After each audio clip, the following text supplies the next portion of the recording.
The full moon shone in the sky, the cold night wind, and the feelings of a hired killer whispered the same things to him. Rayon sat on his knees while his mentor praised him for his work. Rayon opened his blue eyes. Mr. Darius looked down at him.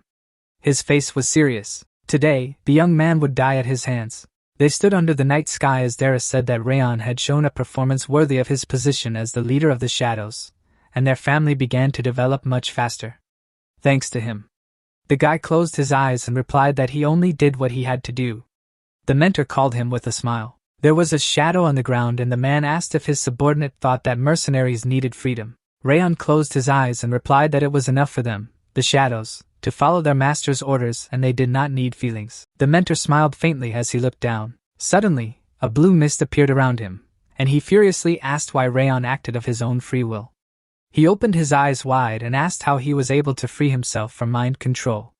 The young man sweated, not understanding how Darius knew it. People screamed loudly as Rayon thought about how it was with the help of the mind control skill that the Robert family controlled a group of assassins called Shadows. The slave cried after kidnapping or buying very young children. They turned them into hired killers, ready to devote their whole lives to the vile and dirty deeds of the family.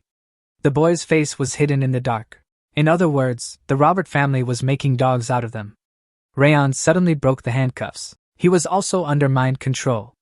But ironically, during one of the tasks, he managed to break it. He looked straight and asked how Darius knew about it. The man raised his finger and replied that all murderers have 2 collars on them, and the first one is mind control, which the guy somehow threw off. Then he snapped his fingers, talking about the second collar. Rayon pressed his hand to his mouth, feeling a crack inside his body. His eyes widened, red spots appearing on his face. It fell down, emitting a scarlet aura. The young man pressed his hand to his chest, feeling as if his heart was being sawn apart. The mentor smiled and explained that it was called a raging worm. Rayon gritted his teeth, looking at him with hatred. A parasite crawled through my heart, which ate the organ on the orders of the scoundrel. Rayon clenched his jaw tightly and said that the slave owner did not have enough mind control, so he also created this worm, although he was pretending to be the very embodiment of justice. The man raised his hand and replied that it was not cruel, but carefully thought out. He smiled and added that all people wear some kind of mask all their lives and his mask is only thicker and more special than others. Blood flowed down the mouth of Rayon. He was kidnapped at an age when he did not even really remember anything. He imagined predators and thought that he had been raised as an assassin and hunting dog of the Robert family. And even after becoming a shadow leader, he lived without heart and emotion. Suddenly, the shackles broke. Then the guy accidentally had a chance to master the fire ring technique, and he was able to get rid of mind control. The dog was walking towards the cliff and Rayon thought that he would finally be able to come out of the shadows and become free. But in the end, death awaited him. He lay on the ground, not understanding what sin he had committed, that he should die so in vain. Suddenly, Rayon gritted his teeth tightly. His eyes shone brightly, and he decided that he couldn't end up like this. He got to his feet and thought that if he was going to die here anyway, then before he died, he had to inflict a wound on the enemy. Darius opened his eyes in amazement, and asked how the slave had been able to stand up in such a state. The young man leaned his hand on the ground, ignoring his words. His eyes turned bright white with anger. He then opened his mouth wide, shouting surely that he was not going to meet his end in disgrace. Rayon directed the flow of energy to the man. The slave owner furrowed his brows and jerked his hand. A straight streak of light was reflected in the young man's eyes. Rayon's head flew off his shoulders. It fell down, a look of shock on his face. The decapitated Rayon fell before his mentor. Darius looked down and thought that he was hoping he had blocked him. But this garbage had not only freed itself from mind control, but had also managed to attack. He walked away, concluding that this had not happened for a long time. The man looked at his wound and said that it had been a long time since he had been bitten by his own hunting dog, which he had raised as a consumable. He looked to the side and concluded that Rayon was dead now, so he didn't need to worry about it anymore. He closed his eyes, ordering the other slaves to remove the body. The guy's eyes were wide open. Darius walked away. He is called one of the strongest warriors on the continent. There were blood spots on Rayon's face, and he couldn't accept the fact that he couldn't do anything. He imagined himself in the middle of a fire, and thought that he was offended that he had been forced to live such a life for no reason. The villain's eyes shone brightly. All this time he was his toy. The guy stood facing the flames thinking that he was offended that he could not perfect the ring of fire received by the will of fate. He imagined God and the devil mentally asking them for help, Blood flowed under the body of Rayan. He wanted to take revenge using any methods. Suddenly, the artifact next to him shone brightly, and the system reported that the young man had been chosen out of anger, but the chosen vessel had died. A butterfly hovered over the meadow. The woman looked down with a smile as she played with the child. The boy stretched his hands up. He opened his round red eyes wide. Sylvia hugged her son, saying that he was very handsome. Rayan closed one eye and thought that he was still not used to it. The mother picked up the baby, trying to teach him to speak. Rayan furrowed his brows in embarrassment. He was reborn as the child of this woman. Rayan looked to the side. He also retained all the memories from his previous life. Rayan's eyes bulged in amazement. At first, he thought it was just a dream and only slept for 100 days. But time passed, and he did not wake up from this dream. Sylvia looked out the window and said that the weather was wonderful. Then she looked to the side and said that she wanted the head of the house to return as soon as possible. She smiled, adding that it was he who would come up with a beautiful and sorest name for her son. The boy looked up at her and thought that he really couldn't bear the name he had been called before he was born. Looking straight ahead, he assumed that the head of the house was very busy since he had not appeared once in 100 days. The room was luxuriously decorated. After his rebirth, the young man did not have the opportunity to study much.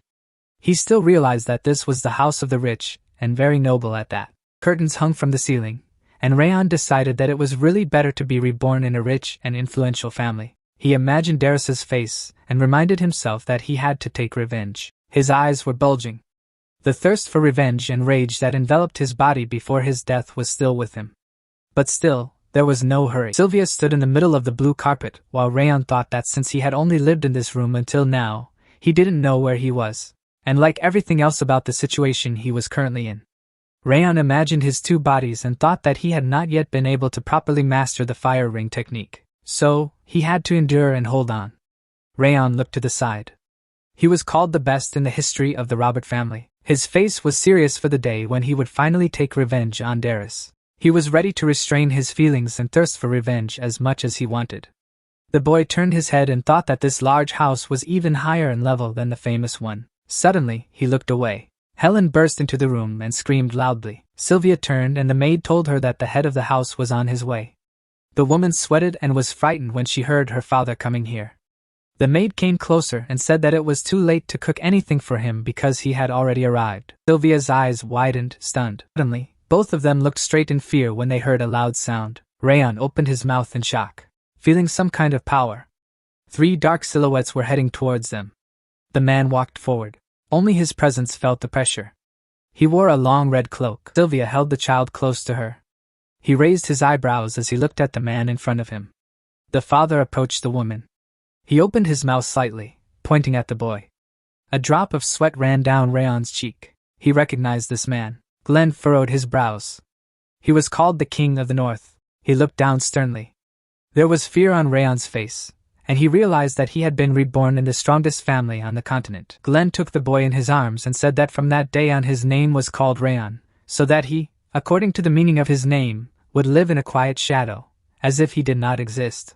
The baby's eyes widened, thinking that he had received his name again, as if in the continuation of a past life. Sylvia followed her father. Curtains covered the windows. Rayan was lying in bed, wondering if everyone in the house had already fallen asleep. He sat down and thought that now that these oppressive 100 days were over, he finally had a chance. He narrowed his eyes. All this time, he was constantly sleepy. Sylvia looked at her son with a smile. She was always there. So, the guy couldn't use mana. He closed his eyes and decided to try it. Rayan repeated the pose from his previous life, activating the Ring of Fire. He imagined a person in the middle of the forest, and thought that the usual cultivation techniques on the continent involved obtaining mana from nature through breathing and then coordinating the aura in Dantian. But with the fire ring, it was completely different. The flame shown behind the person is like a mage creating a circle of mana. It forms a ring on the heart that allows you to develop stamina and physical abilities. The young man was holding a sword in his hands. Rayan imagined Darius' face and thought that even he would not be able to determine the presence of the Ring of Fire. Rayan imagined the flames and thought that if he could use the ring to develop his body and spirit, and at the same time mastered the techniques of Sieghart's sword, revenge on the scoundrel would no longer be just a dream. He imagined the slave owner behind him. Rayan looked at his hands and thought that the mana circuit in his new body was filled with the most terrible cold. He closed his eyes and counted 9 clogged places that could cause him to die. He imagined fire and ice, thinking that he should combine these two energies together. There was a white moon over the forest. The guy looked down and thought that the process was going slowly but without problems. Suddenly, blurred streaks appeared in front of his eyes. The child turned on his side and was surprised that he was already tired, although he had done a little cultivation. Drops of sweat dripped down his skin. Then he closed his eyes and fell asleep. Glenn kept a close eye on his grandson. He put his hand to the boy's head. The room was dark. Then morning came. Rayon crawled on the carpet, making childlike sounds. Sylvia watched him with a joyful smile and praised him. Rayon turned pale and thought that inside he was an adult, but he felt that he would die pretending to be a baby. His mother took him in her arms, and he thought that it had become much easier to tolerate cold energy. Suddenly, she looked to the side, hearing someone's voice. A happy smile immediately appeared on her face. The old man in black clothes closed his eyes. With a smile, he told the woman to call him uncle. Rayon's eyes bulged in surprise, recognizing the ragged saint. He imagined an old man with a staff in his hand and thought that he possessed healing and divine power, but he led a vagabond lifestyle. The healer touched his chin and explained that he had come along the path because he had heard about the birth of a child. He took the baby in his arms, noting his red eyes and golden hair. The saint looked up, asking what the boy's name was. Sylvia looked away and replied that his name was Rayon. The healer looked to the side and asked if the boy had been given this name with the meaning of shadow. He turned away and asked what Glenn was thinking. Rayon looked up and thought that the old man had just called the king informally, so they were close. The saint pressed him to him, saying that they would go to their grandfather for a while. Suddenly, he put his hand to his body. Sylvia watched this excitedly. The healer furrowed his brows and thought that the child's condition was not very good. His mother sweated when he told him that Rayon carried the curse of bitter cold. He handed the boy to her, and added that his mana circuit was now clogged with cold energy, and it would be difficult for him to become a swordsman. The woman's eyes bulged out in fright when the saint said that if everything was left like this, then Rayon would not live too long. Sylvia said with horror on her face that this was not true. The old man furrowed his brows and said that he would prescribe medicine for the boy first. They turned around when the maid announced that the head wanted to meet right now. The healer closed his eyes and said that Glenn, as always, was not at the right time.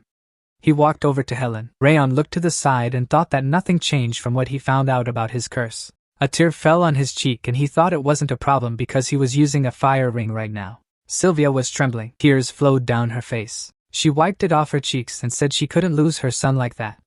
The woman held him close to her and shouted that she would cure him by any means. She sat down on her knees, promising that she would definitely find a way. Rayon's eyes widened, feeling an excruciating and throbbing pain in his chest. He imagined himself in the body of a mercenary, not wanting to see something like this. He held out his hand to Sylvia, wanting her to stop crying. She opened her mouth in surprise. The baby was wiping her wet face. The girl looked at the child in amazement. Rayon stretched out his hands to her. She froze with wide eyes. Glenn looked away and asked why it was so noisy. His daughter opened the doors, ignoring the screams of the maid. She ran into the room. Drops of sweat ran down her face. Glenn furrowed his brows and asked what kind of ill-mannered manner it was. He looked away, suddenly falling silent. Sylvia put her hands on the floor. She sat on her knees, begging the head of the house to save her son. The men were sitting at the table, not looking at the girl. She opened her mouth wide, saying that Glenn knew exactly about her grandson's condition. He closed his eyes and replied that it would be difficult for Rayon to live as a warrior, and he saw no point in helping someone who would not be able to contribute to the family. He sat on a chair, saying that this was the grandson that Sylvia brought in after she left the family. The girl cried when the king told her to be thankful that he had already given the boy the name Sieghart. The guards took the woman by the arms on the orders of the head of the house. She sobbed, screaming loudly for her father to save Rayon. The subordinate blocked her passage with his hand. She closed her eyes. Her hand remained raised in the air. The old man turned and the door closed loudly. He sighed and called his comrade stubborn. Glenn drank from a cup and asked the healer to tell him more about the condition of Rayon. He furrowed his brows as the saint revealed that the boy's mana circuit was blocked by the cold, and as he grew older, the situation would become more dangerous. The old man raised his hand to his face, saying that the head of the house had pushed the cold away a little with his aura, so there would be no problem for a while, but it would be almost impossible for his grandson to become a warrior. Glenn raised the mug to his lips and said that it would be enough for him to just live. He put the tea on the table, and the saint asked why the king had decided to call him by that name. The man opened his mouth, holding the drink in his hand. He explained that Rayon did not only mean shadow. There was a reflection of him in the tea. And he added that 1,000 years ago this name had a completely different meaning. There was a blue sky above the mansion. Rayon opened his mouth taking a bitter medicine. Everyone closed their eyes, waiting for a reaction. Sylvia opened one eye. Rayon reached for her with both hands. She and Helen smiled admiringly as they saw the child endure and drink the medicine. The mother shed a tear. They were standing at the window and Rayon thought that this was an extremely necessary medicine for him now with the properties of fire. He knitted his brows. The boy concentrated the fire in his hand. 2 years had passed since he had started training by taking this medicine. It was light outside the window. Sylvia and Helen played with him in the morning and during the afternoon nap, and around midnight he exercised. He was sitting in front of the window. He was already 5 years old. A system notification about the creation of a second ring of fire has appeared. The guy smiled. He stared at the screen, glad that he had finally managed to do it. As he sat on the bed, he thought that now the second ring of fire was revolving around his heart, intersecting with the first. He looked to the side when he heard someone's voice. Helen approached him asking permission to take things to the laundry. The maid began to collect the linen. The young man looked to the side and assumed that she didn't see it. A screen suddenly appeared in front of him after he had reached the first level of the ring. He furrowed his brows. Then he had no idea what was in front of him. Information about the skill was visible. It turned out to be a system in which an aristocrat can check his current state at once. He was sitting on the bed. Judging by Helen's reaction, she did not see this window. The boy touched his chin and thought that the curse of bitter cold and low endurance had not gone away. He looked to the side and thought that everyone in the building was worried about whether he was uncomfortable. Sylvia held her son in her arms. She looked at him while he slept. He and Helen smiled warmly. Rayon sat down on the edge of the bed. He closed his eyes and thought that he still had a lot of time, so he could take his time. He imagined falling into a field and thought that it was his low endurance that had always made him tired so quickly, even when he moved the slightest. He had fire in his hands. He had been called the best assassin in his previous life, and if he mastered the Sieghart sword technique, he would definitely be able to cut off Dara's head without any problems. Rayon looked at his hands and decided that there was no hurry because this scoundrel is one of the strongest on the continent. The slave master was smiling, and the guy thought that if he started focusing on revenge right now, his mind would simply not be able to stand it. He turned around when he heard someone talking to him. There was a relaxed expression on his face. Sylvia said with a smile that they had to go somewhere today. The young man was sitting in the lotus position. There were white clouds in the window, and he thought that there was a power on the continent that maintained the overall balance. 6 kings and 5 demons. The cart was driving along the road. The family in which Rayon was born just belongs to the 6 kings. He was looking out the window. Kings were a good influence on everyone and demons were threatening the peace and tranquility of the continent. And each of these forces was hosting a ceremony to recognize abilities. The carriage was approaching the castle, and today was the day of the Sieghart family recognition ceremony. There were many aristocrats inside. They stood in groups of several people saying that the 4th son of Kuruns would not participate. Sylvia went inside. Everyone turned looking at her with contempt. The crowd looked at her. There was disgust on the faces of the men. The girl held Rayon's hand while the scoundrels around discussed them. She walked slowly forward while the other aristocrats said she shouldn't have come here. Rayon furrowed his brows, not understanding whether his relatives had any reason to talk about her like that. He was walking beside his mother, and someone called her shameless. He frowned angrily. His eyes widened as Sylvia said it was okay. He looked away with a smile. She told him to look only at her. The woman gripped his hand tighter. They turned around when the head of the house was about to enter. The king took a few steps forward. The guy looked up and thought that they hadn't seen each other in 5 years. The man was wearing gold jewelry. Glenn sat on the throne. He knitted his brows and said that everyone had gathered. Suddenly, a huge sword appeared in the middle of the room. The young man looked up and assumed that this was the sword of discernment.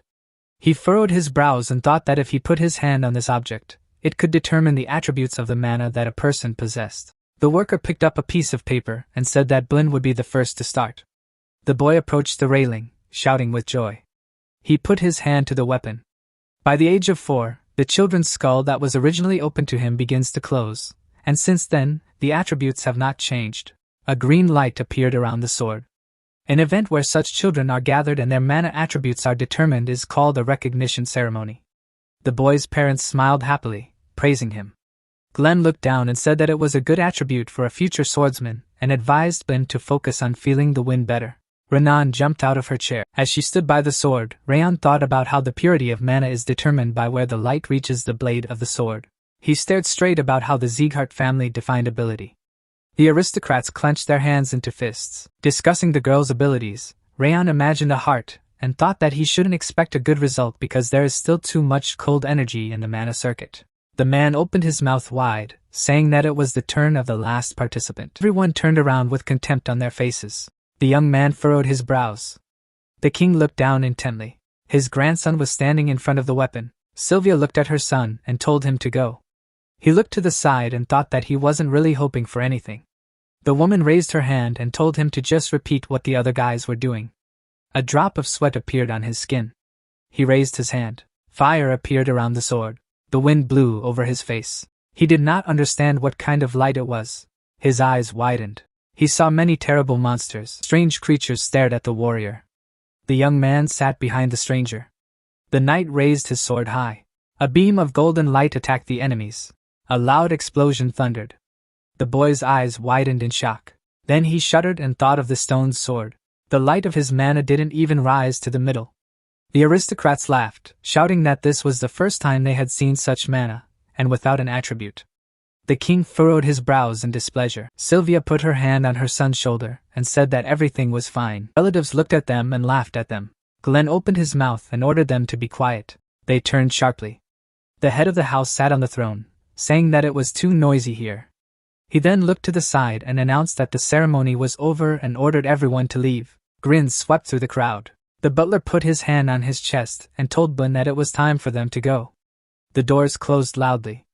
The stone sword remained standing in the middle of the room. Glenn leaned his cheek on his hand and said that there was nothing he could do about it. Suddenly, a red light began to appear below. The old man's eyes bulged in amazement. The weapon was surrounded by fiery energy. The king raised his head. He knitted his brows, thinking that this light was like the sun. He presented the book and said that the aura of the first chapter of House Sieghart was distinguished by its transcendent fiery power, capable of melting even the fire of the underworld. Glenn looked down, frowning widely. He said that it was a mana of intense golden light that appeared only once in the history of the Sieghart family. Suddenly, he raised his head. In front of him was a dazzling golden flame. The king with a stunned face called the name Rayon. The window of Rayon's state was visible. He smiled slightly and said that very soon the number of rings of fire would increase to 3. 7 years had passed since the first recognition ceremony. The guy sat on the grass, thinking that his progress would be greatly accelerated if he could only do something with the cold energy. He turned when he heard a loud scream. Sylvia walked up to him and told him that they should move out already so as not to be late. The young man furrowed his brows and thought that it was time for the second recognition ceremony, which meant that he would see those infuriating things again. The door opened. The ceremony was over. The boy sat on a chair thinking about the fact that only half of the participants had gathered here today, and everything ended earlier. Glenn sat on the throne addressing his grandson. He looked down and asked why even after a month there was no answer from the guy about the order to participate in basic training. Rayon was covered in sweat, not understanding what the old man was talking about. Sylvia put her hand on her chest and shouted that her son was different from other children, and it would be difficult for him to withstand training. The king furrowed his eyebrows angrily to the bridge of his nose and said that there were no exceptions for those who bore the name of this family. The woman opened her mouth wide, screaming for her father to give Rayon at least some time. Sweat appeared under her eyes as the king told her to leave the house again, and she couldn't take it. Sylvia pursed her lips and the head of the house said that the only way to live on this earth was Sieghart. The aristocrats laughed. They covered their mouths with their hands, calling the girl wretched. Sylvia lowered her head. Rayon looked to the side and thought that now he finally understood why his mother was being treated so terribly. She was standing at the door. She had left her family. The broken sword lay on the grass. There were still traces of the fact that the woman had once studied martial arts, but she did not have an aura. Sylvia and Rayon's father held hands. She left the family and married this man. Her long hair was visible. When she became pregnant with Rayon and her husband was killed, she had no choice but to go back. She looked down because she had personally rejected the place of the direct heir before, and they began to treat her badly. The guy walked past the woman. This is just a view from the outside and their circumstances. Sylvia turned. Rayon unfurled his brows and thought that he was her son now, and couldn't stand the way she was treated. He walked forward, ignoring the shouts. His mother opened her eyes wide when the guy said that everything was fine. He approached my grandfather and said that he would participate in training starting next month. Rayhan furrowed his brows. Glenn looked down and advised him to retreat before it was too late because it would be difficult training. The boy looked up saying that he must live up to the name Sieghart bestowed upon him. The king furrowed his brows and asked if Rayhan knew how much weight the name had. His cry raised the wind. A drop of blood fell to the floor. The boy arched his eyebrows, feeling a lot of pressure.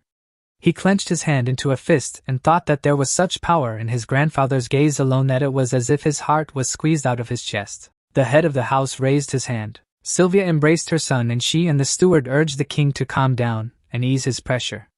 They fell silent as Glenn furrowed his brows and said that he was speaking now. The woman hugged Rayhan and said that he was not yet able to undergo these training sessions. Rayhan opened his eyes wide. He imagined himself in a past life where he was an assassin and lived in darkness.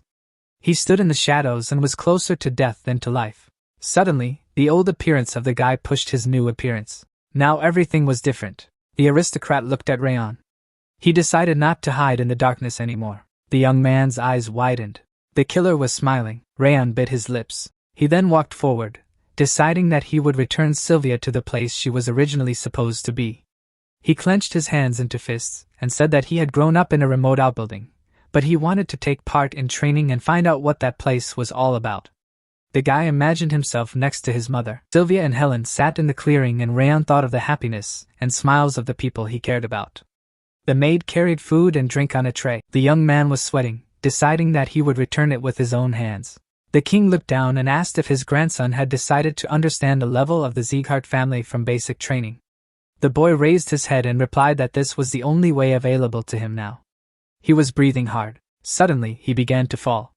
The aristocrat lay on the floor thinking that he could rise in this family if he could use his skills. His hand was clenched into a fist. Students fought with swords. Karun crossed his arms and asked if Rayhan was being called a sick, barely moving child. The subordinate covered himself with sweat and replied that the boy was really seriously ill. The manager of the Central Military Palace furrowed his brows and thought that this child's body was anything but normal. He raised his hand to his face and said that Sylvia's abilities were also outstanding. The worker stood in front of the man, and he ordered to give an order to the maid and sent the man to the outhouse. Rayhan ran across the field. He was breathing heavily through his open mouth. Glenn walked forward. The man was lying on the sofa. The hat covered his face, and he pretended to be asleep. Rimmer stood up when he saw the king in front of him. The Sword of Light smiled and said that the pretense of the head of the house had no effect on him. He sat on the couch saying that the teachers were following his orders because he was working with his head and they were working with their bodies. The elf smiled broadly saying that a person usually changes before dying. The old man looked at him with displeasure, as he asked if he had come here because of his youngest grandson. Rimmer crossed his arms and said that Sylvia was already there, asking to look after Rayhan so that he would not get hurt. He put his hand on his waist and reminded him that Glenn had promised not to interfere in the affairs of the 5th Parade Ground. With a stern look, he said that he would not make any exceptions, even if it was the grandson of the head. Rimmer opened his mouth in surprise when the king said that this was exactly what he wanted. He looked straight ahead and asked his comrade not to slow down the intensity of his training so that all the unworthy would be eliminated. The mentor covered his mouth with his hand, not allowing himself to call Rayhan weak. Then his cheeks turned red and he said that Glenn loved his youngest grandson more than he looked. He turned around, summing up that in this case he would do what he wanted with peace of mind. The king turned away and Lima said goodbye to him. He crossed his arms thinking of Rayhan. Rayhan looked at the system notification thinking that the 3rd level was noticeably different. His body sensitivity had increased. He remembered how Sylvia had hugged him, saying that you can't overdo it like that from day one. He clenched his hand into a fist and thought that this state window was clearly accelerating his cultivation. The guy imagined the coat of arms and thought that the Sieghart family's training had a notorious situation. He imagined a game of checkers and thought that only by laying a good foundation could one build a tall building and stay alive. The young man took out his sword and thought that by showing achievements higher than anyone else's, he would shut up all those who taunted him. Rayhan then presented Darius's face. He put his hand to his face and thought that he would never stop until he personally cut off the villain's head. Rayhan turned around. Sylvia came into the room asking if he was asleep. She sat down on the bed saying that tomorrow he was going to the training ground for basic training. She asked with a smile if her son had to go there. He sat across from her, as she said she really wanted to stop him because he might get hurt in training. The woman put her hand on the guy's shoulder and asked if he could postpone it for a year. She raised her eyebrows in surprise when he replied that he couldn't stand it. Rayon presented contemptuous looks. The aristocrats grinned. He put his hand on his chest and said that it made his heart heavy and could not stand it. Sylvia stared at Rayon, dumbfounded as he said that if he went through this training with dignity, those people would no longer ignore her. The woman's cheeks flushed. She folded her hands and said that perhaps he thought it was strange that they lived far away and why everyone scolded them. The girl introduced herself in her youth and said that during one of the tasks, she accidentally met a guy and fell in love. But due to his status as an ordinary knight, it was not easy to be with him. The sword fell from her hands, she gave up the mana circuit, an energy circuit, and left the family. Sylvia stroked the head of Shia, the young man's sister who was 2 years older than him. The cloaked men advanced, and the woman said that they lived together in peace and tranquility until the top of Eden attacked them. She was standing behind the man, and she was already pregnant with Rayon. The woman's eyes widened. They couldn't do anything. She opened her mouth wide and cried, and the king's guard stood behind her, but they arrived too late. Tears streamed down her cheeks. Sylvia looked down, saying that she had no choice but to return to her family, and for that reason, she was considered a sinner in this house. They were sitting next to each other, and she said that she really had nothing to say to her father. Rayon furrowed his brows and thought that she was selfish. He imagined black silhouettes behind her and thought that for the sake of personal happiness, she had thrown off her responsibility to her family, and then returned again begging for her life. The woman looked at the child with love.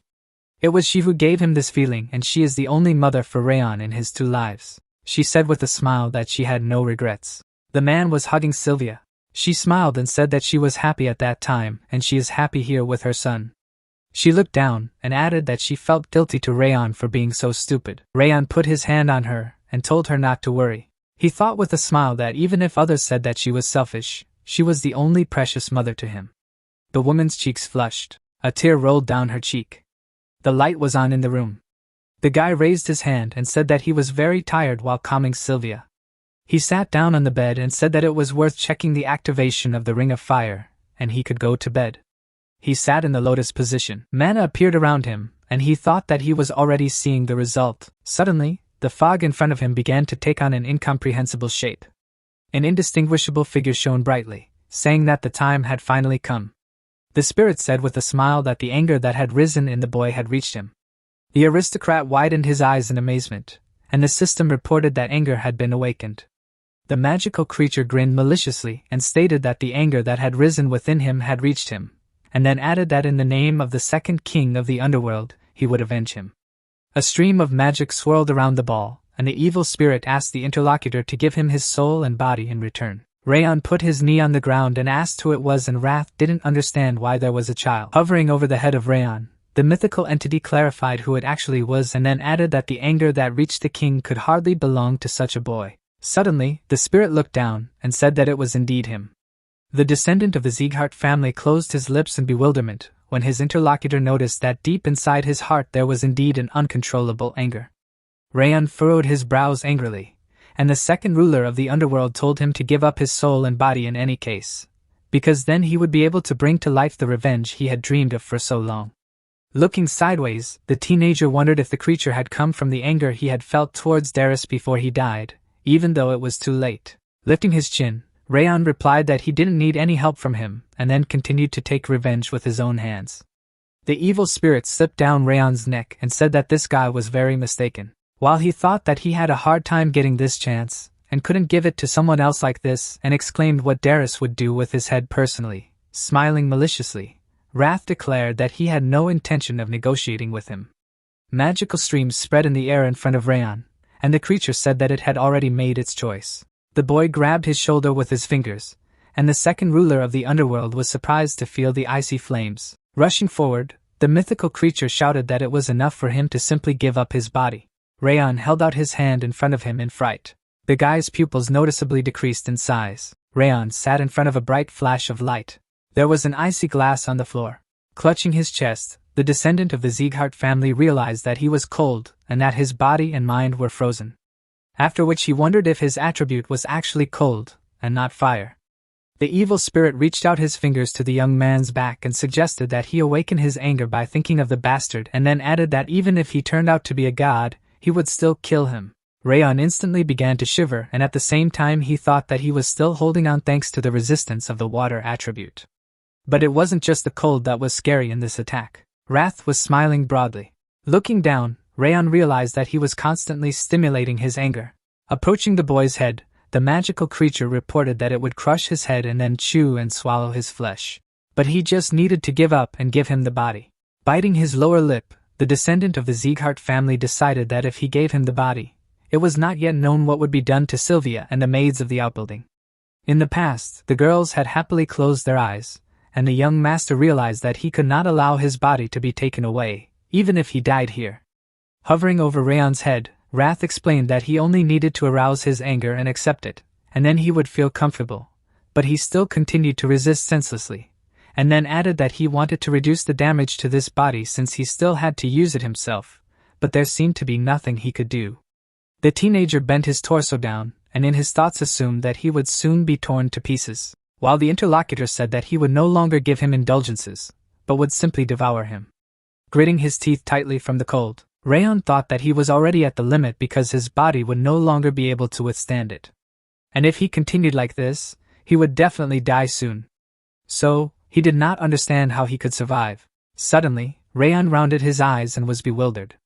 As he leaned his palms against each other, the descendant of the Sieghart family realized that since he was able to cope with cold energy by resisting the water attribute, it could be that if he used the Ring of Fire, he could completely get rid of the pain in his mind and body. Lowering his chin, the teenager said in his mind that no matter what, now this is the only way to survive. At the same moment, Rayon's silhouette was surrounded by streams of flames. Wrath looked down in fright and didn't understand what it was. The magical creature clenched his jaw viciously, exclaiming that he did not understand how this was possible, even if it had been a short time since he had woken up, and then added that he was a human boy. With his eyebrows lowered in concentration, Rayon said that he would carry out revenge on his own and would not give his body to some evil spirit. The wrathful creature was indignant at the fact that the ruler of the underworld was called an evil spirit, to which the young man smiled and clarified whether the ruler of the underworld was a spirit that could not cope with even one boy. Wrath clenched his jaw in anger, and Rayon asked if all the kings had died and then advised him to just disappear silently. Furrowing his brows, Rayon mused that if you think about it, he said that he had just woken up and did not understand if this meant that because of this, he was not able to properly use the Force. A system notification appeared on the side of the descendant of the Sieghart family that he had unlocked an additional ability, to which he wondered why it would happen all of a sudden. Turning his head to the side, Rayon noticed that the skills had become visible in numerical values when suddenly the evil spirit shouted that it was a state window, namely Wrath's ability, and then asked where he got it from. Rayon asked what this message and the state window in general were, and whether it had anything to do with him. To which he replied while flying in the air that it was true because he created this system personally, but did not understand where he got it, and was asked what it was for. Closing his eyes, the second ruler of the underworld said that he had no reason to tell him this. When suddenly the youth clarified whether it was necessary to accelerate growth, the angry creature was indignant that he knew this, and Rayon put his fingers to each other, and realized that his interlocutor could not hide his emotions at all. But there is no doubt about it because this is anger. The screen of the system was enveloped in streams of flames, and Rayon thought it was strange that the effect of the Ring of Fire surpasses the one in his previous life. But it turns out that this is all thanks to the system. With his mouth wide open, Wrath told him to give up either his body or his ability. Looking down, the creature began to repeat the order loudly.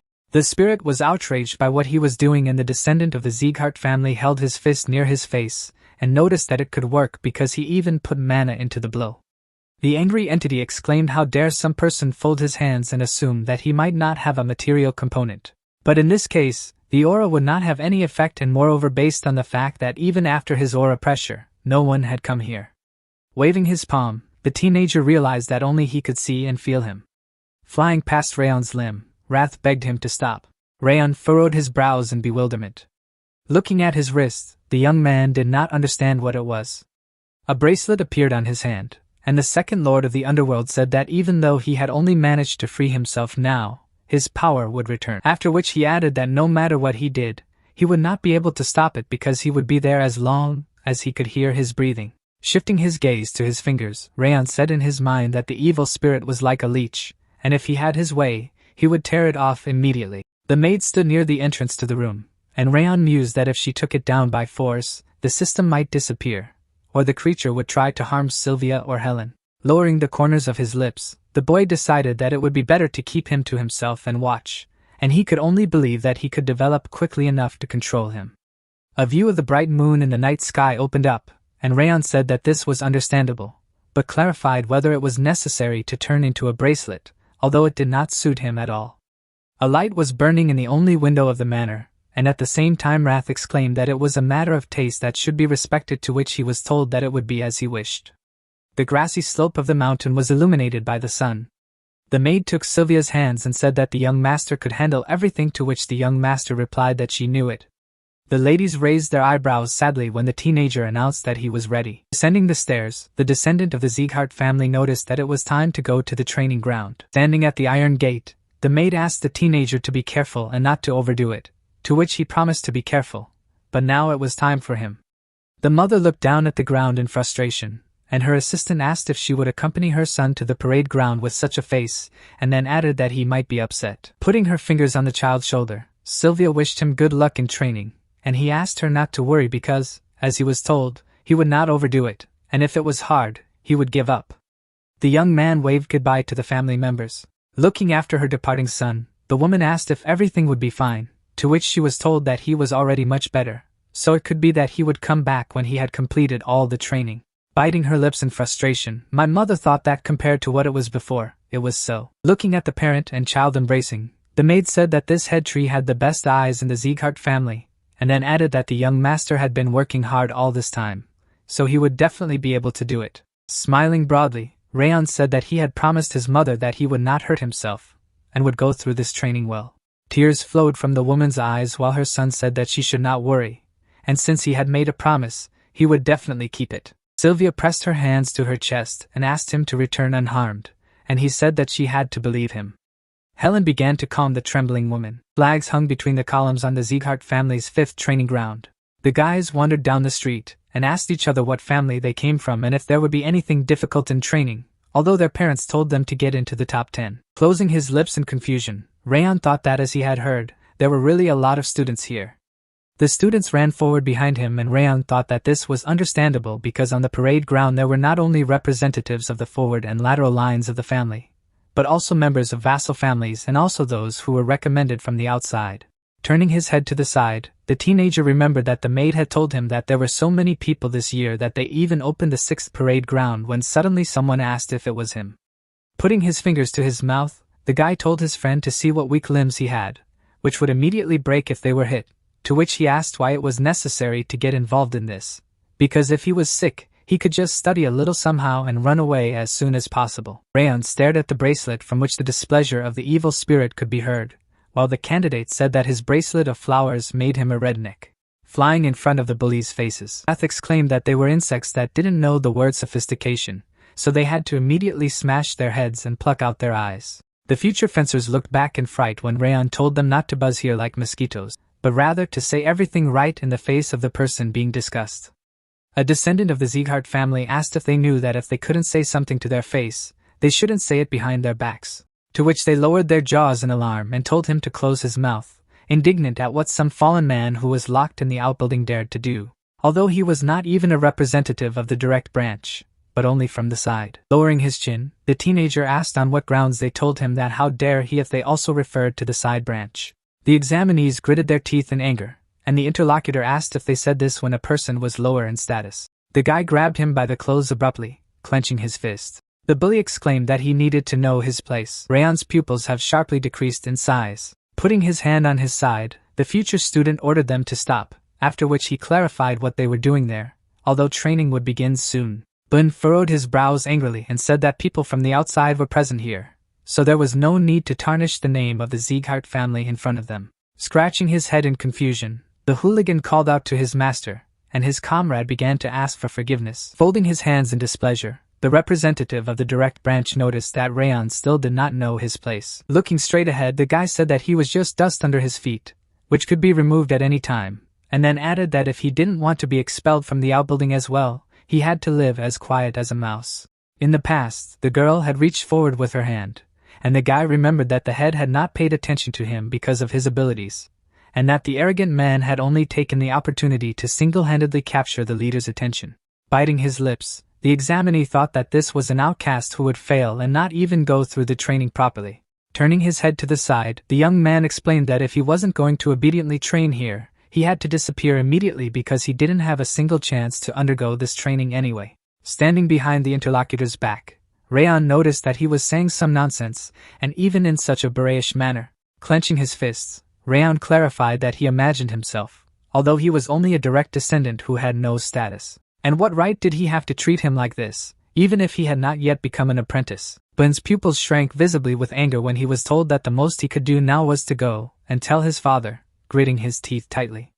The guy was indignant at the way some side branch dared. Suddenly, the silhouette of a man with long red hair appeared in the open door. Raising his hand, Rimmer was surprised that they were already fighting and then exclaimed that they were not just young, but young, and that was probably why they had all this audacity. Shifting his gaze to the side, Rayon wondered if it was the Sieghart family's light sword, even though they had been told that it had damaged the Dantian, and resigned. Smiling broadly, Rimmer wondered how he could get into fights at least after the admission ceremony, and the young man said in his mind that he didn't think he was here now.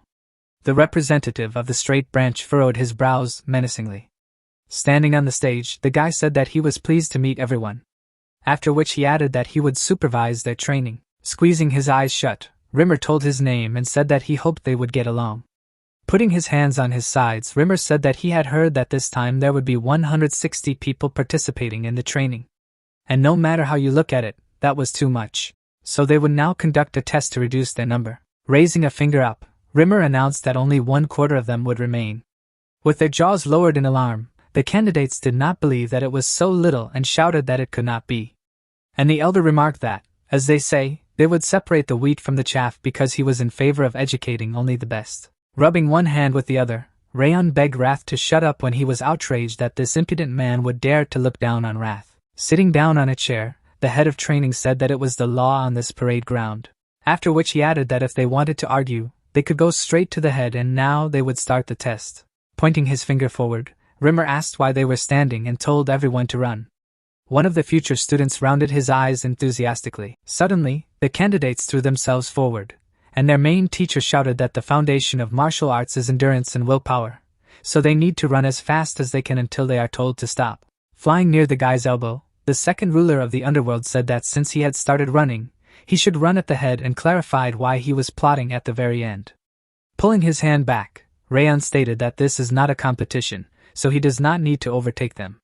Rimmer's face showed a satisfied grin, and the descendant of the Sieghart family thought that he was looking at the hidden strength and character of humans. Rayon was overtaken by other candidates, and he realized that the head of training pays attention not only to what is in front of his eyes. Sweat ran down the teenager's face from fatigue, and then he decided that the one who lasted longer would win this test, and he himself would definitely reach the end. It has been pointed out that Mr. Bun and Mrs. Renan are incomparable as expected when they moved forward rapidly. The elders were watching the teenagers training and one of them said that although everyone here had a high level in general, the two were particularly conspicuous, to which his colleague replied that even now they were not running at full strength, so they would surely hold out for a few more hours. The children put their hands in front of their faces, and the employee of the parade ground said that if these children have such abilities at the age of 12 then their future is frightening. Folding his hands, the guy noticed the child and clarified if this was the same Rayon about whom everyone knew only from rumors. Rayon was holding on to his jacket on his chest, and it was said about him that as expected he would not be able to catch up with them, and besides he was always trailing at the end. But if you consider that he was sick then it was already amazing how he was running now. The elder stood on the stage and noticed that this boy already looked tired, so he would definitely fly out soon. A joyful grin crossed Rimmer's face. Putting a finger to his mouth, Rimmer thought that this was amazing and that it was the first time he had seen such a boy.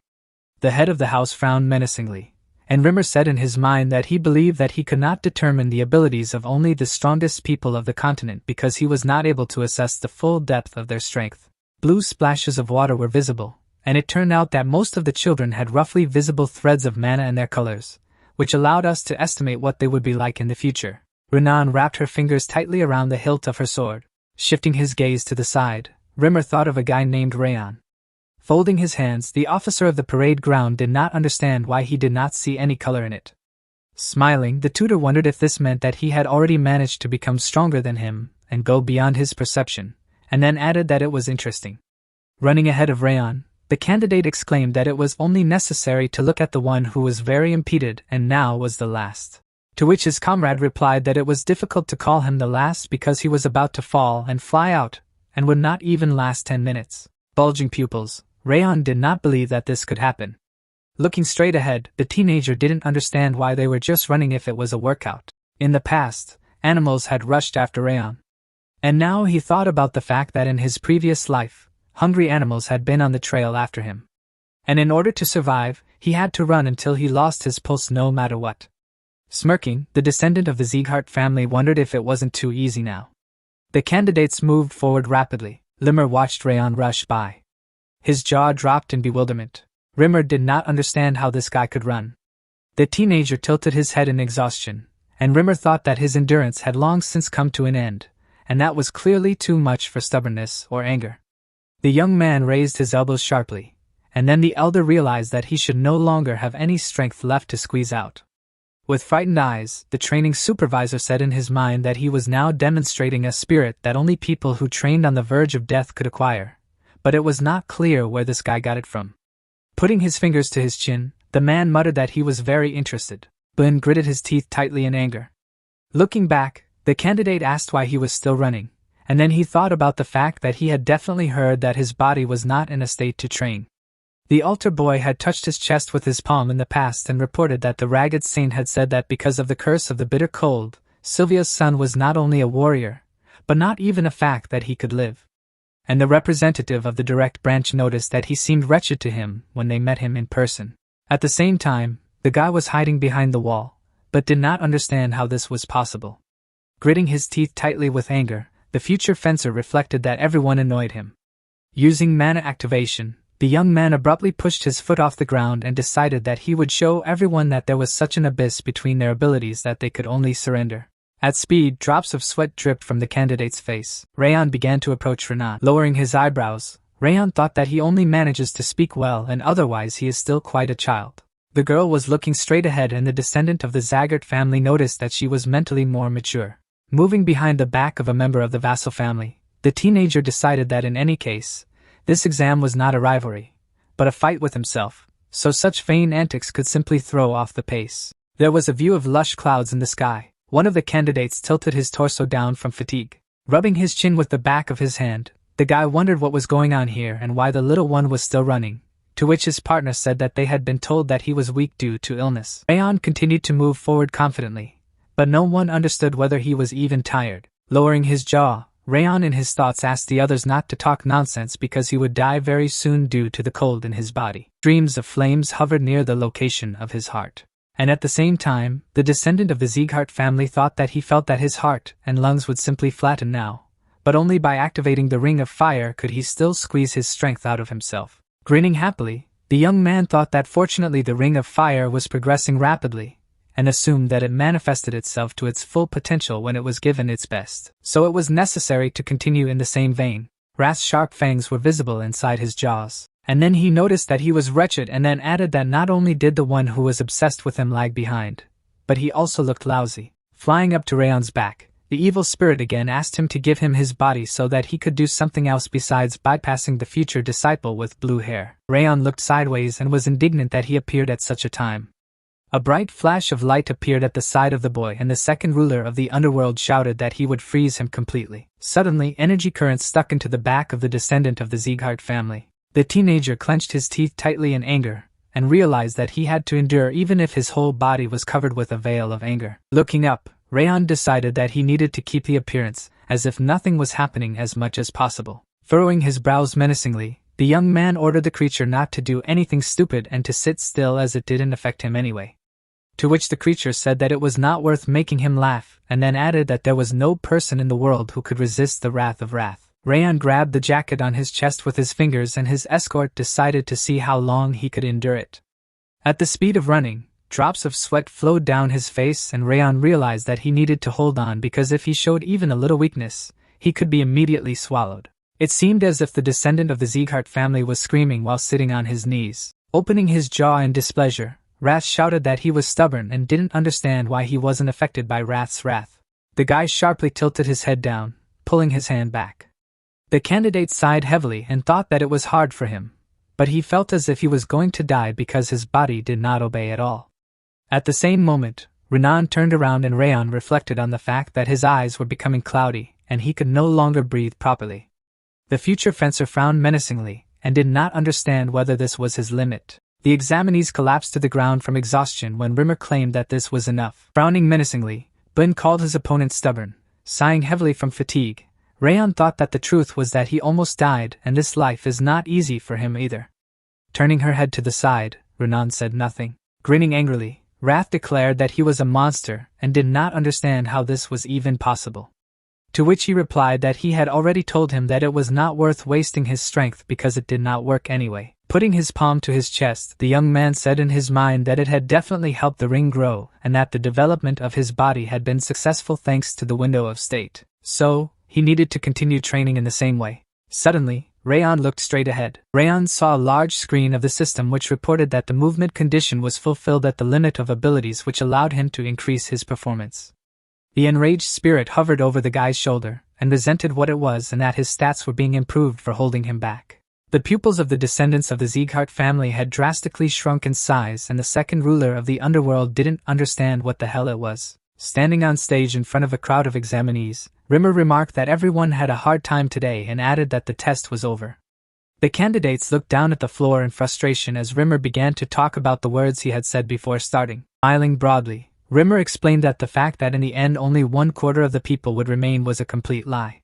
With their mouths open in displeasure, the boys shouted that they had driven themselves almost to death because of this, to which he wondered if he could weed out so many people on the first day, because in this case, he would simply have no one to teach.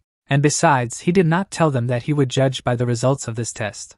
Rimmer furrowed his brows angrily and said that if they trained like they did today, most of them would definitely fail. Suddenly, the candidates lifted their chins. Standing on the stage, Rimmer said that from now on they would become temporary students, after which he added that if they passed the exam in 6 months, the word temporary would be removed. Closing his eyes, Rimmer noticed that he planned to choose the best student among them, although he would not rank them separately. There was a view of the buildings inside the 5th training ground and at the same time Rimmer said that was it. And now they could go to the highest level dormitory which was provided by the Sieghart house and then added that there was a hidden training ground on the left so that they had to keep in mind. Grass sprouted near the powerful roots of the trees. The employee of the 5th training ground moved after the head. With a satisfied grin, Rimmer was surprised to see a guest on his rock for a daytime nap. Squinting his eyes, Glenn asked how it had gone. The man's red cloak fluttered in the wind. Lowering his eyelids, Rimmer asked why they were asking him, because since he had come here, he must have seen everything himself. The children held their fingers tightly to the hilts of their weapons. Rimmer wondered if his ability to see talents was not surprising and then added that Blin and Renan had talent as expected and the rest also promised to be a reliable support for the family in the future. Folding his hands, the head of training admitted that he wanted to say something. A shadow fell on Rayon's back and at the same time an employee of the 5th training ground reported that he had not been able to see anything. Pressing his back against the stone, Rimmer noticed that only that his strength was clearly at the limit. So, he did not understand how he managed to run to the end at all. And this was the first time since the chapter that he could not see anything at all. Shutting his eyes, Rimmer said that since his dantian had turned into rags, his whole life had become painfully boring. And now, for the first time in a long time, there was finally a smell of something interesting. Looking away, Glenn said that he wanted to be a teacher himself. Walking away from the rock for a daytime nap, the man advised him not to waste time on strange things, but to focus on his duties, to which he agreed. Smiling broadly, Rimmer said that he also felt that there would be someone on this course who could be trusted with the future. Frowning menacingly, the head of the Sieghart family muttered that this was an accident, and that it would be difficult for that child to become a warrior. The head of the training remained standing near a huge cobblestone. A satisfied grin appeared on his face, and then he said that he must be well aware that this was not the case. Lowering his eyelids, Rayon said that since their main training was over, they could go to the training ground, to which Wrath clarified whether he was going to do more training after that and called him ruthless. Looking after the departing protagonist, the temporary student was silent. The guys closed their lips angrily. There was a view of the foliage of the trees when suddenly someone exclaimed that this could not be. Krine lowered his eyebrows in displeasure, as his comrades discussed that that descendant of the Sieghart family couldn't have lasted that long without using some trick. And that's right, because they had heard exactly who he was sick. Turning his head towards his companions, the representative of the side branch stated that it was definitely because of the medicine. A vial of magic liquid was lying in the palm of the man's hand, and at the same time, the candidate said that he had heard rumors that he had received it from the Ragged Saint, which surprised the others. Stretching out their hands forward, the guys were indignant at whether this meant that he managed to escape only due to the medication, and at the same time boast that he ran to the end. With a sly grin, Cryan asked if they thought that was why they needed to teach this conceited man a lesson. Suddenly, Rayon slammed his back hard against the trunk of a tree. Sitting on the ground, Rayon did not understand what he was all of a sudden, to which the representative of the side branch clarified if he was asking again, pointing his finger forward. The candidate was indignant that someone who had lost his kinship would dare to behave so arrogantly just because of the medicine he had so successfully drunk, while the other shouted that if it hadn't been for the elixir that had been received from the Ragged Saint, he would not have been able to escape at all today. Biting his lips, the descendant of the Sieghart family thought that only children would do this for such an absurd reason. When enemies complained that what offspring of the side branch, who had no abilities, would dare to use such cowardly tricks. Kneading his shoulder with his palm, the guy told his opponent not to be too frightened because they had brought him to talk calmly, and the other noted that they would talk to him without leaving any traces. Smiling broadly, Cryan advised him to be calm because this happens often. Preparing to strike with his fist, the guy asked if he had heard what the teacher said and then invited him to talk since they were all students now. Closing one eye, Wrath asked if his lord tolerated it even when he was treated like this, and then added that it was not something to regret. Suddenly, Rayon attacked the enemy directly on the cheek. The bullies bulged their pupils in fright. Rayon raised his leg above the ground. The evil spirit opened his mouth wide in surprise. The representative of the side branch collapsed to the ground and the young master asked if this was really a conversation between the disciples and then added that it was the right words. Wrapping his fingers around his wrist, the teenager noticed that they would only touch them. Rayon sharply elbowed his opponent. A temporary disciple with green hair tried to pounce on him. Lowering his jaw in alarm, the student asked what they were doing here. Rayon struck a punch in the face with concentration, and the observer did not understand how they lost to such a slack. Cryan's mouth drooled with his eyes rounded in delight. The second ruler of the underworld said that he was hitting so hard that it was even amazing, and it was a stunning sight. The candidate threw his head back, leaning his hands to the ground. The guy began to cough loudly, clutching his throat. The representative of the side branch muttered that they were wrong, so he asked him to stop while his comrades said they could not breathe. At the same moment, Rayon stepped on his toes with his boot, smiling. Rayon said that before finishing, he wanted to ask something. The young man's pupils bulged in fright when the descendant of the Sieghart family asked who had pushed them to deal with him, and if it was Blin. Tilting his torso downwards, the guy exclaimed that this gentleman did not know about anything, and they themselves decided so, after which he added that he had nothing to do with it. Looking at his opponent, Rayon imagined the silhouette of a representative of the direct branch and thought that this was unexpected because it seemed that he did not like him, but apparently he was not completely spoiled. The teenager raised his eyebrows in alarm and declared that he would not say anything when asked if they would tell anyone about this conversation between the students. A moment later, Rayon grabbed the enemy by the hair. Approaching the face of the bully, the young man explained that in this case, if they did not want to talk to him tomorrow, then they had better avoid him. The pupils of the future swordsman noticeably decreased in size and his comrades shouted that they would not even step on his shadow, after which they added that they had done wrong, to which he replied that if everything was clear to them, they should disappear alive. Rimmer was hiding behind a tree behind Rayon. Turning his head to the side, Rimmer thought that it was pleasant to watch because it was as if he had seen the head in his youth. So it was not for nothing that they said that blood was not water, and this guy clearly had a talent for martial arts. Smirking, Rimmer said that he was still unidentified and hiding among other top talents, and then added that his expectations for this person continued to grow. A view of the student dormitory opened up under the moonlight. The descendant of the Sieghart family sat in front of the screen of the system which reported that the condition was met, and Wrath was pleased with his actions for which he received 1 point to agility. Grinning furiously, the evil spirit was indignant that as soon as he pleased, his glasses immediately rose and did not understand what this absurd system was, to which the teenager asked if he knew about it, although he had created it himself. Gritting his fangs tightly, Wrath shouted that no one had ever taken this system away from him, and the guy was now just stealing the power that was left in his body. Tilting his torso down, Rayon asked if this was true, to which the interlocutor called him an ungrateful reptile. Wrath looked at him with displeasure. Lowering his eyebrows, the magical creature announced that he had a proposal for him.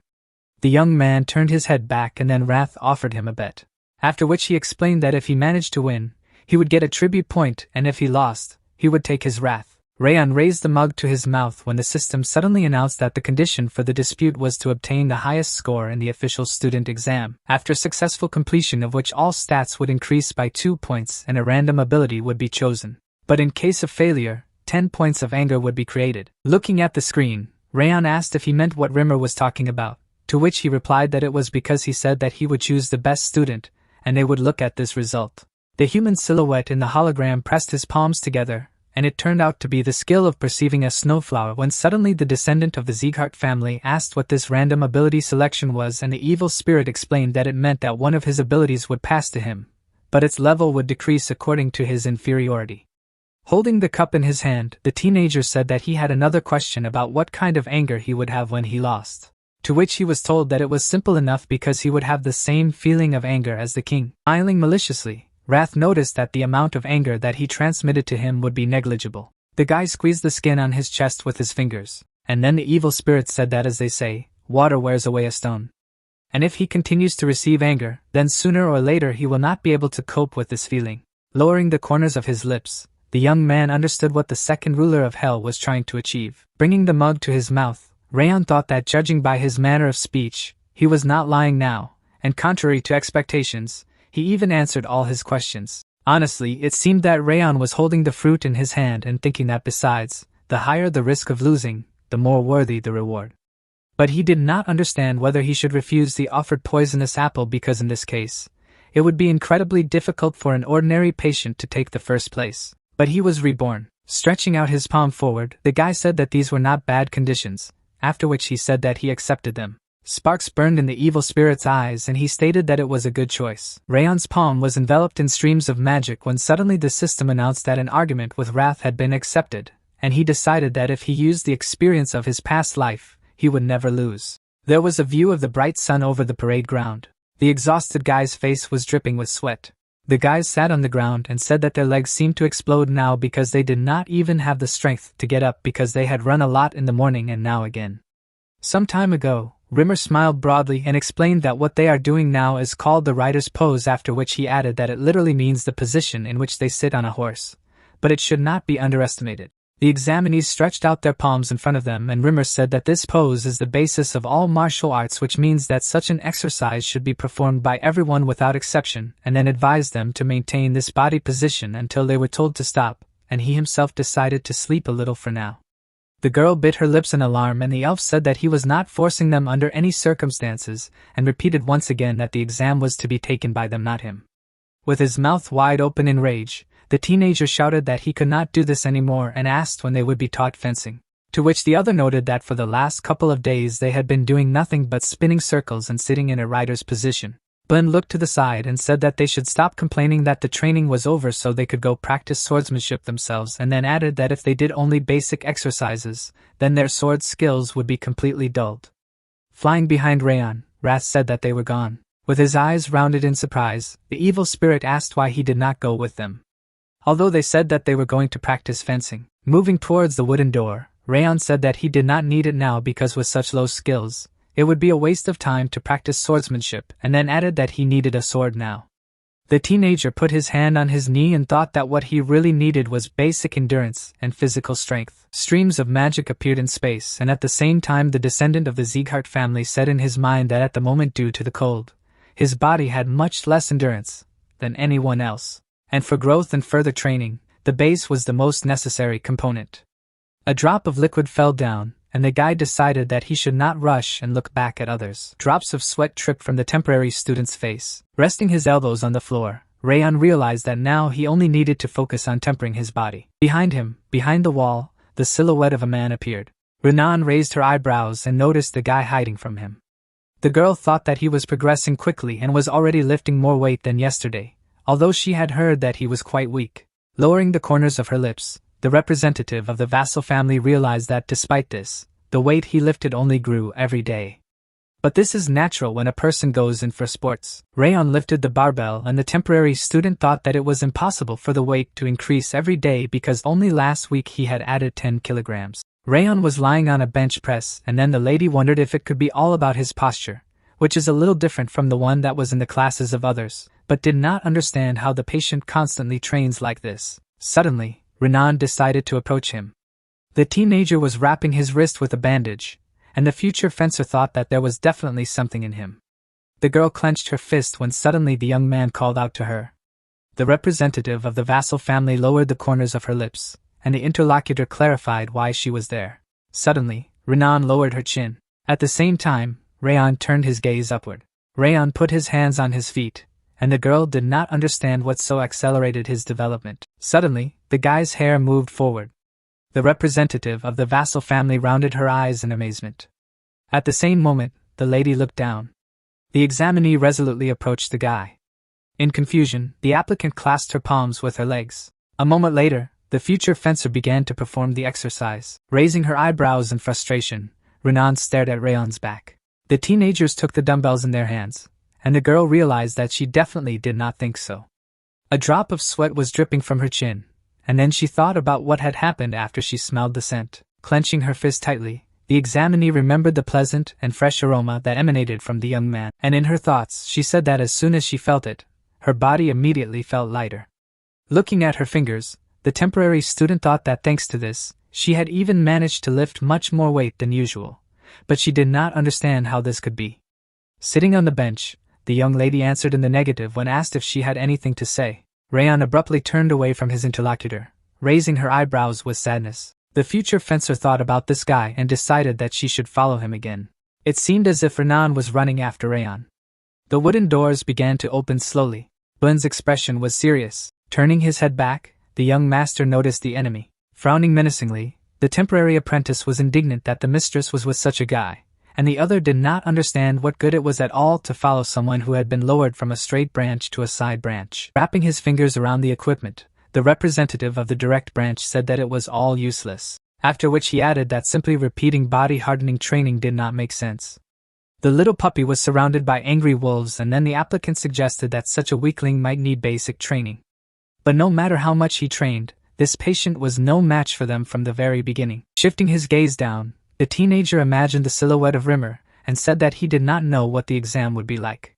But for the sake of this day and increasing his own strength, it was better to continue working on fencing. His partner turned his torso back and Ben advised them not to pay attention to any guy from the side branch, and then added that the results of the exam would speak for themselves. In a puddle lay a leaf that had fallen from a tree. Rayon was lifting a dumbbell when suddenly he was asked to listen. Scratching his head, Dorian greeted and introduced himself and asked if he could also work out next to him. With enthusiastic rounding of his eyes, the invited candidate said that he wanted to learn his technique. Lowering his jaw, Rayon replied that he did not care. Putting his hand in the bag, the teenager thanked him and offered him to accept the cookies, although it was not something special.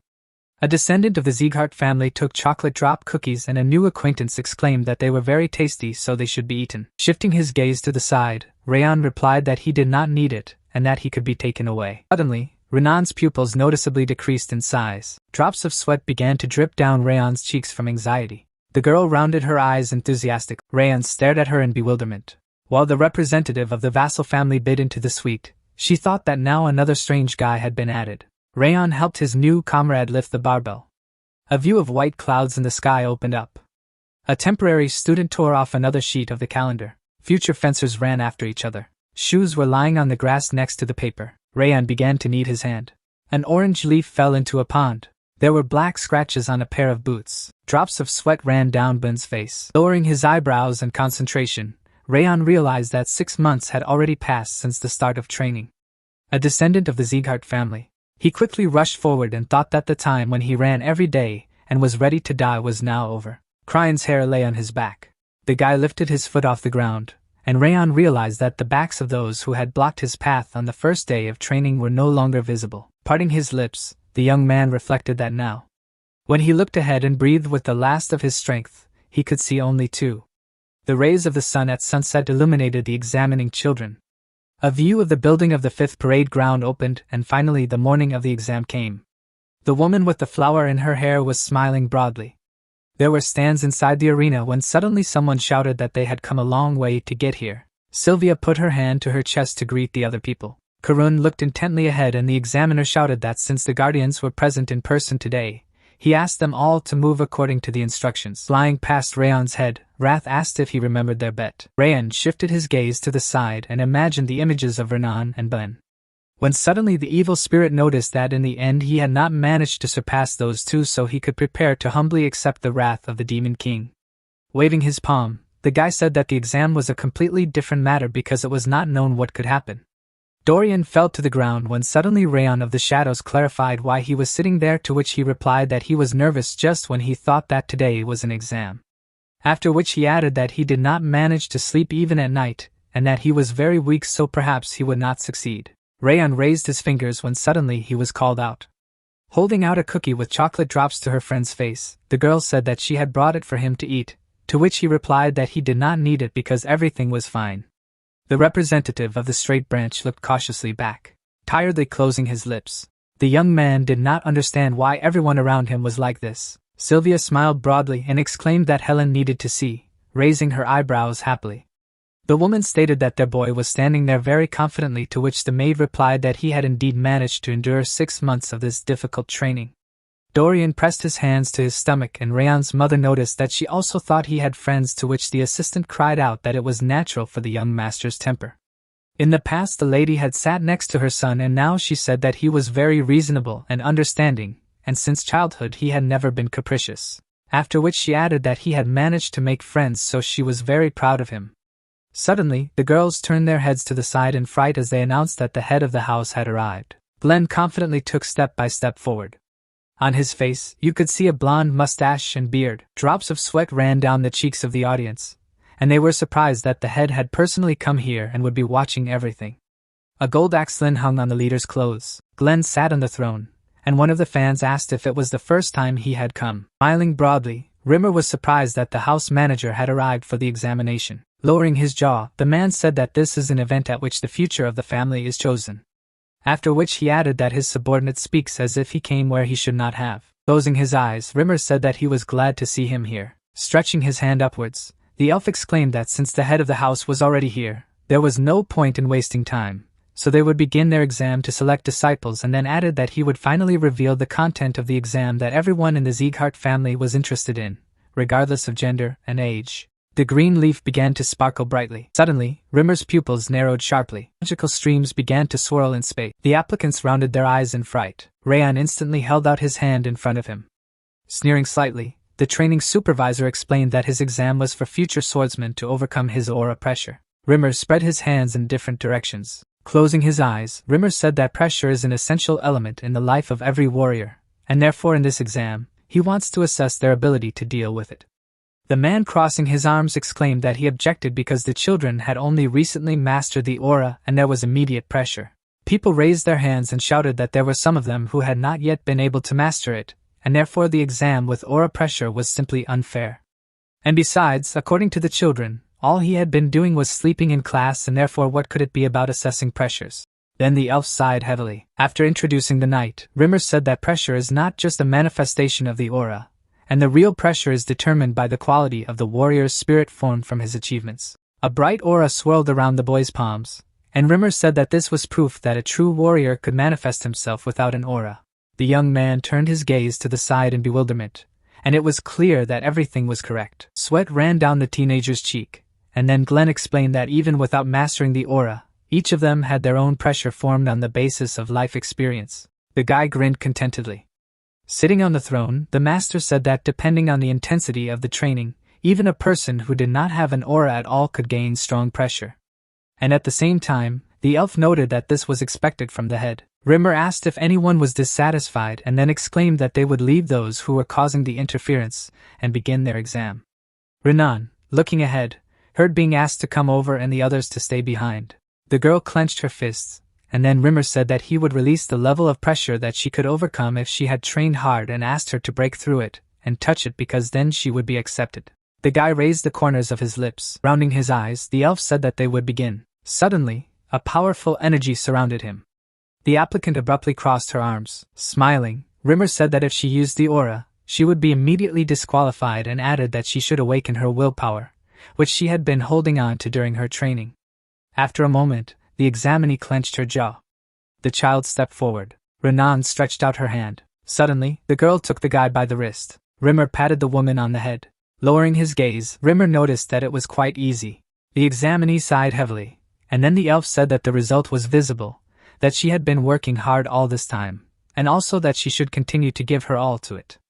Dorian opened his mouth wide when he heard that he was next and clarified about the order, to which the head of training replied that he wanted to do so, and therefore let him come out as soon as possible. Sweat ran down the young man's face. Rimmer asked if he had seen what Renan was doing and at the same time explained that he just needed to break through the wall of his pressure with the willpower he had built up by tempering himself, and the invited candidate asked if this was possible since he was known for his complete lack of it.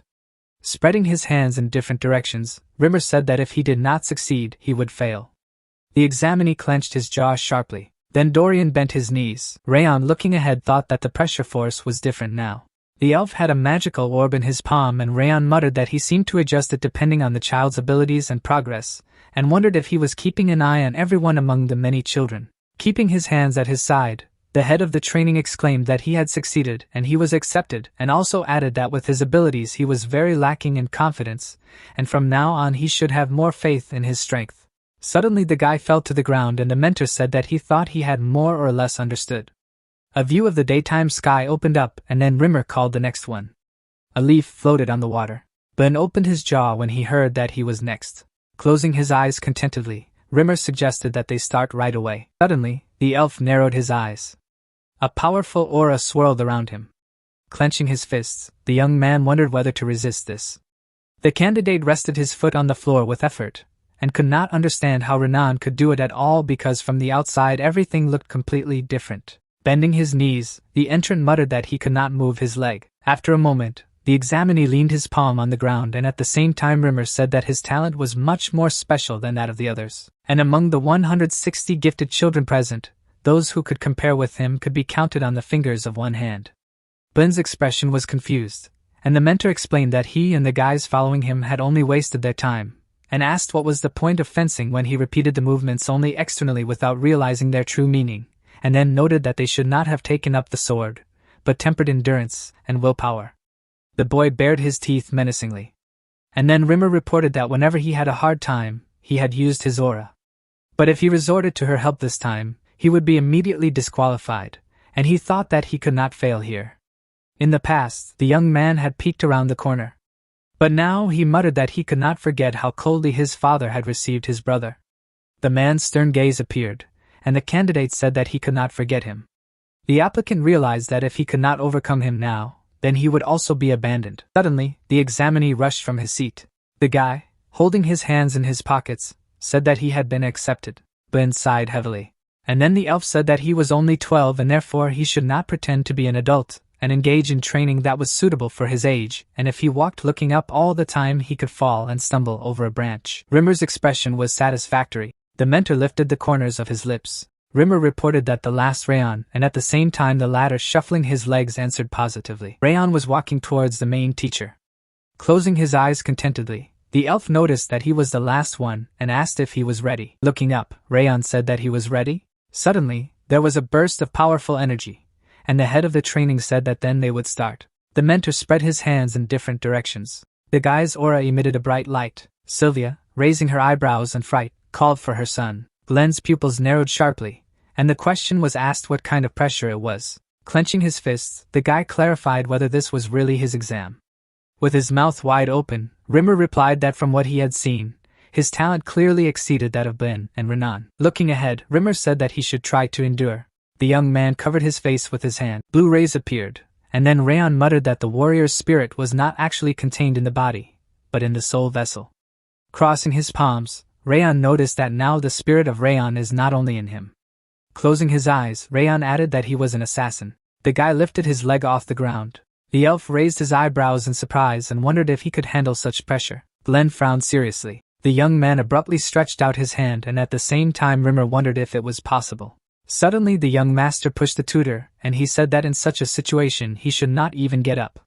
The spectators, their eyes rounded, were stunned. Sweat was dripping down Rimmer's cheek. The grandfather of Rayon lowered his eyebrows in bewilderment. Rayon grinned contentedly and asked if the exam was over. The guys rounding their eyes asked if he had overcome such pressure, and how it was possible at all.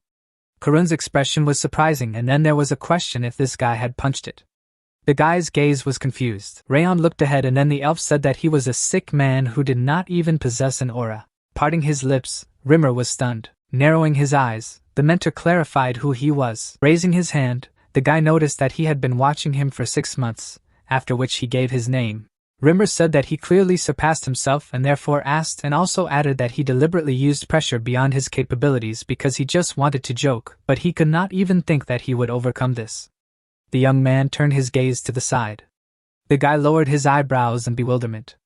The elf's eyes widened sharply. Scratching his head, Rimmer laughed and said that he was Rimmer and added that he was a little distracted and on Rayon they would finish today's student selection exam. Sweat ran down Ben's cheek with fear and at the same time the mentor said that now was the time to announce the best because they were all curious. Karun frowned seriously. Rimmer said that Rayon was becoming the best student of the 5th training palace, which made the guys open their mouths in surprise. Sylvia through her tears exclaimed that their Rayon was the best and the maid noticed that he had done it.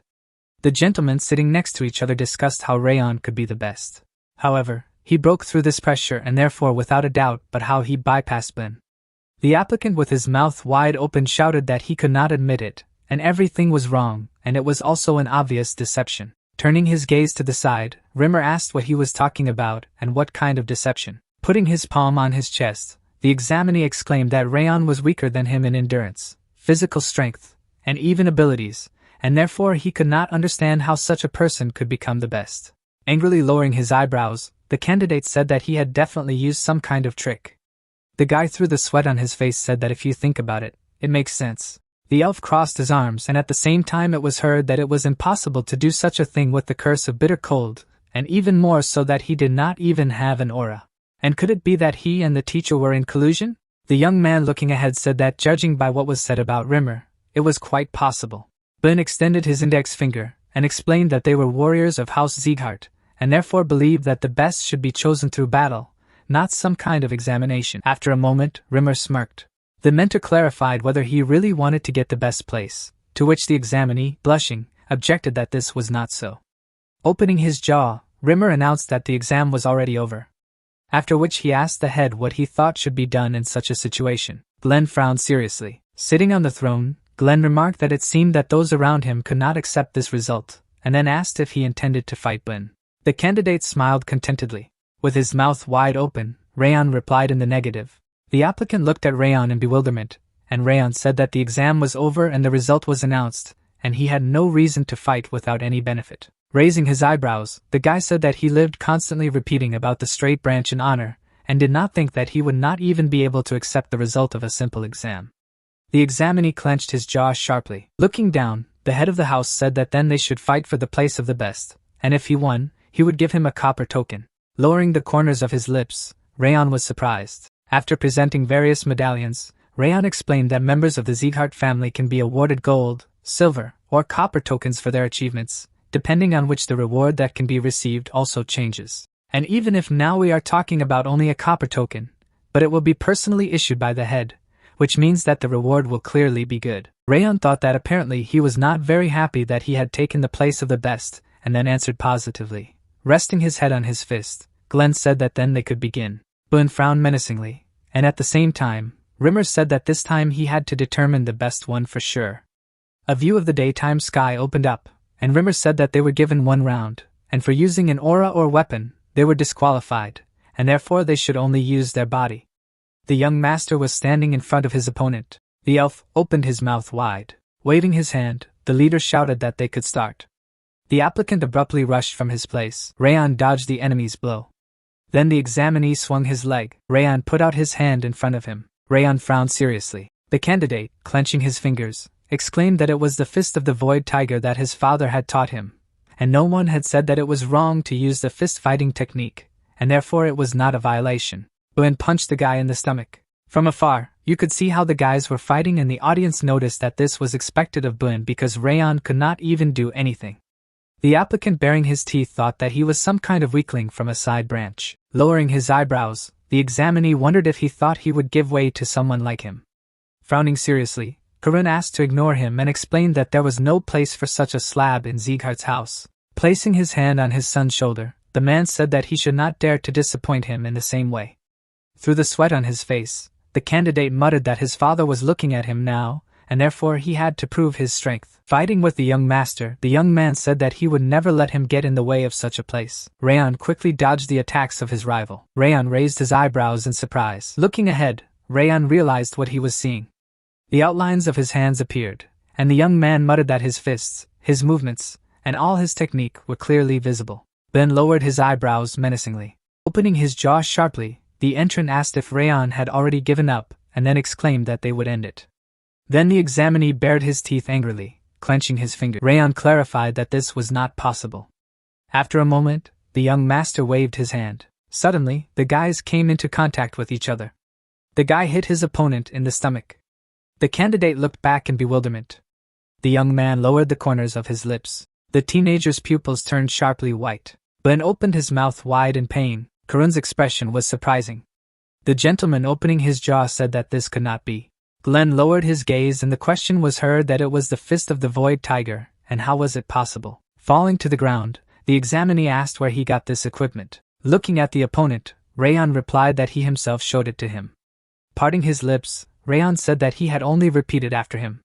The spectators opened their mouths and asked what it was if it wasn't the Void Tiger's fist, and how he was able to use this technique.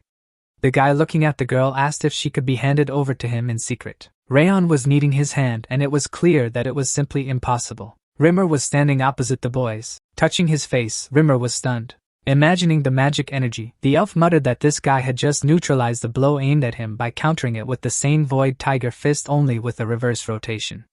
A bright flash appeared and the head of the training explained that usually geniuses are those who can determine the flow of the enemy's technique. But Rayon was able to make this current his own and use it. The mentor thought that this was what Sieghart wanted, namely a talent that could take a leading position on the continent. An unusual aura swirled around Rayon, and at the same time, Rimmer noticed that this was an extremely rare talent. Closing his eyes contentedly, Rimmer said that it seemed that the winner was determined, and they had all seen it. Raising his hand, the elf exclaimed that victory was for Rayon, and with that, he declared the exam over. Suddenly, Sylvia took off. Rayon raised his eyebrows in surprise. The girl hugged her son. Sweat ran down the young man's cheek. Tears appeared under the lady's eyes, and at the same time, Wrath reported that he was hungry and added that he needed to go home quickly. Renan's father patted her on the head. Bun's expression was sad. Suddenly, the examinee looked away. Karun's gaze was stern. Then, the manager of the Central Military Palace turned away. The applicant blushed sharply. The gentleman distanced himself from the candidate. A light was burning in the window of the building. A white candle appeared. The guy was standing opposite his father. The young man tilted his head down. Bun raised his eyebrows when he heard how he was addressed. Sitting on a chair, Karun asked if he remembered what he had told him, to which the examinee replied that he had told him to take the place of the best student, and also not to lose to anyone. Turning to his son, the master said that it was true because he didn't want much from him, and he just needed to break the girl from the Sullian house and crush Rayon along the way, to become the best. Opening his jaw, the steward of the Central Military Palace exclaimed that he had lost not even to the right girl but to some insect expelled from the straight branch, and then asked if he wanted to disgrace him. The man asked if he aspired to become like his third and fourth brothers, to which the guy through the sweat on his face replied in the negative. Looking ahead, Karun said that he had already missed his first chance and the next choice of the best would be made by the grades by the end of the training and therefore he should take this place. Turning around, the gentleman said that now let him go. As he walked down the street, the young man thought that he could not miss the last chance he was given if he wanted to live as a member of the direct branch of the Sieghart family. Bun clenched his fist sharply, baring his teeth. The examinee said that it was because of this insect Rayon that he was in this situation. Moving his legs, the applicant could not understand how and noticed that he had definitely worked hard enough not to lose to anyone. The candidate touched his face. Sweat was dripping down the guy's cheek. Standing in front of the building, the young man wondered how he ended up here. Bun pursed his lips and wondered if he had come here out of habit as he wandered aimlessly. Suddenly, the examinee opened the door. Looking around, the applicant muttered that it was empty and wondered if it was because he had just passed the exam. The candidate took a dumbbell in his hand. After a moment, the guy turned his head. The young man noticed many boxes. On one of them was written the name of Rayon. Bun walked over to the cells. Opening a small door, the examinee wondered if it was not scary if he just looked and added that he was not going to steal, but just look. Suddenly, the applicant rounded his eyes in surprise. A huge number of shoes appeared. Taking the shoe in his hand, The candidate muttered that even at first glance, there were more than 10 pairs here, and then wondered if he had used them all in 6 months, and also added that he had only changed his shoes twice. The young man's expression was stunned. Suddenly, the young man turned, but imagined Rayon lifting dumbbells. Sweat was dripping down the cheek of Rayon. Looking ahead, the examinee noticed that he had always trained. Rayon clenched his fist menacingly, and the applicant said that while he, forgetting about the basics, waved his sword for show, and while resting in the dormitory, Rayon demonstrated an image corresponding to the Sieghart family. A white flower appeared sadly. Lowering his gaze, the candidate muttered that he was the opposite. Suddenly, the guy raised his head. The young man looked at the dumbbells. Sports equipment was lying on the floor. Bun was holding a pair of shoes in his hands. Then, the examinee will put the shoes in the box. The applicant closed the door of the cell. The candidate was walking down the street. The guy looked at the sky. After a moment, the young man frowned seriously. Anger sighed angrily, and said that he had nothing to say, and although he had lived for hundreds of years, he had never seen someone like him. Looking at Rayon, Wrath asked who he was, to which he replied that no one knew and added that fantasizing was not forbidden, so let him think for himself. Looking at the blue screen, Rayon clarified what kind of ability it was. After which the Demon King explained that it was the perception of a snowflower, which meant that it was too good an ability that did not correspond to its insignificance. It seemed as if the teenager crossed his palms, and the evil spirit said that such an ability allows him to increase the area of sensation, and now it is at the first level, and therefore the increase will be 10%. Closing his eyes, Wrath said that he, the king, could feel 10 times more than he was originally capable of, and then Rayon said that this was not bad. Anger lowered the corners of his lips in bewilderment when he heard the question of what was wrong with its name, and why exactly the perception of a snowflower. Wrath explained that he just liked it so much and asked that he hadn't come up with a beautiful idea. And at the same time, the guy lifting his leg off the floor noticed that no matter how much he thought about it, he really had terrible taste. A view of a tall building opened up, and the Demon King exclaimed that he was completely devoid of grace. The young gentleman was informed that he had been summoned by the head of the house, which surprised Sylvia, putting her hand on her chest. The girl asked if Rayon had a problem, to which the man, smiling, replied that she did not have to worry. The assistant's expression was joyful. Glenn sat on the throne, and his servant said that he would just personally hand him a copper token. Bending his knees, Rayon greeted the head of the house. The gentleman, squinting, said that although he did not like it, he had to keep his promises, and then the butler agreed with him. The man presented Rayon with a reward. A copper token appeared, and at the same time the head of the house said that as promised he was handing it to him. The guide took the medallion in his hand, and his grandfather explained that in the future he could return it asking for some suitable item or service in return. The young man's gaze was thoughtful. Putting his lips, Rayon said that he wanted to say something right now. Glenn's face showed surprise when he heard about Sylvia. Standing in front of his master, Rayon asked what should be done to restore her mother to her former position. The man looked down. The servant closed his eyes, frowning seriously. The head of the house clarified whether he meant belonging to a direct branch by his former position. Through the sweat on his face, Rayon replied that it was so, and thought that the pressure of the aura seemed to have softened. Lowering his eyebrows, Glenn said that if he accumulates achievements that will be recognized by the whole family, then this is possible. But it is not as simple as it is in words. Looking at the copper token, Rayon said that gaining the recognition of others in this place was like pulling a star out of the sky and therefore almost impossible, especially for a guy like him. Smiling, the young man said that it meant that there was still a possibility, albeit a small one. Placing the locket on the surface, Rayon said that this was enough for him, and thanked him for his answer. After a moment, the young master turned away. Suddenly, Rayon turned around when he heard the head of the house ask to stop and explain that he had not yet asked for a reward, and he could listen to the question he asked without a token. Lowering the corners of his lips, Rayon did not think that the king of the north, who was bringing death, would say such a thing. Looking down, the man asked to tell him his wish. Clenching his fist, Rayon muttered that he had thought of something in advance, and what he needed most at the moment. The guy said that he needed a cultivation technique, after which, Glenn opened his mouth and noticed that it would be taught to him by his teachers during basic training. Placing his palm on his chest, the young man said that he needed a cultivation technique that was superior to those taught by the masters, and he wished that it was at the same level as a copper token. Imagining significant people in the past, Rayon thought that the shadow cultivation technique he had used in his previous life wasn't enough for him. Because in order to restore Sylvia's position and cut off Darius's head, he had to have a stronger and more prominent aura. Parting his lips, the head of the house spoke about the cultivation technique. A moment later, the doomed king of the north snapped his fingers. Suddenly, the white doors opened. Tall bookshelves appeared. The shelves surrounded Rayon. Rayon stood in front of huge cabinets. A lot of textbooks appeared. Rayon looked up in surprise. Dust particles flew past the shelves. Frowning seriously, the man said that this was one of the Sieghart family's bookcases, and if he raised his hand in the center, the book he needed most would appear. Raising his eyebrows, the guy replied that he understood. Stretching his palm upwards, the young man muttered that it was enough for this technique to be better than the shadow cultivation technique, and hoped that there would be something useful. A magical aura swirled around the hand of Rayon. Dark textbooks appeared. Suddenly, one of the many books began to come out. The young master spread his fingers. Narrowing his eyes, Rayon wondered what kind of old book it was. Sweat ran down Glenn's cheek. The butler's expression was surprising. The head of the house was stunned. A textbook hung in the air, and then the man could not understand why this one. Rayon raised his eyebrows. The book emitted a bright light, and Rayon wondered if this was the golden fire technique. Touching the pages, the guy asked what it was. The young man's hair flew up sharply. Suddenly, the paper flew in different directions. White sheets surrounded the young master. The look of Rayon was surprising. A magical aura flew in the air.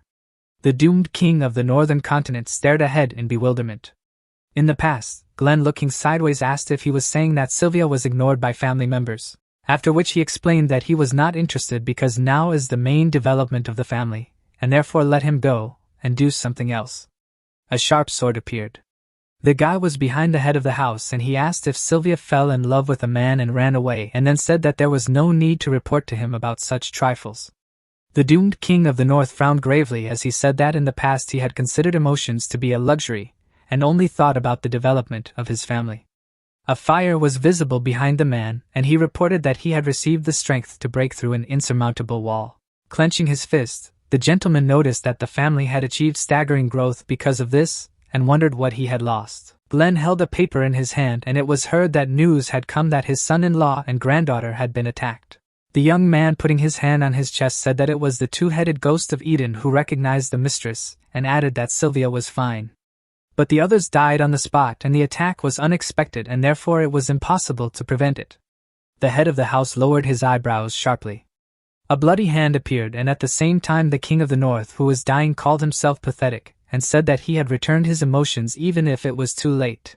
A girl was sitting on the ground, and her father explained that the past could not be returned. A book hung in the air, and at the same time the man noticed that even if Rayon and Sylvia hated him, this time he would definitely protect him. Rayon raised his head in surprise. Looking at his palms, Rayon wondered what it was and thought that something was still flowing into his body and head. Sweat ran down the guy's cheek when he heard how he was addressed. The young man stood opposite his grandfather. Looking down, Glenn asked what he had just done.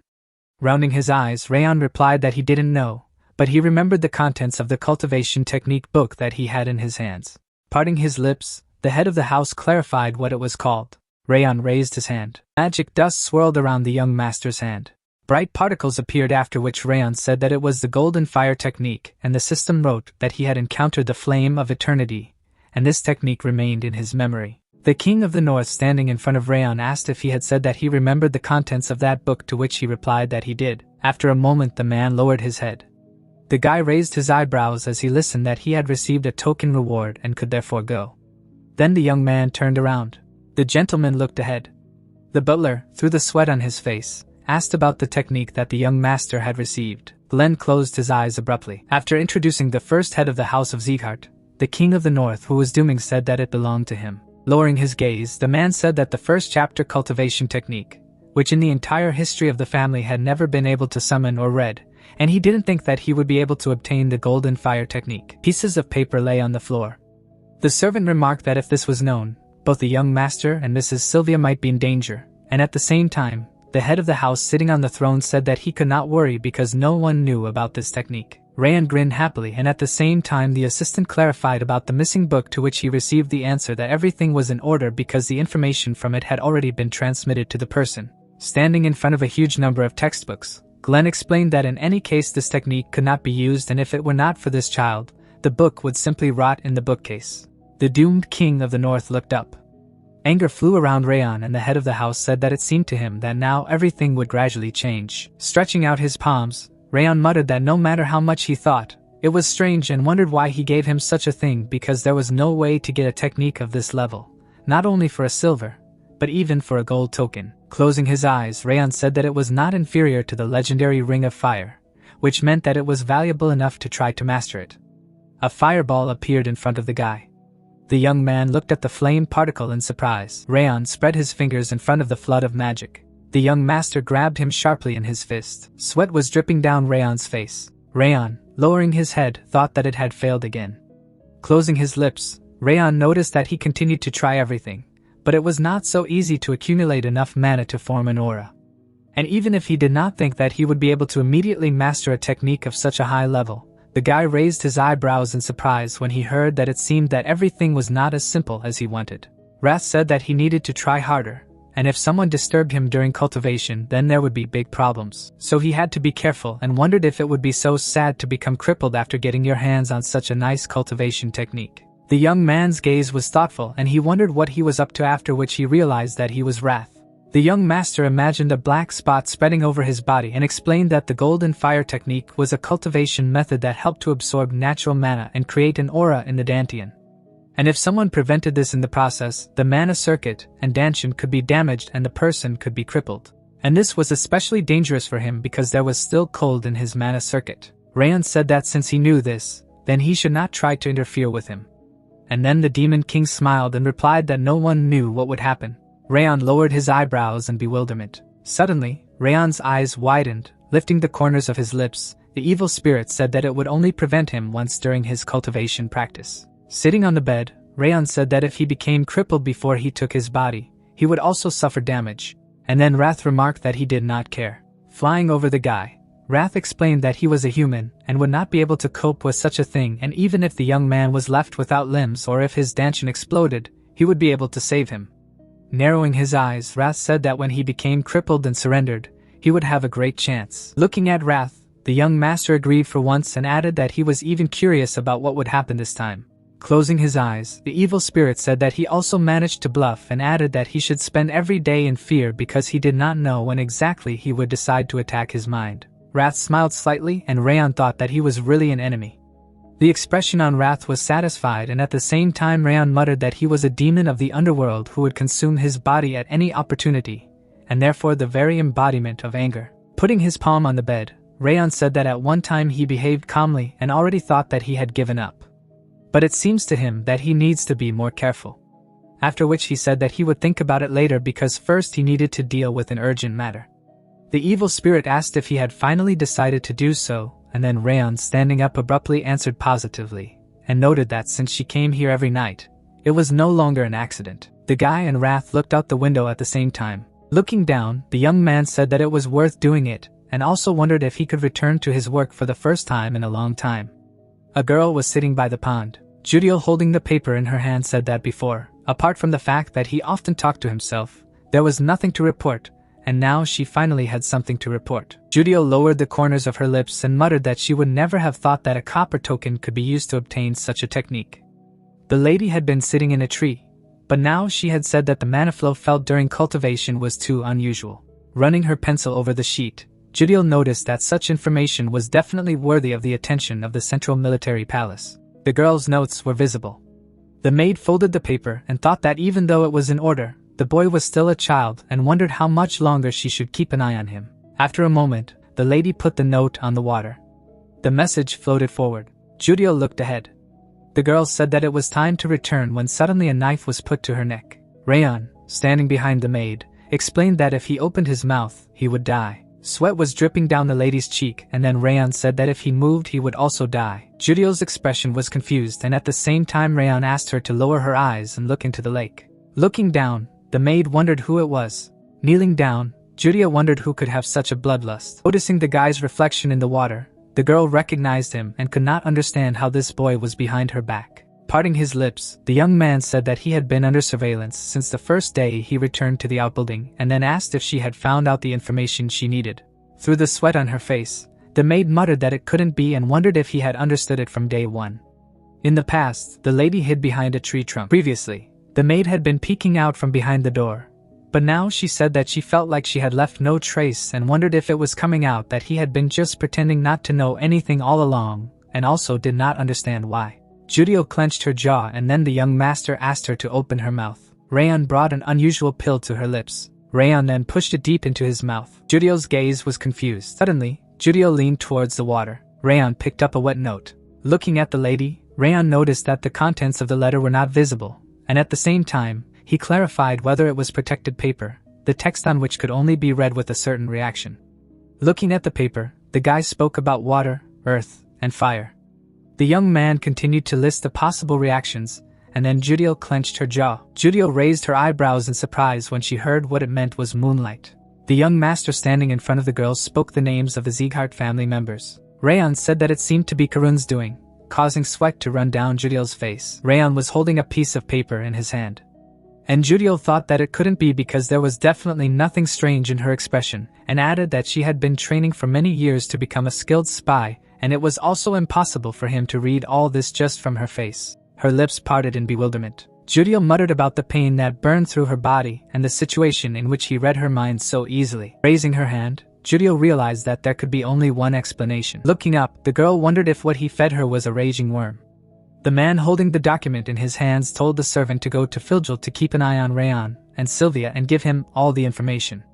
The girl looked in his direction as he talked about how if she did this task well, then everything would be done. Falling to her knees, the servant asked if the boy had fed her a fierce worm. The hero, opening his eyes wider, noted that she knew this worm was unexpected for him. Her gaze was directed forward. She immediately covered her mouth with her hand. The maid lowered her head. Tears came to her eyes after thinking that with the help of this worm, it was possible to track the location and emotions of the person who ate it. And if it was the will of the owner, then it was possible to cause unbearable pain in the person, or even kill him. The young man holding a paper in his hands noted that since she was sending such letters to Karun, she must be a spy for the Central Military Palace, and that it had begun 7 months ago right after the recognition ceremony, and she had apparently conducted an extremely detailed investigation. Sweat ran down her face. Turning his head, the guy was talking about his mother and Helen. She, with her eyes wide open, remembered that she had thought that this mission would be extremely easy. Remembering how Karun stood in the office, the girl realized that this was just collecting information about the little child Rayon and Sylvia who had become crippled. And it seemed to her that she would be able to cope with it extremely easily. Looking at this man, the spy realized that it could not have occurred to her that such a monster lived in him. Still on her knees, she shouted that she would immediately correct the content of the letter and write a lie there. But the hero said that there was no need for this because even if she corrected him, the information about him would still reach this person. Her body trembled at the words that this would only show him her incompetence. A mad smile appeared on his face. Grinning, the fighter explained that from now on, she would have to be a double agent. Her gaze went up as Rayon said that information that would immediately become public should be sent and not be shy, and what they couldn't find out about should be hidden and at the same time provided with information from the other side.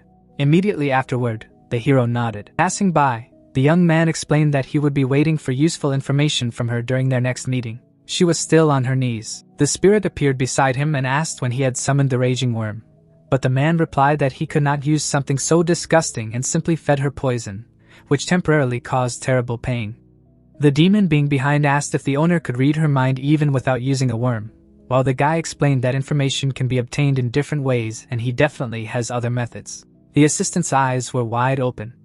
Remembering how he left the house, the fighter knew that after that he plunged headlong into training to create an aura and was engaged in it until the day when it was necessary to return to the training ground again. A maid-servant girl also appeared after he thought that for him, who had been tirelessly cultivating all this time, it had not been possible to create an aura to the last. His gaze was fixed somewhere forward.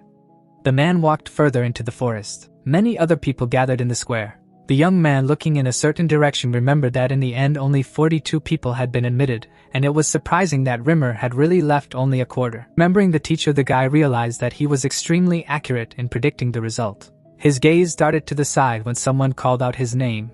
Renan came up to him. They stood next to each other. A spirit immediately appeared between them. Her gaze was directed in his direction. The girl was eating a cookie when someone asked if Mr. Rayon had helped their daughter with her workouts. The mother sitting opposite asked if she thanked him, while the girl answered in the affirmative and explained that she did it after she received the cookies. And the woman asked if her daughter did it for help with training. Renan, holding the liver in her hand, answered in the negative and explained that her father had told her that she should never talk to men first. The woman smiling said that now she understood everything. There was a cup of tea on the table when his mother said that when it came to gratitude, gender didn't matter at all. The daughter's mouth opened slightly after the words of the interlocutor that when receiving help from someone, you must definitely say thank you because this is elementary politeness. Immediately after, her eyes also widened when her mother asked to thank the man for training. Standing in front of him, Renan said words of gratitude. The spirit being behind asked why she suddenly decided to do this, but the young man replied that he did not understand it either. His gaze darted to the side when someone called out to him. One of the candidates, closing one eye, asked if the fighter was doing well and added that it seemed to him that death would overtake him even as a temporary student. The guy tilted his head a little, listening to the words of the interlocutor that now that he really managed to become a student, it would be hard to imagine how difficult it would be for him because all the days he rested, he was tormented by nightmares. And yesterday, his head was visited by thoughts that he would not be able to cope properly, and he could not fall asleep because of this. Glancing to the side, Dorian noted that it was extremely good that it was the hero who took first place because if it were Mr. Blinn, it would be much worse. Behind him was this man. The boy immediately fell to the ground. The representative of the straight branch stood right in front of him.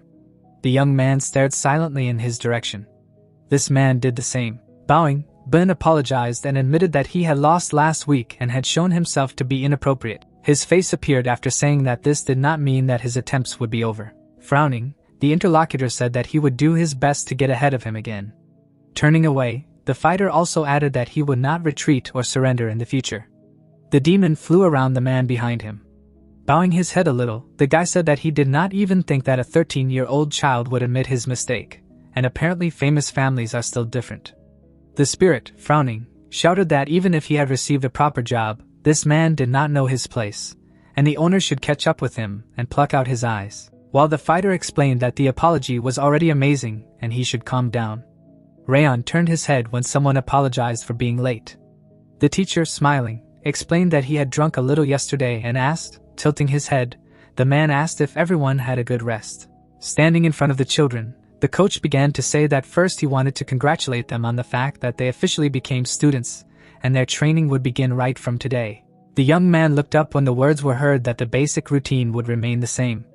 But since this was already basic training, they would have a few more training sessions. Everyone suddenly turned around.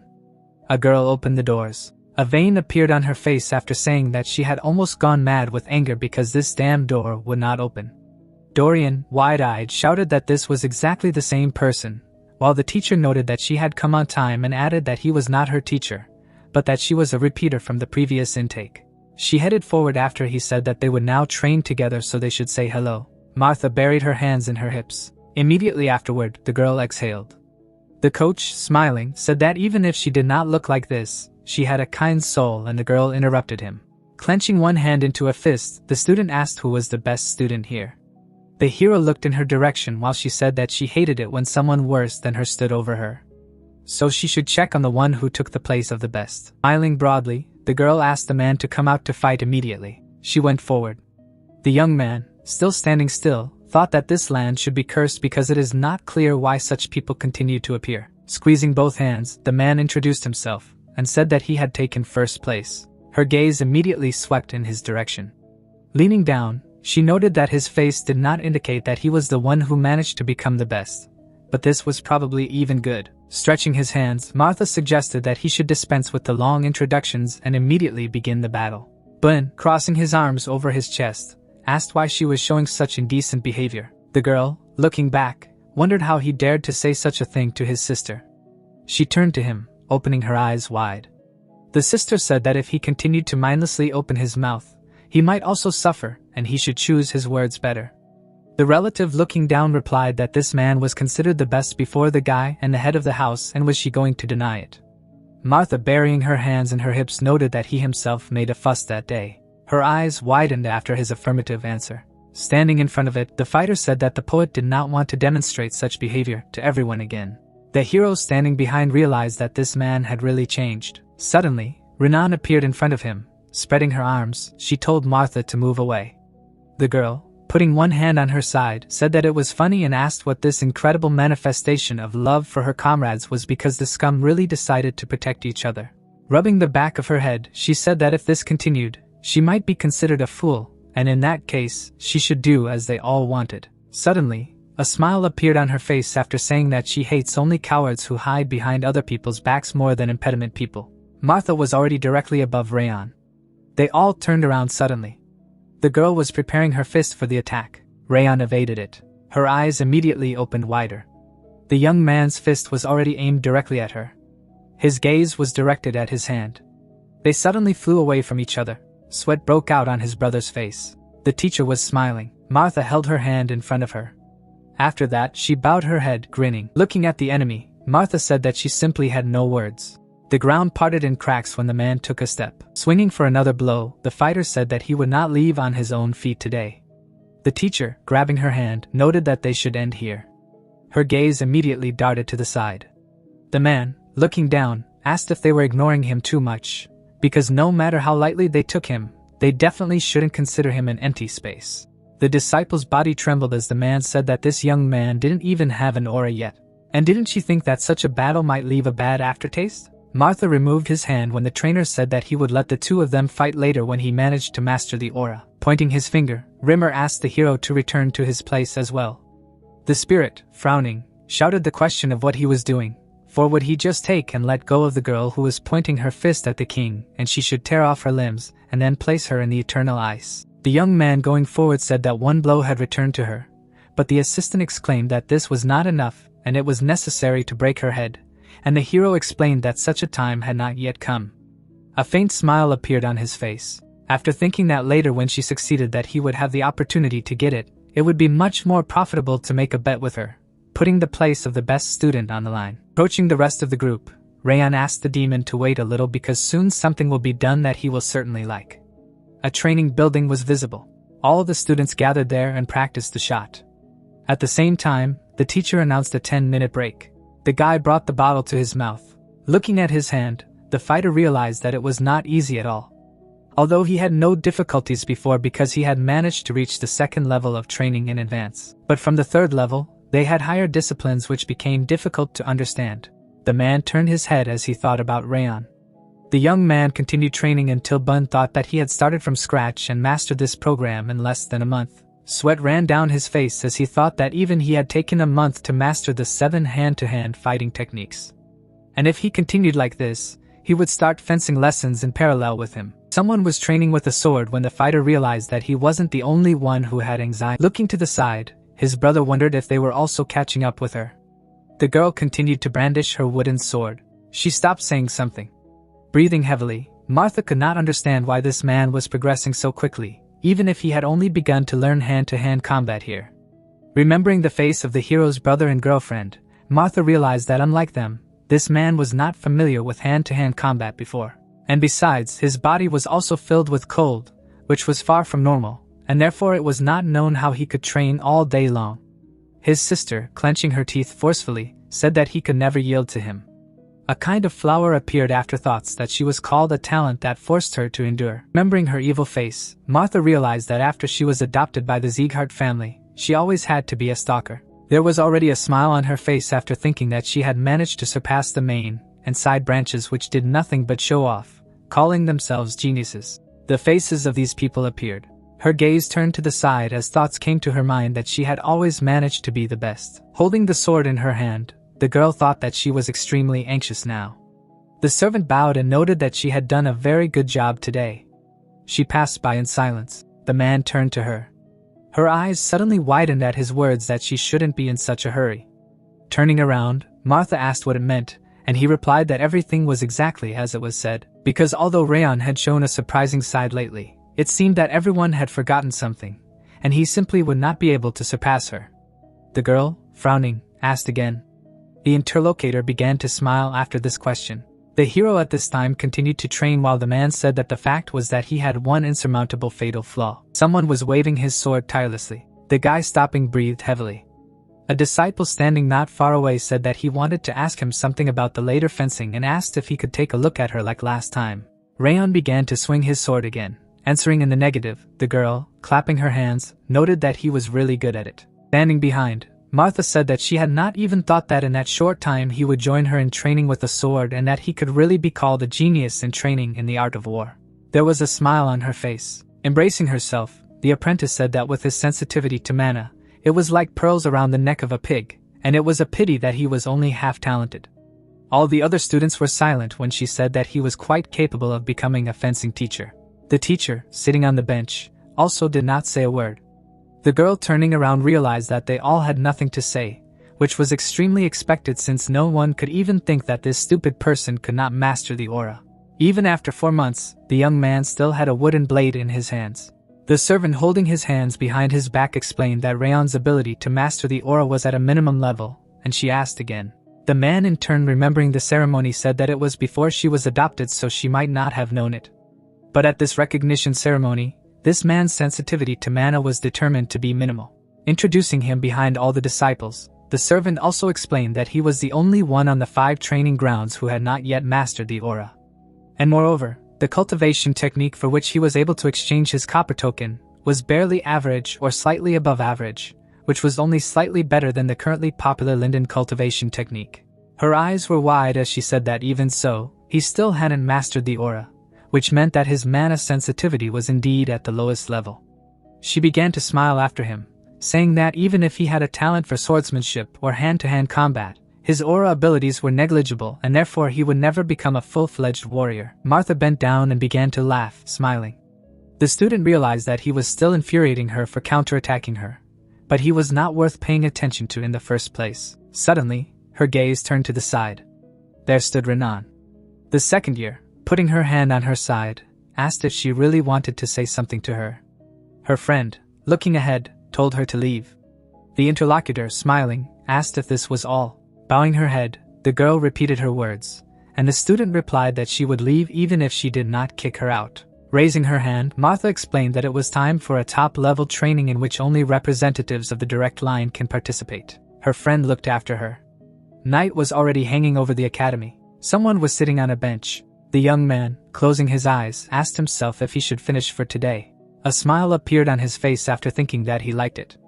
Remembering himself in his previous life, the fighter realized that he had not been trained in martial arts in the war because he only needed ways to survive or kill, and there was only one way to progress, namely killing people.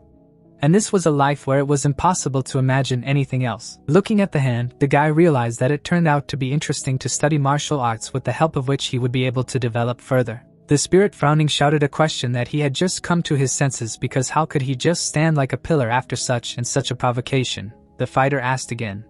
The demon flying around him shouted a question about whether he had managed to hear what that dark-haired girl said to him.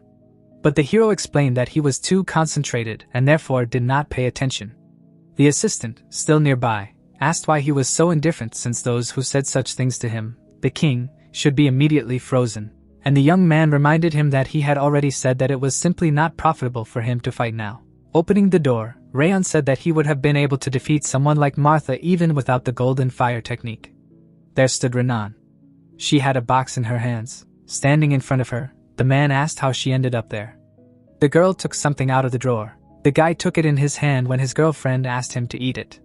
She's standing in front of him and asks him to eat it again. Closing his eyes, the guy remembered that based on what the life of the killer had taught him, it would be better not to eat it, but his girlfriend would definitely not give him something strange. His eyes suddenly opened wider. The demon wide-eyed and asked what it was, as he had never tasted anything so sweet, even in his own world, and suggested that it might taste better because of the cold. Renan, standing in the doorway, asked if he liked it, and he answered in the affirmative. Closing the box, the student explained that it was an ice cream bead. The hero raised his hand and tried to stop her, but the spirit wanted her to give them another one before leaving. The guy standing at the door thought that she might be worried about him. Remembering the filling of the box, the soldier realized that she, as befits a child, loves everything sweet, and judging by the size, there were at most 4 beads of ice cream. Renan opened the box when the young man realized that she had given him the last remaining money and most likely thought about it for a very long time. Smiling, Rayon said that she was really fine and should be repaid later. The spirit flying behind wanted her master to ask her for another such delicacy.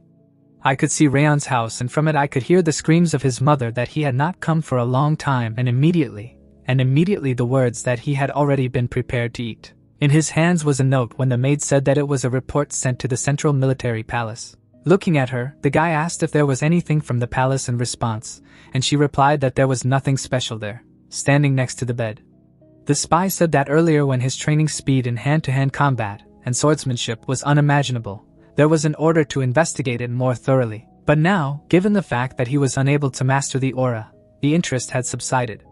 The soldier, bowing his head, asked, "What about his mother?" The interlocutor, lowering her gaze, said that interest in her had also subsided, and if this continued, she could be recalled. The young man, looking in her direction, knew that it was bad because it could still be used. Sweat ran down her face as she asked if it could be that the master hadn't mastered the aura on purpose yet. Rayon stared at her silently. Smiling, the guy asked if she thought so. Her eyes immediately opened wider after such a question, and the girl immediately answered in the negative and apologized. Sitting on the bed, the hero noted that she had worked hard and asked her to leave.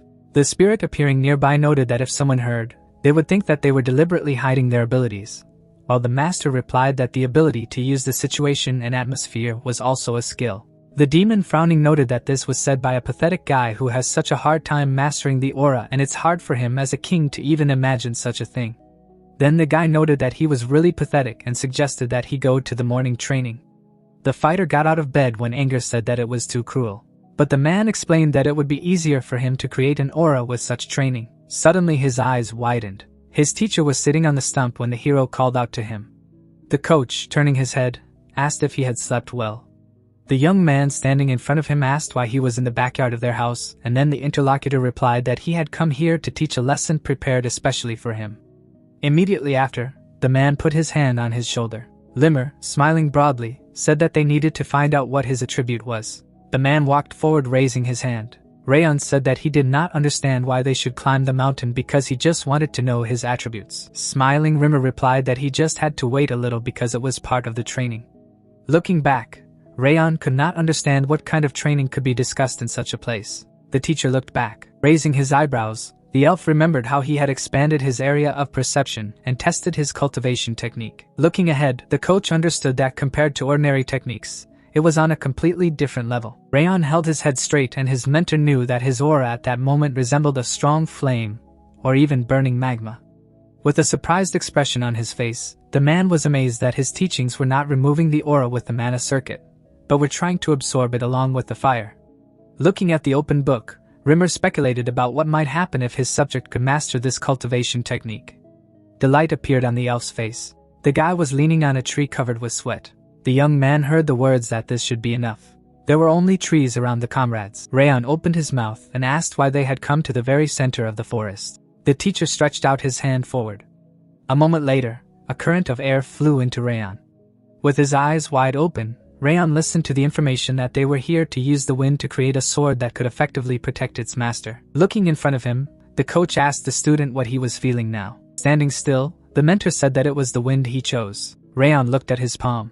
Looking down, Rimmer expressed incomprehension at how a 13-year-old boy could not be frightened after such a thing. Placing his hand on his thigh, the man explained that his disciple, unlike him, had not felt the wind since birth, and that it was also complicated by the fact that he had a cold mana circuit. Looking at the leaves, the elf revealed that wind has several varieties, which include warm, cold, and piercing. Raising his gaze to the sky, the teacher shared his thought that he wanted to create a sword of wind that could cut through everything. Staring at his hand, the coach added that he managed to achieve this. Lowering his head, Rayon listened to the words that he too needed to find something similar. Looking at his palm, Rayon heard that he should think about the image of fire he wanted to possess. Standing still, Rayon objected to his mentor because they are in the north where it is difficult to see normal flames unless the entire mountain is set on fire.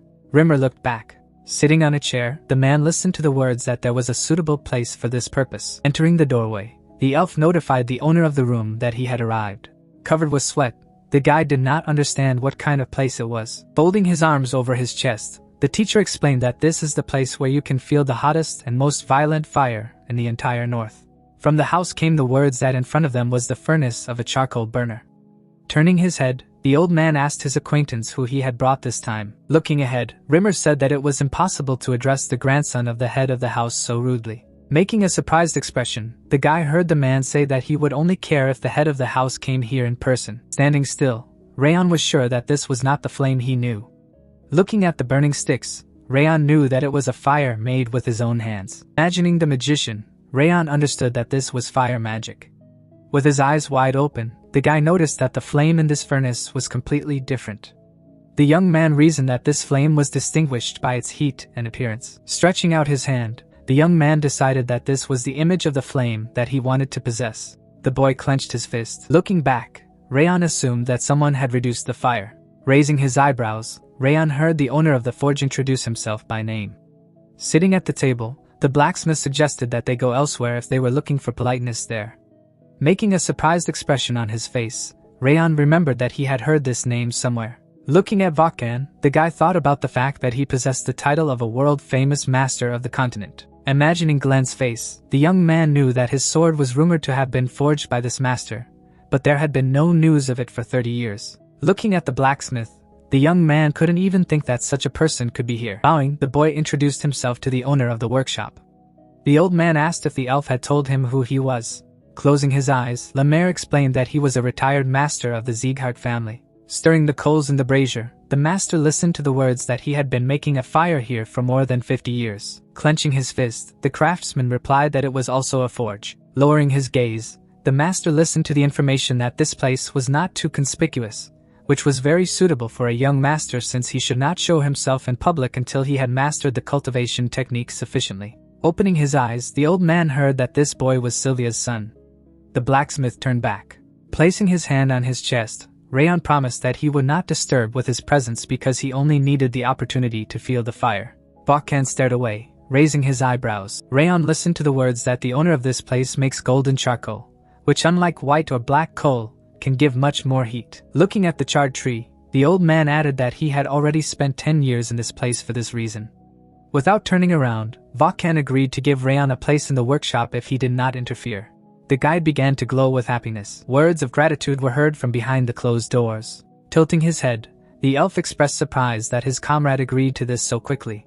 Placing his hand on the blacksmith's shoulder, Rimmer promised that if the master took good care of Rayon, he would be guaranteed a good drink. Opening his eyes, the teacher was struck by the words that his colleague did not agree because of him. Looking at the way Rayon stood in front of the furnace, Vakan explained that the moment the child approached, the fire burned so badly that even the coal instantly deteriorated due to the sudden heat. Rayon was looking ahead and the blacksmith was talking about the incredible power in his breathing which is able to move the flame. Lowering his gaze, the master assumed that this man was the one he had long dreamed of meeting. Rayon sat down on the floor. Sitting still, the guy remembered that he had been going to the coal furnace for 7 months, and its owner was awakening the energy of the golden fire, which he had not yet mastered. Looking at the fireball, the young man understood that even though everyone considered the fire attribute to be dangerous and destructive with masterfully honed energy, this element was the most stable of all. Standing in front of the bright flames, the young man knew that apart from this, the power of a powerful golden fire was awakening in this place. Looking away, Rimmer advised us to think about the image of fire that we should have. With his eyes wide open, the boy guessed that this was the image of fire he needed. Darius looked back and Rayon decided that with the power he had gained, he could defeat Darius. Rayon was standing in a dark place. Sylvia put her hand to her chest and Rayon wanted to return her to the straight branch thanks to his abilities. Flying up to a bright source of light, the guy realized that his goals are no different from walking in pitch darkness, so he needs a torch that lights his way. A bright flash lit up the young man's face. Turning away from the golden fire, the young man was firmly convinced that this was the flame he had chosen. Putting his hands on his knees, the boy felt that his body was now receiving a much stronger fire energy than usual. Covered with sweat, Rayon felt that the heat of the furnace and the entire surrounding space was entering his body. So, he needed to concentrate in order to fully feel this fire. Spreading his arms, Rayon realized that this is a trance state that allows mental images from his head to appear right in front of his eyes. Looking at his hand, Rayon thought that he needed to concentrate a little more. Smiling, the evil spirit said that now it was his turn. Flying in the air, the guy listened to the words of the ghost of anger that at the moment when the child is most vulnerable, he will make him freeze forever.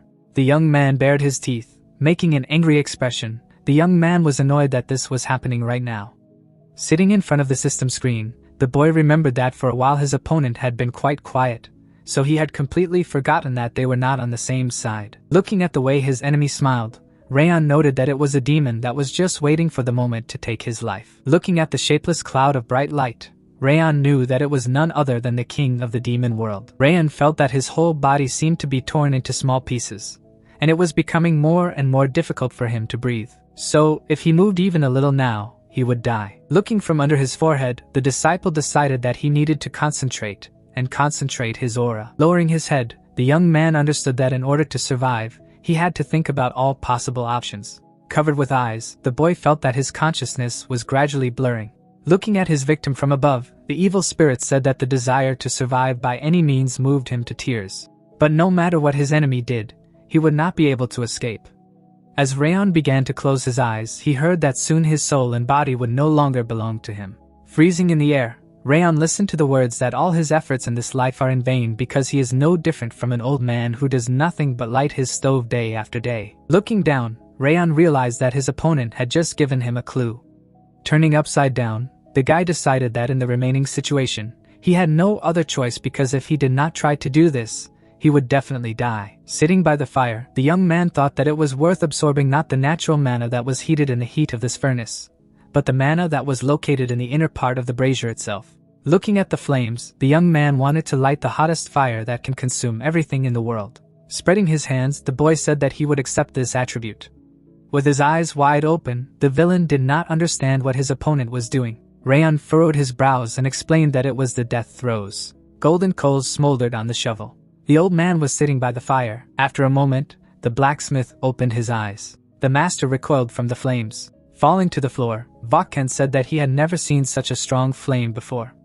Turning his head, the blacksmith assumed that something had happened to the furnace. Looking back, the artisan thought that it was because of his guest. Looking at the child starting to shiver, the old man couldn't understand why it was the only thing that kept cold in the midst of such intense heat. Raising his hand, the owner of the workshop asked if he was okay. Pointing with his finger, the blacksmith asked him to answer at least something. The elf covered the apprentice with his body.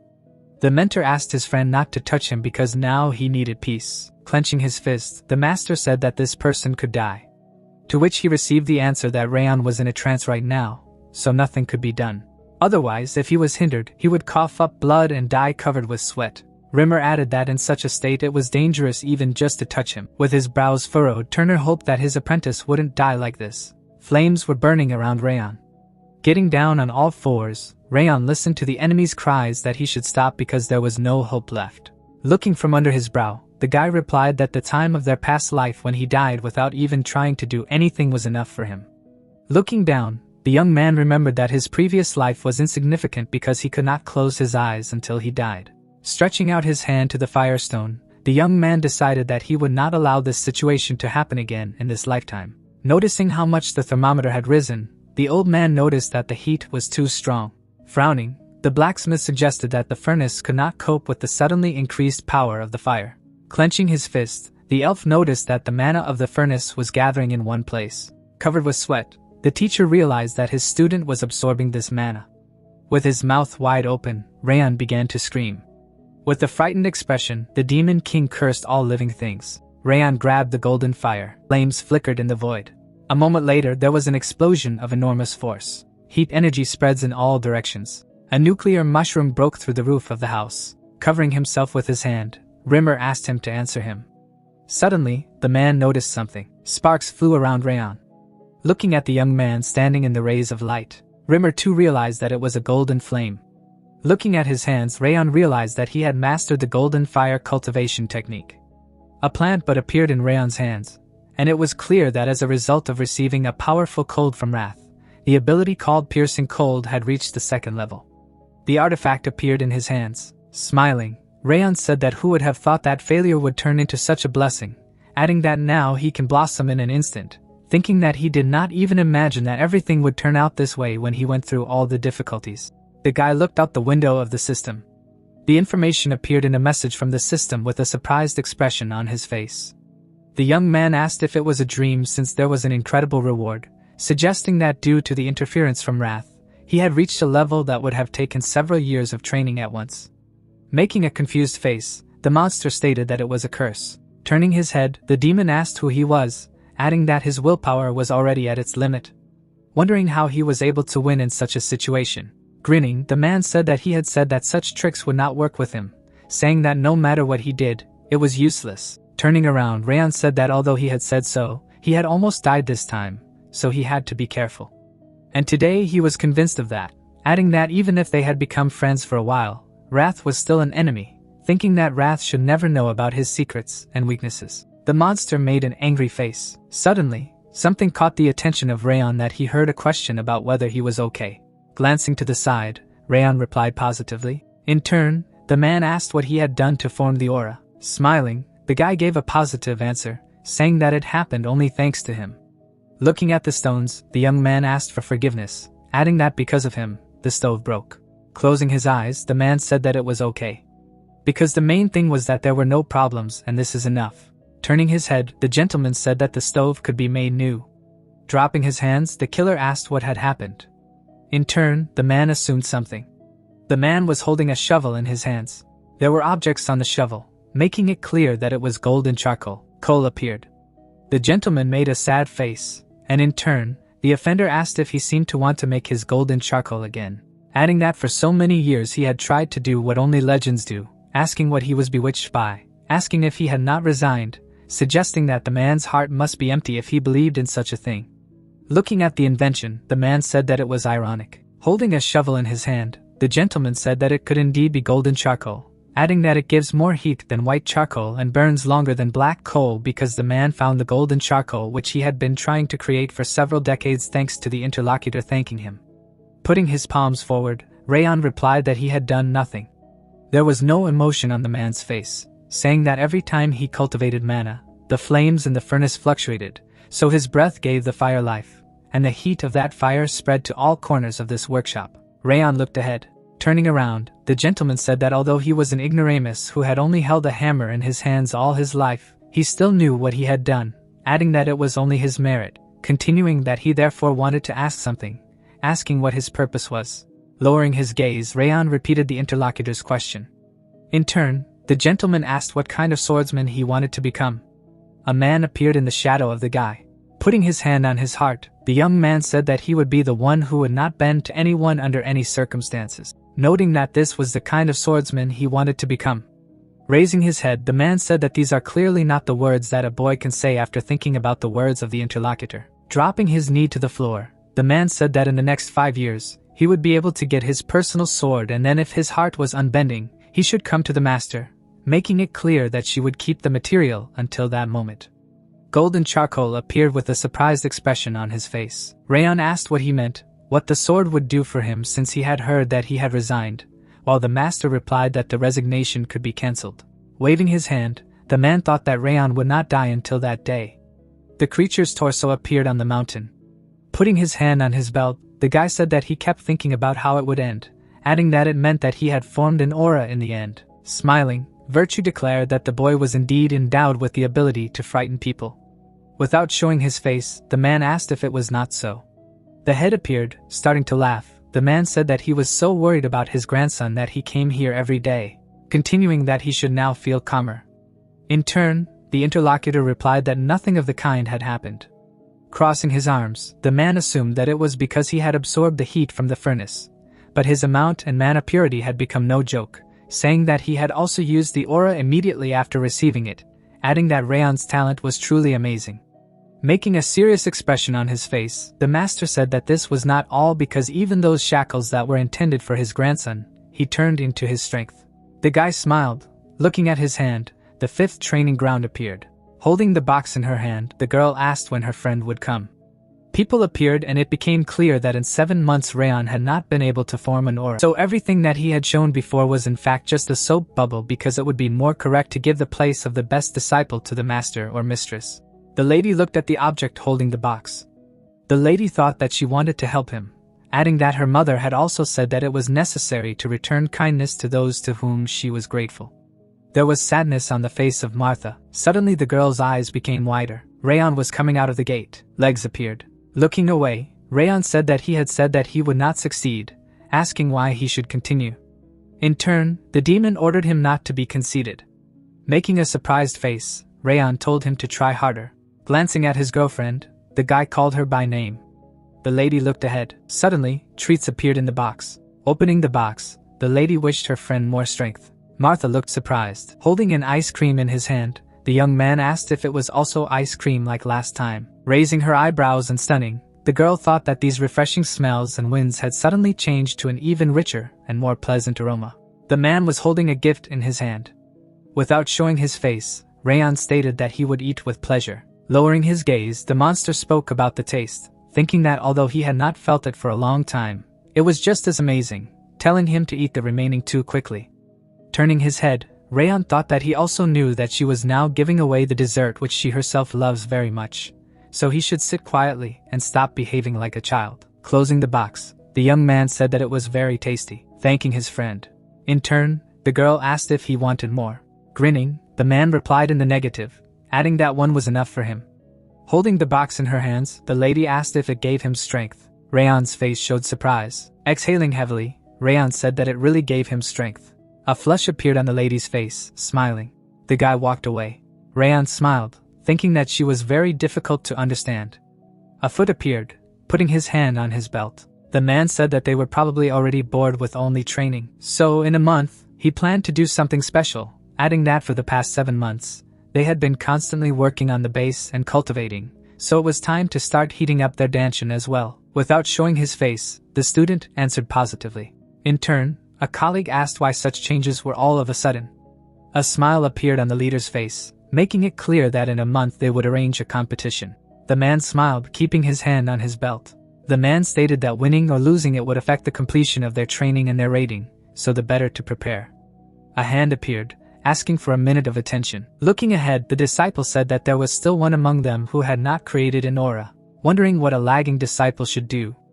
A smile flaunted on the girl's face. Closing his eyes, the head said that fortunately, this guy said that he had finally created an aura as well.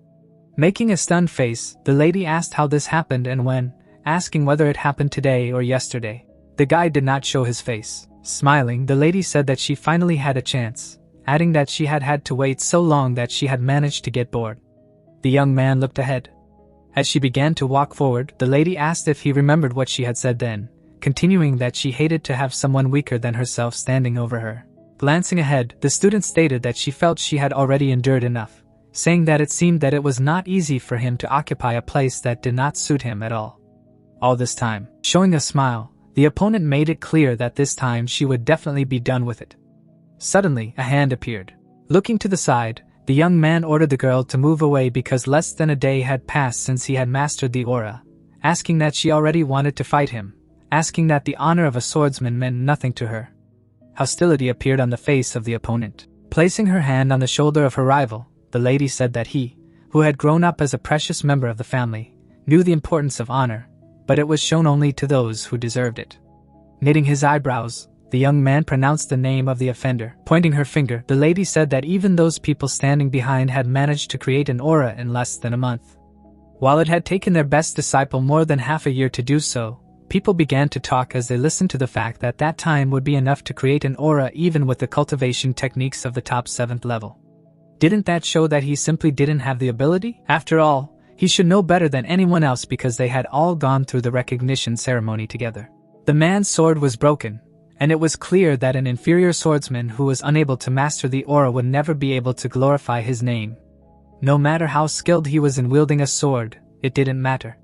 Turning her head, the student asked if Rimmer had not so suddenly proposed a competition in order to replace the best student. Throwing up his hands, the man said, "Who knows?" Rayon's face appeared, smiling. The rival said that for his abilities, he had taken his place for too long, adding that it seemed that the time had come to finally leave him. Putting her hands on her belt, the lady said that as she had said, the place of the best student should be taken by the one who won the competition. Making a stunned face, the lady heard that he did not want this.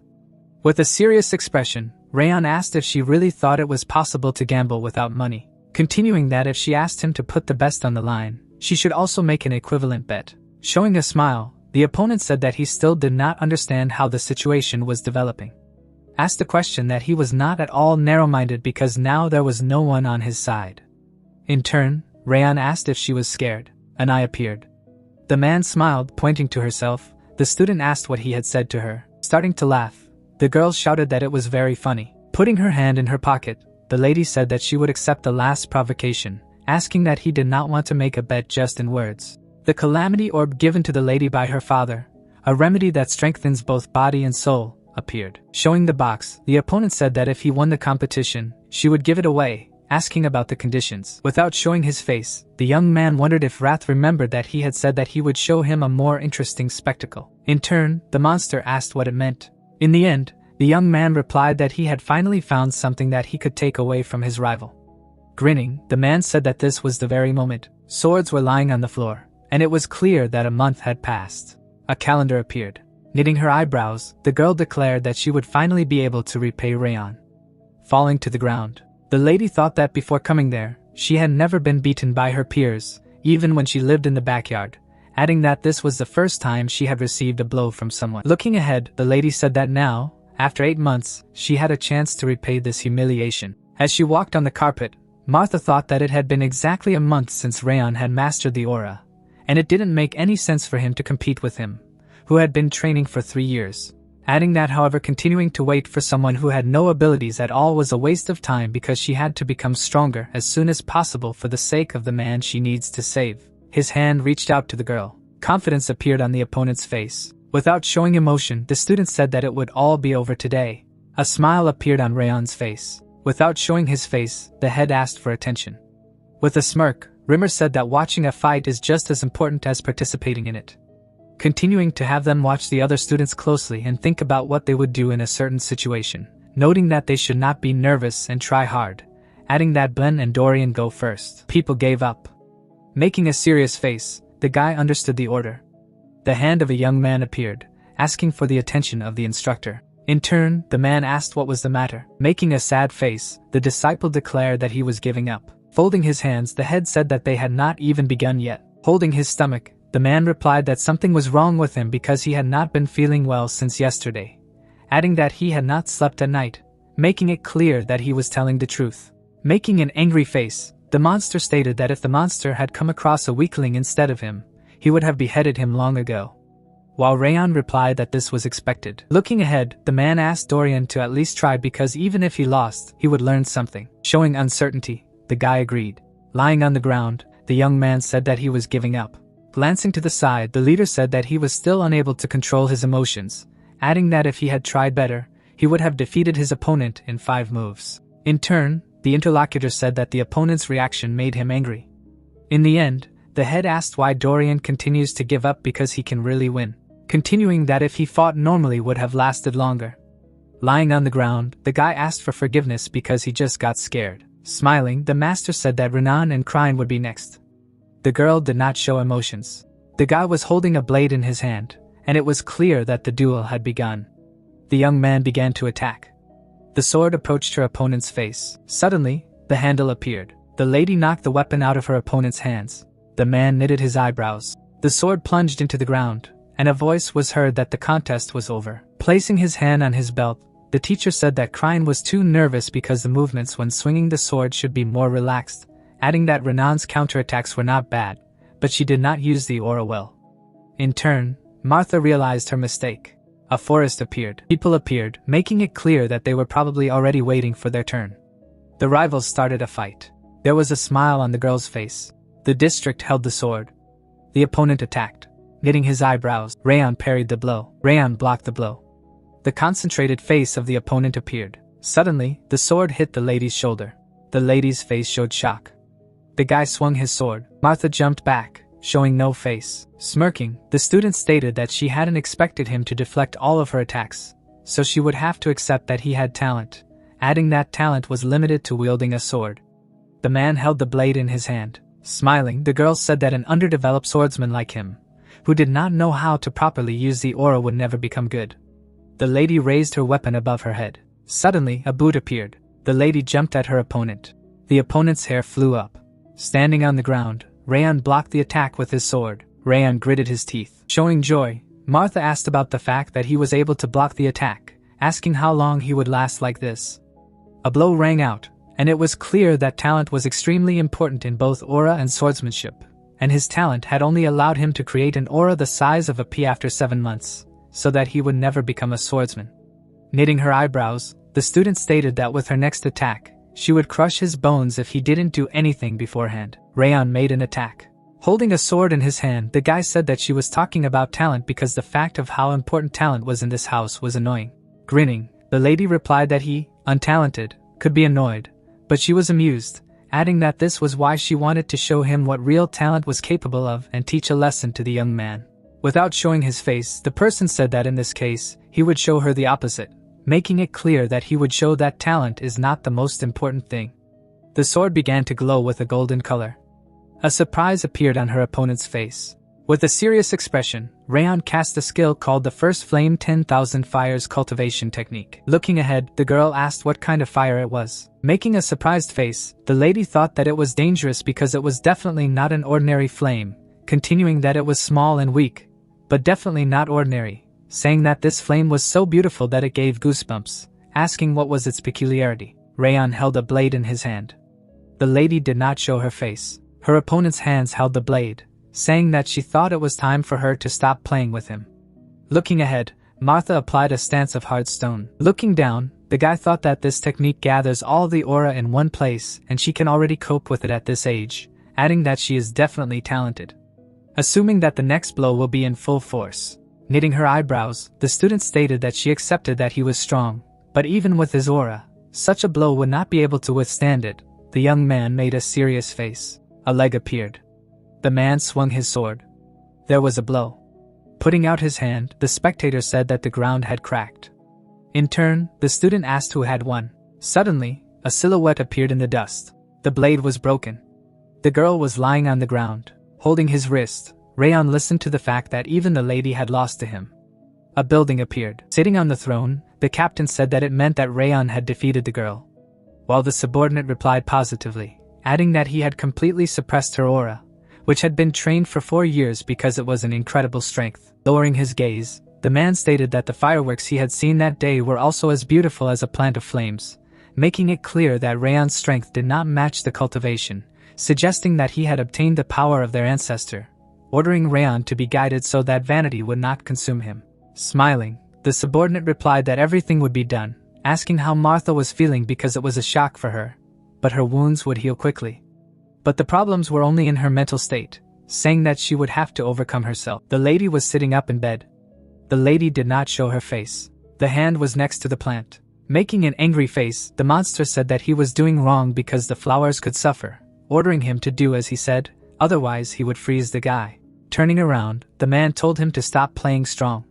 In turn, the demon replied that he was so brave because of his water resistance. In the end, the young man said that he knew about it, adding that he should stop screaming in vain. A drop of sweat rolled down Rayon's face, and it became clear that on the day he defeated Martha, the calamity ball he received as a reward had greatly improved his abilities. So, all his efforts paid off to their heart's content. Rayon was holding a shovel in his hand against the background of many messages from the system.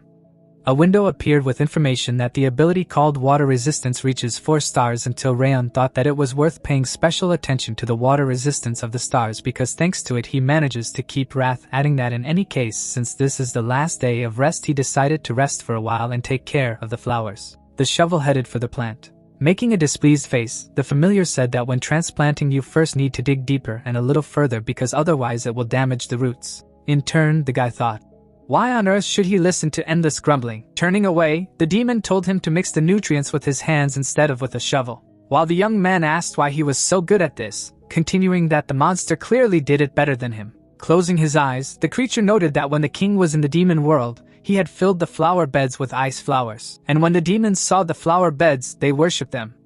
And in the end, the man responded with surprise. A girl who was standing at the gate appeared. There was no emotion on the opponent's face. Sitting on one knee, Rayon said that he hoped she hadn't come to fight, asking what was the matter. Knitting her eyebrows, the lady thought that he had such a hobby, adding that she thought that he was not such a child. However, she seemed to be wrong. Looking ahead, the opponent said that she wanted to fight him again. Turning away, Rayon said that he understands everything, but stubbornly not to admit defeat is already outside the norm. In turn, the opponent replied that she did not say that she did not accept defeat, adding that nevertheless she did not understand how this could happen, so she came here to find out. In the end, Rayon asked a question about what she put up. The lady made a stunned face. Glancing ahead, the boy said that if the loser wanted to challenge the winner, he should bring something with him. While the opponent asked if he was laughing because there was not necessarily anything at stake. In the end, the young man replied that in that case, he was not interested. Gritting her teeth, Martha thought that he had no desire to fight, wondering what she should do. The girl drew attention to the flowers. Raising her leg above the plants, the opponent suggested that she could try to anger Rayon, saying that he seemed to love flowers very much, but they did not suit him very well. In turn, Rayon did not agree. A surprise appeared on the lady's face. While planting a sprout, Rayon stated that he doesn't really like flowers, adding that he doesn't even know why he should like them as he just helps his mother by taking care of them. The opponent gritted her teeth. The foot was next to the plant. Without showing her face, the rival said that he could do as he wanted, adding that it was too hot here, indicating her intention to leave. The woman, without showing her face, said that she had finally found him. In turn, the guy responded with surprise. Smiling, the mother said that she thought she wouldn't find him, asking about him taking care of the flower beds, asking if he was your friend, assuming that the lady was a friend from training. Turning around, the lady thought that this was Sylvia because she had left the family for the sake of the man and returned in despair to save the child, adding that she was a person who gathered the courage and decided to do it for the sake of her beloved son. Smirking, the mistress said about the black hair and eyes, continuing that the girl's name was probably Martha, saying that it was nice to meet her. In turn, the son replied that she was not actually his friend, stating that he would figure it out himself. In the end, the mother added that she had just decided to talk to her son's friend. Taking the girl's hand, the lady said that she had heard that she had sparred with Rayon, asking if she had hurt herself, continuing that she was very worried. In turn, the interlocutor replied that she was fine. In the end, the woman said that there were rumors that Daniel brought in a talented child. But that was not all, adding that the girl is not only talented, but also beautiful, combining two in one. A blush appeared on the face of her rival. With two hands folded, the lady asked what she was doing here. And in turn, the girl replied that she had come here to say something, but she was done with it, so she would go. Reaching out, the mother offered something to eat while she was still here, continuing that she couldn't just let her son's friend go. Making a surprised face, the lady announced that she was already leaving. The guys were sitting at the table. Without showing his face, Rayon asked why she suddenly fell silent. Sitting down at the table, the woman asked if she was only a year older than the boy. In turn, the girl answered positively. In turn, the mother asked if she was training hard.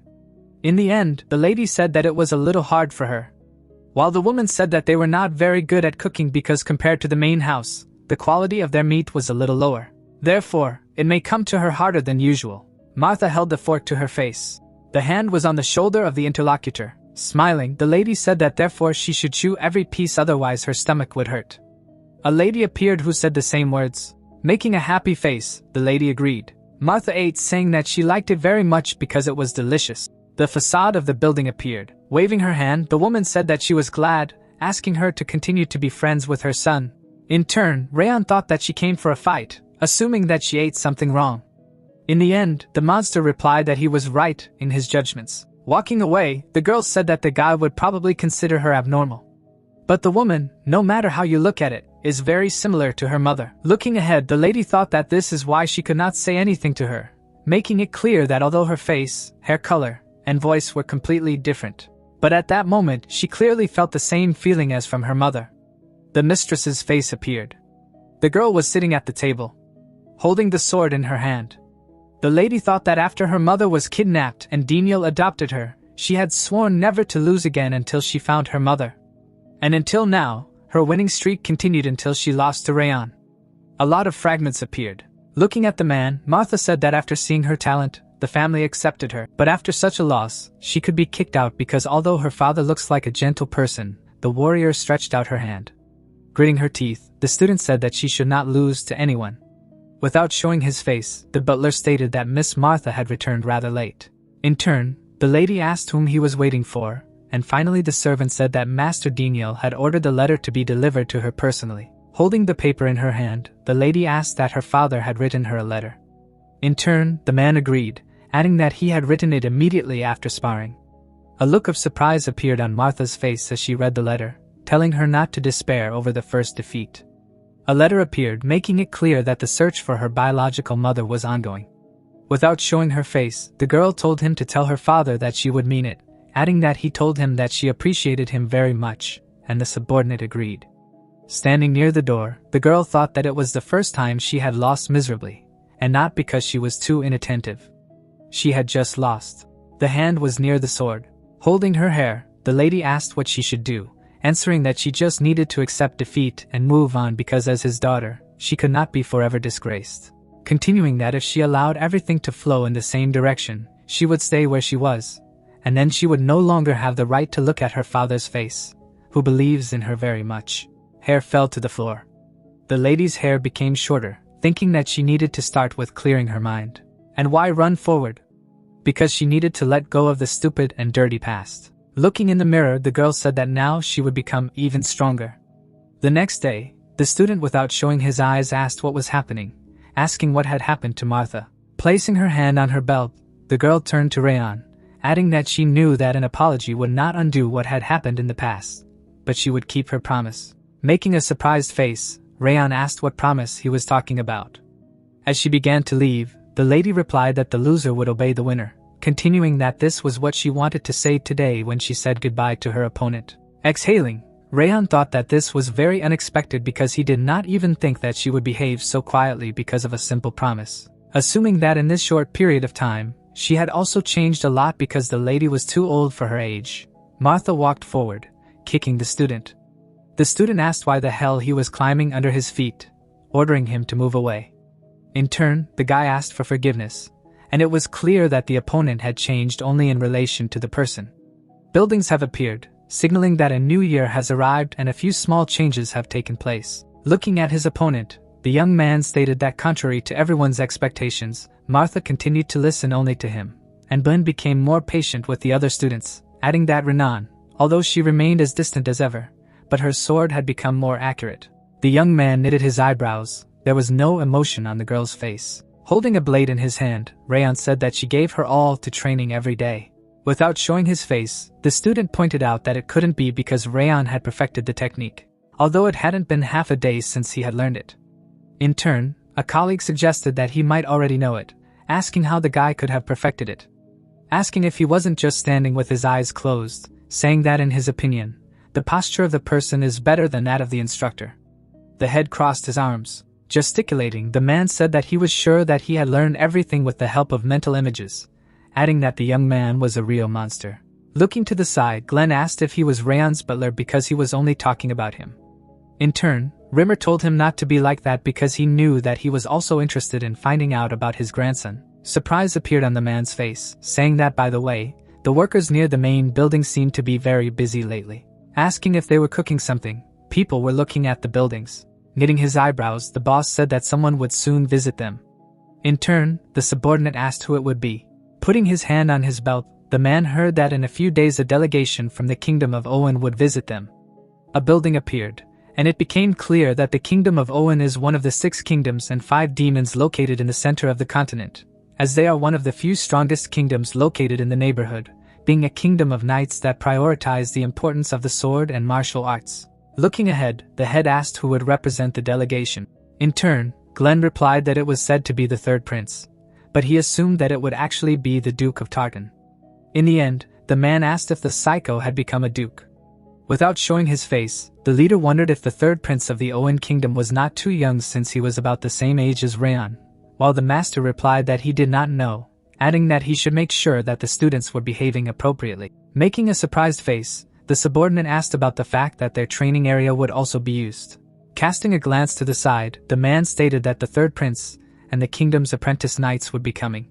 Continuing that they wanted to see the swordsman and the disciples training so the kingdom couldn't embarrass itself. Keeping his hand on his chin, the man said that the 3rd prince and the apprentice knights are children of the same age as Rayon. Smiling, the manager said that it sounded like something very funny, while the gentleman said that he looked as if he had already conceived something. Holding his hands behind his back, the young man asked about the training duel with the knights apprentices of the kingdom of Owen. Without showing his face, the head replied positively, suggesting that they were already aware that their delegation was on their way to us. And the 3rd prince wanted a duel with the students, continuing that he had always told them that the swordsmen should be ready for battle, even while sleeping. People looked at each other, wondering what they wanted to see at the 6th training area, asking why they would come to them. A smile appeared on the instructor's face. Putting his hand on his belt, the man said that he had heard that he had visited the 6th training area today, but he did not enjoy it, adding that if he had time tomorrow, he should look at the 5th area because he would not regret it. The prince did not show his face. Turning around, the man said that this was indeed unexpected news, so for a start, they could just get to know each other, inviting people to enter. Continuing about the students meeting the proud knights of the kingdom of Owen, the students were walking along the corridor. The prince made a serious face. Putting his hand on his heart, the gentleman said that it was a pleasure to meet him, introducing himself as Greer. Looking ahead, Rayon thought that this was the third prince of the kingdom, noting that he was definitely strong for his age, because even at first glance, the guy had the strongest presence of all. The young man clenched his hands into fists. Putting both hands on the belt, the leader asked what Rayon thought, asking that he doubted whether it was worth dueling. Without showing emotion, Rayon thought that it would be a good idea to practice the step technique that he had just recently learned along with the sword's skill. Turning his head, the guy replied that he would like to. Without showing his face, the head said that if both sides agreed, they should choose 20 people from our group, adding that they should try to choose those who wanted to participate in the duel. Raising his head, the executive said that he had forgotten to mention something important, continuing that he had bet his entire monthly salary on their victory, so they should win no matter what. After all, they would be corpses if they lost. The knights' faces were stunned. Looking ahead, the young man stated that it seemed that everyone was ready. Glancing ahead, the man ordered a look at the knights they would fight before the duel began, adding that they should make sure that they had a good look at their hands. The knights did not show their faces. The man's hand trembled. Putting his hands behind his back, Rayon said that they had beautiful armor and confident postures, but that people were still students like them, asking who could not be nervous before a duel since the intensity of their training was not inferior to that of the 6 kings or the 5 demons, continuing that they would pay with their blood and sweat which they had shed until today. People raised their heads up. Making a confident face, Rayon shouted that they should not be nervous and give their best. Without showing their faces, the students began to chant a positive answer. Dropping his hands, Rayon replied that in this case, he would determine the order in which they would leave because those who go first are the decisive factor in motivating the others. So, it is worth sending the strongest first. Looking to the side, the guy said that Martha would be the first to fight. There was no emotion on the girl's face. Standing behind the lady, the young man asked if she could do it. In turn, the lady replied that she would sort it out quickly. In the end, the man said that if everyone was ready, it was worth gathering in the center. A drop of sweat appeared on the student's face, asking if this was exactly their age, asking why the opponents were so big. Because there was an opinion that a knight appeared and not an apprentice. Martha was standing in front of the enemy. Without showing emotion, the man introduced himself as Tars, adding that his opponent's body was not yet fully formed, but was already frighteningly trained, noting that he was looking forward to their battle. People looked at each other, and it became clear that the difference in height was too critical because even the mistress would not be able to avoid defeat. Smirking, the girl asked if they were serious about it, saying that even so she could win, ordering him to drop his politeness and start attacking. The prince's face showed surprise. Looking at the duel, the guy thought that the girl was pushing the knight, adding that the swordsmen of the 2nd training squad were clearly strong. Putting his hand on his belt, the young man stated that the students live up to the name of the Sieghart, and their skills can be compared to the knights of the kingdom. But the 6th training squad is a little disappointing. Turning around, the man said that they were well trained, but they were lagging behind the disciples of the Robert family. The prince's face was stunned, saying that there were truly talented cadets here. The lady made an attack. Looking ahead, the colleague said that he had suddenly come to them yesterday and offered to visit the 5th training room, asking if that was what he had come for. Closing his eyes, the head replied that it was rare to get the opportunity to fight against one of the Emperor's 6 knights as training, adding that he thought it would be a good lesson for the disciples. Glancing to the side, the man said that it was hard to believe that these were the words of the one who used to be called the Eminent Sword. Making a stupid face, the interlocutor asked that in this case he should behave as before, offering to make a bet. In turn, the ally asked if he was still doing such things, asking about the conditions. Holding out his hand, the executive announced that they would hold 20 duels and award the winners, asking if it would be more interesting if he placed bets instead of just watching. Looking aside, a colleague said that they had been undergoing elite training in Owen, questioning what he thought his students could defeat them, while the interlocutor said that he believed too much in his cadets. Smiling, the head replied that he also believed in students. The girl suddenly attacked, gritting his teeth. The knight asked why she was so strong. A smile appeared on the lady's face. The hilt of the sword struck directly into the opponent's stomach. Pain was visible on the opponent's face. Holding the blade in her hand, the lady heard that Martha was the winner. Looking ahead, Rayon thought that he was surprised, having thought that after the fight with him, she would become softer, adding that Martha had increased speed and power instead. Lowering her head, the warrior asked how he could rely so much on strength if he did not put everything into the first blow. Glancing ahead, Rayon said that it was funny, and Wrath asked what he liked to watch ants fight, adding that he thought it was boring. Turning around, Rayon said that not all ants were young. While the monster stated that when he was in the demon realm, even the duels of young demons were more interesting to watch. Hitting the demon, the guy said that he was having fun, so the familiar needed to be quiet. A building appeared. Folding his hands, the young man said that it was Renan's turn, and in the end, the girl agreed. People looked at each other.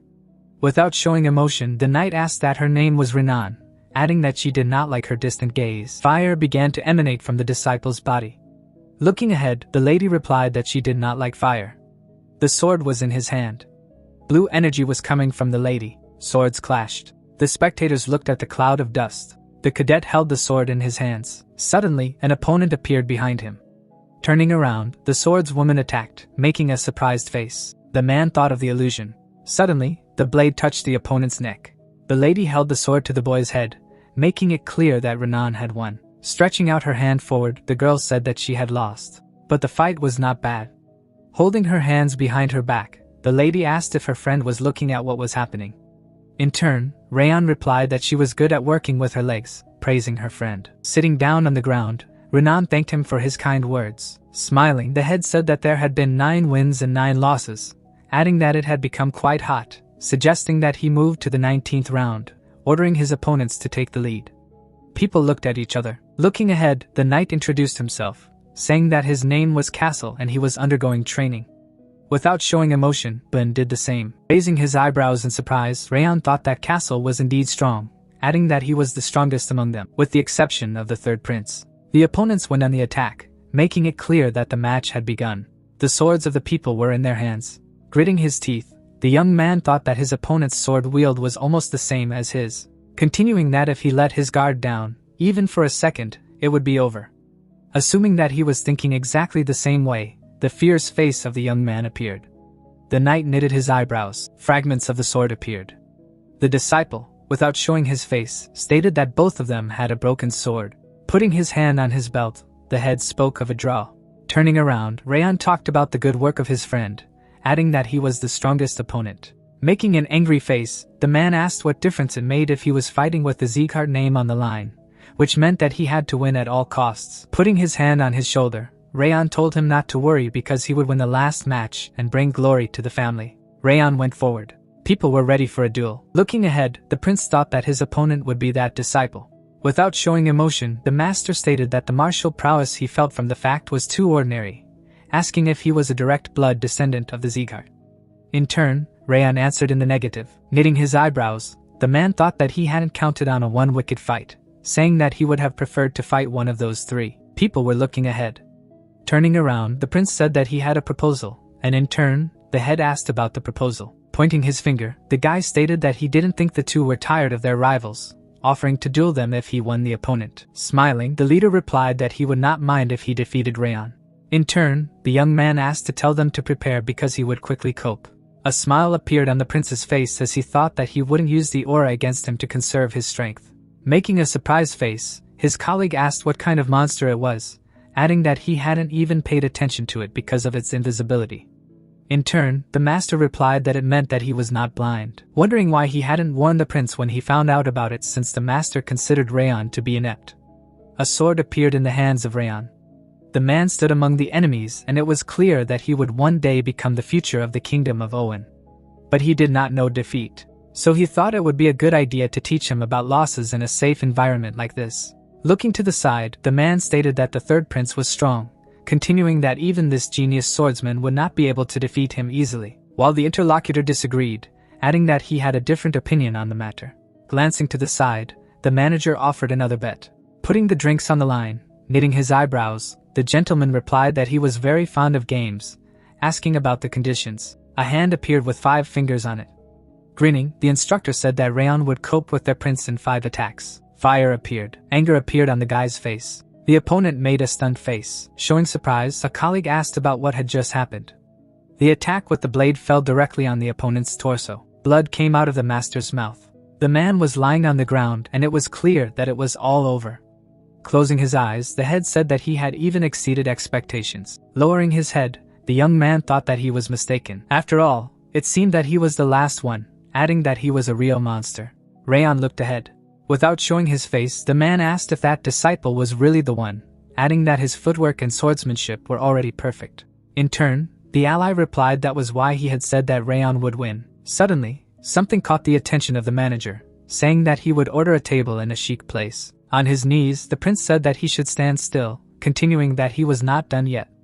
In turn, the audience said that the duel was already over. Putting his hand on his heart, the guy stated that he had yet to show his true abilities, noting that if he had shown true abilities from the beginning, then the outcome would have been different. Without showing her face, the girl asked if she had heard a dog barking here. Without showing her face, the lady asked why the one who should be a prince could not admit defeat, adding that he was just a shameful winner, just like her acquaintance. It was clear from his friend's face that he understood who he was talking about. Folding her hands, the lady said that she was now trying to restrain herself. Making an angry face, the warrior ordered her opponent to leave the court because he lost. Turning her hand into a fist, the opponent ordered her to watch her tongue because she was talking to the prince. In turn, Martha replied that he was a member of the royal family, and she was in the direct branch, asking why she should be polite. Folding his hands, the head said that it was worth stopping, adding that it was worth listening to Rayon's opinion, adding that the decision was his. Rayon lowered his head. Holding a sword in his hand, Rayon stated that they said they had bet on it.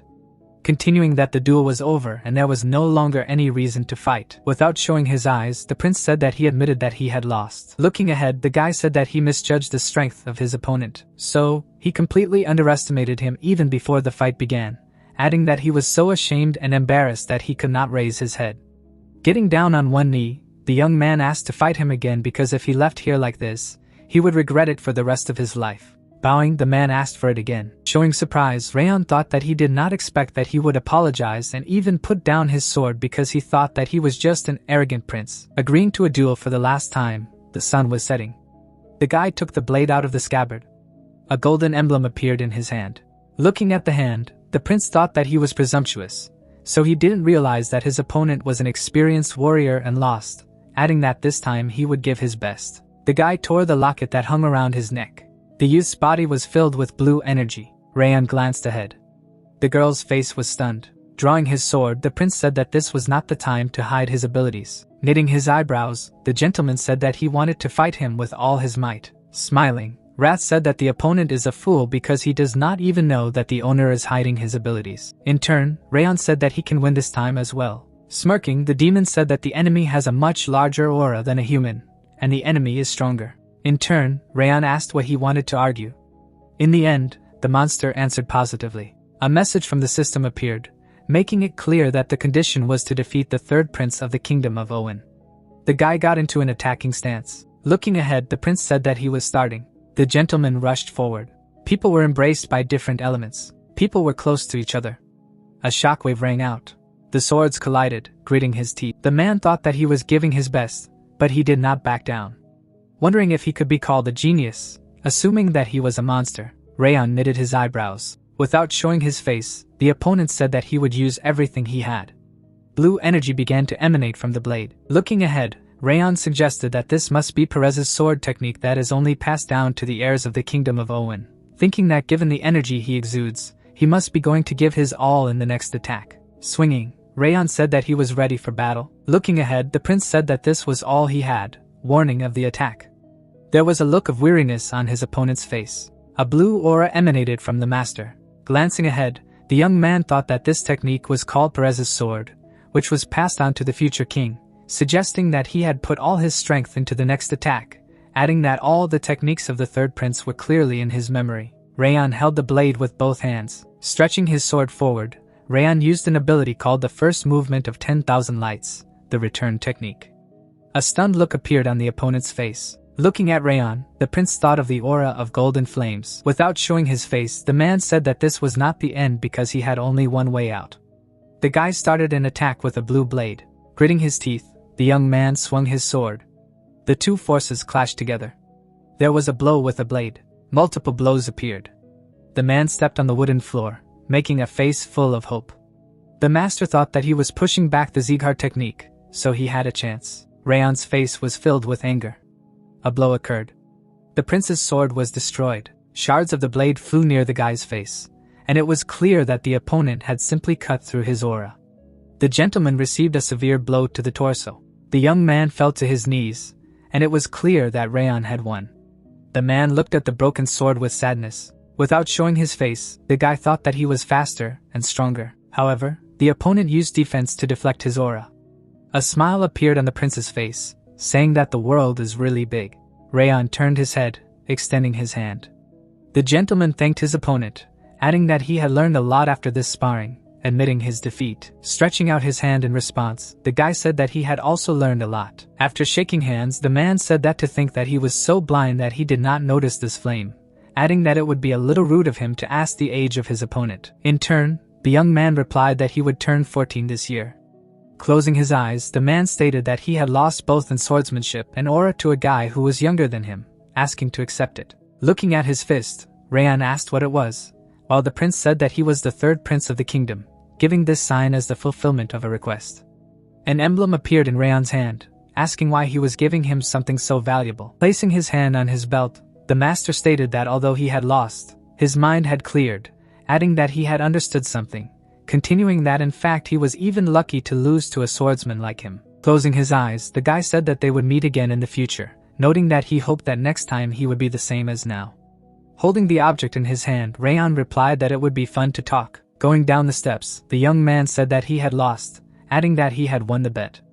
In turn, the head replied that he knew, and finally, the master said that it was time to return. Making a surprised face, the Duke agreed, smiling. The man said that he remembered one urgent matter that needed to be taken care of right now.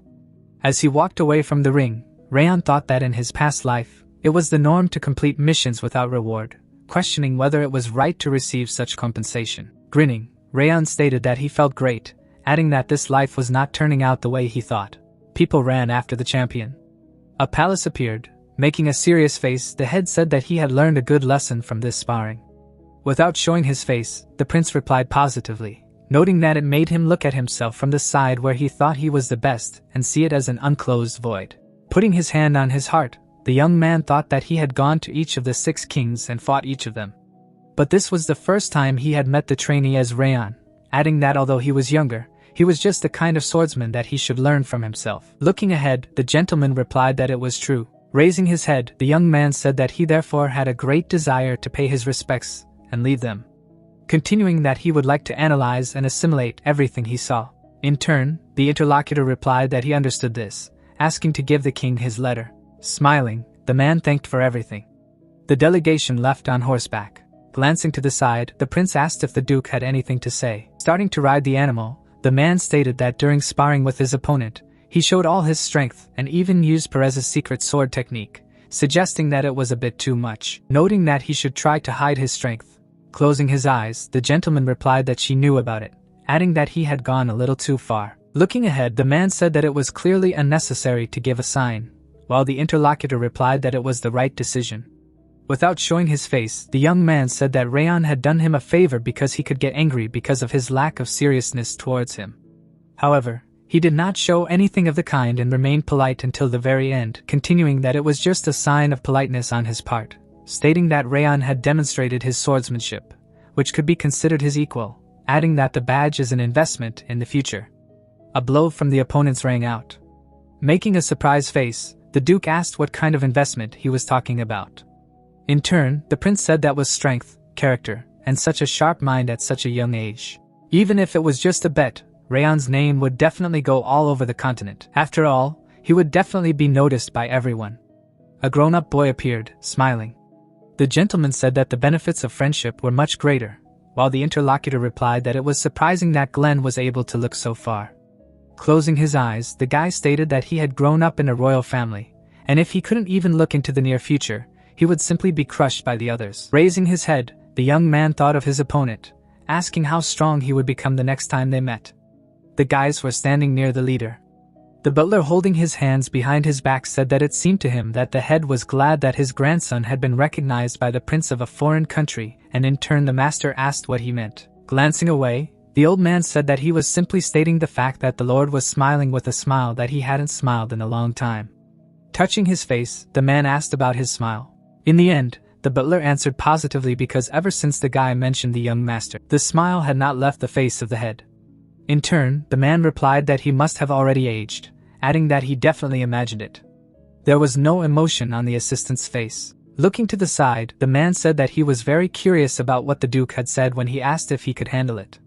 The Lord's face turned serious. Putting his hand on his heart, the member of the delegation said that in addition to the letter from the prince, he needed to convey a message to the king of the destruction of the north. Looking ahead, the man said that it was a message from Lekros Alberton, king of the kingdom of Owen and one of the 6 kings.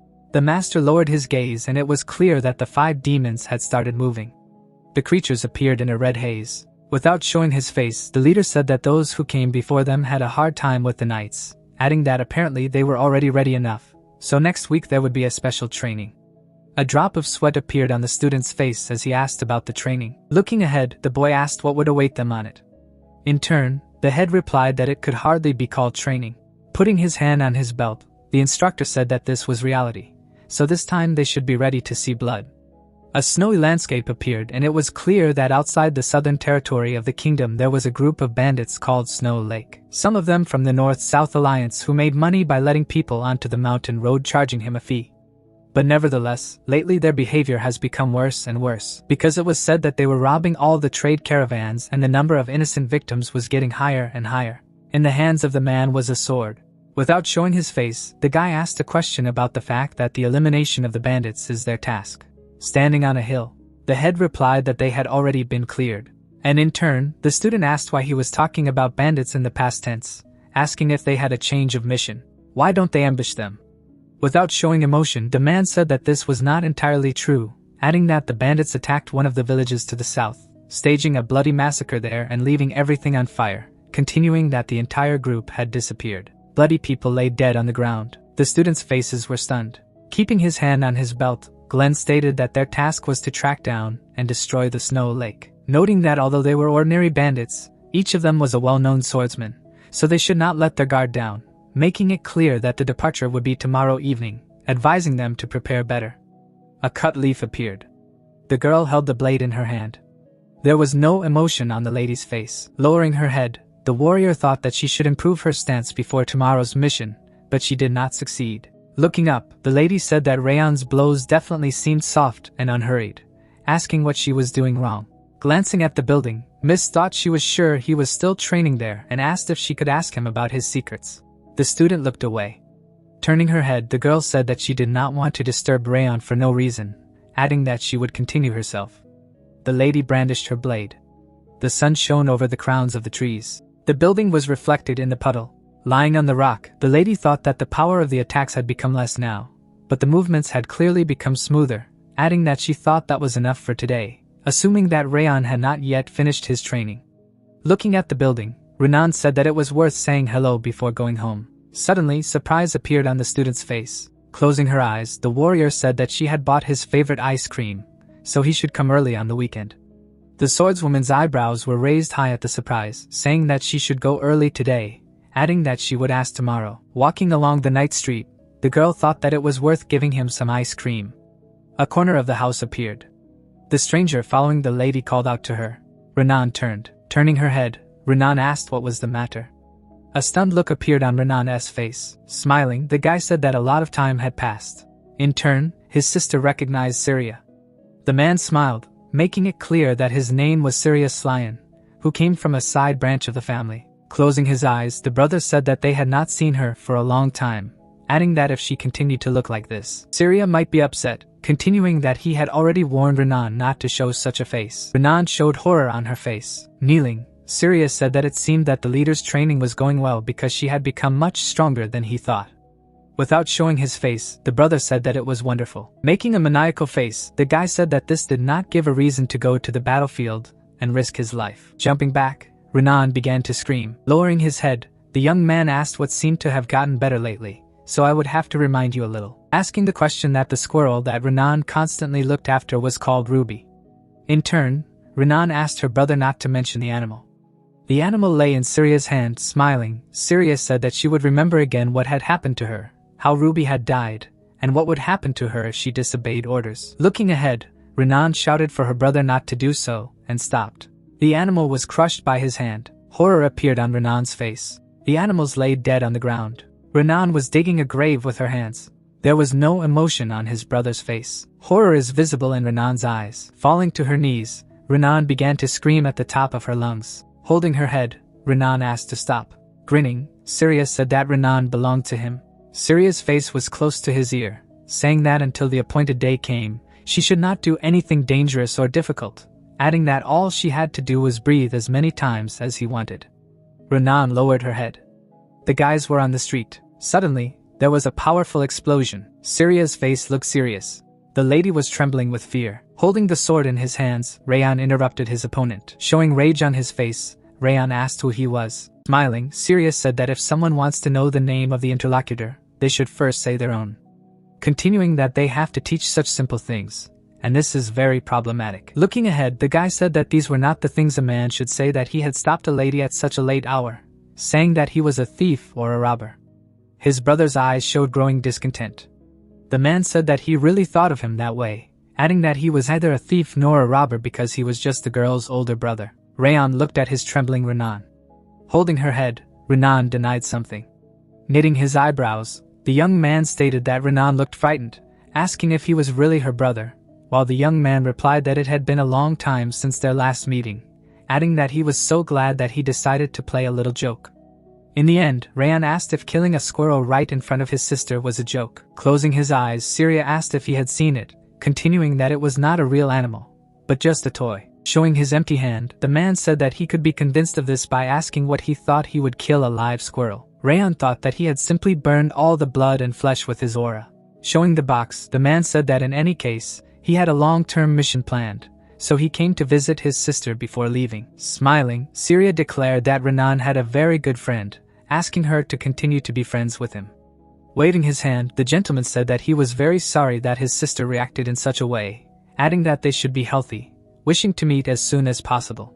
Looking ahead, Rayan thought that he knew this guy because he was a genius swordsman from the Sullian family, one of the 12 monsters that would become the mainstay of the next generation. The man was smiling, making a serious face. The guy thought that even before his rebirth, he had heard about him. But for the first time, he met him in person, adding that his brother was really a psycho who pretended to be good-natured. Two people appeared and it became clear that the disgusting stench was already clinging to his nose. Stretching out his hand, the young man addressed Renan. Bending down, the man offered to accompany her home. A carriage appeared. Going further into the carriage, Renan thanked him for guiding her. In turn, Rayan replied that they were to move out tomorrow, so she should go to bed earlier. Rayan was watching the cart. Renan was holding a box in her hands. Renan sat against the window. There was a treat on the table. Renan thought that the same thing had happened again as before. A cut appeared on his hand. Holding the squirrel in her arms, Renan said that Ruby was just very sensitive because she was having a baby soon, adding that she was fine and everything would be fine. The animal lay dead on the ground. Stretching out his hand, the brother said that it belonged to him, so no one had the right to touch her, continuing so that she did not dare to mutilate herself, but just continued to live and breathe, adding that if she told her father or mother, he would kill them. Noted that they did not need the family because he could erase them. So, he saved only her and would burn the others alive. The girl was sitting on the ground. Looking ahead, Renan realized that if she opened her mouth, someone would get hurt, so she could only live in peace. So, she would just keep her mouth shut. The warrior stood alone in the room. Turning around, Renan thought that she was lonely because she believed that she was suffering alone. But she was not alone because she had met Rayan. Surprise appeared on the student's face. Looking at her friend, the girl asked what kind of person he was because he puts in so much effort and goes through many difficulties. Looking at the back of the hero, Renan said that when she saw how he changed the others, only by his own efforts, she decided that she herself could change. So, she tried to change with him, but could not do it. The lady sat alone in the room. Ice cream appeared and it was clear that Renan just needed to be patient. A village called Jartan appeared, which was located in the southernmost part of the kingdom. Looking to the side, the head said that it was worth taking a break here, adding that he understood that it was hard for everyone to go through the interdimensional gate in such a hurry, and they must be very tired, but it was worth trying to rest because this was their last stop before the mission. The students were exhausted. Holding his hand behind his back, the man said that they were swordsmen, asking them to follow him because he would lead them to their place of lodging for the night. In turn, the leader thanked them for their hospitality. A fire was burning. Lowering his head, Rayon thanked him. In turn, the monster asked what he was talking about. In turn, Rayon said that if it were not for his hint yesterday, he would not have noticed, adding that who knew that the villain was hiding his truth. Looking to the side, the demon said that something suspicious was going on there. In turn, Rayon asked what the word suspicious meant. In the end, the familiar replied that although for that girl with delicious treats, this is the norm. Lowering his gaze, the guy thought that his brother had a long-term mission planned, adding that as long as he remained the older brother of the girl would not get better. Flying over the head, the monster ordered the boy to give him his body, continuing that he would simply kill that guy and give the body back. In turn, the young man asked how this was possible. Closing his eyes, Wrath said that the king's mercy was twofold and revenge tenfold, wondering if the girl had not shown them the sweetness of the treats, making it clear that he could do anything to the offender. Sitting on the floor, the man asked a question about him laughing at him. In turn, the demon replied that the king was sincere this time. In the end, Rayon said that he would not fall for sincerity. Knitting his eyebrows, Rayon said that he had injured Renan, so he would not kill him just like that, adding that the girl is the first stranger who took care of him with all sincerity in the past and this life. The lady was holding a box of treats. Making a serious face, Rayon thought that if necessary, he would kill him personally. The disciples looked tired, and it was clear that it was the second day since leaving the kingdom, and they were already approaching the place where the snow lake had swept by. A corpse appeared. In turn, people asked what the hell it was, asking who could have done it at all. The charred body lay on the ground. A village appeared and it was clear that this was too much. Making a tense face, the guy said that there were a lot of bodies. Looking away, the young man thought that they had first stabbed the man and then burned him, assuming that Martha was not particularly frightened because perhaps she had already seen such chaos or killed herself. There was no emotion on the girl's face. Suddenly, the man turned around asking where Renan was. The lady looked at the charred corpse. A hand was brought close to the lady's leg. Suddenly, the girl felt unwell, holding her stomach. The leader said that they themselves see the scale of the tragedy, adding that it was all done by the guys from the snow lake, continuing so that everyone remembers the tragedy and does not forget it, noting that they do not relax their vigilance when meeting with the group. The guys clenched their hands into fists. After showing the item, the head said that this artifact is called a silent whistle. And as the name suggests, it does not make a sound because it can only be heard by specially trained people. So it is worth using it in case of danger, making it clear that the instructors will watch for them and rush immediately in case of emergency. The girl had a whistle in her hand. Lowering his hands, the man asked instead of immediately whistling to try to do everything possible, although the opponents are ruthless, adding that it is not terrible if they do not cope on their own. However, if the opportunity arises, it is worth killing people without mercy. Uncertainty appeared on the lady's face as she heard that the disciples had understood the order. The swordswoman looked at the group and it became clear that it was necessary to form squads of 3 or 4 people under the leadership of the strongest. Holding the blade in her hands, the lady thought of her brother's words that she belonged to him. Turning around, the villain ordered her not to do anything dangerous and not to injure herself, but just to live and breathe because he would kill everyone who hurt her. Horror appeared on the warrior's face. Smiling, Rayon stated that the girl could join him. Holding hands, the student lowered her head. The lady agreed. People were looking at the high mountain, and it was clear that it was the top of Mount Rutan. Dropping his hands, Rayon thought that being on a hill, it was easier for them to inspect the bottom and also in an emergency, they could easily hide from the attack. Turning his head, Rayon said that although it was a standard strategy, it was not applicable in this situation, adding that those who knew they were being chased would not hide here because most likely they already knew about their travel routes. The man was standing behind a tree. Looking ahead, Rayon said that in that case, the only place left was that hill because it looked too obvious, but the landscape behind it was unknown. Opening her eyes wide, the guy heard the words that they should go. Glancing ahead, the guy offered to leave the forest to the other teams and go to the hills. In turn, the girl agreed. The young man looked at the lady with pity. Looking away, Wrath said that he was too obviously worried, asking if he was sure he didn't want to talk to her. And the man replied that he didn't know what to say in such a situation except that it was a family matter. Making a sad face, Rayon thought that he did not even know what feelings he had for Sylvia, wondering whether he should give advice on this matter. Clenching his hand into a fist, Rayon said that he knew for sure that his brother had a hand in this, adding that if the opportunity presented itself, he was sure that they would somehow deal with this problem, continuing that in any case, everything was going according to plan so far. People looked at the winter forest. Walking through the forest, Rayon thought that the forest continues behind the hill and it stretches quite far. Looking to the side, the guy said that it seemed that they knew how to hide their tracks because it was not so easy to find them. But this only worked on beginners, so it was not a problem for him.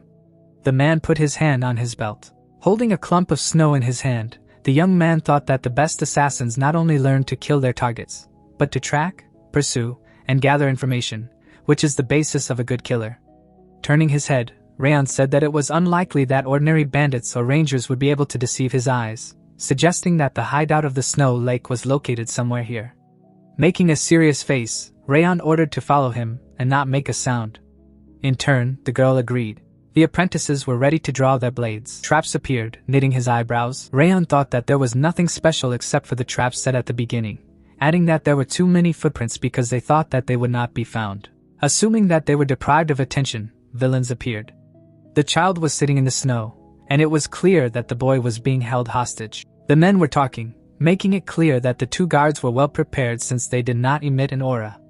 They were low-level swordsmen, and a big guy was sleeping next to the hostage. It felt as if he had devoted his whole life to the arc of the sword. The man was asleep. A cave appeared, and it was clear that the rest were there because they could not take only one hostage, and there could be at least a dozen robbers inside. The disciples began to attack, and it was clear that they should retreat and regroup with the main forces first, and only then attack. However, the hostage's condition is not very good. So if left like this, he may freeze to death, but they will not hold out if the main forces do not approach. The boy closed his eyes. The guy's hand reached for the sword, thinking that before they noticed their presence, it was better to save the hostage and quietly deal with them since they had not yet been discovered. The students came out from behind a bush. Uncertainty appeared on the girl's face. With her eyes wide open, the lady listened to the request to look at her friend. Looking ahead, the young man said that she should not worry too much because they could still save the child, adding that the lady should help him. Putting on a serious expression, the man said that when he gave the signal, the girl would have to block the sounds with mana and he would take care of the rest, asking if she could do it. Raising her head, the swordswoman wondered if she could become the same. Confidently looking ahead, the warrior replied that she would succeed. Yawning, the man said that he really wanted to sleep, asking how long they would stand here, asking a colleague a question. The villain suddenly asked who she was. Using the aura unfolding, the girl blocked out the sounds. Looking at the hands, the opponent stated that their voices had died down. Wondering if she had done it with the help of mana, and in turn, the opponent asked what the aura user had forgotten here. Rushing forward, Rayon thought that before proceeding to the swordsman behind, it was worth first dealing with 2 one-hits. People were left behind Rayon. The head flew straight at the girl. Horror froze on the lady's face again. An image of a squirrel that was lying dead appeared. Dead animals lay at the girl's feet. Sitting down on the ground, the lady began to scream. Gritting his teeth, Rayon stated that the mana barrier had been destroyed, suggesting a trauma from the past. Covering her face with her hands, the girl asked to stop. In turn, her friend thought that if she continued to scream like this, they would be discovered. The villain swung for an attack. His friend's face showed fury. The girl covered her face with her hands. Suddenly, Rayon stepped on the man's head, making a serious face. Rayon ordered him to behave because if he opened his mouth he would die, adding that from that moment on he must answer the questions asked and for each refusal he would break a bone. Trembling with pain, the interlocutor agreed. Rayon turned around saying that even after this hysteria she immediately turned the barrier. The lady was trembling with horror, grinning. The guy thought that thanks to this they were fine, although it was hard. Holding the blade near the opponent's head, the young man asked if he was a member of the Snow Lake group. In turn, the villain answered positively. In turn, the man asked how many members of the group you have and where everyone is. In the end, the man answered about the 39 people who remained inside. Knitting his eyebrows, Rayon asked how many hostages they had left. In turn, the interlocutor stated one thing.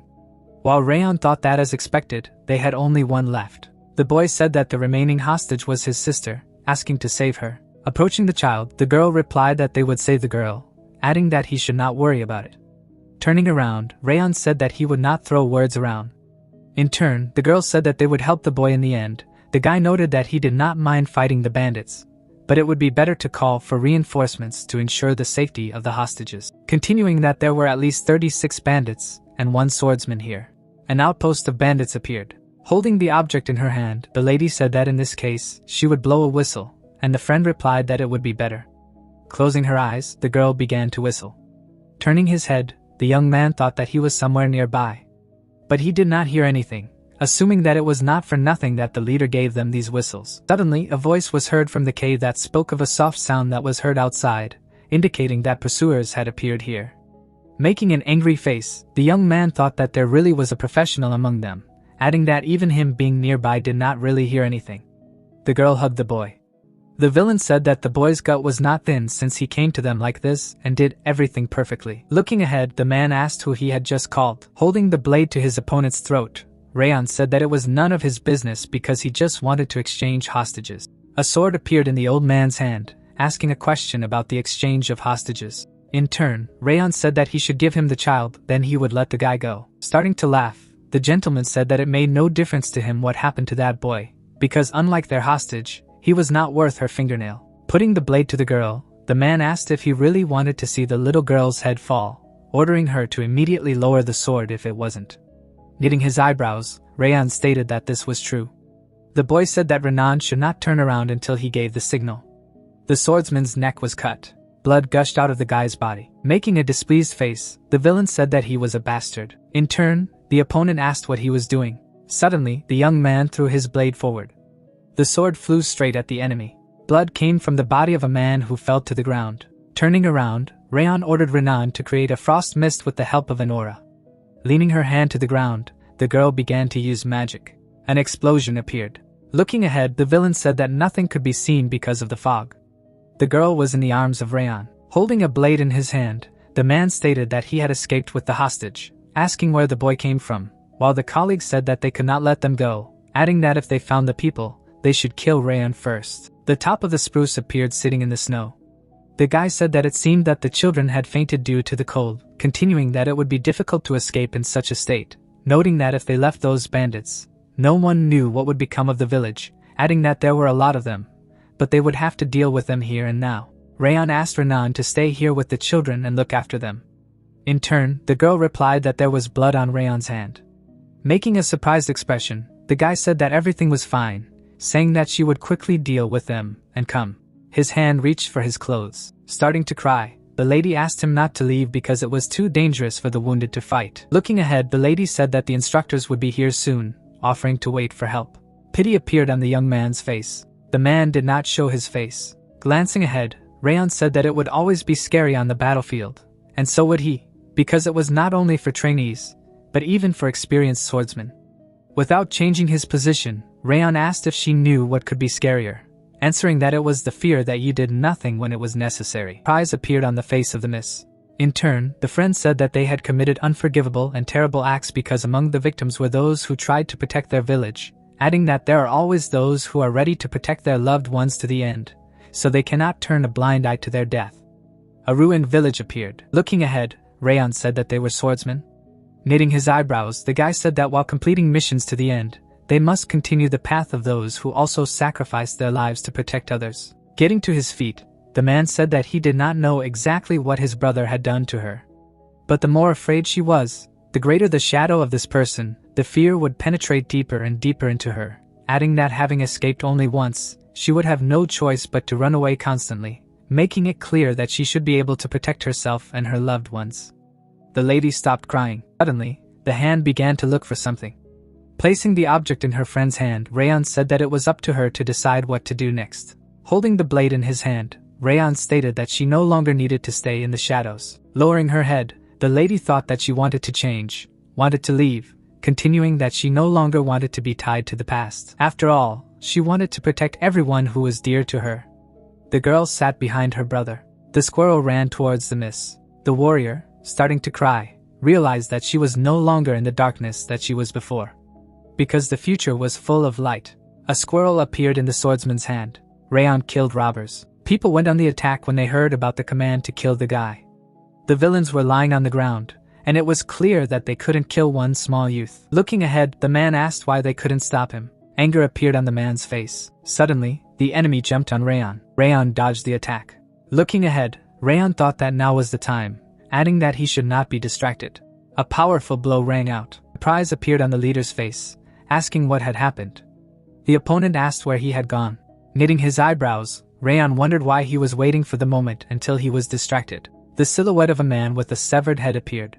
Looking ahead, the villain said that he was a monster, wondering where he got such strength at his age. In turn, a colleague asked if he was really a rookie. Turning his head, the guy said that they should finally surrender because their leader had already died. Suddenly, the young man blocked the attack with his blade. Holding the sword on his shoulder, the swordsman asked if it made sense to give such a young man a chance, adding that it was a disgrace to the former members of the North-South Alliance, continuing that his face and outfits were handsome, suggesting that the man came from a wealthy family, noting that it was not bad. Rayon's face showed tension. Starting the attack, the villain said that he was worried that the gifts might not be enough, suggesting that heaven had abandoned this man. Striking with his sword, the warrior said that now there would be one more hostage. Holding back the blow, Rayon thought that the level of the swordsman was very good. People fought when they heard that the robbers had found the girl and the hostages. The girl fought with an opponent. Turning around, the young man said that Renan was still unable to fight, adding that she needed help. Smiling, the swordsman said that he should not be forgotten, asking why he cared so much about what was going on there. Looking ahead, the man said that he should not worry because they would have fun. The guy could hardly hold back the attacks. Holding the blade in her hand, the opponent told her to be cursed because of her techniques, adding that it was clear from her face that she had never killed. The opponent ordered her to stop resisting and hand over the hostages to them. Holding the sword in her hands, the girl thought that she had to protect the children. But for this, she would have to kill the enemy in front of her, continuing that fortunately, it would not be so difficult to cope with it. Her hands began to tremble, and it was clear that she just needed to attack. The blade was aimed at the enemy. The brother stood in front of the sword, and in turn the lady said that she should not forget Rayon's words. The man touched the blade, making a strange expression on her face. The lady gave up on her idea, saying that her brother had come again, so she needed to get rid of these memories. However, she couldn't forget that day, asking if she could protect someone as Rayon, because even at such a moment she couldn't swing swords because she was scared, adding that she wouldn't be able to defend herself nor others. The girl was sitting by the bed. The lady covered her face. Looking ahead, the girl heard a voice calling to her. Turning around, the warrior saw what was happening. Making a confident face, Rayon said that everything was fine, continuing that he would protect them. The sword woman began to cry. Stretching out his hand forward, Rayon told her not to worry and go with him. The girl held out her hand. The student looked ahead, thanking her for her words of support. A blade enveloped in blue essence appeared, making it clear that the girl was grateful for giving her courage. Suddenly, the lady swung to strike at her brother. Rushing forward, the lady said, "Thank you for helping him get through this."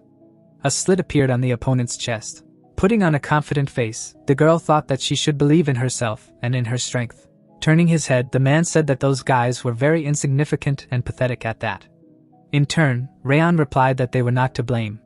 His opponent's face showed disgust. Holding a blade in his hands, Rayon said about the person who overcame his dark past because she is a child with a kind and pure heart. Looking ahead, Rayon said that the friend is a swordsman who has overcome adversity. A flower appeared, and it was clear that the guy was using a skill called producing 10,000 lights. Petals appeared above the enemies. Opening the chest, the young man thought that it would be worth checking if there were any traps left before the instructors arrived.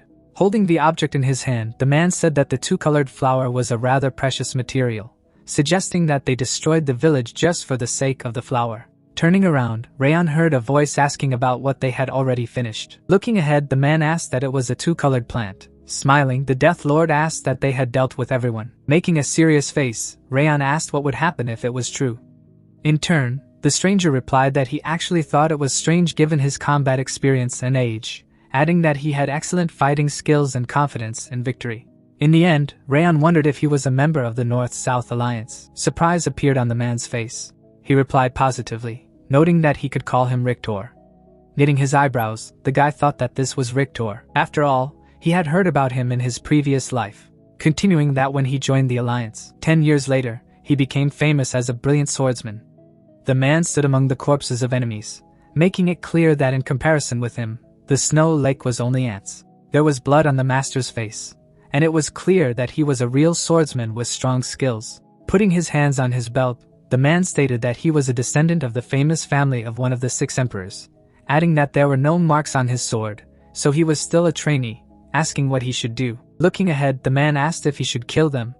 Rayon looked at his opponent, knitting his eyebrows. Rayon thought that a murderous aura was emanating from the enemy, adding that it didn't mean anything to him that he had lived among assassins. Rayon reached for his sword. Smiling, the opponent asked if he would cling to life with all his might, asking if he was not a sprout, but a bud. There was seriousness on the guy's face. The young man thought that he could have killed him if he had attacked from behind. But in a direct confrontation, it would be much more difficult. Taking his sword out of its scabbard, the man wondered why he could not leave. Holding the weapon in his hands, Rayan told him to deliver the sword and begin to attack. Showing a surprised face, the enemy replied that. But if he got it, Rayan would die. Knitting his eyebrows, Rayan said that it is natural for the weak to die. Looking ahead, the man said that he had too ardent a spirit for his age. Raising his hand, the man said that on the contrary, his appearance made him unwilling to fight because it would be a shame to kill him here and now. The guy said that death chooses the victim impartially and indiscriminately. In turn, the gentleman replied that he was insane, asking if the child was accurate, asking that maybe he had read some children's quotes. Turning around, the rival said that there were other reasons besides the fact that it would hurt his honor because the biting wind had been passing over this place for some time. Surprise appeared on the young man's face. Landing on the cliff, the man said that it would be great if he were a member of the North-South Alliance. Putting his hand on his belt, the master asked what his name was, and in turn, Rayan introduced himself. Holding a sword in his hand, Rayan said that he was from the Sieghart family. Smiling, the swordsman declared that he would wait for his name to spread from the very mountains of Tarukan to the Rabble River. The opponent suddenly disappeared. Raising his head, Rayan said that he had left. Turning his head, Rayan offered to return to the children. In turn, the friend agreed, addressing her friend by name. Turning around, the guy asked what had happened. The girl asked if he had done well. From the guy's eyes, you could understand his surprise. Suddenly, the young man smiled, saying that she had done a good job. The lady smiled. Standing among the people, the man thought that this was the end of a short but at the same time such a long task.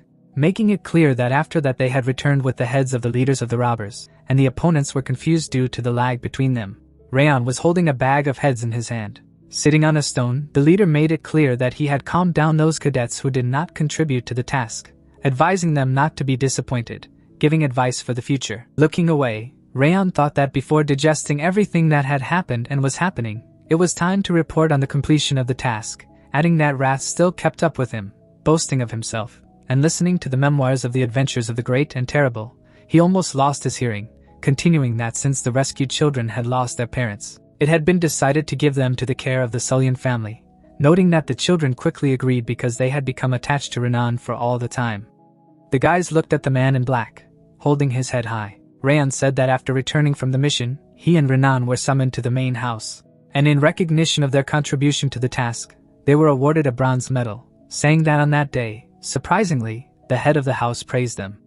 And as a trophy, he was given a 2-color flower, which is a rare medicine because it is unexpected that it was not taken away. And they gave it away. And until that moment, everything went smoothly. The head looked ahead. Surprise appeared on the guy's face. Glancing ahead, the young man asked what was going on. Opening the door, the man asked what he was doing here. And in turn, the student replied that the master had finally arrived. Smiling, the guy said that Madam had asked him to report to her after the assignment was over. Making a stunned face, Rayan asked what this meant. He told his mother everything. Wiping away his tears, the student replied that he had told about the entire feat of the master in the smallest detail. In turn, Rayan thought what that fool had done. Making a worried expression, the woman asked that he had finally come while the assistant said that the master had returned. Raising his hands up, Rayan thought that the mistress would bother him so much if she found out that he himself attacked the robbers. Said that everything was not as they were told. The mother hugged her son, putting her hand on the boy's face. The woman praised the young man. The man made a stunned face, smiling. The mistress asked what was wrong, asking if he really thought that she would scold him. In turn, the son replied that she told him to be careful. In the end, the mother said that the reason why the first head of the house took the sword in his hands was to protect the weak because he said that you should always reach out not only to your loved ones but also to those who need it. So the family inherited his will in their time and protect the weak. The first head of the family appeared. People were joyful. Looking ahead, the woman said that her goal was to become just such a swordsman pursuing the old ideals of the family, continuing that they would never scold him for risking his life to save the children. Folding her hands, the maid said that they were very proud when they heard this story. In turn, the colleague said that she would brag in the main house tomorrow. In the end, the mistress said how wonderful her son had grown up. Hugging his mother, Rayan thought that he did not understand anything because emotions are really a complex thing. Turning around, Rayan thought about the student. Glancing ahead, Rat said that he shouldn't look back because that coward had run away a long time ago. Hugging the woman, the guy thought that in any case, everything did not go so badly. A toy in the form of a squirrel appeared. The girl was smiling as she lay in bed, holding out the gift. The friend said that she no longer needed to stay in the shadows. Making a happy face, the lady thought that she should say at the next meeting that she was very grateful to him. The head was lying on a hammock. The disciple standing in front of the opponent ordered him to draw a sword and attack. A grin appeared. Looking up, the leader asked how long ago he had felt the same way he had felt for the Lord, adding that the seed of the new king must germinate. The main house of the Robert family appeared. The man was sitting at the table. The guy had a pen in his hand. The man's face looked tired. Blood appeared in the book. Looking at the hand, the gentleman thought that the wound had not yet healed, adding that 17 years had passed unnoticed. Rayon launched an attack, and it became clear that the man continued to take high-quality elixirs, consult experienced doctors, and famous priests. But no one and nothing could erase this scar. A box appeared. People stood together. Looking at the hand, the master spoke of the wound that had not healed, continuing that it looked the same as the first time, as if he wanted him to remember. Smiling, the man asked if the dead spirit was asking him for memories. Making a confident face, the head said that unfortunately he did not think about the past. Putting his hand on the notebook, the guy said that there was not much time left before his wish came true. There was a drawing of a dragon in the book. Looking out the window of the system, Rayon realized that his stats had increased. Stretching out his finger, Rayon asked if he had finally reached the level called expert. Smiling, Rayon thought that this was the initial stage, not even a low level. But still, he worked hard to get this far. Gritting his teeth, Wrath said that the sworn master was just a humble worm, questioning how he was proud to be an expert. Putting his hand on his belt, the guy replied that it was really rare to become an expert at the age of 15, because even on the entire continent, it was difficult to find a case of mastery at such an age. Turning around, the demon said that only fools judge age on the battlefield because the weak are weak regardless of age. Smirking, the guy agreed because there really are no fools on the battlefield that take into account age. In turn, the monster said that he was very sorry, but he still couldn't compare even with the tips of the king's finger, adding that he wouldn't even be worth a fingernail. Looking ahead, the man said it was true. The monster asked why he was laughing. Then opening his eyes, Rayon said that he could only do that because in the past he was forbidden to utter even unnecessary words. Rayon asked if this was not a confession that he had grown up in his own way. Making a terrible face, Wrath asked if the king could ever recognize such a person. In turn, Rayon asked why he was so evil. As he began to walk forward, the young man said that the demon's voice began to tremble in confirmation of this, adding that after spending so much time with it, he understood his thoughts to some extent. Looking ahead, the monster stated that a person trying to destroy the king was not enough. Starting to cry, smiling, the guy said that his anger was nothing compared to what it was before. Continuing that if he didn't regain his strength, he would soon be in trouble. Closing his eyes, the monster said that this nonsense reminded him of the old days. Flying after his master, Wrath stated that when the king was in the demon realm, demons came to the castle and argued with him, asking where he was going without even listening to the story. In turn, the young man replied that he needed to stretch his legs. Hands suddenly collided, and it was clear that everyone should postpone their business. Smiling, the head said that today everyone is great. The student said that the instructor had been 20 minutes late, asking if it was worth extending the training for the same amount of time, starting to run away. The instructor said that they would make up for everything tomorrow, and that was enough for today. Rayon suggested that we wrap up, adding that we should start cleaning the training grounds. The student stretched out his hand. A smile appeared on the guy's face. Suddenly, a girl appeared out of nowhere. Taking her partner by the shoulder, the lady asked what kind of screams were during cleaning.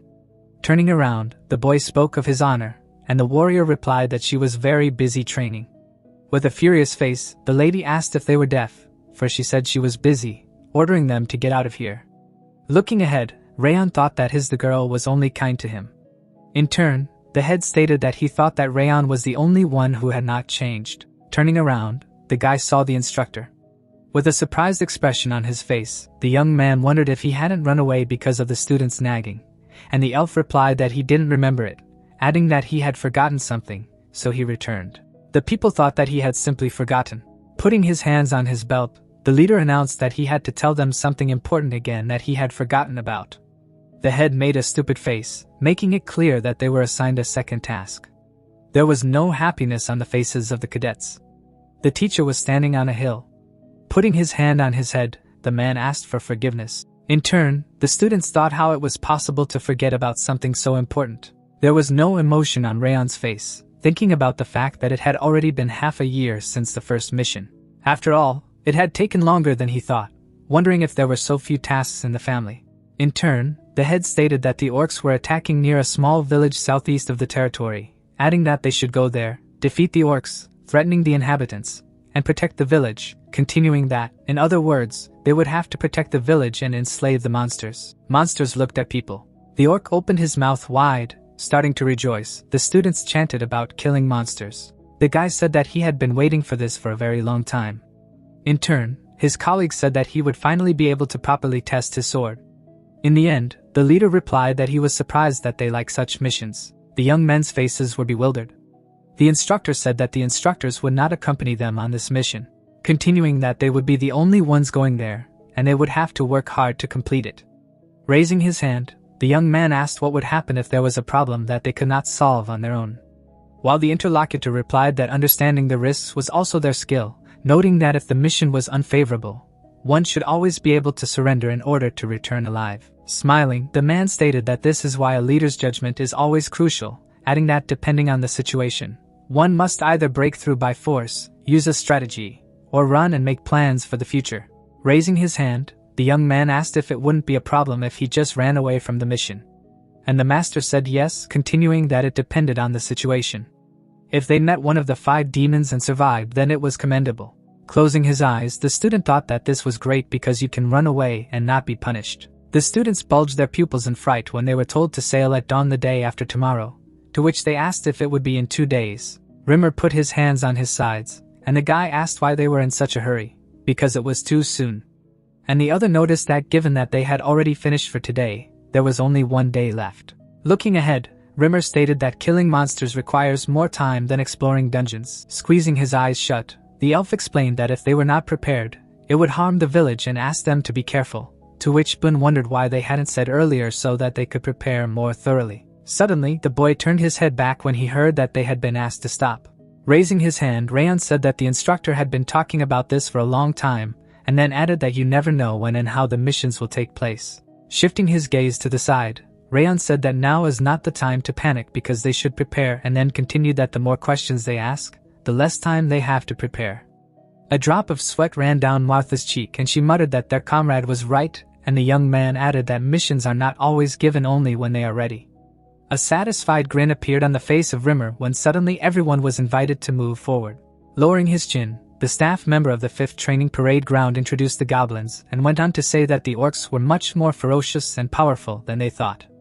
And judging by their physique alone, they were no match for the ones they had fought so far, before adding that besides, since there were many of them, it could turn into a fight with an overwhelming number. The students clenched their fists when Rimmer explained that it would not be easy to fight them head-on, but that it was better to focus on offense rather than defense when fighting them, and then advised them to go light and meet the day after tomorrow here at dawn. A view of the building of the 5th Parade Ground opened, and the guy exclaimed that this was all. There were spacious balconies on the walls of the estate. Rayon drew attention to a bag near the room. The briefcase was closed with a belt, and the boy thought that this lightweight enchanted backpack showed indifference. A magical stream flew behind the guy's back and he said in his mind that he could do anything because he did not mind. Hovering over the head, the anger noticed that he was very arrogant. Rayon put his knees on the floor and said that it was true when the evil spirit clarified if he thought he could control everything, although anything could happen when you least expected it. Lowering his jaw, Rayon confessed that he wondered what would happen when he managed to get his powers, to which Wrath stated that he would like to interfere, and the interlocutor said that it was impossible. Suddenly, Rayon turned his head back. Taking hold of the door handle, the guy did not understand who it could be because he was not waiting for anyone. Opening the entrance to the room, the descendant of Sieghart began to ask who was there. At the same moment, the student's eyes widened in surprise. Sylvia folded her hands in displeasure. Furrowing her brows angrily, Sylvia exclaimed that at least when she got an assignment, she had to tell her about it. Looking at the woman in bewilderment, Rayon clarified how she knew this and whether Dorian had told her about it. Lowering the corners of his lips, the young man introduced the elf when the interlocutor reported that Rimmer had told her about it. Standing opposite the parent, the child asked her for forgiveness. The lady bit her lips sadly. Taking the student's hands, Sylvia called his name. Looking at her son, his mother explained that it was not easy to be a leader, after which she added that he needed to lead newcomers along the best path. Smiling, the woman noted that he would not be able to solve everything alone. So, he must distribute them to the appropriate positions, minimize the damage, and work together to make the mission successful because their lives depend on his decisions. Raising his eyebrows in confusion, Rayon said in his mind that he thought she would scold him. But in the end, he gave him advice. Touching her son's chest, Sylvia stated that defeating the monsters was a difficult task that seemed simple, and then added that he should make sure that he destroyed them and did not harm the villagers. Grinning happily, the lady advised the child not to perceive himself as a beginner when he went on a mission and always remember that he was the swordsman of the Sieghart family. Looking straight ahead, his mother confessed that she wanted him to be a swordsman who would protect others. A drop of sweat ran down the cheek of Rayon, and then he said that he thought that she would be angry. With her mouth wide open in rage, Sylvia cried out that she was worried and would be upset. Suddenly, the woman hugged her son. Resting her head on the boy's shoulder, the parent muttered that now was not the time to scold him. Lowering her eyelids, the lady asked him to be ready to listen to lectures when he returned.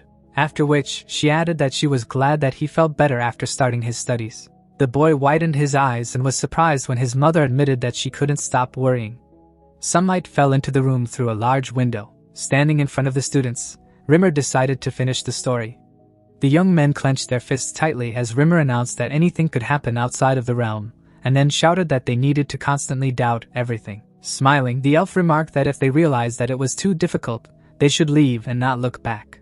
The disciples lowered their jaws and accepted the order. Sitting on the edge of the stage, Rimmer said that in this case, they could hit the road and then added that it usually takes a month, but now that the road is cleared, they will get there in about 2 weeks. Putting his palms to the wooden surface, the employee of the 5th training ground wished everyone good luck. Turning back, Rayon ordered the team to line up in 4 rows because they will move in the formation that was established this morning. Lemur grinned and thought that they would succeed. Rayon put his hand on his side and asked everyone to make sure that they knew their positions in battle. And Rimmer reflected that he was not only powerful, but also gifted with intelligence and perception. Lowering his jaw, the young man told Dorian and Crine to check on the supplies and condition of the crew members. While the elf wondered if he was confident that he would be able to complete this mission without difficulty, he could not believe that he was 15 years old. Looking after the departing warrior team, Rimmer realized that he still had something to strive for. A colleague approached Rimmer and asked if they would follow them because if they left now, no one would notice them. Smiling, Rimmer stated that this was not the time for this, after which he added that there was someone with ghostly feelings. Stretching his arms up, the elf muttered that he was going to take a nap and rest. Rimmer lowered his eyelids, and his assistant asked if it was normal, and the other wondered if it was time for them to leave. Opening one eye, the instructor explained that the orcs were more to worry about than about them. Soiled skulls lay near a massive tree. The black-robed man lowered his jaw and remarked that this must be reliable information. Kneeling, the subordinate said that they had received reliable information that they were in that village. The faces of the fighters were hidden behind black masks. When suddenly, they were told that in this case, they had to go and that they could kill anyone who stood in their way. The secretive person's eyes lit up brightly, and then he announced that they were going forward to the village of Sibiu. A view of the trees in the forest near the village of Sibiu opened. Rayon's expression was calm. Kane looked at his partner in confusion. Clenching his fists, Rayon asked what the 6th Combat Hall was doing here, to which the chief instructor asked a counter question why the 5th Hall was here. Closing his lips, the boy thought that he had heard that after a long treatment of his injury in the hospital, he had joined the 6th Hall. And judging by his condition, it seemed that he had already made a full recovery. The fighter looked ahead and Rayon said in his mind that he had the power of an experienced sword master. Lowering his chin, the guy said that they were on their way to the village of Sibiu to carry out a mission to destroy the orcs. After which, he clarified why there was a representative of the side branch. Pressing his hands to his body, Rayon explained that they had received the same task to destroy the orcs in the village of Sibiu and were heading there. A drop of sweat ran down the warrior's cheek, and then he asked if they had been given the same task, although it had not been announced in advance. A view of the tavern on the outskirts opened, and on the eve of the mission, Rimmer was asked if it was true that this time the students showed themselves perfectly, to which he replied that he had heard a lot, but they were so young and they were already defeating bandits. Holding a wooden mug in his hand, Rimmer exclaimed that it was for sure, and although he had raised them himself, he still admired them, and then asked, "How about sending them on an extermination mission? Orcs from the head of the clan because he thinks that his guys will cope in the blink of an eye." The elf turned his head back abruptly as he talked about how his leader would finally praise him, and the other person objected that this task should be done by their 6th Martial Arts Hall. Standing behind Rimmer, the man noticed that when hunting monsters, teamwork was more important than personal skills, and then added that unlike the fifth hall, which focused on personal abilities, their sixth hall was better suited for this mission. Methun lowered his jaw and said that everyone had recently successfully completed the hellish training and had not eliminated anyone, so the level of competition had increased, so their sixth martial arts hall would take care of it. Placing the mug on the table, Rimmer assumed that his colleague was concerned about the recent focus on his students. But if that was the case, then it was possible to send the fifth and sixth battle halls on the same mission. With a sly grin, Rimmer explained that it was necessary to finish off the orcs before the village was in danger, and then added that under the guise of a task, the fifth and sixth halls would be sent together, and the competition between the students would speed up and improve the completion of the task. Putting his hand on his side, the instructor replied that it was excellent, and that he would get permission from the clan leader. While the elf thought that the result of the mission promised to be quite interesting, Lin stepped out before Rayon and suggested that there had been a confusion in the mission orders so they could return. The students of the sixth hall parted their lips in bewilderment when they were told that the fifth hall could cope with the task on their own. Furrowing his brows angrily, Kane remarked that such a statement could not be ignored and then asked if his arrogance stemmed from his attachment to the fifth hall. The expression on the face of the boy was alarmed when the interlocutor stated that in such tasks where teamwork is important, the sixth hall is superior to the fifth because they have a huge lack of team experience. So such a task will be very difficult. Looking into the fighter's eyes, the Zyhart clan disciple said that he was aware of his abilities. But the strength of the fifth martial arts hall was not so weak that it could be underestimated. Looking down at the ground, Rayon mused that the chief instructors, especially Rimmer, must have known about the joint mission, but did not understand why they had sent them without warning. Rayon abruptly closed his eyes and remembered that the main teacher values experience, so combat practice in non-standard situations is important to him. The elf smirked slightly, and from his point of view, the mission to exterminate monsters is as close to a real battle as possible. The ogre grinned angrily, but teamwork and tactics were important in a mission like this, and the fifth hall still lacked that.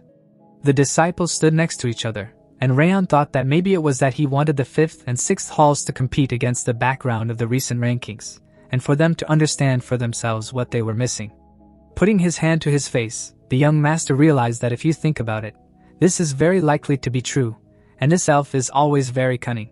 The clothes on the swordsman's body were buttoned, and then Rayon decided that since this was the case, then others should also feel the taste of teamwork. And besides, he remembered the words that were said by his mother before the task. Lowering his chin, the young man imagined hugging Sylvia and thinking that she wanted him to set an example and become a real protector. And for some reason, it did not get out of his mind. Putting his hand on his side, the fighter asked both of them to calm down. After which, he asked if they were going to waste time arguing. Turning his gaze to the instructor of the sixth hall, Rayon noted that it should be clear to them that they would not be able to come to an agreement by such methods and clarified what they thought about the battle between the two halls.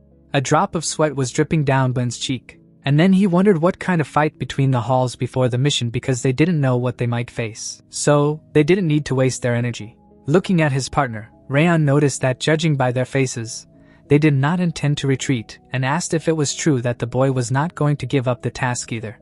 Standing in front of the team, Rayon explained that for this mission, given the scale, the group of orcs is surely quite large, and among them, there must be the main one, namely the high orc. With a thumbs up, the boy declared that the winners would lead the mission and the losers would be on the sidelines. The guys closed their lips in bewilderment when Rayon of the Shadow said that they would kill the leader, destroy the ogres, and then the task would be completed. After which he asked if such a decision would suit everyone.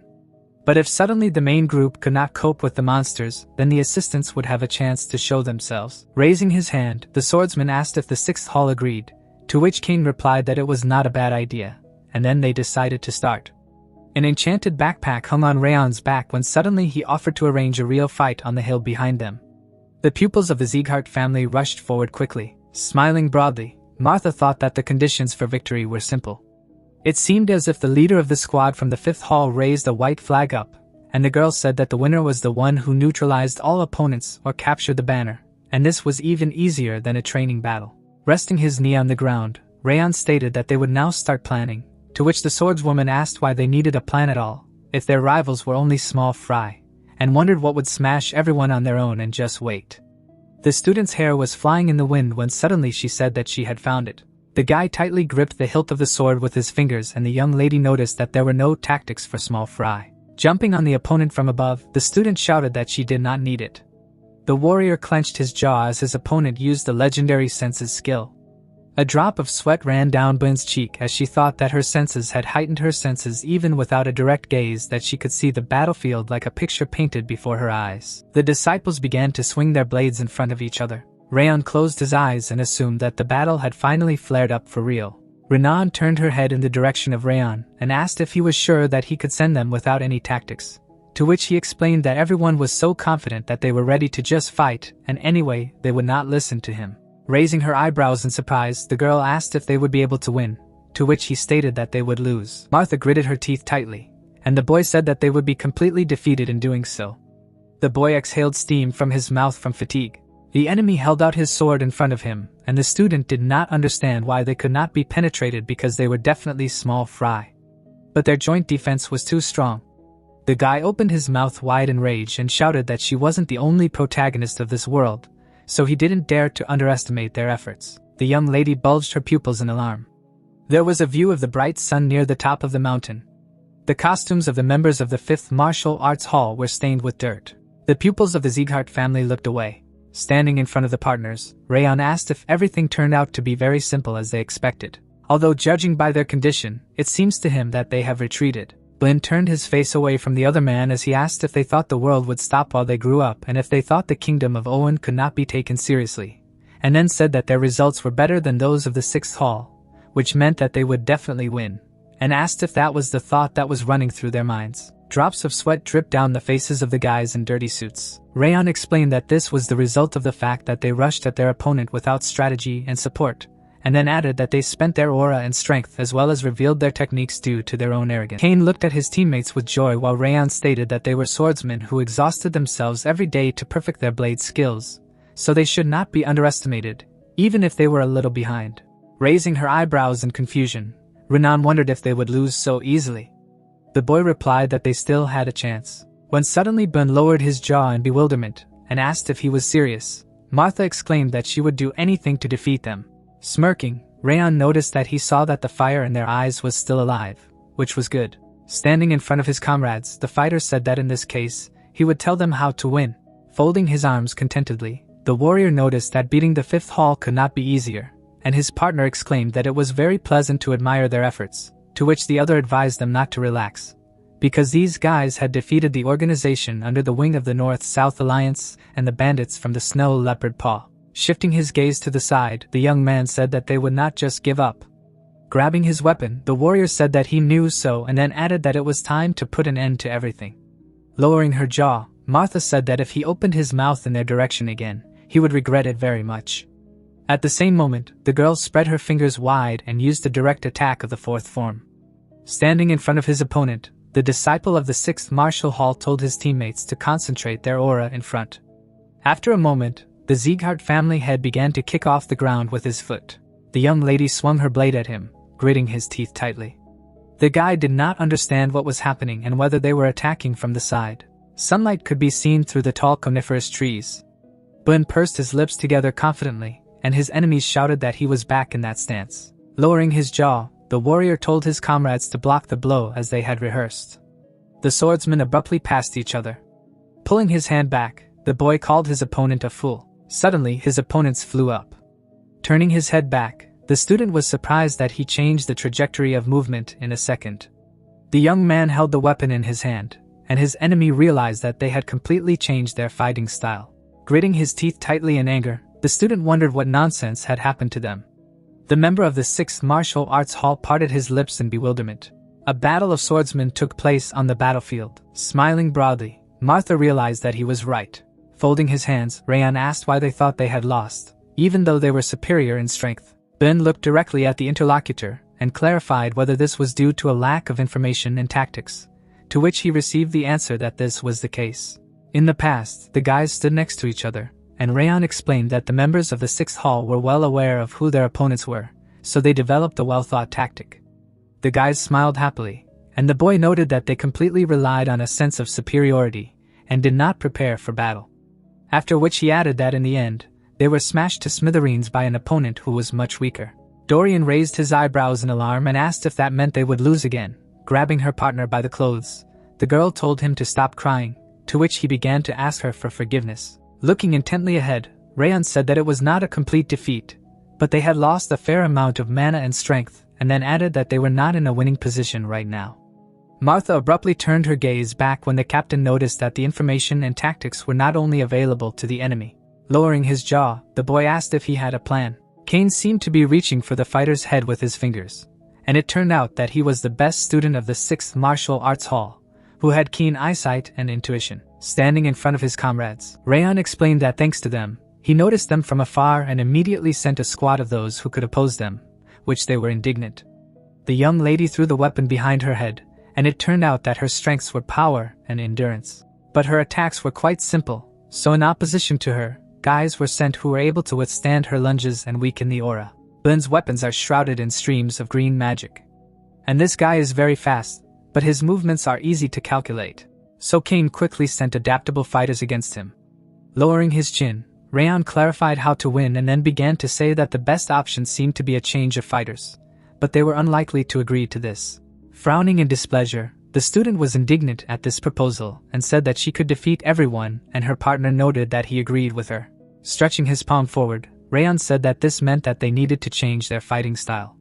Martha closed her lips confidently, and the leader of the squad explained that her opponents are stubborn fighters, but they often open up as they are not able to quickly adapt the aura, so they need to find gaps and hit them. The boy looked away when he was told that his weakness was opponents who relied heavily on instinct, but as a rule the weakness of such people was unfair play. So he would have to leave his previous fighting style and outweigh them. Rayon put his hand on his side, and then his partners asked him how he knew all this, because the plan is not bad and he speaks as if he was watching their battle. A joyful grin appeared on Kane's face, and Rayon said that he really had a very sharp sense of smell and that he had long surpassed the level of a simple student. Looking ahead, Rayon noticed that his instinct was a little sharper. After a while, the descendants of the Sieghart family sat on a rock alone. The guy's pupils narrowed noticeably, and at the same time, he imagined the images of his team members and thought that they were doing well, and Renan would also win soon. Suddenly, someone came up behind him. Turning his head slightly to the side, Rayon said that now it was time for them to begin. Kane stared at his opponent with concentration. Placing his palms on the surface of the stone, Rayon realized that the situation was very different from what it had been before, and his enemy had no choice but to go in search of the flag. The chief instructor lowered his jaw and admitted that he kept thinking about why they were losing, and it turned out that he was the one who prompted them to change their fighting style. After which he assumed that the rumors that no one respected him were a lie. Rayon slowly shifted his gaze to the side. Clenching his fists, the swordsman noticed that this battle would end here. The disciple's weapon was enveloped in streams of flames, and at the same time, he reported that he had heard that Rayon's aura was of the fire type. The warrior gripped the hilt of the blade tightly with both hands. With his eyes bulging in surprise, Rayon wondered if his opponent had the same aura. Furrowing his brows, the student said that unfortunately for him, his elemental power was much more powerful, and besides, even the amount of mana was many times greater than that of a mere swordsman, and then asked if the main rule in their family was to talk endlessly before battle. Parting his lips, Rayon said that he would not be able to defeat him, even in theory. At the same moment, the silhouette of the young master was enveloped in streams of flames. Standing opposite each other, Rayon decided to start fighting. Lowering his chin, Rayon said that he would show him how much stronger his flames were. A moment later, a powerful stream of air rushed straight towards the enemy. His pupils bulging in alarm, Kane was surprised at how fast and powerful his opponent's fire was. Pulling the sword back, the chief instructor recalled that he had been told that he had managed to defeat not only Martha, but also the Prince of Owen. And although his aura was smaller, it was not inferior in strength. Furrowing his brows angrily, the fighter decided that he was still stronger. Suddenly, the two students' weapons crossed each other. Between Rayon, circular streams of flame appeared, gritting his teeth tightly. The young man cried out loudly. A cut appeared on the student's cheek, and then he did not understand how this was possible. The young master lowered the corners of his lips, and his opponent wondered if his fire was weaker. In his attempts to contain the attack with his weapons, the member of the 6th Martial Arts Hall thought that this could not be. At the same moment, the young man opened his mouth wide and began to shout loudly. A powerful explosion rang out in the middle of the coniferous forest. Kane lay humbly with his head in the ground. Lowering his sword, Rayon clarified if he had said that he would not be able to win. Looking ahead, the fighter advised him only to dream. Putting his fingers to his mouth, Dorian noticed the man. Rayon sat on a rock and his companions were outraged that their opponent was here. The guy folded his hands in displeasure, while Rayon explained that if they lose, then the easiest way to turn the situation in their favor is the battle of the enemy commander. When suddenly he was asked if he knew that this would happen. Lowering his chin, Ben noticed that there was more to it. A memory appeared in which the enemies threw themselves in the direction of the fighter, and then he said that their leader was right because they fell for the deception. After which he added that it was not only about him, and if they had not followed his orders, then the 6th Hall would definitely have come out victorious. Looking ahead, Martha admitted that she didn't want to agree with him, but it was true, and then added that she was going to revoke her oath of allegiance if things went her way, but they won mostly thanks to him. Renan looked at Rayon in confusion as he was told that they recognized him as the best disciple of the 5th Martial Arts Hall, and vowed to follow his orders without objection. Grinning, Rayon suggested in his mind that the new experience helped them grow up a little, and this cannot but rejoice. Standing beside the allies, the boy thought that this was the 5th Hall he knew.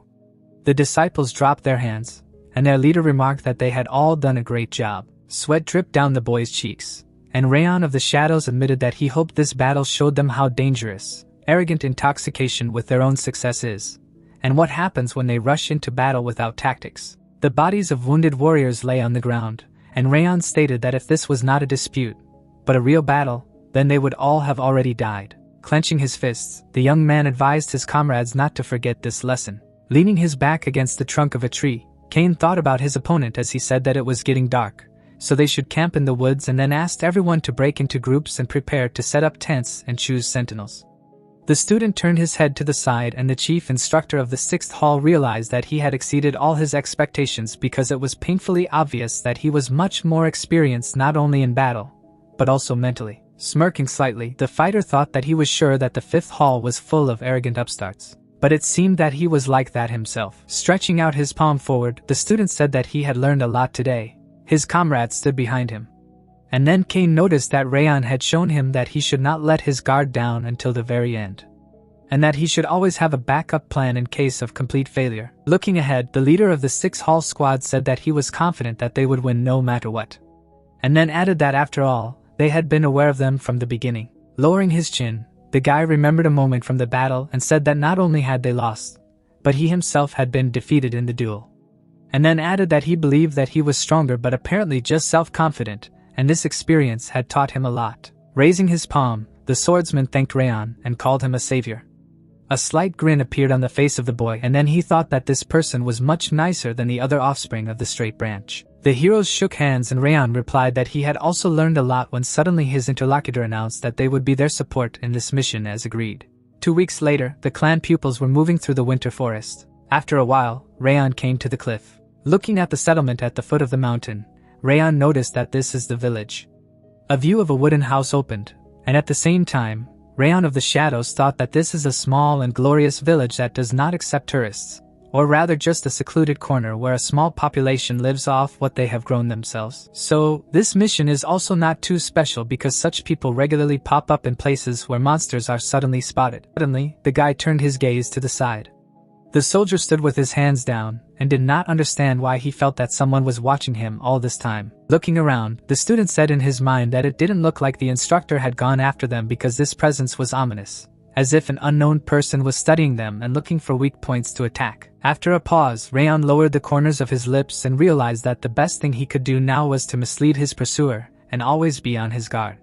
Glenn looked at his interlocutor when he asked him for help. Approaching the boy, Rayon said that from now on, this mission will be led by him. Raising his eyebrows in bewilderment, the guy asked what he was talking about. Standing in front of his teammates, the boy explained that during the first mission, only he and Renan had fought the bandits from the Snow Leopard Claw Paws, so it would be best if they led the operation this time, and then asked if he had said on the first day of training that he would definitely catch up with him. The young master asked if it was idle talk because it was time to show him the progress when suddenly a drop of sweat ran down the fighter's cheek, and he agreed to show him that he had changed. Putting his palm to his chest, the young man said that in this case from now on he would take command of this mission. Martha pressed her back against the trunk of a tree. When suddenly someone asked if everyone had heard that from now on they would follow his orders, to which everyone replied that everything was clear to them. Lowering his jaw, Rayon explained that he would explain to the girl a little later, but for now, she just needed to play along with him. Turning away, the student said that there was no need to clarify personally because she had already said that she would follow his orders. After which, she added that she was always true to her own word. Rayon's expression was confusing. Looking ahead, the young man asked if Wrath felt that they were being watched, to which he asked if he had noticed it. The evil spirit flew over the head and noticed that this was not surprising because his abilities were transferred to him.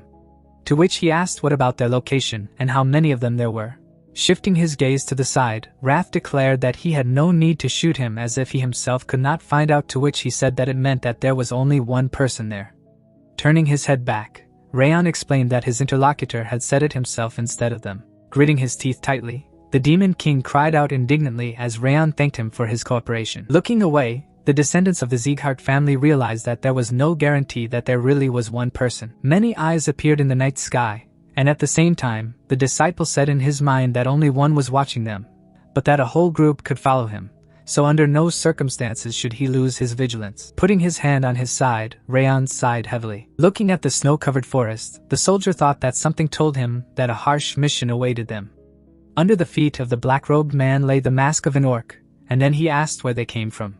Standing in front of the head, the subordinate reported that they were members of the Sieghart family, to which he asked if they were one of the 6 emperors and then added that he would not call them so skillful. Putting his palm to his chest, the warrior said that he thought that these were only students, and since the instructor was not around, it meant that this should be their second mission when suddenly he was asked if he had been noticed. The servant replied that it hadn't happened and that he was sure they hadn't even realized that someone was next to them.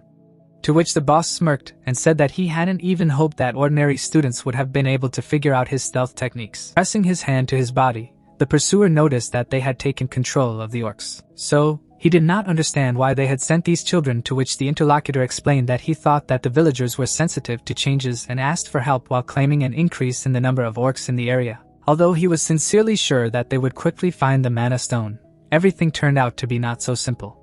Standing on a snow-covered cliff, the assistant said that he was nowhere to be found, so he thought that he was hidden somewhere in the village. The guy's face was hidden under a black mask, and then he wondered if he should strike right now.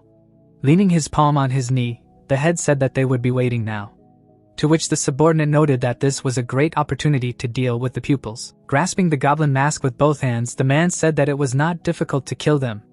But due to their carelessness, the members of the Sieghart family could find out about the mana stone, and this was much more dangerous. The fighters quickly approached the inhabitants of the settlement, while the pursuers said that they would allow them to deal with several monsters and make them think that they had successfully completed the mission. Suddenly, the leader put a helmet on his head. His eyes suddenly began to emit a green glow.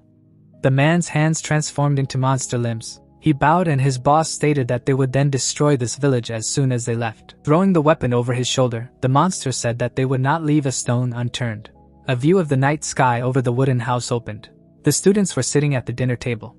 As he chewed his food, Rayon thought of Ben. Looking ahead in confusion, Rayon recalled that at first he was a little worried about him, but he managed to cope much better than his expectations. In the past, the boy bowed benevolently to a woman, and at the same time, the boy noticed that he did not boast of the title, but first of all calmed the head of the settlement and the inhabitants. The guy brought his fork to his mouth, and his partner realized that he was striving with all his might to become better. Sticking the cutlery into a fried egg, Rayon thought that he should not worry about him at all because he and the others were quite capable of coping with the monsters while he was not around. Rayon turned his head abruptly to the side and realized that the problem was with the watcher who had been watching them on their way here, and he wasn't quite sure, but it seemed to him that he headed towards the mountains as soon as they entered the village. Outside the window, colorful plant leaves could be seen, and at the same time, the student wondered if this was an additional test of the Sieghart family or something else entirely. But he thought that tomorrow everything would be known.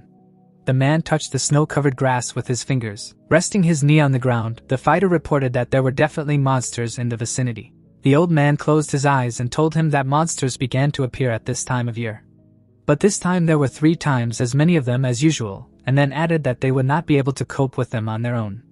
An army of vicious orcs appeared, and then the head of the village noticed that to be more precise, they had counted several hundred tracks, which meant that there were more than 200 enemies here. Leaning on his cane, the elder explained that it was not a matter of numbers because the rescuers were not familiar with the area. So, he would prepare a guide so that they would not get lost in the forests, and then added that this was the youngest resident, so he was sure that he would be useful. Kanbar bowed and wondered if he had known something was wrong when the head had called them to a meeting last night, but he hadn't expected to have to drag along with Sieghart's pupils. The guy raised his eyebrows in alarm when suddenly he was told that there was no need to worry. Approaching the guide, Rayon said that he would definitely be able to return safe and sound. Enraged monsters were visible when suddenly someone loudly asked everyone to pay attention to him, and then said that in battles orcs usually surpass ordinary monsters. Standing in front of his teammates, Ben noticed that goblins and kobolds did not hesitate to use poison in battles, so even the slightest wound could be fatal. So, everyone should be on their guard. Lowering their jaws, the swordsman shouted that they understood everything. Turning his head to the side, the boy ordered the 6th Martial Arts Hall to disperse and not let any enemies escape, to which King replied that they could leave it to them. The pupils quickly rushed forward when suddenly their leader exclaimed that they would show the orcs the full power of the Sieghart family. In the distance, the silhouettes of the opponents appeared in front of the swordsman's team, and the captain ordered everyone to run forward. Spreading his arms to his sides, Wrath noticed that they were fools because they rushed headlong to no one knows where. And although it was impossible to take them by surprise before, now they were screaming at the top of their lungs, which even a deaf person could hear, and then added that this could not be called a secret operation. Pulling his elbow back, Rayon explained that it was their first time on such a mission, so they could be forgiven for one mistake. Lowering the corners of his mouth, the evil spirit thought that he was also on a mission for the first time, but not at all nervous, but carefully watching the battles. Rayon shifted his gaze down, and Wrath said in his mind that it looked like he was already a hardened warrior. Grinning angrily, the orcs began to growl loudly. Smiling broadly, Martha exclaimed that she was about to show them her might. Swinging his sword, Ben advised his partners to destroy the goblins and kobolds first, and they would leave the orcs for later. Turning his head back, the fighter reported that they had broken through the formation, and now the two monsters were moving in the other direction. Lowering his jaw in alarm, Kanbar asked if they were running in his direction. Suddenly, the boy furrowed his brows angrily as the escort shouted that he didn't need to come here. At the same second, Rayon cut off the head of the enemy. The young man sharply swung his weapon at the second orc. The opponents were moving in different directions from each other. Rayon resolutely sheathed his sword. A moment later, his equipment flew out of the monster's paw. Falling on the snow, the guide clarified when he managed to make it when suddenly he was asked if he was injured. Lowering his jaw, Kanbar exclaimed that he was fine, to which Rayon replied that he was glad to hear it. Standing between the snow-covered trees, Rayon of the Shadow said that he wanted to ask him if there were any local legends about this mountain, such as a great treasure that is hidden from view or a monstrous monster, to which he replied that there was one. In the past, an undead army attacked the warriors, and according to legend, hundreds of years ago, there was a brutal massacre between the Goblin King who came from the west and the knights. The apprentice abruptly shifted his gaze to the side when he was informed that it was said that the Goblin King's ring was still in these places. Dropping his hands, the guy thought that now it became clear to him that the looks that he felt on him now and that persecutors were previously the cult of Eden. The symbol of the red dragon appeared. The creatures roamed the land during the blood moon, and it turned out to be one of the 5 demons who is known for being mad. The orc stepped on the man's head and his goal was to revive the old ancestors of the times when the world was ruled by monsters, and the cult members hoped to return that world and worship demons as gods. The huge monster reached out for the small goblins, and if that was all there is to them, they would have been destroyed long ago. But the fact is that Eden is able to bend monsters to his own will, and members of his cult can turn into them. And besides, they are not inferior in power to the Sieghart family. Swords were stuck in the ground around the chest, and the secret of their power is so ancient that even the great clans do not know what it is. Lowering the corners of his lips, the student realized that he knew her. Behind Rayon in his past life was Darius, and it turned out that it was all thanks to him. People in black suits lay on the ground, and Rayon remembered that when they came across this cult during one of his missions, they destroyed all the shadow troops and only he managed to survive. A slight grin appeared on Dara's face and Rayon thought that he did not understand it then. But the situation is extremely strange because his boss initially knew that cultists use mana stones. Closing his lips, the student did not understand how he knew the secret, and why he did not reveal it to the whole world. Flying up from behind, Wrath asked what he was thinking. The swordsman grabbed his chest sharply with his fingers and said in his mind that the very thought of him unsettled him, and the evil spirit noticed that he could feel his rage boiling within him. Closing his eyes, Rayon decided that he needed to calm down as Eden was the main problem right now. A red crystal appeared, and at the same time, the guy assumed that their target was the mana stone from the Goblin King's ring. And although it had been several hundred years since he had fallen here, He was sure that the ring with the powerful stone was still stored in the mountains here. A view of snow-covered coniferous trees opened. Turning his head to the side, Rayon mused that they wanted to let them know that the mission was accomplished, and then start searching for the stone after they left. Lifting his foot off the ground, Ben shouted that he was their leader, and that he would finish him off with one blow. Suddenly, the boy crossed his arms in front of his face. At the same moment, a drop of sweat ran down his cheek from anxiety. Smiling, Martha declared that this monster would be killed by her. Frowning in displeasure, his partner muttered that it was very uncivilized. Putting his palm forward, the leader of the squad shouted that the boss had been killed, so he needed to deal with the remaining monsters, which made everyone very happy. Kanbar raised his eyebrows in fright, and Rayon began to talk about the legend, and then asked if anyone had found the lost ring since then. Rayon clenched his fist tightly, and the escort began to tell what happened when he was still a child. In the past, the village elder had carried a magic crystal on a black cloth, and the guide had said that their leader had gone to the mountains and returned with a red stone he had found in the foothills, and the boy had clarified where it was now.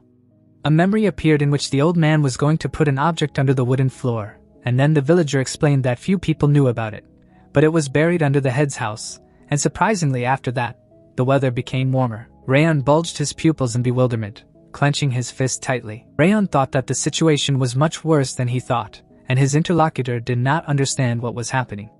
There was a view of the burning houses, and the young man realized that if the Eden did not find a stone in the mountains, they would burn the village to the ground. The pupils of the Sieghart family, holding swords in their hands, exclaimed that no orcs had been found in the area, and they completed the raid. The head of the village of Sibi shook Bin's hand and thanked them for their help. The elder, closing his eyes contentedly, said that the Sieghart warriors were truly the strongest, and then once more, after which the young man said that they were only too happy to help. Rayon looked thoughtfully to the side. Rayon lowered his gaze, and the question was heard whether everything was going as he wanted. The girl sitting on a tree branch said that she herself did not really understand what his plan was. Martha was chewing an apple. Rayon explained that he was also not completely sure, but he would definitely tell everything when the time came. And then the lady jumping down noticed that it was okay. The boy, closing her eyes, said that she would follow his orders until the end of the mission. Renan, looking at the guy, asked what he was doing here. Standing in front of the young man, the student asked if he was worried about anything and said that it seemed to her that he was not in the best mood, to which he replied that everything was fine and that he should not worry, and also added that the head of the village had promised a festive dinner, and therefore he had to go. Lowering his eyebrows, Rayon thought that the cult of Eden would not intervene while they were here. But only what happened tomorrow mattered. The next day, a view of the daytime sky opened up on the outskirts of the village of Sibiu. Grinning, Ben muttered that it was just perfect.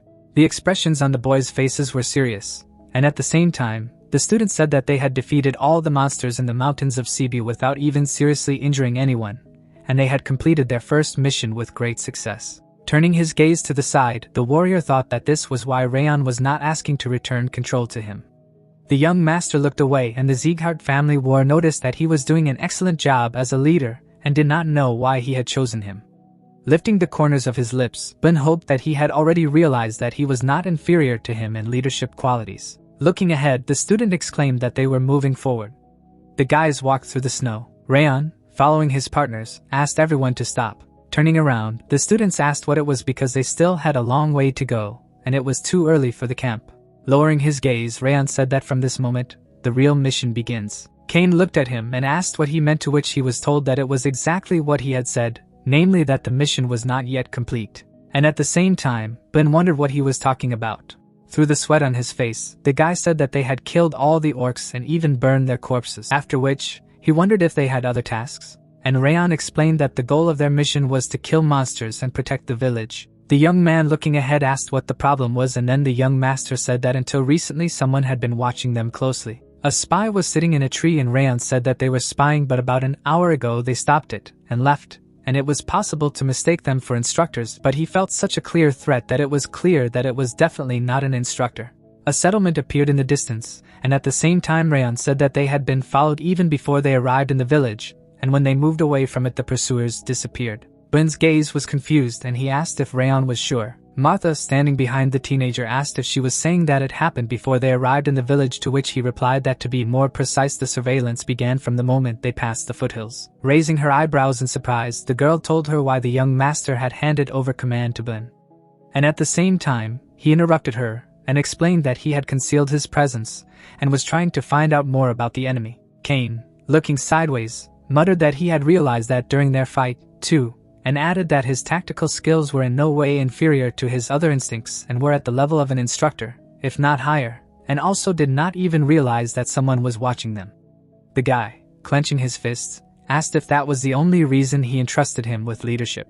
After which Rayon said that he decided that if he became the leader then everyone else would be safe under his command. In the past the young man had held out his hand. But now Rayon had said that he had done an excellent job and he was sure that the enemy had thought that he was the strongest in the room and had ignored him. Placing his hand on his partner's shoulder, Rayon noticed that he was the true Sieghart and added that when they returned he would recommend him for the role of the second leader. Lowering his head, the student thought that he had decided that he had caught up with Rayon and he had just used him as bait while he scouted the situation and was so happy that he had finally been able to reach his level that he didn't even understand anything. Introducing the formidable monsters, Rayon said that it is not typical for monsters to unite in groups, and this time, orcs and goblins acted together, which means that the enemy somehow took control of their minds. Red eyes appeared in the sky, and then the teenager explained that their primary goal was to protect the village.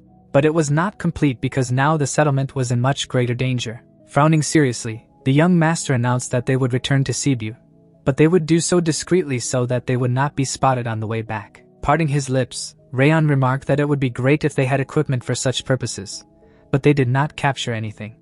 Having laid out the equipment, Dorian asked if it would fit. Rayon asked where he got everything from, to which the student replied that he had taken it with him just in case. Turning his head, Rayon asked if he had taken 40 sets just in case. And then the student raising his thumb exclaimed that it was better to always be ready and his partner called him a good fellow. Rayon said that then they would be able to hide just like in training and at the same time added that there was no one faster than Krine and therefore he would go to the nearest Sieghart estate and report on the situation, after which he opened his jaw and obeyed the order.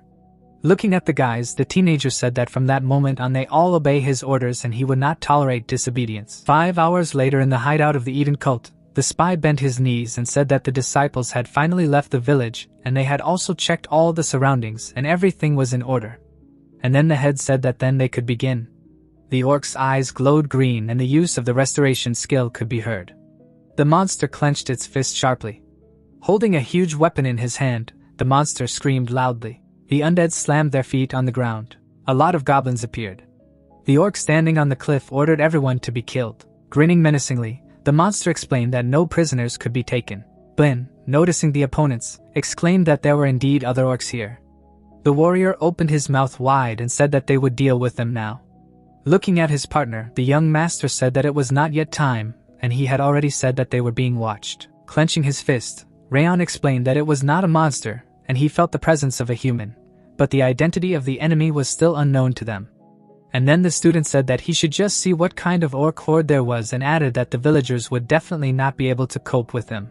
Lowering his eyebrows, Rayon remarked that if they intervened and lost, every single one would die and wondered if he had forgotten that the instructor had warned them about the importance of understanding the mission. The student, turning his gaze to the side, objected that if they wanted to save the village, then they could not wait any longer. The children's expressions were surprised, and at the same time, Rayon said that the time had not yet come.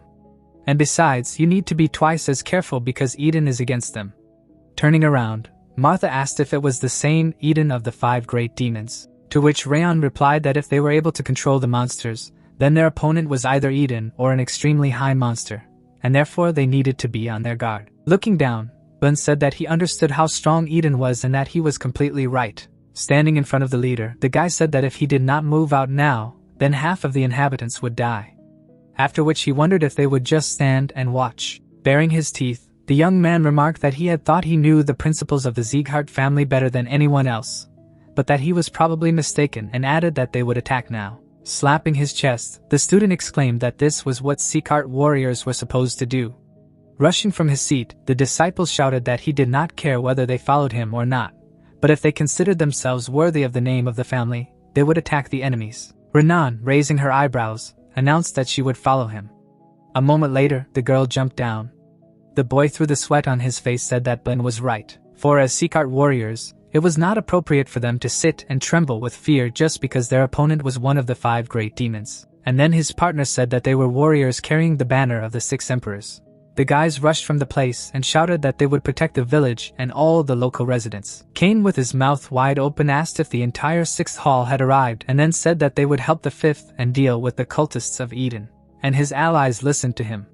Rayon clenched his fists and thought that everything had gone as he had hoped. Turning his gaze to the side, Rayon muttered that based on his observations of Ben and the others, he realized that they were too honest to tolerate injustice, and therefore would rush to the rescue in order to stop Eden and the monsters. In the past, Rayon looked at the lady and now he noticed that he had sent her a message with an aura beforehand telling her to follow Ben, and added that even fanatics had little chance in the battle against Ben. Renan, the young gentleman, asked why Martha had not gone with him, and said that he thought she would run first, to which she crossed her arms. Looking ahead, the boy explained that she had already said that she would obey his orders. Rayon grinned contentedly. Standing by the cliff, Rayon said that they would then follow them to the village, but would hide their presence as much as possible, and was sure that Eden had additional units next to the vanguard. A view of the high mountains opened up, and at the same time, Rayon thought that the killing intent was too obvious, but it did not come from the direction of the village, but from the direction of the mountains, and also realized that the 5th and 6th halls would deal with the remaining enemies. But if they collided head-on with the main enemy, they would be in danger. Frowning seriously, Rayon muttered that this only applies to Eden, and the assassins are a different matter. A formidable monster appeared, and it was heard that you can't attack the orcs directly, but you need to move away a little, and only then strike. The guy swung his sword and the leader exclaimed that if he couldn't kill alone, then let them attack in a group. And they had to remember that if they didn't stop them here, then the whole village would be in danger. Ben clenched his jaw and said that these orcs were much angrier than the ones they had fought yesterday, but if they were the only problem, there would be no particular difficulty. Lowering his eyebrows, the young man explained that the fact was that their main opponent was Eden, which meant that he would not stop there, and then said that Rayon was right. The student shouted that one should beware of opponents who might attack them from the forest. And then one of the warriors turned around and was greatly surprised. A squad of green Eden ghosts sat in the trees, and the apprentice knew from the goblin masks and clothes that there could be no doubt, and he suspected that they would come, but he did not expect such a number. The teenager, holding the blade firmly, noticed that even offhand, he could say that there were more than 40 of them. And when the enemy is outnumbered, one should not act rashly. Frowning seriously, the guy said that Kane and his squad should hold off the orcs and prevent them from entering the village, and Renan should cool the air and freeze the legs of the orcs and green ghosts, and also added that he would go first. The girl, looking ahead, answered positively. With a wave of her sword, the lady said, "What would be done?" Ice pillars flew towards the opponents. The monster opened its mouth in bewilderment. Bending his knees, the young man used the continuous flow fighting technique. After a moment, the student pushed himself off the ground.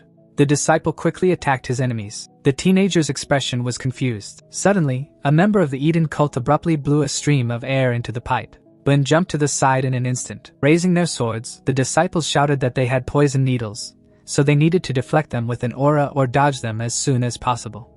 Black smoke was spreading from the bag when suddenly one of the soldiers shouted that they had dropped a bag with poisonous gas. Raising his fist to his face, Ben thought that it was much stronger than what the monsters were using and then ordered his partners to urgently close their airways.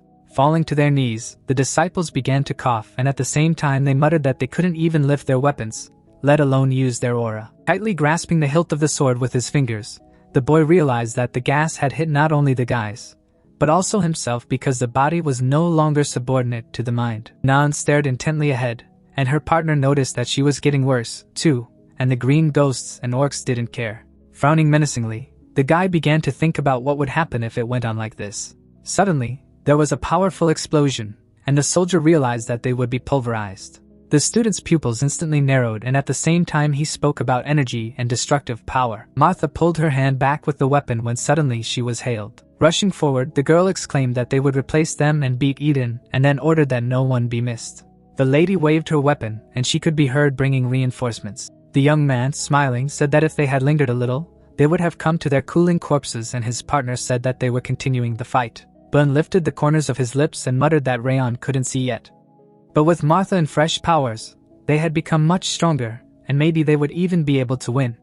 Sect member of Eden, shuffling his legs, asked what kind of disciples they were, and where did they get so much strength from, and also said that they had to run, otherwise they would be finished. The enemies opened their mouths in confusion, and then they were asked if they were leaving the battlefield without permission. The girl's pupils narrowed sharply. Renan raised her eyebrows in disbelief. The student threw sweat on his face and exclaimed that this could not be. Standing in front of the huge orc, the apprentice thought that his strength surpassed all the ghosts combined. And on his head was a winner's helmet, and he spoke like a human. The phantom narrowed his eyes menacingly. Holding a sword in his hand, the teenager clarified what Officer Eden was doing here, although his level was not high, and at the same time, the monster explained that he had been informed that they had left the village and also asked if it meant that they had decided to return and disrupt their advance. Martha frowned seriously, and the monster noticed that this was very good for simple recruits, and added that he had been observing their strength, and the dark-haired woman was already beginning to understand. The orc's eyes burned green, and he said that since they had barely left here recently, they should have just left peacefully, and now they were all going to die here. Waving his weapon, the phantom said that it was all because they did not know their place. Suddenly, there was a powerful explosion. Ben was lying on the ground. The guy looking in the direction of the enemy exclaimed that he had knocked down 3 at once with one blow and asked where Mr. Kane was, to which he received the answer that he was fighting orcs at the barricade, and then clarified where Rayon was. The young man said that it was unlikely that he would come here at all after this, and then the monster, clenching his fist, asked if she still had the strength to get up. The girl bared her teeth angrily, and the monster noticed that she must be the strongest among the garbage here, and it was not surprising that she was able to sense their presence. Squinting, the undead explained that she was just one of the bugs he was crushing with his boot, and added that luck had turned away from the weak, pathetic, and undisciplined bugs. Holding a cleaver behind his back, the phantom announced that they would all die here today. Unexpectedly, Rayon appeared, who answered in the negative. Rayon said that he was the only one who would die. Particles of flame flew near Rayon. The orc began to turn around. Suddenly, the young master cut off his arm using the Thousand Lights technique. The monster's limb fell to the ground. Rayon found himself behind the enemy's back. Looking down, the monster said that he had a good ambush. The evil spirits said that it seemed to him that he did not expect to dodge and not let him stab him in the neck. After which, Rayon, baring his teeth, noticed that he, a mad bastard, had sacrificed his hand and therefore wanted to kill him with one blow. Turning to Rayon, the phantom said that although he had attacked from an ambush, he still managed to cut off his arm, and added that this was not bad, but that was the end of his luck. Sweat was dripping down Rayon's face, and his enemy said that judging by his appearance, he had put almost all of his power into a single blow. Gripping the hilt of his sword tightly, the young master muttered that it was so, because he had relied too much on himself, expecting to finish everything with one blow, and now it was even difficult for him to move. Standing in front of the orc, Rayon asked if he meant that he was in charge, to which he countered that he had decided that his masters would come for the sake of such weaklings. And then the teenager replied that how could he know? After all, he still had to try to understand them. The monster's eyes glowed green, and he said that the frail guy was talking too much. Rushing from his place, the monster exclaimed that he would see how long his long tongue would last. Swinging his blade, Rayon thought that he had not had time to regain his strength. Having struck at the enemy, Rayon realized that he was not the only one who had become weaker. Squinting menacingly, the undead were surprised that his opponent had survived, and then said that he was much stronger than he expected. Lowering his eyebrows, Rayon remarked that if such blows were beyond his strength, he would never have become a swordsman. The young master held a weapon in front of him, and at the same time, the phantom shouted loudly. Holding the cleaver behind his back, the orc said that this was a good train of thought. The warriors brandished their weapons. Ben threw sweat on his face, wondering what was going on there. Noticing how Rayon jumped high, the student muttered that the phantom had swept them all away with one blow, and he was fighting him on equal terms and using the same continuous flow technique that he used. Rayon pulled his arm back, and the apprentice thought he had almost caught up with him, but he was stronger than any recruit. Martha, looking ahead, said that this was his true power, and before they had only seen the tip of the iceberg. There were traces of blows, and then the girl thought that this was not enough, and they could be equal in strength. But Rayon did not have time to recover and put almost all of his aura into that attack. Lowering the corners of her lips, the lady wondered if he could defeat the phantom with what strength he had. Suddenly, Renan, standing behind the guys, said that he needed help. Keeping her hand at her side, the student asked if she could hardly restrain herself, and if she thought that she could be of any use to him since she was even weaker than them. And then explained that if she flew into battle and made even one mistake, she would immediately die. Gripping the hilt of her sword tightly, the apprentice replied that it didn't matter. Turning her gaze to the side, the boy thought that she would be frightened, but now Ruin was calmer than ever, and at the same time wondered if she had changed since she had run after him. The boy put his hand on the ground and said that he was ashamed that he had hesitated, and added that they would help Rayon as Renan had said. And then Martha wondered if he had already forgotten how he had scattered them, and why he would even think that they would change anything by interfering. Turning around, the young man said that he would not turn away from his comrade who was fighting an unequal battle, and added that they were swordsmen of the Sieghart family. Scratching her head, the girl said that if trouble happened, then the responsibility was on them. Holding a sword in her hand, the lady said that they would put their lives on the line and engage in battle. The orc, lowering his head, remarked that it was surprising that a teenager could hold out for so long, and said that he was so talented that he would even take him to Eden. The monster asked what his name was, to which Rayon, frowning seriously, gave his name. Squinting angrily, the monster clarified that he was by chance a direct heir to Sieghart, and explained that the color of his hair and eyes betrayed him. Behind Rayon, his grandfather appeared, and the undead said that it seemed that the blood of the northern king of destruction flowed in him. Gripping his weapon tightly, the green font of war said that he was taking back his offer because he would do everything to end it here and now. Raising his head, the orc exclaimed that he would do it at any cost. Dark energy swirled around the monster. The monster's expression was serious. A moment later, the undead attacked the young master. Suddenly, the hair of Rayon flew up. Jumping high, Rayon realized that this monster was moving faster, clenching his jaw. Rayon was surprised that he was using even his life force to become stronger, and thought that he could barely hold the ring of fire, but the power had not fully recovered. Suddenly, Martha was behind the phantom. The girl lowered her eyebrows menacingly. Suddenly, the girl slashed at her opponent. Looking in her direction, the orc asked how she, a pathetic bug, dared. The monster was holding a cleaver in his hand. A moment later, Ruin appeared next to Rayon. Stretching her sword forward, the lady took advantage of the aura of cold and the breath of winter. Ben jerked off when he heard the command from his partner. Flying high, the guy shouted loudly. After attacking the enemy, the young man used the continuous flow technique. Suddenly, the monster grabbed the teenager. Lifting the student above them, the undead asked if they had decided to defeat him with trivial tricks, after which he said that they had underestimated the situation too much. The phantom said that if they didn't reach the level of that blonde, then they shouldn't even try to fight him. To which the student smirking replied that he was right because their attacks would not defeat him. Martha stood opposite the enemy and Ben said that they had gained some time. Bending her knees, the girl took advantage of the Titan's aura. Lowering her eyebrows, the lady remarked that she would see how he dealt with it. The student struck a cutting blow at the enemy. Squinting, the orc spoke rudely of the guys. Suddenly, the monster waved the hand in which it was holding the guy. A moment later, the monster threw the young man at the girl. Martha and her partner hit a tree. Looking down, the undead explained that such pathetic worms were supposed to know their place, and asked if they didn't realize how weak and useless they were. Rayon was surrounded by a bright aura, and he said that he should not dare to say that. Rayon said that thanks to them, he had managed to regain his strength. The lady closed her eyes, and Rayon said that he would do everything to ensure that their efforts and lives were not wasted. Ben was lying on the ground, and then the young master asked to entrust the rest to him. Looking sideways, the phantom wondered how he had so much strength left in him, and who he was. Raising his sword, Rayon said that let the orc from Eden rejoice because he would witness how he used this technique on the enemy for the first time. After imagining the flower buds, Rayon explained that at first it seemed to him that he would not be able to use it at all. But after gaining some experience in this battle, he stopped doubting. A powerful energy swirled around Rayon, and he applied the Thousand Lights technique. Rayon's expression was stern. Looking ahead, the monster wondered what kind of flame it was and muttered that it wasn't the same as it was before, and its instincts were screaming for incredible danger, and therefore it was necessary to kill it right now, no matter what it took. Rushing from the spot, the monster shouted that he should die. The young master swung his blade sharply. A fiery trail from the blow appeared. Rayon frowned seriously. Suddenly, a part of the head of the undead fell to the ground. Rayon stood next to the defeated enemy. Rayon looked ahead in surprise. Renan raised her eyebrows in disbelief. Martha opened her jaw and exclaimed that Rayon had done it. And Ben said that he was able to kill the phantom.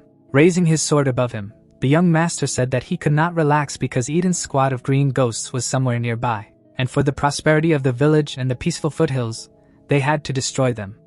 With their mouths wide open, the guys obeyed the order of the commander. The warriors smiled happily. The guy turned to Rayon, after which he looked at him sharply, clenching his fists. The young man said that he was right because if he hadn't brought help, they would have already been killed on the way to the forest. And besides, all the inhabitants they were supposed to protect would be gone. Parting his lips, the student thanked Rayon and apologized for disobeying his orders and also noted that even if he had turned back time, he would still have gone to their rescue. Placing his palm on his chest, the disciple explained that he believed that the true swordsman of the Sieghart family would never back down in the face of injustice. Rayon, turning away, called everyone good. The girls, frowning seriously, listened attentively to the fact that thanks to the fact that they fought at full strength, he was able to deal with the phantom, and each of them made a huge contribution to the victory. Looking at his sword, Rayon said that if at least one decided not to help him, then it is not known how it would end. The young master, clenching his fist, said that he was therefore very grateful to everyone and spoke seriously from the bottom of his heart. Lowering his eyebrows in displeasure, Ben exclaimed that he had no idea what had suddenly come over him, but he would still get stronger so that such a disgrace would not happen again, and next time he would be able to act on his own instead of relying on him. Rayon noticed that Martha also did a great job because she distracted the green phantom, giving him time to recuperate, which made him close her lips in surprise. Looking at the lady, Rayon thanked her for following his orders. The student grinned contentedly. Closing her eyes, the student explained that if she couldn't even do that, it would be better to put her head in the news right away, and then said that she would go to the village and help them with the restoration work and let him rest for the time being. Leaning down, Rayon wondered if their mission had finally come to an end. Through the sweat on his face, Rayon thought that he had relaxed too much, and now his legs could no longer hold. Suddenly, the young master fell to the ground. Renan, having caught Rayon, asked if he was okay, to which he asked a counter question. Whether she also stayed here and noticed that he was about to fall. Raising her eyebrows, the girl said that it was just like during his usual training, and it seemed to her that all his strength had left him.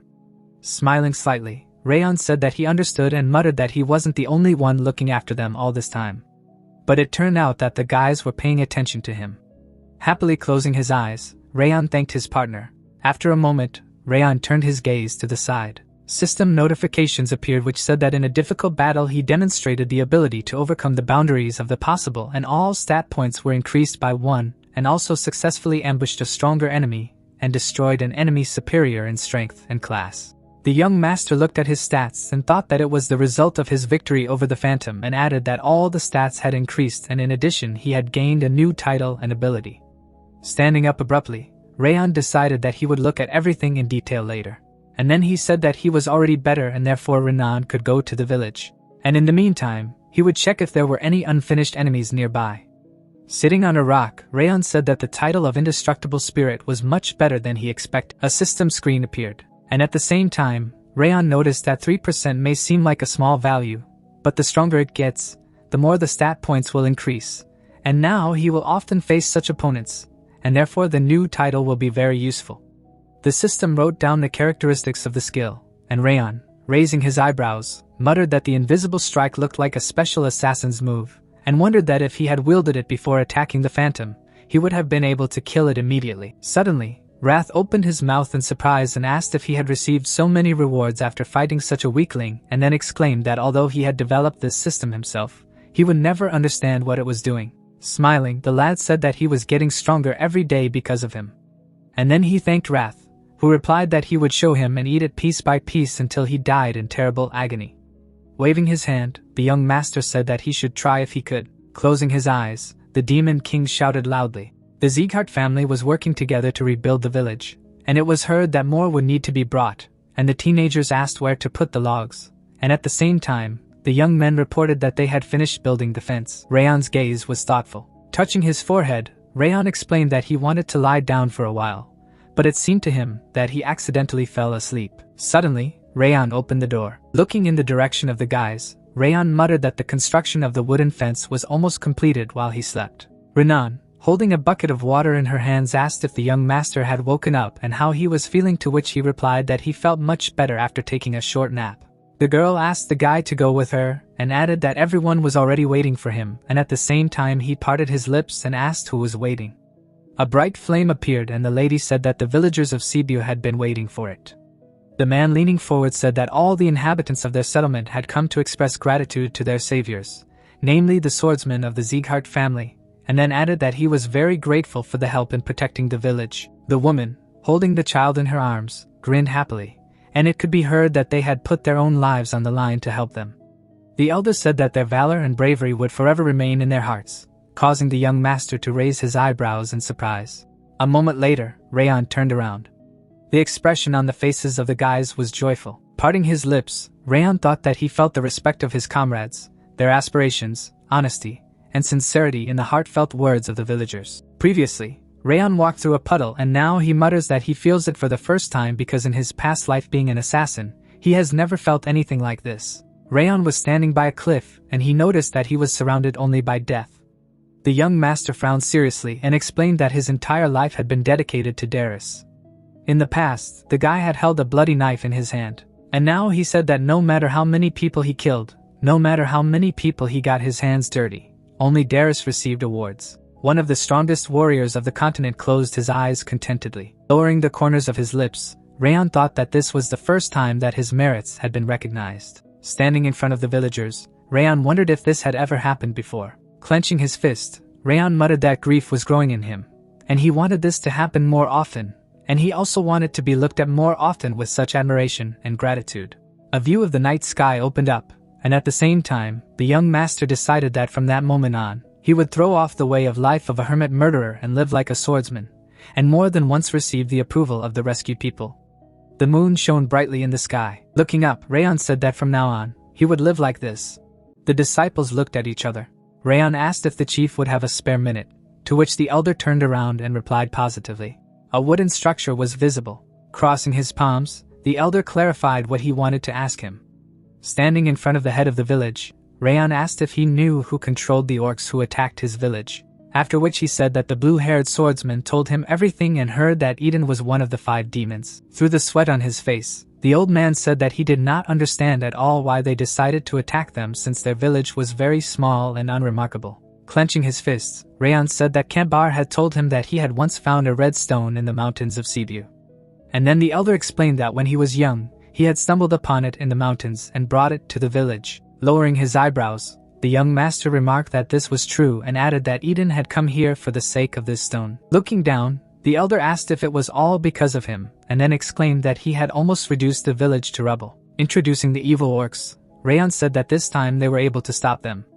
But if the stone remained here, Eden would come for it again and continue to attack the village. The settlement leader's expression was frustrated, and he said that after burying it in the ground, the land became much more fertile and the village became much warmer, and they also perceived the stone as a blessing from their local deity. But because of it, Eden was ready to destroy them. Stretching out his palm, the old man asked what they should do now and whether they should dig up the stone and throw it away. Rayon replied that he would take him with him. And at the same time, the chief, looking ahead, asked if their savior would take him away. Parting his lips, Rayon explained that Eden believed that this stone could revive the dead, and even if they hid it in the mountains, the sect would still find it, and therefore would take it with them to the house of Sieghart. After which, the elder exclaimed that if he did so, the cult would come for them, and added, "How could he so ungratefully give this deadly burden to their savior?" Placing his hand on his chest, Rayon said that everything was fine because this was the path of the Sieghart family. The look of the head of the settlement was sad. Closing his eyes, the old man noticed that it seemed that the Siegharts were again showing them a favor for which they could not repay.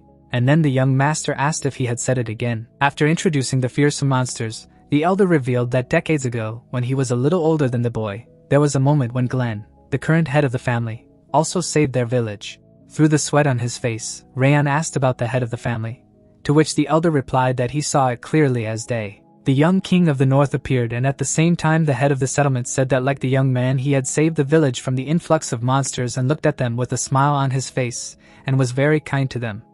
Lowering the corners of his lips, Rayon wondered if they were thinking of the same person. Turning around, the old man said that he seemed to be completely hesitating and asked to follow him, saying that he would prepare the stone for him to pick it up. Sitting on the ground, the chief explained that he had buried him here and noticed that the stone he had brought to protect the village was now bringing great disaster upon them.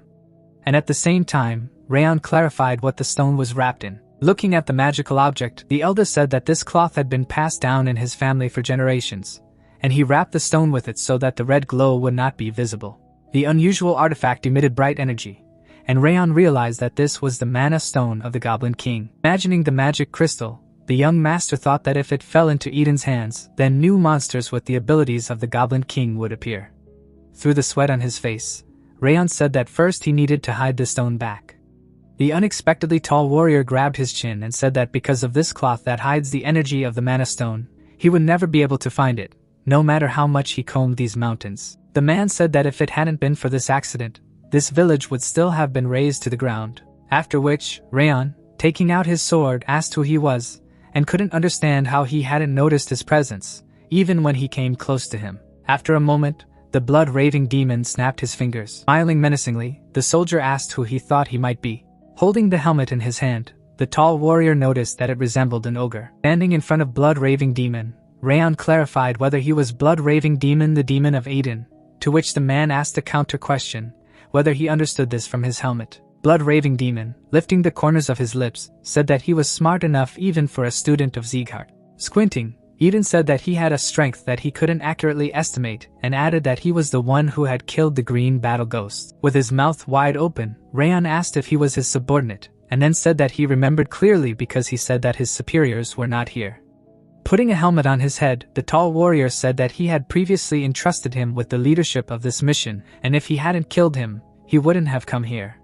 Standing in front of the young master, the man thought that it was therefore his fault that he had to appear in person. Looking down in surprise, Rayon muttered that his body was shaking at his presence, and realized that even if all the disciples attacked him at the same time, they would lose. Wrath, being behind Rayon, explained that he would not be able to defeat him, and he only had two options. Smiling menacingly, Wrath said that he might die miserably if he tried to defeat him, or give him control of his body. Suddenly Eden slammed his foot on the ground. Hovering in the air, the Demon King noticed that he clearly did not have a third option.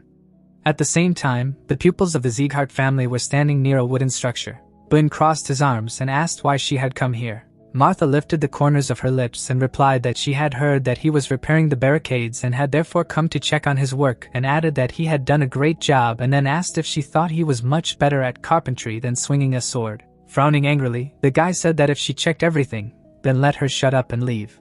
And at the same time, the girl said that he must respect his elders, and if he wants to ask for something, then let him ask politely because he is not someone who can give her orders. Renan held a basket of fruit in her hands. The student was asked what she was doing, after which, looking ahead, she said that she had brought fruit. Fruits appeared, and it was heard that the villagers had already brought them, and the apprentice explained that it was for Rayon, and added that they were fresher and tastier, and therefore plucked several.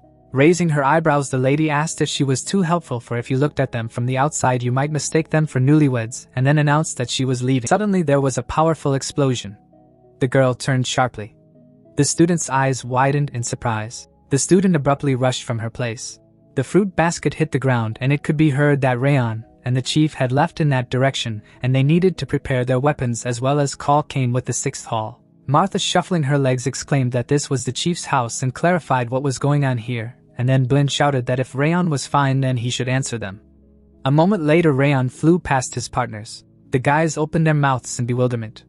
The head of the settlement was lying on top of the young gentleman. Rayon opened his jaw sharply. Rayon threw Blin to the old man, saying that he was now in his care. Getting up, the guy ordered to quickly leave here. He frowned and shouted, saying to carry the chief to safety and run. Martha wanted to object, but they all froze, feeling an oppressive aura. Renan, falling to her knees, said that it was difficult for her to breathe, as if her lungs had stopped working. The demon, stepping towards the group, said that a very nice company had gathered here. Looking up, the Sieghart family members saw a demon with unusual armor in front of them. This mutant was Eden's officer, blood-raving demon. He looked at them and said that they were just weaklings. Even though they had a big name, they couldn't resist his presence. Martha and Renan trembled with fear. Rayon, who was bleeding, screamed, asking if they all wanted to die here. If not, then they needed to come to their senses quickly. The girls shuddered and stopped trembling. Frowning, the young man shouted at them, saying that if they stood like pillars, they would simply be killed.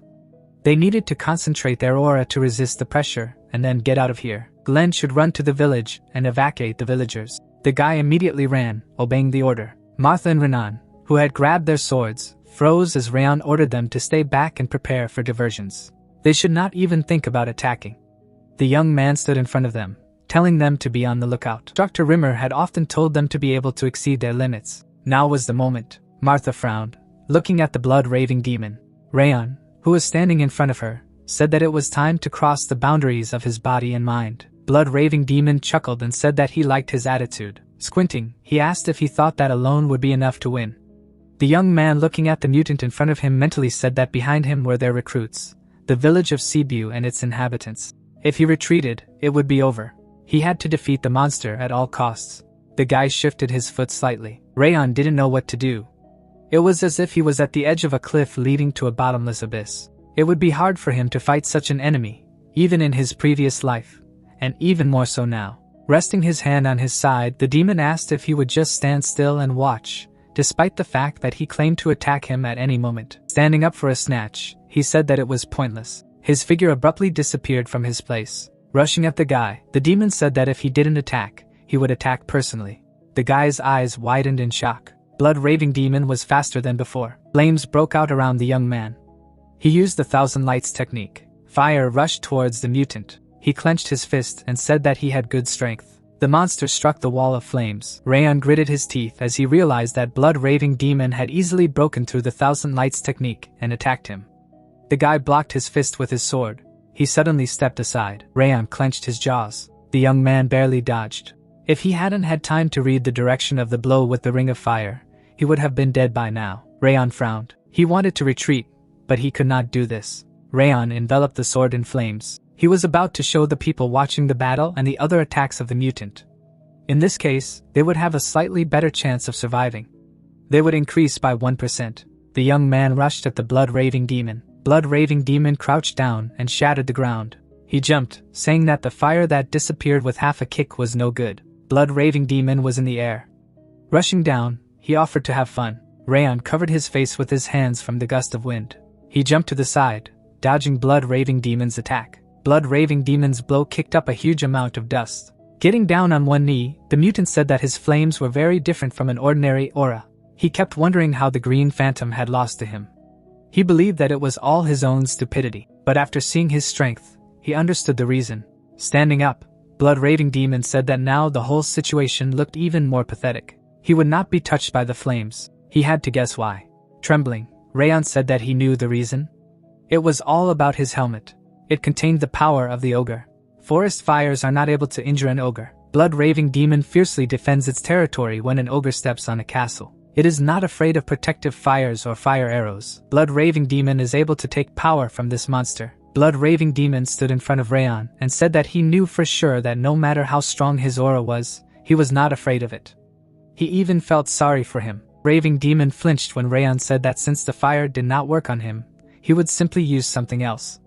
A cold aura enveloped the guy. Blood-raving demon squinting said that he had already managed to surprise him with his power of fire. But it turned out that he was able to change the element of his power and strike with the same power. Such was amazing. Rayon sighed in the cold air. The frosty air hung around him. Looking at him, the demon asked who he was. The young man, pouring the power of cold into the sword, said that he should not care about his personality. Frowning, blood-raving demon called the guy impeded. The two opponents abruptly rushed to attack each other. An explosion thundered from their collision. Bun, arriving at the battlefield, asked Rayon if he was okay. However, when he saw his brother fighting the blood-raving demon, he froze. He opened his mouth in shock, mentally saying that this wasn't the fire aura he usually used, but the power of cold. Could it be that he could use two different types of power when he had managed to become a sword master?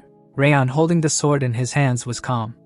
The warriors of the continent, depending on their strength, are divided into many classes. Any weapon, including swords, serves as a confirmation of the level of the aura of its owner. Those who have just begun to study the use of the aura are called beginners. When an aura user further improves their skills, they become able to release their aura. And an aura expert is one who can transform their aura into a sword. If Rayon could use the aura sword in this fight, then he had reached the level of an expert. Otherwise, there was no other explanation for him being able to resist the blood-raving demon. Bun froze with his mouth open, realizing that blood-raving demon was at the highest stage of an aura expert. At that moment, the guy realized that Rayon continued to strike at blood-raving demon. However, they did not inflict any damage on him. Rayon shifted his gaze to the side. He was surprised to see his brother. Bun flinched when he realized that his brother had deliberately attacked blood-raving demon so that he would open up.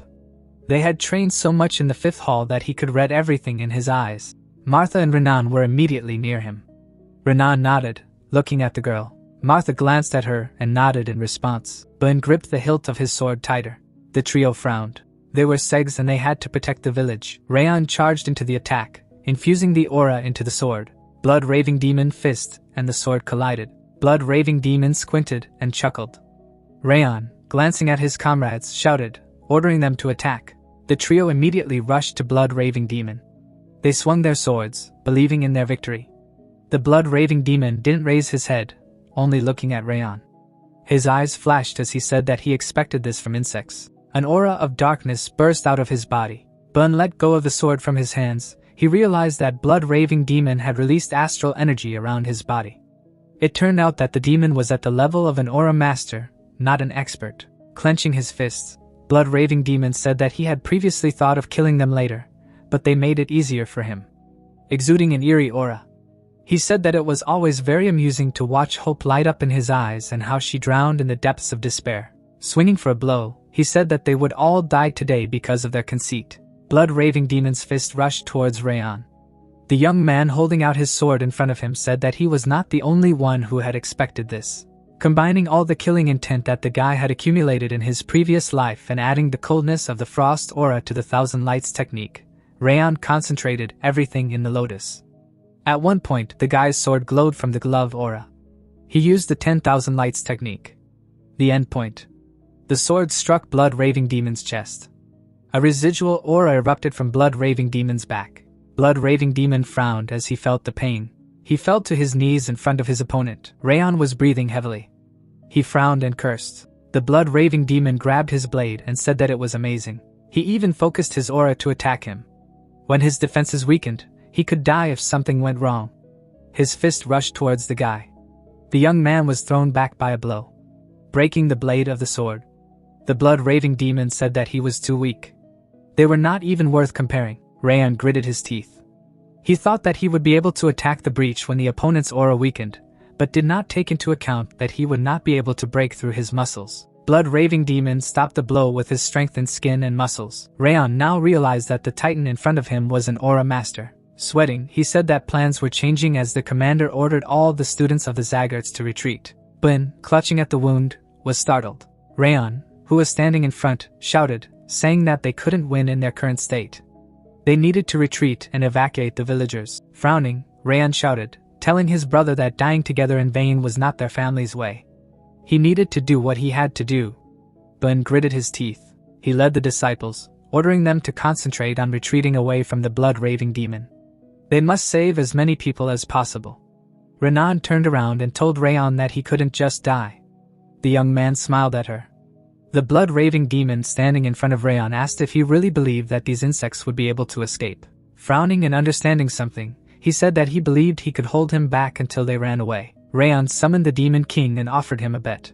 Grinning, the personification of wrath said that now it was the king's turn, but it was better to bet that he was clearly going to fight to the death.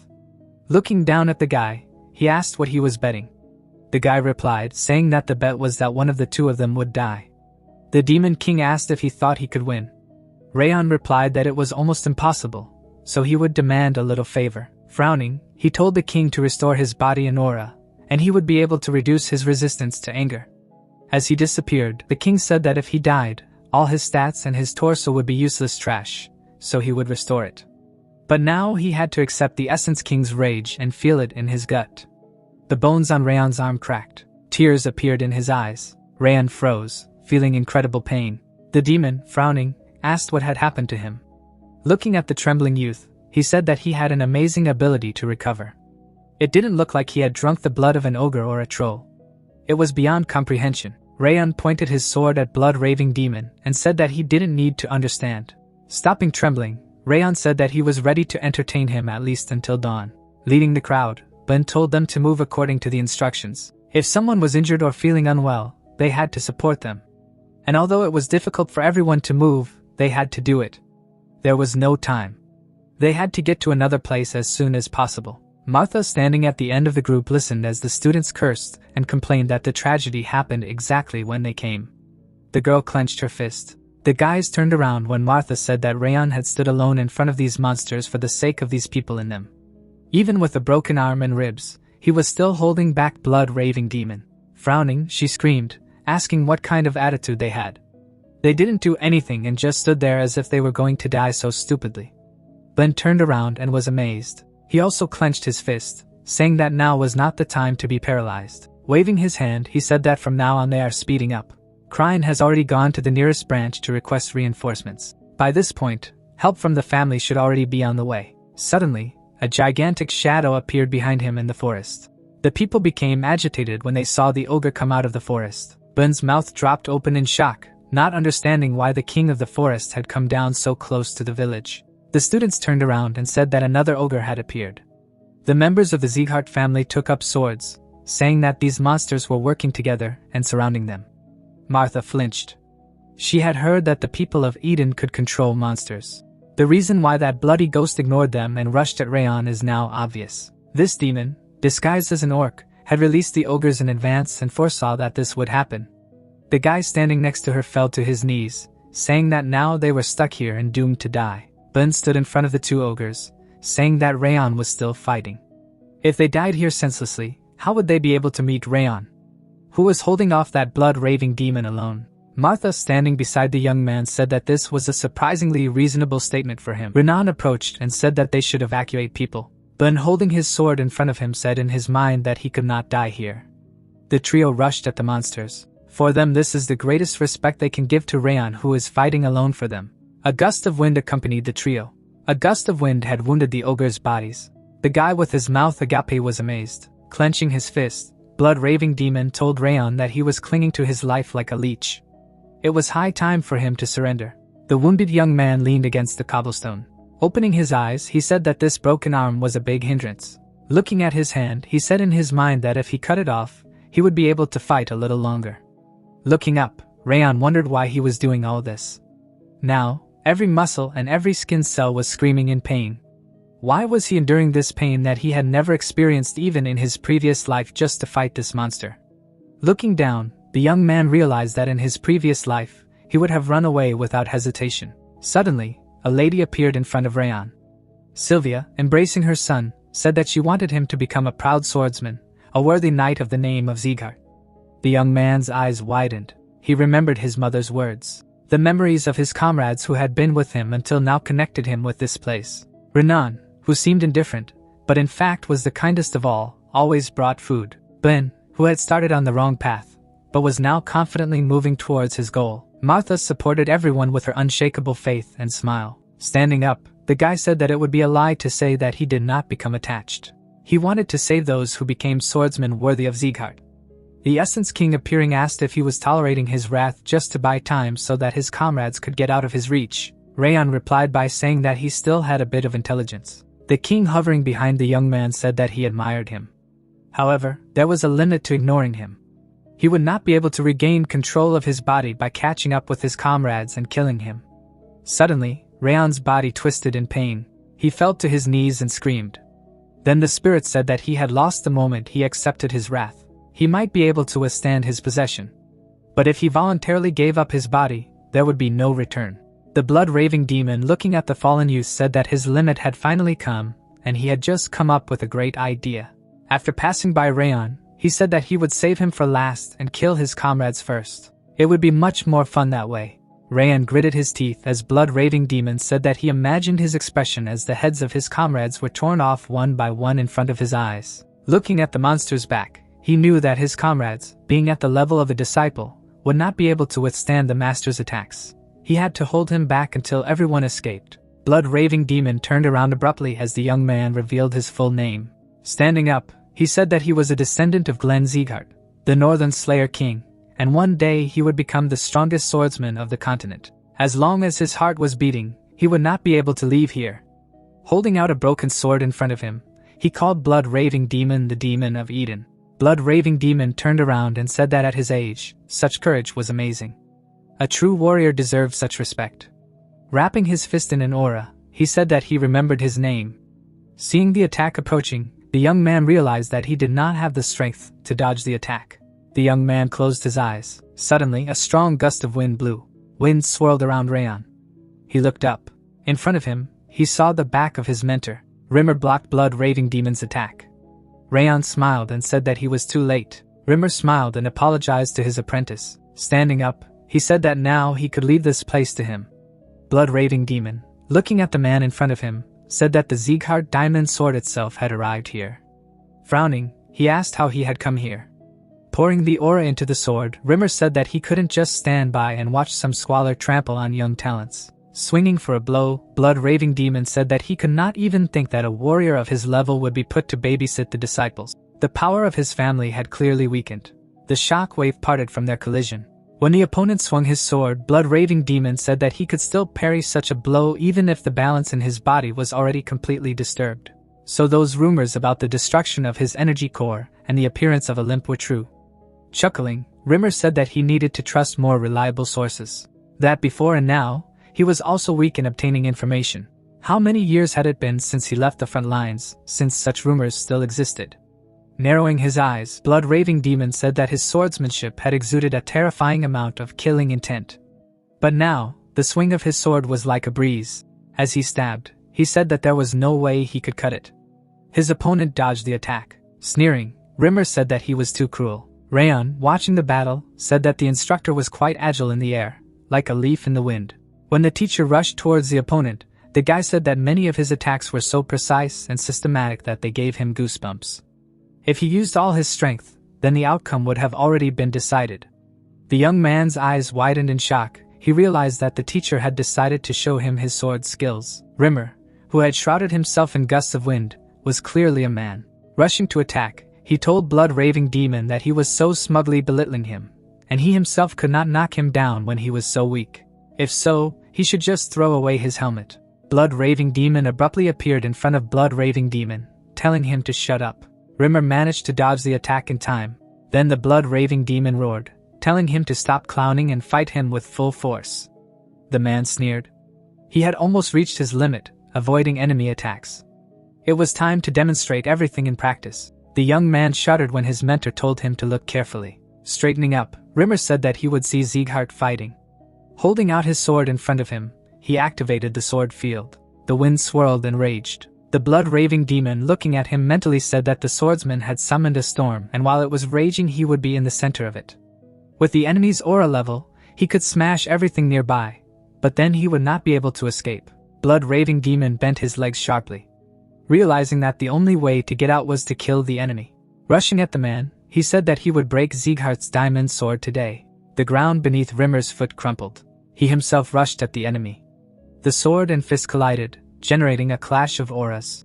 A powerful explosion thundered in the forest. Rimmer was behind the enemy. Blood-raving demon, standing motionless, said that he had covered their bodies and auras with part of his strength and had concentrated all the wind from the center of the storm's eye in his sword. The sword of field should work like this. But he was not a direct descendant of Sieghart, since he had managed to create this. Rimmer smiled and said that it was not really a sword of space, but something close to it created by him from the borrowed forces of nature. The elves were very close to it. Looking at the moon, blood-raving demon said that even though he had grown old and weakened, the tiger was still a tiger. Looking at Rayon, he said that if there was anything he regretted, it was that he couldn't kill that guy. He definitely had to finish off that puppy. Rimmer's hair stirred as he said that there was no way they could put in a word for him in front of their young king. Looking at the boy on the sidelines, blood-raving demon said that he had the qualities of a king, but he shouldn't be arrogant. They had many talents that could stand up to even a monster like him. But today, he would admit defeat. Blood spurted from the wounds, and the blood-raving demon began to fall. Approaching Rayon, the elf asked him if he had memorized everything. Resting his hand on his side, he said that as a descendant of Sieghart, he should learn the sword of field. Smiling, he said that just as magicians create space with their mana, so do swordsmen create fields and spaces using their spirit level and aura blast. As a direct descendant, he will one day be able to use the sword field. The young man, holding on to his broken arm, listened as his mentor said that before that day came, he needed to gain as much experience as possible. Radiating a joyful aura, Rimmer asked if he had seen everything from beginning to end. Seeing the trio arrive, Rayon asked why they were there. Martha and Renan ran to the boy and screamed. Ben, standing beside him, said that he was very relieved to see him alive. Crossing his arms over his chest, Rimmer mentally said that old injuries make themselves felt after the fight. No matter how much you lied to your opponent about your health, there were only a few instances where descendants from the Sieghart family's side branches managed to use the sword field. When most of Rimmer's core was damaged, he used the sword field to simply maintain his state in battle as much as possible, thus keeping a calm demeanor. The man was smiling. He didn't regret anything. What Rayon had shown him after he had intervened in the fight was nothing more than the beginning of his emergence as the new king. This guy stood up even in spite of the pain and wounds. At this moment, the elf made the final decision. He would serve this child as a new master. At that moment, he even opened his mouth in shock. He remembered kneeling on the battlefield. He turned around when someone said that he was living like a dead man with a shattered core. But these children had given meaning to his life. Now the elf was raising new generations, always watching them from the shadows. Rimmer smiled as he looked at the students. Even so, he didn't feel sorry at all that his lifespan had become shorter. Of course, before his life came to an end, he would be happy to see this guy become the new king for himself. Renan, crying, hugged Rayan. The royal palace could be seen in the distance. The man, looking down, asked if Rayan had really fought the blood-raving demon of Eden. The teacher, smiling, replied that he knew that he would be surprised and deliberately rushed to him with a report in order to see the reaction. While the interlocutor exclaimed that he should quickly get to the point, remembering the young man in front of the monster, the coach explained that if he hadn't seen everything with his own eyes, he wouldn't have believed it in real life and every word he said would be 100% true. Opening his eyes, the swordsman said that he was not the only witness, as the students from the 5th and 6th training halls who were on a mission, as well as the people of Cebu village, had seen the same thing. Introducing Rayan with a sword, the man explained that he fought the blood-raving demon alone. The king sitting in front of him noted that not every sworn master could handle such a monster and asked what the total losses were, while Rimmer replied that only a few people were slightly wounded, but Rayan suffered much more seriously during the battle, but managed to hold out until his arrival. The man, frowning, asked the question that he really thinks that such a thing can be believed. The interlocutor, reintroducing the hero, began to say that the story may indeed sound absurd, but he will have no doubts when he will be able to see what a master this man has now become. Remembering the flask with a certain liquid, the teacher also noted that he had fought valiantly with blood-raving demon, not inferior to him in strength, and he did not even regret using the elven elixir on the student. Glenn, bowing his head slightly, noted that it was extracted from the Tree of Life, and this thing was priceless, and apparently the teacher was too loyal to it. The interlocutor, exhaling, replied that it was unlikely. Putting his hands on his sides, the guy explained that he only wanted to give that person and the others any opportunities for growth. The king, squinting, said that everything was clear to him now. Glancing to the side, the head asked the servant to call the division commanders since they should arrange a large-scale reception upon the return of the recruits. The guest's gaze turned upwards as the king complimented him on his good work. Spreading his hands, the man began to say that he had not heard praise from him for a long time, and at least 20 years had passed since the last one. At the same time, the interlocutor noted that he would have showered him with compliments if he had not behaved like a fool and asked when the recruits should return. They were already entering the territory of the capital. Rayon was at the head when the teacher said that they would arrive in the very near future. The young man, looking somewhere ahead, realized that they had managed to successfully complete the mission to protect the village, even though it took a lot more forces due to Eden's invasion. Immediately after, the hero remembered how they helped to restore everything and then realized that due to the fact that the village was almost completely destroyed during the attack and therefore they delayed longer than planned to help the locals with reconstruction. He also remembered how he was lying in bed and realized that he was quite badly injured and therefore laid down in the house of the head of the village trying to recover as soon as possible. A demon appeared next to him after remembering that as soon as his eyes were opened, he immediately wanted to ask Wrath about the reward for winning the bet. And of course, the assistant insisted on canceling the argument due to Rimmer's interference, but the reward was quite significant. Anyway, the spirit, gritting his teeth forcefully, asked why it was chosen, and the man wondered what was wrong with it.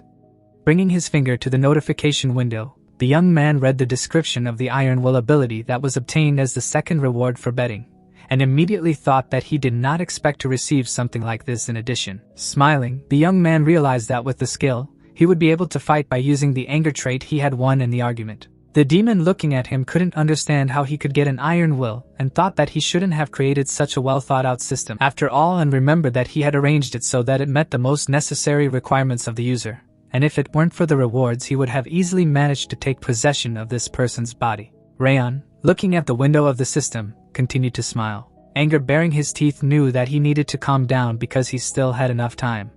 Remembering the young man during the battle, the demon knew that the time for his recovery and return was approaching because he had even managed to plant the seed of wrath in this child. Flying in front of him, the spirit also thought that for a human, he shows an incredible growth rate, so his victory is only a matter of time. Flying behind his back, the assistant realized that there was not much left, and soon the soul and body of the man would belong to him. And when he managed to descend to the ground, he and similar bugs would wriggle under his feet. All the recruits lined up in front of the main building. The man holding one hand on the hilt of the blade greeted all the guests. Orion's eyes turned white with fatigue, and the others also said that this mission was indeed difficult. The commander standing in front of them noted that they were apparently tired from the journey, but the time to rest had not yet come. The hero asked about the reason, and he also asked them to go to the lord's estate. They were all already in this room. Rayon kneeling greeted the king. People standing on either side of the room whispered questions about whether this was the same Rayon who defeated the Phantom and fought the blood-raving demon, but at the same time looked like an ordinary novice swordsman. The guy closing his eyes remembered that he was initially worried about the sudden call. But now he understood that this was a great opportunity because all the highest ranks of the family had gathered here. Remembering his past enemy, the young man understood that he now had to prove himself worthy in future battles, which meant that he needed to show himself as quickly as possible. Having introduced the three heads of the family, the soldier knew that it was here and now in the face of all the heads of divisions and all the heads of families of the direct line that the eyes were directed at him, including Glenn Zieghardt. Opening his eyes, the hero remembered that this person performs various techniques in public and in person, and also always rewards everyone according to their merits, which means that there is only one way.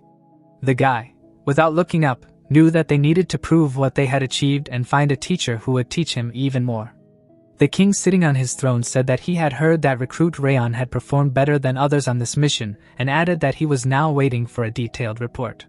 The young man raising his head replied that he would tell him everything. Rising to his feet, the man revealed that it had all started when he had noticed the presence of a scout in the mountains of Cebu, and had managed to catch the Phantom by surprise because he was searching for a mana stone hidden in the village. Karun's eyes widened as the swordsman said that they thought the battle was over. But suddenly, the village was attacked by a blood-raving demon, most likely due to a lack of communication with his tribesmen, and he had to take on the role of bait, worrying that the demon could cause irreparable damage to the village and his comrades. The man, looking at him, shouted a question about how he dared to lie to their faces. The young man shifted his gaze towards this man, as the steward continued to shout that they couldn't trust the words of this scoundrel. After all, the Phantom alone would kill all the recruits, not to mention the villagers, let alone his lies about the wild blood demon. Rayon, looking back, asked his friend to bring those things, who answered in the affirmative. Immediately afterward, the man unwrapped the bag with the severed heads. One of the men, standing next to his comrades, said that these were the heads of the Phantom and his brethren, and apparently his words were true. The hero, looking at the king, asked permission to draw his sword, who in turn gave his consent. Immediately after, the fighter began to draw the blade from the scabbard. Bright flames began to appear around him. People around me watching this said that this was the same aura sword. And could it be that this person was the same descendant of the clan whose sword aura had struck everyone during the ceremony? And with such strength, it was indeed possible to easily defeat the Phantom. The young man holding the sword in front of him asked if this would be enough for them. The steward gritted his teeth and realized that this damn half-breed had reached the level of a sword master, and if it weren't for those helmets, no one would ever believe them. The siblings' eyes widened as the king began to talk about how this man was the first among the recruits and disciples of the 5th and 6th training halls. Looking down, the man said that he had done an excellent job. The guy still standing in front of him realized that when he heard his praise, it seemed to him that only the two of them remained in the hall because everyone else was dumb surprised. And until that moment, the maximum praise from Glenn consisted of words about good work. And now, for the first time in a decade, he said to someone that it was excellent. The two comrades bowed their heads slightly as Rayon remembered that some of the recruits could not hold back their tears when they heard his remark. Remembering how he stood in front of him, the man knew that after completing the report, he showed him the red mana stone and told him about the goal that Eden was pursuing. And as a result, all the fighters were awarded bronze medals and he was also awarded silver. As he left, the guy could not believe that he had expected too much because he believed that he would be able to get an additional reward for revealing the demon's plans. But there was nothing to be done, and apparently he would not reach the new path of the swordsman. The spirit appearing nearby noted that he had not received anything even after giving out such significant information. The hero frowning thought that after achieving the Thousand Lights technique, he began to trust the king a little more. But apparently he shouldn't have relied on him so much. The young man suddenly turned around when someone called out to him. The servant with his hand on his chest asked if he would be able to visit the annex that evening, and the soldier asked why he needed to go there. Smiling, the interlocutor replied that the head of the clan had ordered him to be brought to him and apparently wanted to give him a second reward. A woman going to her son said something. Putting her hands to his face, she said that she had heard that he had fought against Eden's own servants, and asked about the condition of his arm. While the young man replied that he was fine, as his condition had already returned to normal. His mother, embracing him, apologized for saying so much to him, and demanding that he behave in a manner befitting Sieghart. Looking down, the woman explained that she was worried that everything happened because she simply behaved incorrectly because he was fighting against demons alone. Tears began to come to her eyes after his words of gratitude for all those words. Holding her hand, the hero explained that when he encountered the blood demon, he initially wanted to drop everything and run away because he had no confidence in victory, and he was so cowardly that he almost decided to use other students as bait. Her gaze was fixed on him as he said that he remembered her words afterwards, and how she wanted her son to live a life befitting the spirit of the clan swordsman. Rayon, standing in front of her, said that thanks to her words, he managed to fight like a true warrior of the family. Smiling slightly, the man also added that the only reason he was able to return home was because of her words to him as she said goodbye. The woman's mouth opened. Tears began to run down her cheeks. Falling to her knees, the woman began to sob. Light poured through the windows and the question was heard whether anything unusual had happened in his absence. The maid standing in front of him replied that she had received an order from the main building to return and apparently they intended to remove her. The guy looking at her face understood that she would be punished if she had not informed them that he had become a sword master, and at the same time they would take out their anger on her for what had happened during the solemn meeting. But he could not allow Juriel to die now because she was a double agent, and he had to save her paying a considerable price. The hero sitting on the bed noted that if she wants to survive, then she should obey his plan. Crossing his arms over his chest, the man explained that instead of going back, she should send a letter saying that she had been appointed as Rayon's personal servant, and that the decision had been made by his mother because she had begun to worry about her son's condition. And in that case, the Martial Arts General Directorate would clear her of suspicion, as it would make it much easier for them to keep an eye on their family. Sweat appeared on her face as the Lord said that if it suddenly seemed that they were targeting her again, she should inform her that Rayon was recovering rapidly, which only the instructor and the head of the family knew about, and that it should be enough to prove their worth. Placing his hands on the bed, Rayon said that if she understood everything, then she should hurry up and write this letter, as well as carefully watch the expressions in it so as not to arouse suspicion on herself. The demon, appearing nearby, noted that every word and action of the owner reeked of stupidity, and asked why he had to keep a useless spy near him at all. The master, looking somewhere ahead, replied that it was not useless, and it would need to be used as a trap to strike at Karun. She lowered her gaze when Rayon realized that he did not want to use her, and then threw her to certain death, as he himself had done in the past. Looking back, the young man noted that there was one last thing left for today. An annex appeared and the man was heard saying that he had come at the call of his lord. The fighter was on one knee in front of him. The man, frowning, asked him to stop these formalities and get down to business, immediately after asking what style of movement he used during the mission.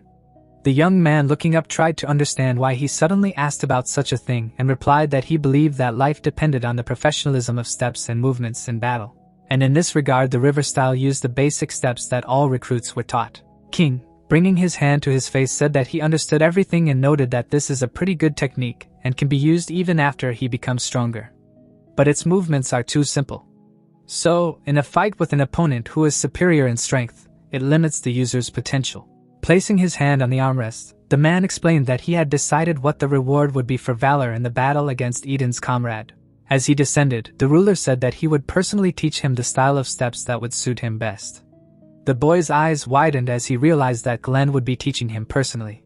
The fighter immediately stood up when the coach said that he should watch carefully because he would only be given one chance. Flames began to appear at the man's foot. The king began to move forward. The guy with his mouth open thought that this was the style of movement of the most powerful warrior on the continent, and this was a great opportunity for him. Footsteps appeared on the surface of the water when it was said that Rayon had never seen the style of movement that Glenn had shown him because he moved quickly and at the same time slowly, and his step was light but heavy at the same time, and his steps were so free as if he could walk to the edge of the earth and back without difficulty. A lot of white birds circled in the air as it was said that the demonstration of this style was very short, but so perfect that it was instantly breathtaking and impossible to comprehend even with the help of a ring of fire. Some feathers flew somewhere deep down when it was explained that the king himself had said that this technique was called the Steps of Heavenly Harmony. And immediately afterwards, a notification appeared from the system informing him that the Ring of Fire takes into account the Steps of Heavenly Harmony, and the process of learning the first step of divine advancement will be accelerated. The king standing in front of him asked if he had been watching carefully. But the guest replied that at his current level, such a technique was incomprehensible, and he had only managed to memorize the first step of everything that had been shown. The man, looking down, said that he understood everything. Turning away, the ruler noted that this was the end of their meeting, and it was time for him to return since he had been given a reward, and the rest would depend only on him. The young man, bowing, thanked him. The doors began to close. The servant standing beside him noted that he did not expect that he would decide to show him the technique of heavenly harmony steps. But there was concern that this technique was invented by the ruler himself, and it was unlikely that the young master would be able to comprehend such a complex science. The man frowned, but didn't answer. The assistant looked at the king as he began to say that he had only shown it to him once, but he had already understood the divine advancement, and the first stage was the basis of everything, since it contained almost half of all the other movements of the technique. Remembering how this young man stood in front of him, Glenn said that the guest instinctively understood that the entire technique was based on the first stage. Looking intently ahead, the man noted that he may not yet realize how important it is, but he will soon be able to understand what this stage represents, and one day he will definitely be able to master this technique. The hero brought his hand to his chin. Remembering how he had trained the skill, the fighter realized that it had been several days since the king had shown him the steps of heavenly harmony, and he had to continue training using the system. But even so, he could not learn to the end, and perhaps if he practiced a little more, he would be able to understand how it worked. The demon reminded him that he had already said that such a weakling was not able to learn such a complex technique. The hero suddenly turned around when someone shouted his name. His mother, jumping over the fence, shouted that she told him to rest, but the guy realized that it was impossible to say that her core of energy was broken. Approaching, the woman noted that he had promised and said that he would start training only when he had fully recovered from his injuries. While the guy asked her not to be angry and also thought that she was much more terrible than the demon king. The soldier was already sitting on the swing. Remembering how his mother stood in front of him and screamed, Rayon realized that as a result, training to comprehend the steps of heavenly harmony was temporarily suspended. Although even so, he managed to train secretly, but there were some problems. The maid closed her eyes and asked if the young master was going to train. Looking ahead, the man remembered that Helen and the other servants had begun to watch him closely, so he had to take a real pause. Smiling slightly, the hero thought that it was not so bad to sit and relax sometimes. Someone appeared behind and exclaimed that they were in big trouble. A man arrived at this place when the maid said that Raden Sieghart had come to them. The fighter, looking back, noted that he had nothing to do in the annex and asked why he had come here, and immediately remembered that this man was the son of Balder, the fourth of Glenn. His eyes widened as he shouted that the man had attacked Sylvia and her servants immediately upon arrival. Keeping his hand on his belt, the man said that she had not even cleaned up the garden before the guest's arrival, adding that now she claimed that she had not received a letter with a notification of arrival. In turn, the mother replied positively because they really did not receive such a letter. Making an angry face, the man asked if she meant to say that it was the butler's fault or if the woman thought he was lying to her. And finally, the lady replied that she could not have imagined anything of the kind, asking her to wait a couple of minutes for them to make the garden look good. His mother sat down on the ground.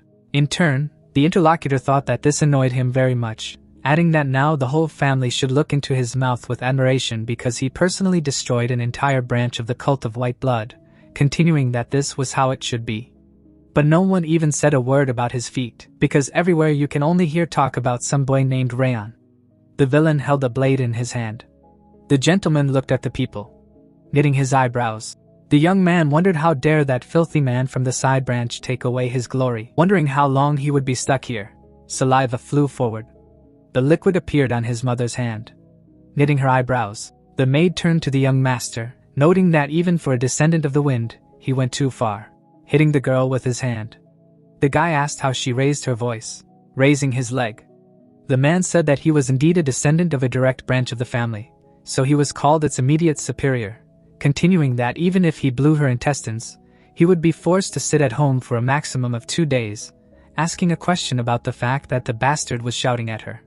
Horror appeared on the mistress's face, asking the interlocutor to stop, making an angry face. The assistant said that Lady Sylvia should be careful, thinking that she would not allow him to harm her mistress, so she needed to intervene. Smiling, the opponent asked if he was the same Rayon, adding that he had arrived on time because the man was just about to find him, asking what was in the hand of Rayon. A sword appeared. Looking ahead, the enemy wondered if he really wanted to point his terrifying blade at him, continuing so that he would not forget that the villain was a direct descendant. Stretching his hand forward, the young man ordered him to lower his weapon and not to aggravate the situation. Closing his eyes, the man introduced himself as Rayon. Starting the attack, Rayon stated that he did not care. The assistant deflected the blow with his blade. In turn, the master said that the guy was crazy. Rayon knitted his eyebrows. There was a punch in the face. The interlocutor asked if the one he had just hit understood. In turn, Rayon answered positively, adding that he had just hit a robber who had snuck into their territory. Rayon swung for a blow, making a stunned face. The villain asked what he was talking about because he was the master in this house. Hitting his knee, the guy said that only his superior was talking nonsense here. Lowering his head, the man told them to wait a while. While the young man said that he was neither the lord nor the ruler of these lands, and their annex was not his home. Holding a blade in his hands, the man declared that this place was his family's home. Looking at the blow, the enemy began to scream. The swordsman ordered Rayon to move away while Rayon thought that he was wearing the uniform of the Heavenly Blade Division, adding that he was a warrior working under the head of the family. Asking why he was there, Raquel looked ahead. Pointing forward, Radin shouted about the Heavenly Blades, ordering the offender's head to be immediately cut off, saying that a mere collateral had dared to attack the descendant of the straight line. The knight stated that they were subordinate only to the head of the family, noting that the young master should also stop. In turn, the man ordered not to touch him. Making a tense face, the aide said that they should leave, adding that if they intervened in a conflict with the Heavenly Blades Division, they would greatly aggravate their situation. The villain clenched his teeth tightly. Turning around, the enemy said that he would not forget what had happened, continuing that he had waited a little longer because he would soon find out what crime he had committed, adding that he would know how humiliating and painful the punishment was that he would beg for death. Sitting on the ground, the maid asked for forgiveness because despite her age, she had acted very rashly. In turn, the mother thanked her for standing up for the mistress, answering that she was not to blame for this. Making a sad face, the woman said that she should not worry about what had happened because they would somehow figure it out. In the end, the son said that he would deal with everything himself. Holding a sword in his hand, Rayon said that in the end, it was he who succumbed to the provocation, which means that the consequences should affect only him, adding that they should not worry. Sitting on the throne, the Lord ordered them to rise. Looking ahead, the man said that he had heard that an incident had occurred yesterday, and the grandson replied that it had been, for he had sent a letter to the annex confirming his visit because he wanted to speak to his brother, but he had been greeted very coldly because no one had prepared for his arrival. Showing a confused face, the master said why Rayon had attacked him and the butler without any warning, adding that if anything had gone wrong, the guy would have stabbed him to death on the spot. The young man thought that apparently acting was much better for him than for wielding a sword because the opponent was fundamentally different from what he told him. Closing his eyes, the man declared that everything the Lord had just heard was a lie, especially the part where he swore that he had tried to calm him down. Going on to say that Rayon remembered his face crimson from shouting at them. Grabbing the opponent, the man began insults. In turn, Glenn ordered to stop immediately. Putting on a menacing face, the assistant asked if he did not understand who he was in front of. Snapping his fingers, the man said that they were saying completely opposite things, so they needed a witness from the outside. With his hand on his heart, the man greeted the Lord, saying that Raquel of the Heavenly Blades Division had come at his call. While the Lord asked the boy to tell him what he had seen, closing his eyes, the warrior said that the young master Radin claimed to have sent the letter, but that it had not been received in the annex and that Lady Sylvia and the maids were busy with the garden as usual, adding that the villain had come to visit that day. Showing surprise on his face, Rayon thought that he did not even expect this because he thought that the swordsman would protect Radin, the descendant of the direct branch, and would not take the side of those who live in the annex. And in the end, he is just telling the truth. Making a stunned face, the grandson heard his name. Knitting his eyebrows, the Lord stated that the man's words were very different from the testimony. Sitting on the throne, the man asked if he dared to lie to him, while the opponent replied that the most important thing was that the descendant of the secondary branch attacked his direct descendant, and such actions could bring down the entire hierarchy of their ancient lineage. Raising his head, the guy heard that the issue he raised was extremely important. But in this case, both sides of the conflict were guilty, so everyone would be punished accordingly. The rival asked if a simple punishment would be enough, while Rayon stated that he was ready to accept the punishment he saw fit, but asked to be allowed to do something necessary. Looking down, the master asked what was necessary, and the grandson replied that Rayon had killed his mother in front of everyone and had used physical force against their maids. Saliva was on the woman's hand. The opponent raised his leg, putting his hand on his heart. Rayon said that he should pay for it. Leaning on his arm, the man said that he had made it known that both sides were to blame for the conflict, adding that for starters, they were both badly ruined. Fire emanated from the man, asking if they had forgotten where they were. The villain clenched his teeth. Rayon knitted his eyebrows, thinking that his lungs seemed to be flattened by a powerful aura. Holding his hand on his heart, the young man continued to say that he had recently said that their lineage was a family of true swordsmen, suggesting that swordsmen only resolved conflicts with the help of a blade. Asking for permission to conduct a duel, Glenn looked at Rayon. The man stated that he thought it would be an entertaining spectacle, adding that they were allowed to have a sword duel. Glenn said that it would be held at the main training ground next week. Grinning, the father said that the duel would still take place with swords. In turn, the son replied positively, continuing that Rayon brazenly demanded a duel right in the presence of the venerable grandfather, noting that they had agreed that if the villain won the duel, the energy core of the boy would be destroyed, and if he lost, then he and the butler would have to apologize to the inhabitants of the annex. And in addition, members of the true martial arts hall would be banned from entering their homes from now on. Folding his hands, the gentleman declared that however talented he was only a son whom Sylvia had carried from who knows whom, ordering him to show his ally what the difference was between the direct and secondary branches. Making an interested face, the man said that my father should not even worry because at the time of the attack, I did not have a weapon with me because he took him by surprise, adding that he was no match in the art of fighting because his son had already reached the level of a sword master.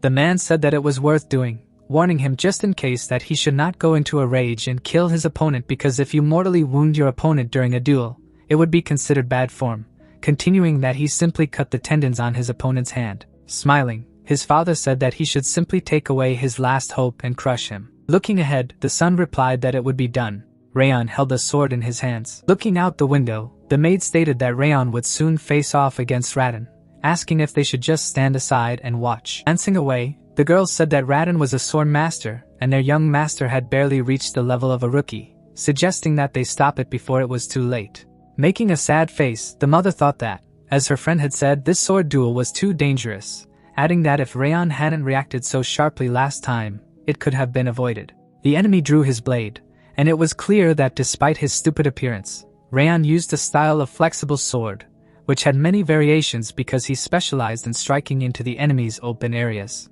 And like his father, the guy became a completely different person in battle. A strange look appeared on the young man's face. Looking ahead, the woman said that they should rely on his strength. And in turn, the assistant asked that she would really allow this terrible duel. The lady said that she was also very worried. But she thought that her son would ask them to believe in him for a reason, adding that therefore they would believe in him. Rayon practiced with the sword. Holding something in her hands, the girl said that she had brought lunch, adding that there were several sandwiches so that he could have a snack on the go. Because now he spends a lot of energy on training, asking to eat slowly so as not to irritate an empty stomach. In turn, the gentleman thanked for the food. His hand reached for the plate. Suddenly, surprise appeared on Rayon's face. Holding the book in his hand, Rayon thought that it contained information about the flexible sword technique that Rayon uses. A book appeared with pictures in it. Lowering his head, the guy thought that. Moreover, the whole text was written very concisely and clearly so it could be read and remembered the first time, asking how she managed to collect so much data in a day and even fit it into a book. Turning his head, the young man said that recently the lady had also stood up for his mother, adding that now she had brought information about the villain and the man had not asked for it, expressing gratitude to Judiel. There was no emotion on the lady's face. Rayon held a blade in his hand. The opponent was lying on the sofa, making it clear that time passed, and the opponents spent it at their discretion. People stood in the arena, and it became clear that the day of the duel had come, to which the eyes of many members of the family were riveted, smirking. The man thought that he had been waiting for this moment for a very long time. Continuing that the kid did not even know how much his hands itched to cut him into pieces. Noticing that he would chop him so that he would no longer be able to hold a sword in his hands, Rayon began to draw the blade from its scabbard. The judge asked the gentleman to come forward as soon as they were ready. In turn, the villain stated that he was very much looking forward to seeing his face after the fight. In the end, the guy asked if he would be able to see anything by the end of the fight. A drum appeared, marking the beginning of the duel. Rushing forward, the enemy said that the tricks would no longer work on him. Fire comes from the sword. The opponent wondered where he had disappeared. Behind the man was Rayon, knitting his eyebrows. The opponent asked how that fool ended up behind his back. In turn, Rayon said that this would be the first time. Showing his fist, Rayon said that today he would make the villain be on the verge of death 8 times. There was a blow to the face. The man fell to the ground, bleeding. The opponent thought about what had just happened, adding that he didn't see any movement at all, asking how the guy did it. Holding on to the handle, the young man ordered his opponent to rise, asking why he was lying on the ground. The man stated that he had already said that he would make him die 8 times, and the first time would be for lying about the letter, swinging. The enemy said that he would regret not ending the duel with one blow. People went on the attack. The gentleman's face was stunned. Lowering his sword, the warrior thought that it had evaporated again, adding that now he was firmly convinced that he would definitely hit with a blow. Attacking with a hilt, Rayon asked where he was looking since he was on the left. Lowering his head, Rayon said that this blow was the price for spitting into the flower expressed by his mother.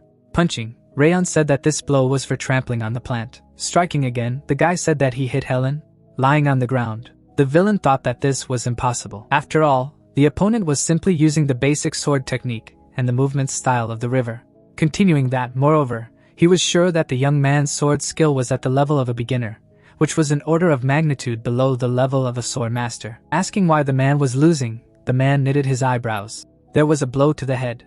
Putting her hand on her heart, the maid said about the young master, thinking that Rayon could have ended the duel with the very first attack. But he continues the fight, giving his opponent a chance to counterattack because Rayon does not fight to win the duel. People exchanged blows. Placing her hand on the railing, the girl noted that this meant that Rayon was thus avenging the humiliation they had endured. The lady, covering her face with her hand, began to cry, thinking that he was avenging the silent maids, those who in this estate ruled by the strongest of the strongest. No one even held for people, continuing that the young master was fighting a duel with the descendants of the direct line to protect their honor. The opponents were fighting. Holding her hand on her heart, the mother was worried about her son. Lowering her head, the woman said that next to her father, who wanted only power and in a state where life was more and more uncomfortable every year, she always felt superfluous. Despite the fact that she was a direct descendant of the dynasty, and when she became so unbearable to be here, the lady ran away from home, turning away from the reality in which she lived, and this was her mistake. The girl fled somewhere, making it clear that the lady had to rely on her own strength to overcome the injustice that reigned in this cursed land. Because that was what Rayon was doing now. Because no matter how weak they were, they must muster up the courage to fight to the last with any enemy, whoever it was, so that they would not even dare to set foot on their territory. Rayon knocked the sword out of the villain's hands. Rayon's fist was heading towards the enemy. The enemy put out his hand for defense. By hitting his opponent, the guy made it clear that he was not running away, but was showing how resilient they should be. Lowering his hands, the young man heard that Rayon was completely defeated. So, the outcome of the duel was completely decided because the winner of the duel was Rayon. The man looked down. Rayon listened to the fact that he had become the winner of the duel. Grabbing the railing, the man asked how to understand this. Raising his hand, the head said that he had said that Rayon would certainly win. Making a happy face, the guy supported the leader, adding that he was their young master. In turn, the girl began to chant the name of Rayon. In the end, the girls said that they knew that he would win. Smiling, the assistant said that he had been serving the family for a long time. But this was the first time he had seen anyone so strongly support the collateral of a side branch, regardless of his status. Looking ahead, the Lord thought that he was really surprised by the fact that his comrades were so supportive of Rayon despite his status, adding that he was even more surprised by what had happened in the duel itself. Since Rayon still lacked experience, he still managed to use the steps of heavenly harmony. The swordsman swung his blade. The man stood behind the guy, saying that the steps of heavenly harmony were the steps he created by achieving enlightenment after overcoming his dark side, adding that an ordinary warrior would not learn this martial art, even dedicating his entire life to it. Continuing about the fact that Rayon had learned it in just 2 weeks. Looking ahead, the man thought that for his age, he was extremely popular. There was no emotion on Rayon's face. Listening to the applause of the audience, holding the sword in his hand, the master said that in the past he craved only power, so the family valued only strength, and he could not change the fact because he was already too old. Knitting his eyebrows, the Lord said that since he was aware of the injustice of treating the relatives of the side branch, Perhaps one day he would be able to change this family after all. Standing up, the man said that since the duel was over, the conditions must be met. Surprise suddenly appeared on the man's face. Turning his head, the gentleman ordered the budget of the arts to be reduced by half for that year, adding that if he had to, he could invent any suitable pretext. In turn, the assistant laughed, replying that it would be done. The Lord looked at the people, making it clear that after that, on Glenn's instructions, the conditions of the duel were met. Radin confessed his sins in front of everyone, apologizing to his mother and maids, kneeling, and at the direction of the man, the Hall of True Martial Arts was forbidden to interfere in any way in the affairs of the annex. The guy was kneeling in front of the girls. The man put his hand forward. The ladies were happy, and it was clear that the maids were finally able to breathe a sigh of relief, and tears of joy appeared on their faces as this incident had finally come to an end so they could return to their house together. The guys walked away smiling. The woman asked when her son managed to become so strong, adding that she was very surprised. In turn, Rayon replied that he would explain everything, but there was no need to cling to him so much. Smirking, the girl stated that at such moments, he looked like a completely ordinary boy, continuing that he did not look at all like the person he seemed a few minutes ago. Looking ahead, the lady said that given his skill level, it seemed that Rimmer wasn't lying after all, clarifying that she was talking about how he managed to survive against the wild blood demon. In turn, the colleague replied that she was right because Rayon's step and sword wielding were almost perfect, so it could no longer be described by talent alone. In the end, the lady stated that she would be able to put him to good use if he joined her division. Holding his hand to his face, the man offered to invite him to the Black Tiger division after his graduation. In turn, the ally replied that he should not even think about it because he did not have the slightest chance. Closing her eyes, the girl said that the trainees of the 5th Martial Arts Training Hall would indeed have their graduation soon, and at the end of the final exam, they would have to decide where to join next, adding that if you think about it, he really did stand out among them. But Rayon wasn't the only capable student from this training ground who had said the names of the students. Rayon appeared. People were holding swords, and it was clear that these three also had enough talent and level to reach any heights. So the next selection ceremony promised to be extremely interesting. The maid asked if he really relied on such an outcome when he registered in the Duel of Swordsmen. In turn, Rayon replied that he thought that he could say so because he was still sure of his victory. Exhaling, the girl said that he was a really terrible person, adding that at the same time he was extremely kind. Making a surprised face, the guy asked if she seriously thought so. Looking ahead, the lady declared that she was truly grateful that they had saved her from Karun. As she was leaving, the lady said that it was time for her to have a good rest. The man kept his hands on his feet. Looking out the window, the young man thought that the Mrs. expression was genuine, continuing that given her reaction and the way she was trying to protect Sylvia, this must be her sincere feelings, suggesting that she could already be told that the raging worm was not real. The building appeared against the background of snow-capped mountains. Smiling, the head greeted the lord. The subordinate stood in front of the men. The man asked where he got so much jewelry. In turn, the leader replied that he made a very profitable bet or deal. But this was possible only thanks to Rayon. Smiling, the instructor said that moreover, he had managed to get elixirs for all the members of the 5th Martial Arts Hall. While the master thought that he was really boasting about extortion towards his son. Closing his eyes, the man said that he did not think that he had come here only to show off his new jewelry, inviting him to tell what had brought him here. Sitting down in a chair, the man said that in that case, it was better to get straight to the point, adding that he had come here to propose to him. In turn, the gentleman asked about the offer, continuing that he was more than sure that he had already fully entrusted him with the training. In the end, the interlocutor stated that it was not about training. A cup of tea appeared. Placing his hands on his knees, the head said that he was asking for permission to change the final exam for trainees. Rubbing his beard, the lord ordered to tell more about the changes in the exam. People were fighting each other, and it was clear that the current final exam was either to get recognition from the instructors or to spar between students. But those guys had already fought against the students of the Knights of Another Kingdom. And during the second mission, they had overcome a deadly mountain, and despite being only trainees, they had already managed to pass countless tests. The prince appeared. The monster's eyes burned with a yellow light. Smirking, the leader said that this was why he thought that the 5th Martial Arts Training Hall needed a new challenge. The instructor said that he thinks the format of the final exam should be survival. Holding the blade, the disciple stood on the mountain. The swordsman was walking off into the sunset, and it was clear that if they could survive outside without anyone's help, without using a surname, they would be able to become much stronger even if they didn't manage to become swordsmen right away. Holding out his hand, the man asked how this proposal was for him, assuming that it was not so bad. Starting to think, the man raised his head up, saying that he had really changed. Making a surprised face, the subordinate asked what he meant. Folding his hands, the master said that after the day when his energy core was destroyed and he had to leave the front line, the head had always remained sullen. But now everything was completely different after he met the trainees of the 5th Martial Arts Hall, adding that now he had the same passion as his disciples. The leader looked ahead. Waving his hands, the man asked him to wait, saying that he felt somehow embarrassed. In turn, the butler agreed, continuing that the expression of the master's face had recently changed a lot.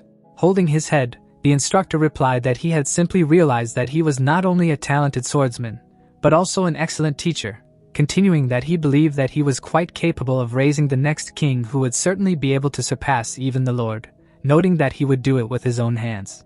And quite soon, his hand was stretched out in the direction of the interlocutor. Looking ahead, the master asked what he was saying about Rayon, and the head replied that no one could know because that person could be any of the 4 stars in the hall. Grinning, the Lord said that he understood everything. Turning around, the man said that in a week he would be waiting for a report from him regarding their final exam, adding that if he did not make it in time, he should pretend that this conversation had never happened. Documents appeared. Smiling, the instructor said that in fact he had already prepared everything. Standing among the students, the guy said that the head asked everyone to gather but did not come, adding that this happens every time because the instructor is late, asking if he had spent the whole night in the gambling house again and returned home only at dawn. Hitting the door, the man apologized for being late, saying that he had to look into the orphanage on the way.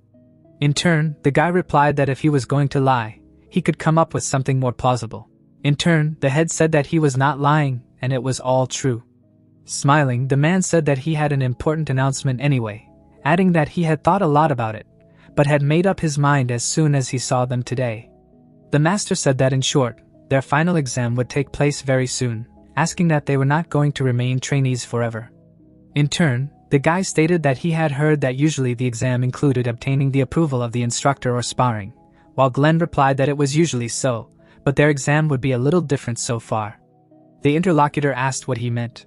The people held swords in their hands, and it became clear that they had accumulated a wealth of experience due to sparring with representatives of the kingdom, the battle with the alliance of the south and the north, and moreover, they managed to survive an unexpected attack from the enemies during the previous mission.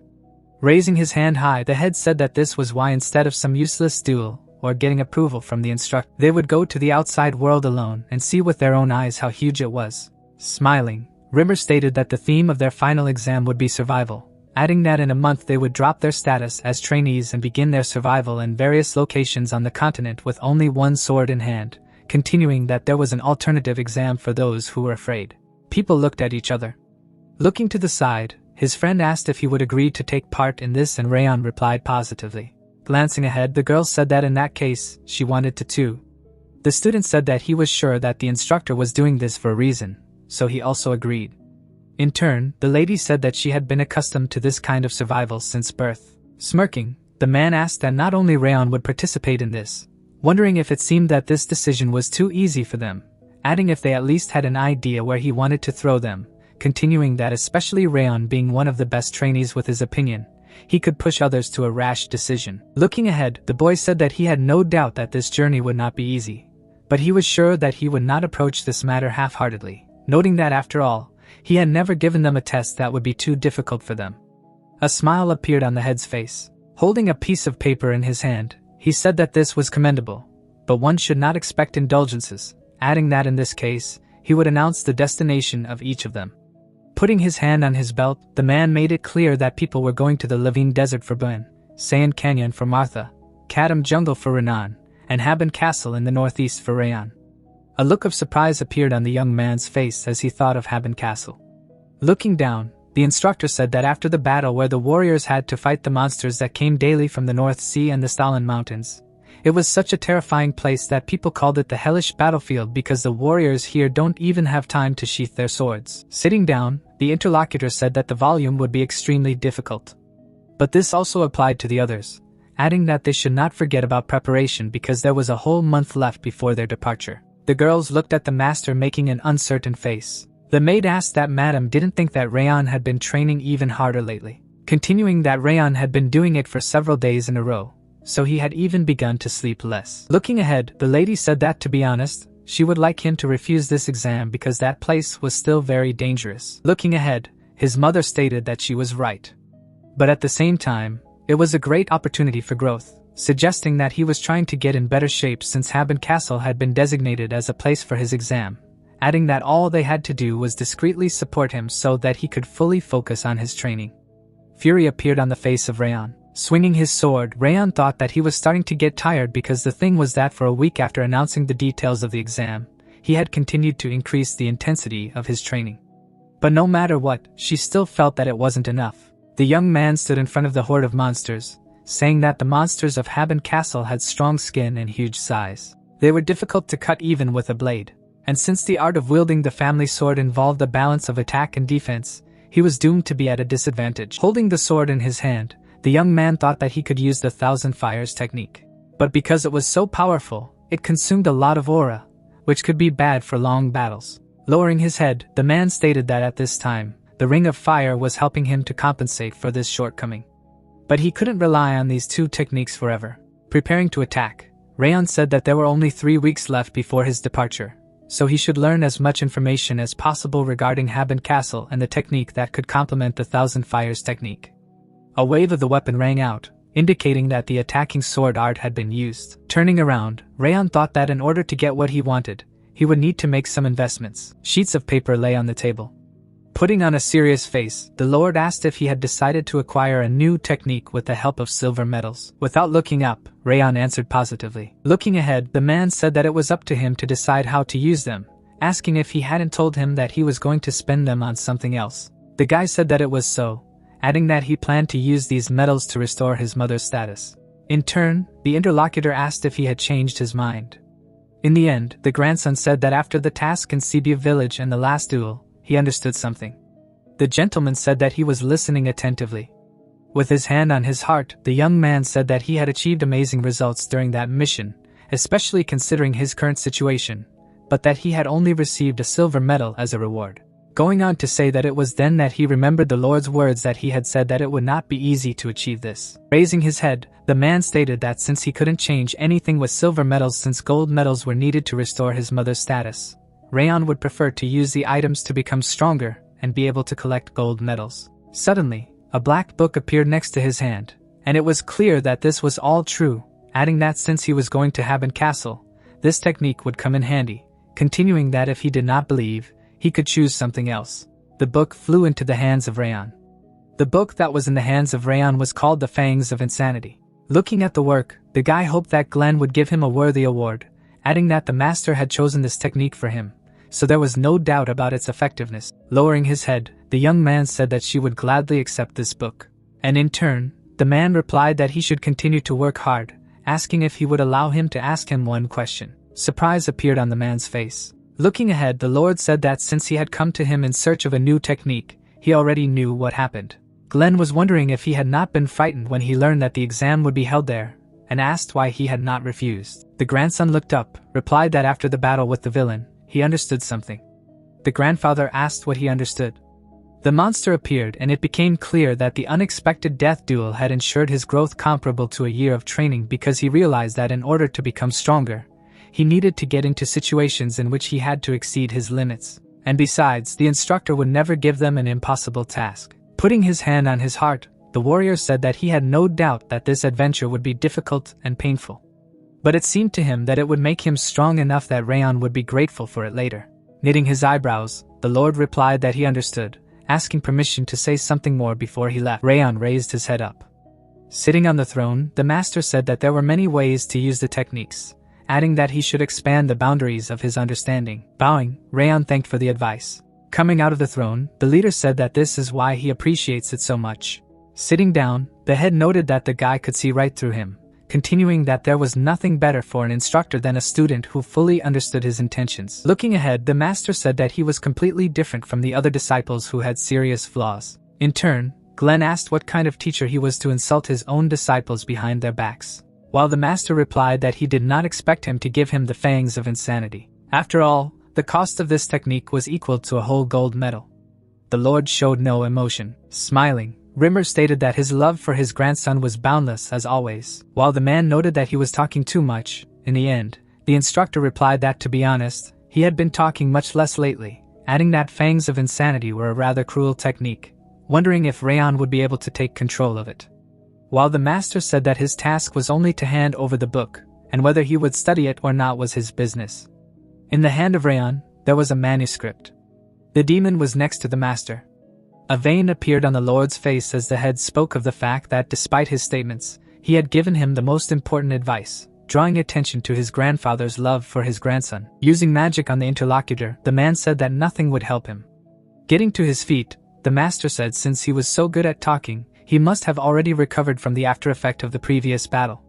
In turn, the subordinate asked the man to stop and calm down because the head had not yet fully recovered. Swinging for a blow, the Lord replied that in his opinion, the instructor had fully recovered, continuing that it was time to teach the lesson.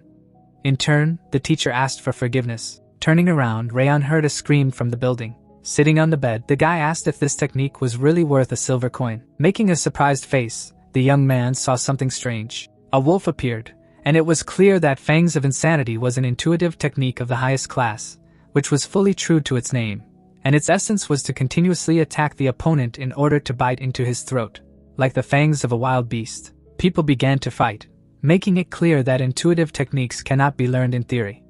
They can only be honed through combat experience. It is because of this, in an attempt to master the technique, that Rayon conducted countless sparring sessions with other trainees, but let go of the sword only the day before the final exam.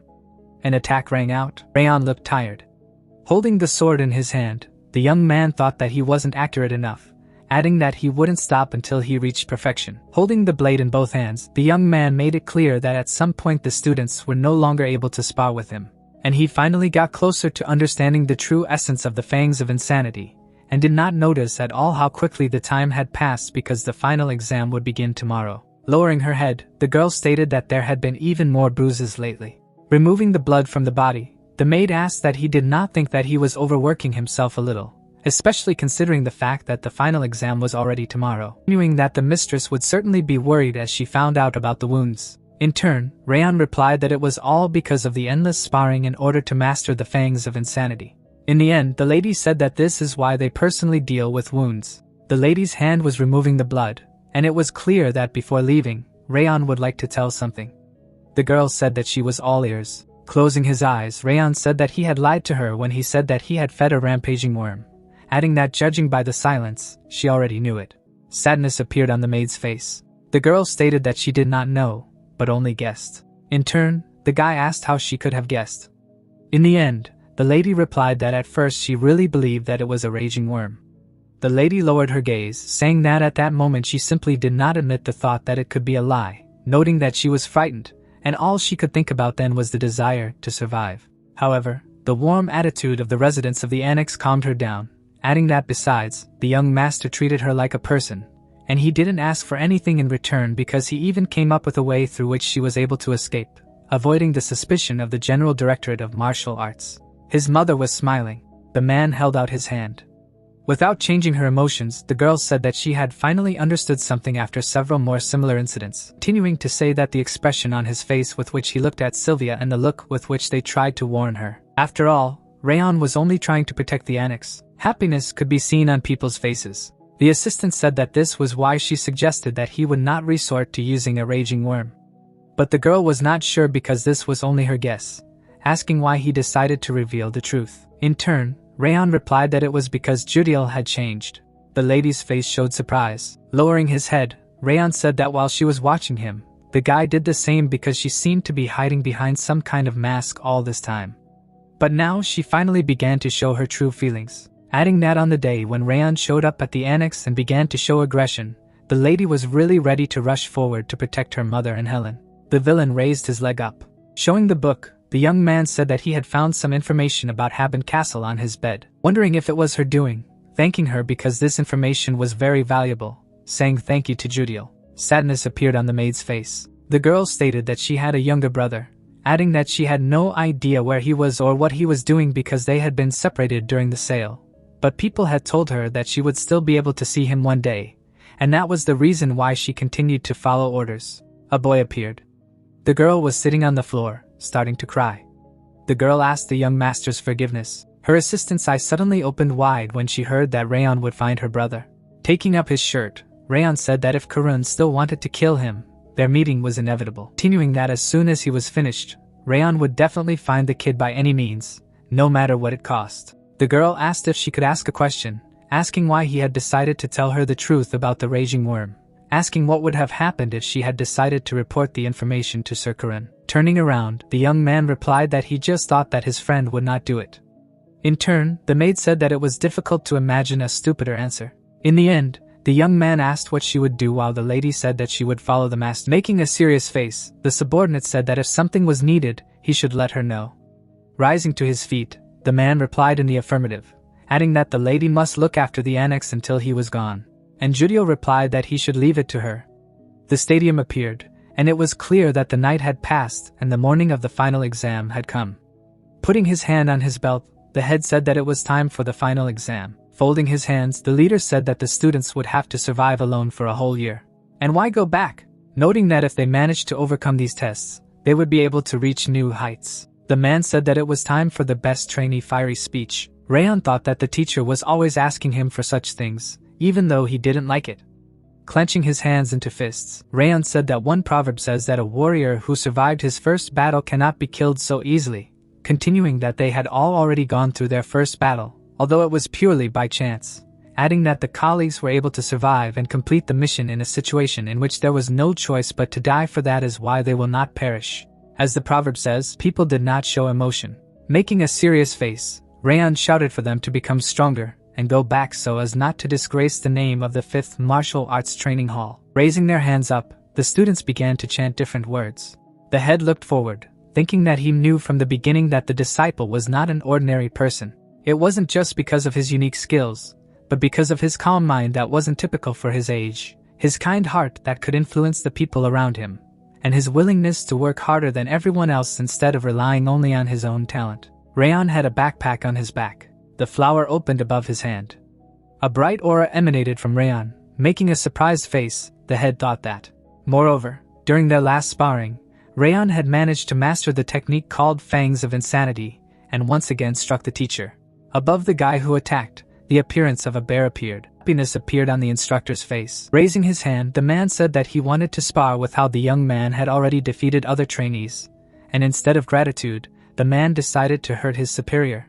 A hand appeared with a bruise on it, signaling disrespect. The disciples talked to Rayon. A smile appeared on Rayon's face. In turn, the head thought that if he did not manage to see the birth of a new king, he would be beside himself with rage. Bowing, Rayon shouted that it was worth saluting the chief instructor. Putting his hands on his belt, the man replied that he would be waiting for the disciples here, so they should gather their strength and return. Looking to the side, the friend said that he would become much stronger this year, so he should not lag behind either, adding that his opponent should not even think of disappointing him. Knitting her eyebrows, the girl fully supported her colleague, telling the young man not to dare to die because she was still in debt, continuing that if a man died, the lady would find him and beat him. Turning his head, Rayon wondered if they really didn't know how to express their thoughts honestly, and in turn, the lady called out to her friend. Handing the box, the warrior asked to take it with her. In turn, Rayon asked if she was really sure that she should give it to him. In the end, the girl answered positively, noting that she still had a lot of this. There was ice cream in the box. The master thanked for the treat while the swordsman replied that it was time for her too, wishing her good luck.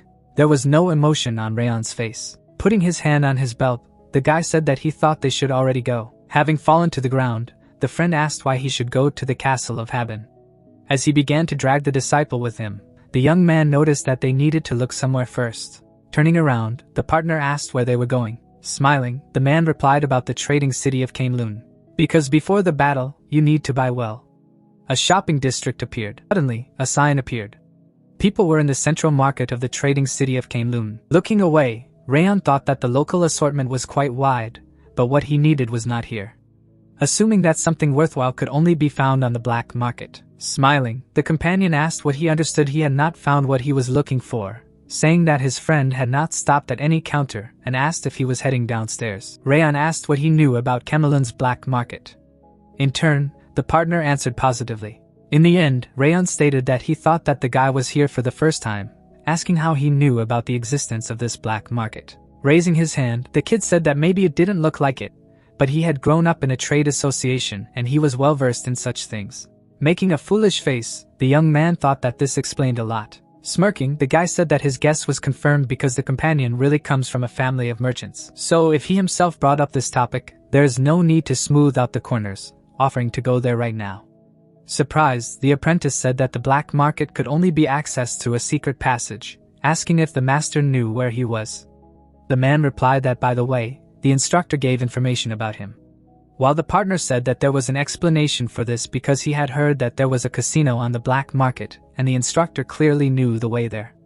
The girls showed the way.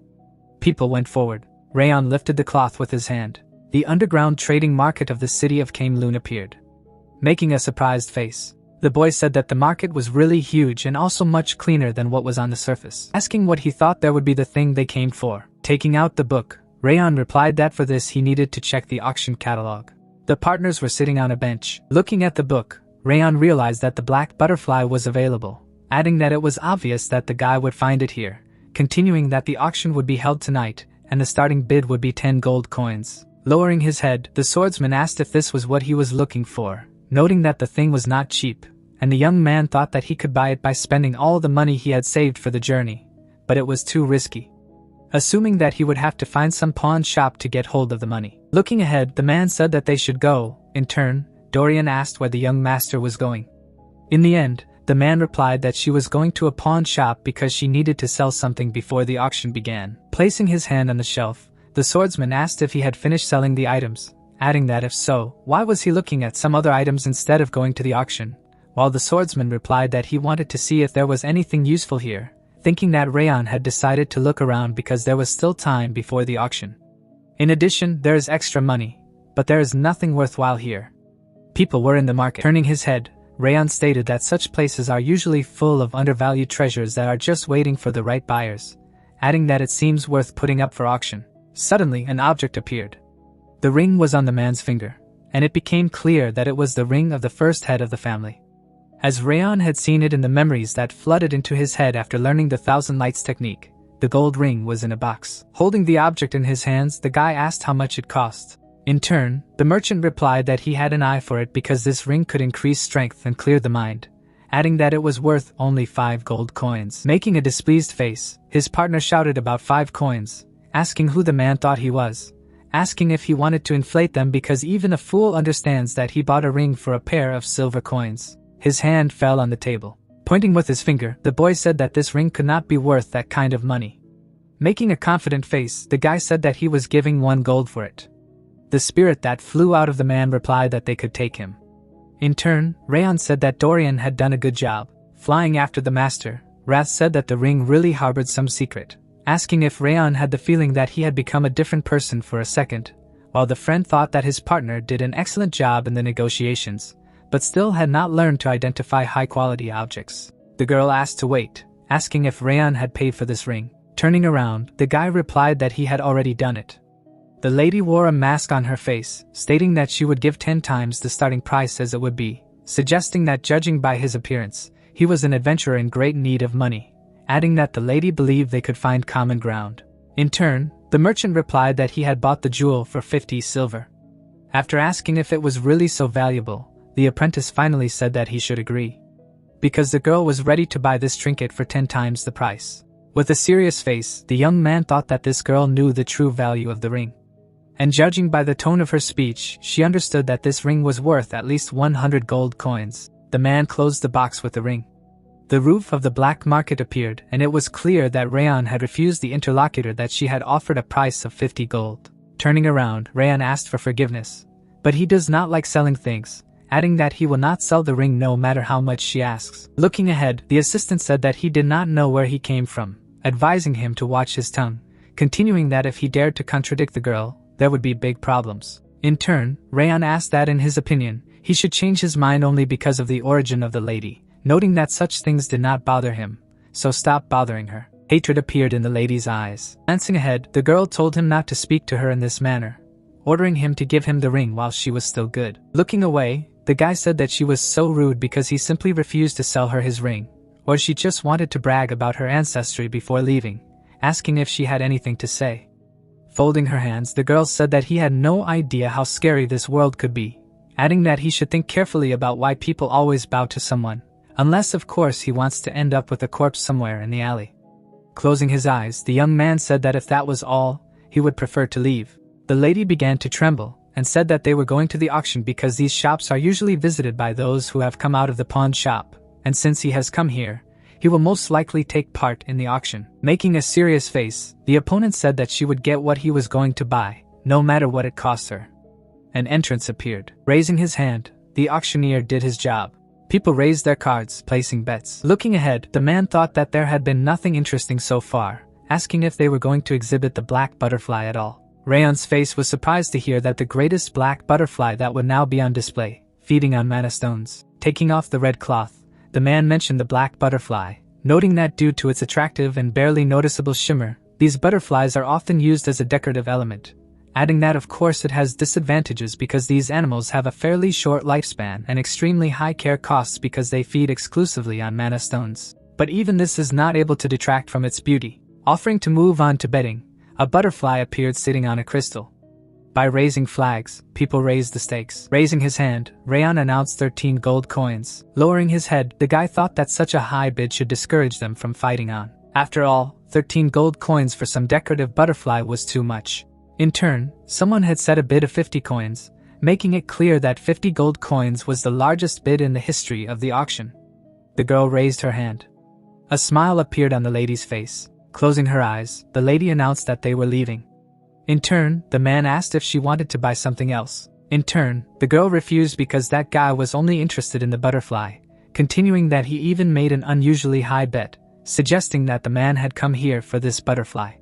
The insect was sitting on a shard of crystal. Starting to panic, the young man said that this was the same girl, adding that she was not even trying to hide her evil intentions, asking what they would do because the black butterfly was unlikely to appear at the auction in the near future. In turn, the young man replied that he should not worry, but go outside and buy clothes for night travel.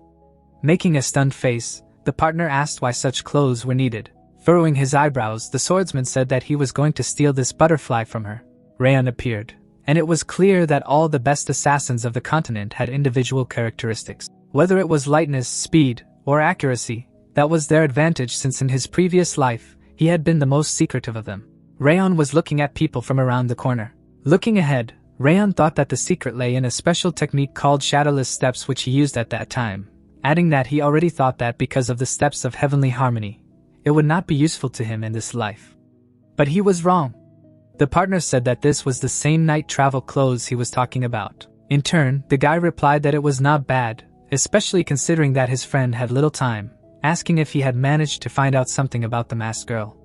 Putting his hand on his head, the student began to get nervous. In turn, the young man asked why such hesitation. Looking ahead, the ally stated that he felt it was worth stopping as the locals said that this lady was Princess Jaina from the kingdom of Bakr, adding that the lady had shown an incredible talent for magic since childhood. In addition, she had the skill of evaluating magical items, which made her even more valuable to the king of Bakr. A picture of the girl appeared. Spreading his arms, the associate said that he was sorry to admit, but this time it was really better for them to back down, which meant that the girl was most likely the best guest of the black market. Smiling, the man replied that they were simply obliged to conduct an additional assessment of the purchased goods, adding that he was more than sure that her purchase would not be brought directly to her room unlike the other bidders since this lady was a VIP. Continuing that this meant that the easiest way to steal the butterfly would be right now while the lady was still in the possession of the black market. Noting that they will be back soon, stretching out his hand forward, Dorian asked him to wait a minute, continuing so that he stood still only for a second. Looking around the corner, Rayon thought that as he thought, they still hadn't delivered the goods. Holding the cards in his hand, the man said that he could not understand the rich no matter how hard he tried because how was it possible to buy a butterfly for as much as 50 gold? In turn, his colleague replied that they must really need an insect, continuing that they should stop talking about it, ordering them to show their cards. A butterfly appeared and it became clear that the animal was still there, but the auction staff was near it, but at the moment they were engaged in playing cards. A magic thread appeared near Rayon. The spell reached the butterfly.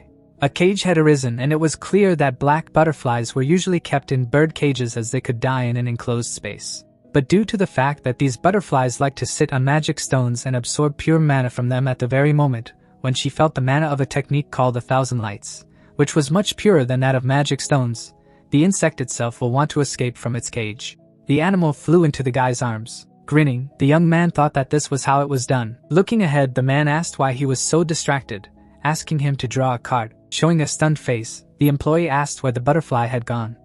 In turn, the colleague asked if it really disappeared, adding that it was necessary to find it as soon as possible. The man rushed forward. My partner walked along the corridor in a panic. Biting his fingernail, the swordsman thought that if the young master was caught, the whole thing might escalate into a diplomatic scandal with the kingdom of Bakr, saying that his heart could not stop. Holding his head, the student asked why he did not interfere with him earlier, and Rayon asked in turn what he was doing. Making a surprised face, Dorian asked how long Rayon had been standing here. In turn, Rayon replied that he had just arrived, noting that the ally behaved as if he had seen a ghost. Lowering his head, the boy said that if he came, then everything worked out. Smiling, the guy answered positively, adding that it was time for them to return to the room. In turn, the opponent said that this was a very unexpected meeting. Folding her hands, the girl asked how he felt about losing. If he was upset, assuming that the young man had already realized this during the last auction, he would not be able to surpass her, continuing that it was not too late and she could give the black butterfly in exchange for the ring.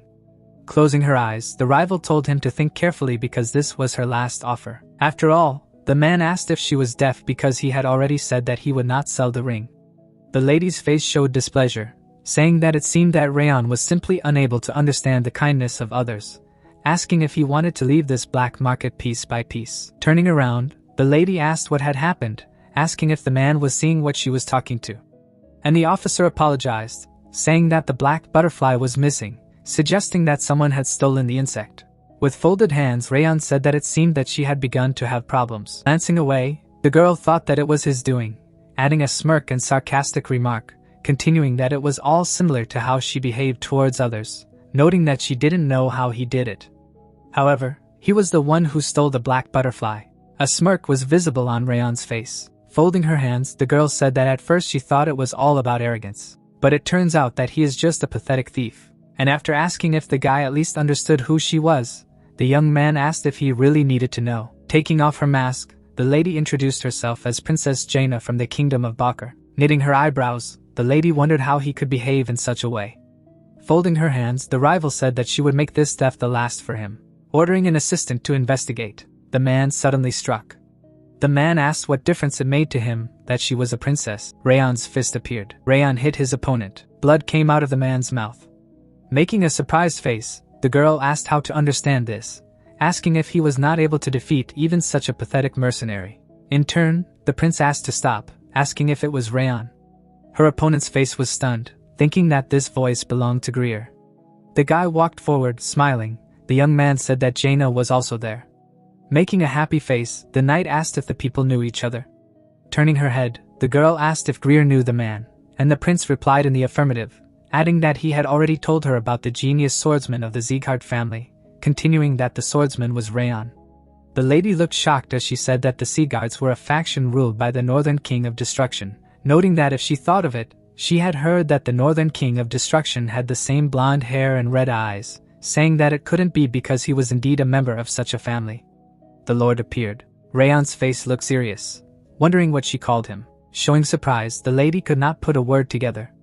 The guy said that it seemed to him that this was enough because it turned out he could regard this as an accusation about Bakr in the direction of the family. Standing up in front of his rival, the young man said that he was giving one last chance, ordering her to apologize to him, in which case the person would consider this incident to be just a mistake of the princess's infantilism.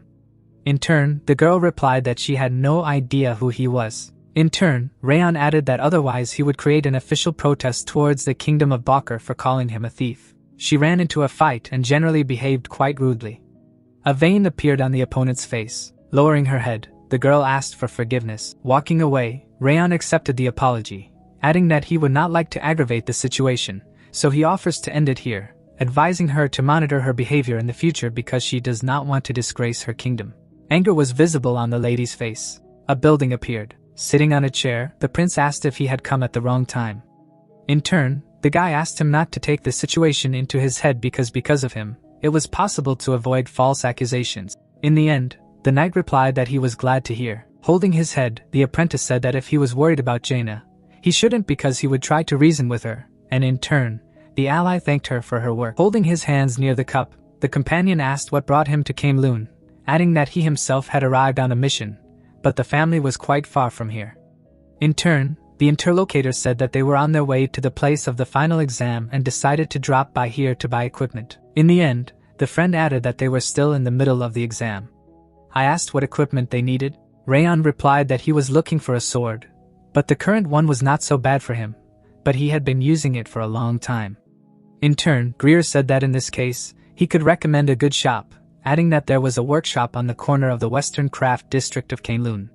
It was small, but the local blacksmith knew his business for sure, continuing that he would like to introduce them to each other in person, but could not because of the mission.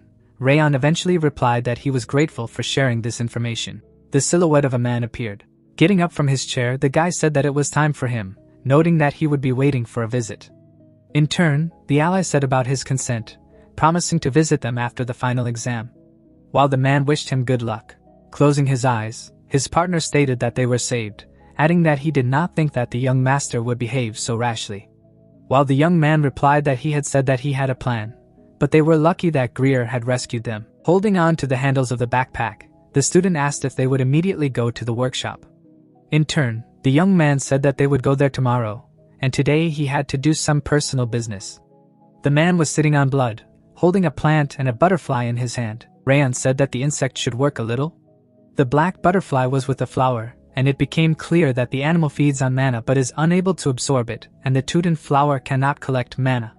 And when the two meet, they are able to rid each other of their curses. So the Teuton flower is forced to store the mana collected by the black butterfly in order to finally become an elixir of the highest class using the energies of fire and water. A smile appeared on Rayon's face, thinking that people who knew this could be considered a rarity. After all, he himself only knew about it from the memories obtained with the help of the technique called the Thousand Lights. The guy brought the plant to his face. Lowering his head, the young man realized that one of the loops of the curse of the fierce cold had disappeared and the strength of his energy center and mana chains had been increased. As he began to smile, the man realized that only 4 loops remained of the curse of the bitter cold. Rayon said that it was time to visit the workshop. With a face full of surprise, Dorian asked how this was possible, adding that the young master's spirit and aura had been greatly enhanced in just one night. Wondering what he was doing, a bright aura emanated from Rayon. Looking forward, his partner thought that at first it was just an idle interest because he was wondering how he managed to concentrate on his training despite the fact that everyone else, including even a member of the main branch, looked down on him and called him a disgrace to the family. However, after getting to know Rayon better, the student realized that he was more worthy of bearing the name of Sieghart than anyone else from the 5th training area, continuing that was why, even though they were separated, all the students of the 5th training area had decided to follow the guy. The swordsman looked in the direction of the master. The man held the blade with both hands. The cadets followed the leader, holding on to the handles of his backpack. The ally said that if he could enlist the help of the young man, he could destroy the very problem of his family. But the student was not following that, noting that he should stop keeping his head in the clouds. Closing his eyes, his partner heard a familiar voice that asked why he was frozen. Turning his head, the man said that when they took the sword from the workshop, they would have to move out immediately, suggesting that they go now because they still had a very long way to go. Smiling, Dorian thought that this was true because he had to focus on becoming stronger under the young master's leadership, continuing about how everything would be fine as long as they were together. Rushing forward, the swordsman replied that he was already coming. In turn, the guy stated that before they arrived at Haven Castle, he was going to help him deal with the sword connecting the stars. In the end, the warrior asked if everything would be fine. A workshop appeared. The young man asked for forgiveness, but he had come here on the recommendation. Sitting on a chair, the man asked if he was talking about the 3rd prince. Looking ahead, Rayon replied positively, adding that he had come here since the prince had said that his workshop could be trusted. Hiding his face, the gentleman replied that he really recommended his workshop to someone because such a thing could not be. Surprise appeared on the employee's face, thinking that Rayon looked young, but had already managed to surpass the master, continuing that he was still far from ideal, but his strong and sharp pressure was like a strong sword. Rayon looked ahead. In turn, the man said that for such a young age, he had achieved simply unprecedented heights. Besides, the pressure was very different from the pressure of the third prince, assuming that the guy was the boy. Turning his head, Dorian wondered how the blacksmith had known this since they hadn't said anything yet. Closing his eyes, Wrath said that every blacksmith should be like that because they can determine the origin of a person with just a glance, and some can even understand skills, while the master replied that the monster is too noisy. Putting his hands on his feet, the man stated that he had seen countless swordsmen in his lifetime, but this was the first time he had met someone like him. In turn, the guy apologized for not introducing himself yet, adding that his name was Rayon Ziegart. In the end, the partner replied that his name was Dorian, while the master noted that his name was Kuberad and he was an ordinary old man who keeps waving a hammer because there is nothing else to do. Making a surprised face, Rayon thought that he had heard this name somewhere, adding that he was the father of countless masterpieces owned by families. After all, he was one of the people who were known throughout the continent, continuing that he never thought that he would be able to meet such a person in a secluded workshop. There was a hammer blow. Looking ahead, the old man asked what had brought them here. Putting his hand on his heart, Rayon replied that he needed a good sword for the upcoming journey. In turn, the blacksmith asked if he wanted him to forge a new blade. In turn, the guy stated that this was not entirely true, adding that he had not yet become a full-fledged swordsman and had already promised to forge his first sword. The man asked if it was Vokkan, to which the young man replied positively. Laughing, the master said that he knew it because he had heard that he had taken up the matter again, noting that it was only because he had promised to forge a sword. Continuing that the old man could not steal a swordsman, questioning that he needed a temporary sword that he could use until he became a full-fledged swordsman, making it clear that the blacksmith was not used to doing things half-heartedly, so they can take whatever they find. Making a happy face, Dorian asked if he could also take whatever he wanted. In turn, the interlocutor answered positively because he was in a good mood today, having heard a cry of gratitude. A building appeared. Holding the blade in his hand, the man thought that these weapons were indeed worthy of being one of the best blacksmiths on the continent, because each of the swords here could be compared to a true work of art, adding that in general, he could choose any of these, and the weapon would not disappoint him. Suddenly, Rayon's gaze turned to the side, wondering what kind of blade it was. A strange aura emanated from the sword. Pointing with his hand, his partner said that these swords were amazing, and his eyes just ran wild because he did not know which one to choose. While the blacksmith replied that it was a matter of course since he was the one who forged them, noting that it was worth taking the first one he came across. Shock suddenly appeared on the man's face. Turning around, the man felt a familiar energy. In the hand of Rayon, there was a blade. Rayon looked at the weapon. Spreading his hands, the master ordered to immediately take up any of the swords. In turn, Dorian asked what had happened until the head replied that his friend had taken the possessed blade in his hands. Turning his head, the blacksmith said that they should knock the sword out of their hands before it was consumed by the monstrous energy.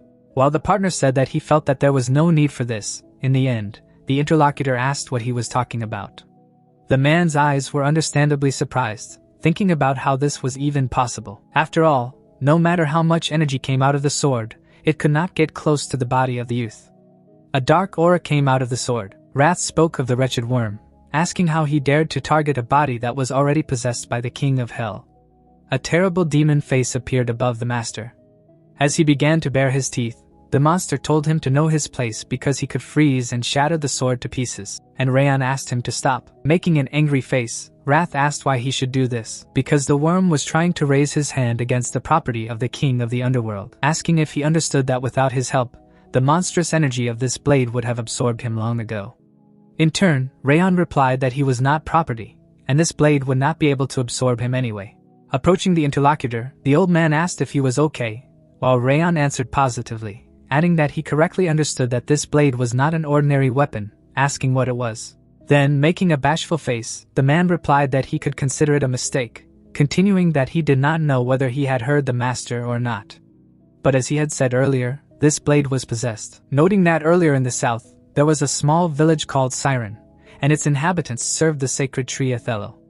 So the village was a peaceful corner with fragile and kind inhabitants who relied on each other.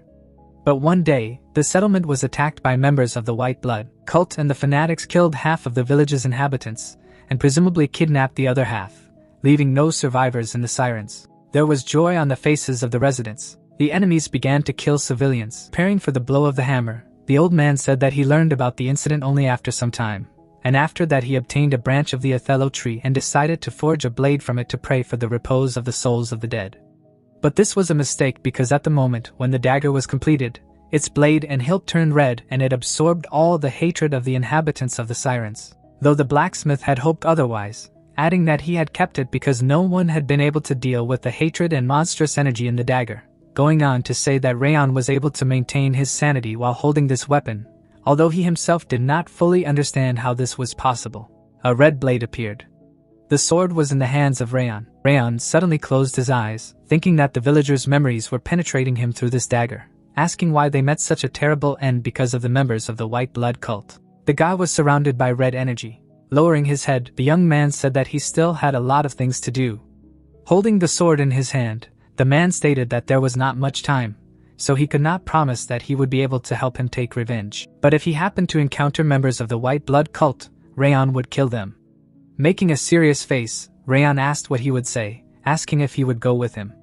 With a surprised expression, the blacksmith thought that the sword's monstrous energy was fading away, asking if the sword recognized it as his master. Lowering his head, Rayon asked if the blade of Requiem would join him on his journey. The young man standing in front of the blacksmith thanked him for providing them with such excellent blades because it was unexpected that they would receive not only swords for everyday use, but also blade of Requiem, and he asked them not to worry because it is a great honor for a blacksmith to have a promising master use a sword. As he left, Rayon said that they would prepare a warm welcome if he decided to visit their family's home. The interlocutor noted that he hoped that the visitor would become a swordsman. The two of them began to move away. The man, remembering this guest with a click in his hand, realized that he thought that he was just a child with outstanding talent. But he managed to master the terrifying blade and become its master. Rayon was looking somewhere ahead when the blacksmith realized that this person had the potential to achieve something more. The master crossed his arms over his chest and thought that the name of this clan would once again be heard all over the world. Rayon remembered how they had walked up the mountains and thought that they had been moving north for several days, leaving Kame-Lun behind, and their surroundings had become a field of snow. There were blood splatters on the wall next to them as thoughts came to the man's head that by the time they had become accustomed to the monotonous scenery, they had finally arrived. The young man was looking up somewhere. A large castle towered in front of him when Rayon realized that they had finally reached Haben Castle, the site of their final exam. His comrade covered his mouth with his hand and asked what the smell was. While Wrath, smiling, noted that it was the air of the battlefield that made the king of the underworld feel alive. The guy looking at his partner asked why he was like this when they finally arrived because they still had no difficulties on the way. Dorian with his eyes wide open shouted a question about whether he was serious about this. Remembering how he held the sword, his comrade said that it got colder and colder as they approached the place after they left the city. But he said that it was important to move when he had to complain about the cold. Afterwards, the man remembered lying in the tent with his eyes open and said that his companion had commented on his sword's stance from morning to night except when they were on the road, and moreover had asked him to continue swinging his sword alone when he had to stay on duty at night. Raising both hands, the fighter shouted that he could not sleep at all during the entire trip because of this. And did he really think it was normal to say that there were no difficulties? The demon frowning noted that this dumbass was right for the first time because it was worth training wisely, and the demon king also could not rest properly because of him. Someone approached them, asked if they were the same mercenaries who were supposed to arrive at them, and added that they had come later than planned.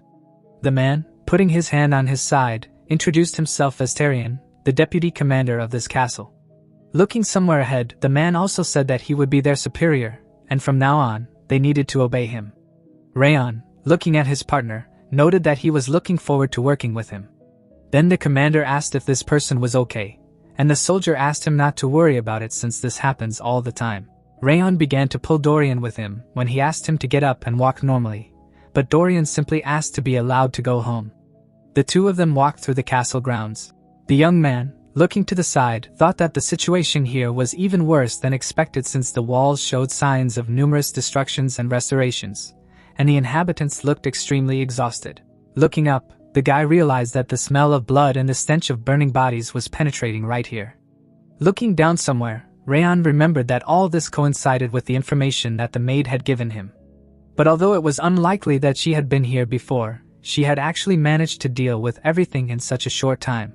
Someone was watching them from behind. Yua, holding the package in her hands, thought that she had not seen them here once and tried to understand who they were. The old man looking at her asked what she was doing there and asked her to follow him to prepare for the opening of the store. She immediately began to run away. The young man looked after her. Through the glass, a certain office could be seen and words were heard that the previously mentioned mercenaries had been brought here. 2 people entered this office. The head frowning greeted them and introduced himself. The guy looking in his direction realized that they knew what family they belonged to, and this man was the famous Miland. Imagining him with a sword, Rayon remembered that he was called the Giant of the North, who was the protector who had been guarding this castle for more than 20 years. Wrath frowning noted that his look was inherent in a real general, and the King of Hell had not seen such a thing for a long time. The young man asked if he could feel it too. At the same time, the assistant replied that only those generals who had steadfastly held out for decades could have such a look. The commander, crossing his arms over his chest, explained that only the people in this room know information about their identities, and this will be hidden from the others. Dorian's eyes were wide as the man said that he was also aware of the reason why the coach had sent him here, apparently hoping that they would gain a lot of experience. Leaning on his elbows, the man said that there would be no training or lessons in this place. The entire territory of the castle was visible. When the general explained that there would be no instructors, no warm dinners with beds, and all that was there were endless battles and a cold wind penetrating the bones, and if they wanted a comfortable life, they should return right now. The partner, smiling broadly, asked if it was really possible to leave, and Rayon replied that they had come here to become stronger and therefore would accept any battle or situation. The man, still sitting in the same position, said that he liked their mood and added that he would watch how long they could hold out. The 2 fighters stood in front of them as they were told that they would be soldiers from now on, as they needed to start at the lowest rank. Glancing at his subordinate, the commander asked to be added to the 3rd reconnaissance group so that they could perform all types of work from everyday affairs to combat missions. Immediately after the newcomer, we headed for the exit. The deputy remained in the office. Looking in the direction of the door, the man said that he did not like these 2, and the commander asked what exactly he did not like about them. The 2 of them were following Charles when the subordinate said that he had seen one of them limping with fear and the other was too relaxed, as if he had come here just to have fun, and instead of being helpful they could only cause trouble. There was some kind of ornament on Rayon's hand when the deputy said about him, and noted that he could not see him as a warrior, and it was not too late to just kick them out. His gaze shifted to the commander, as he replied that he understood what had been said but he shouldn't judge them by first impression. Placing his hand on the table, Milan explained that they had gone through all the training of their clan before they got here, which is notorious for cruelty, and therefore they are not as naive as they seem. Looking to the side, the old man noted that he could make a decision after observing their behavior, so for now, he should just keep an eye on them. The deputy, squinting, replied that he understood everything. The general, sitting still, also added that he didn't understand why they had asked him to send information about the 2 of them every 2 weeks, and Tyrion wondered if it was in the letter from the chief instructor. His eyes widened when he said that this letter had been sent from the Lord's Manor. Turning to the commander, the man asked if this meant that this was a personal request from the Northern King of Destruction, but the interlocutor replied in the affirmative and explained that he had simply asked him to tell him everything about what they were doing and how they were behaving, and this was the first time he had ever received such a request. The king was holding a mug of tea at this time when the head said that he does not understand what he is thinking about at all. Rayon, opening his eyes a little wider, asked when he managed to decorate the room.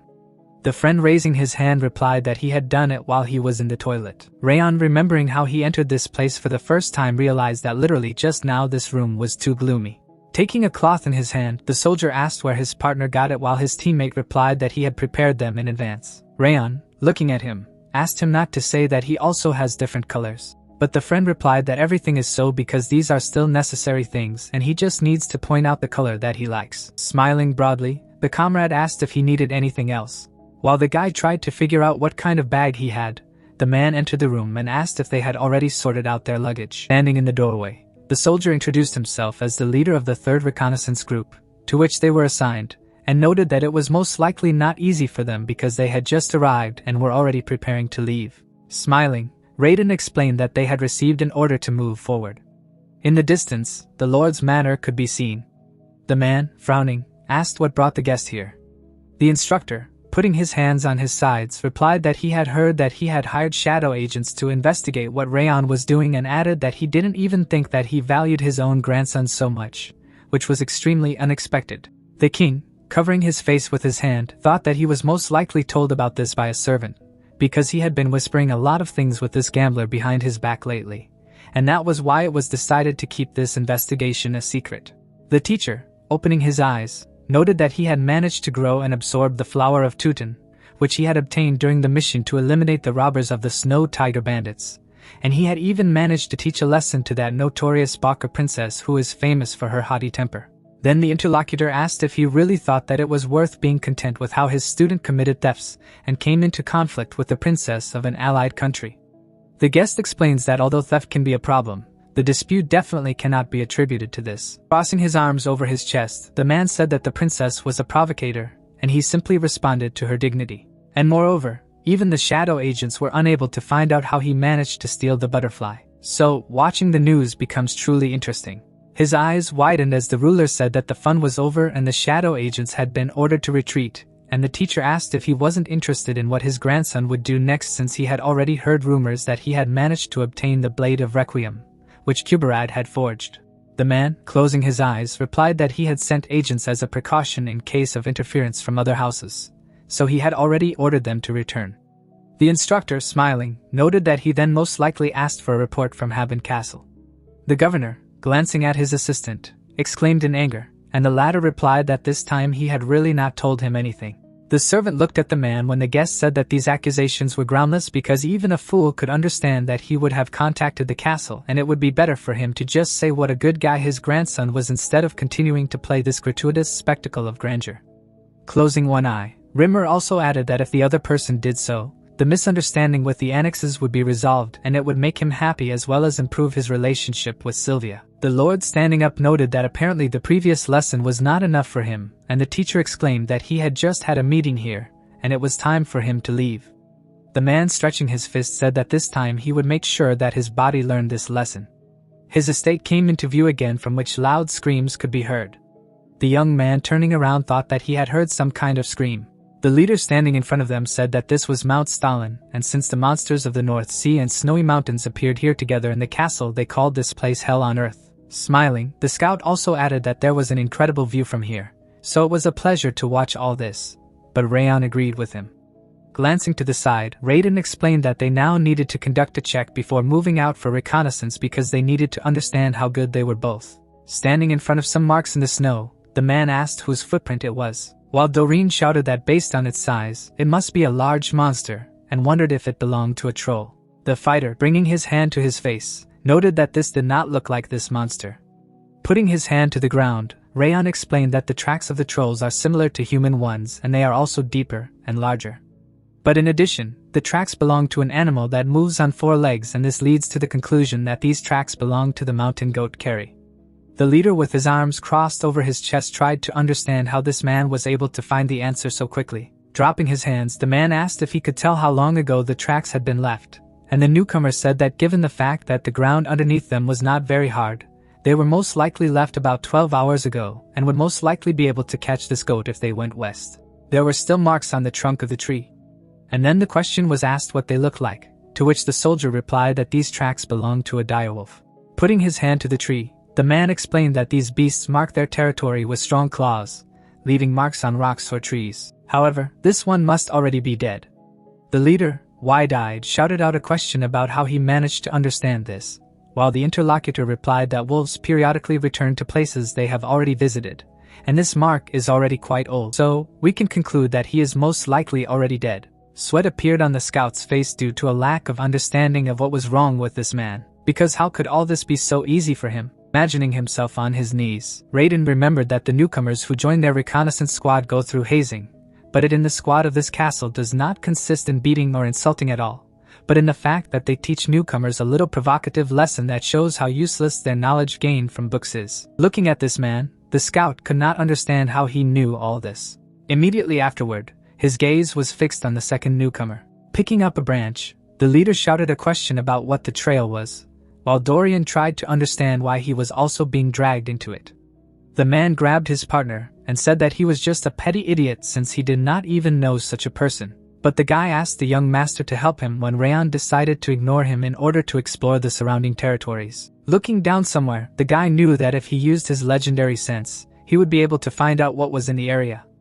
A red trail led somewhere starting from his dagger.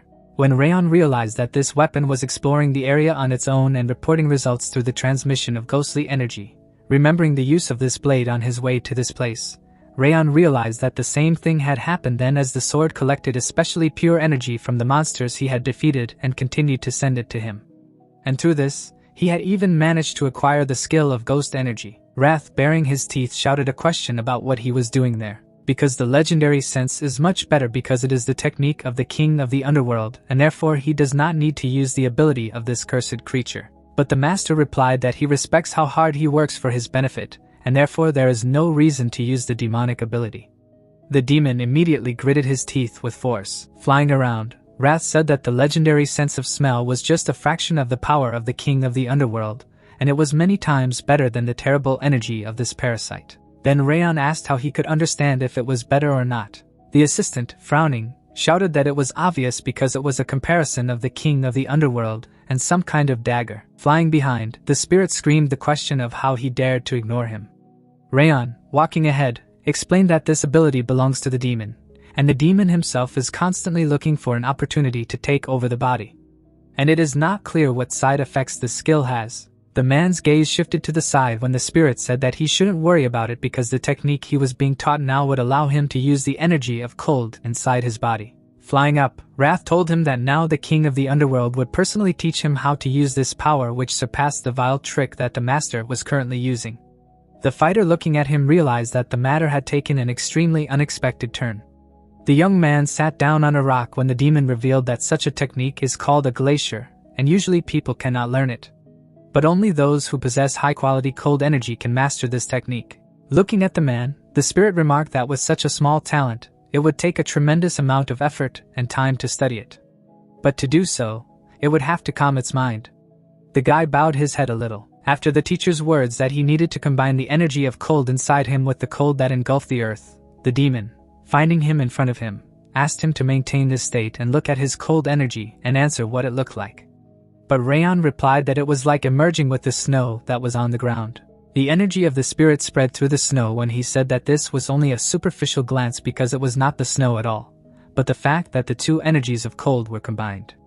The guy opened his eyes when Wrath said that the important point was that he needed to harmonize his cold energy with the energy that covered the surrounding area.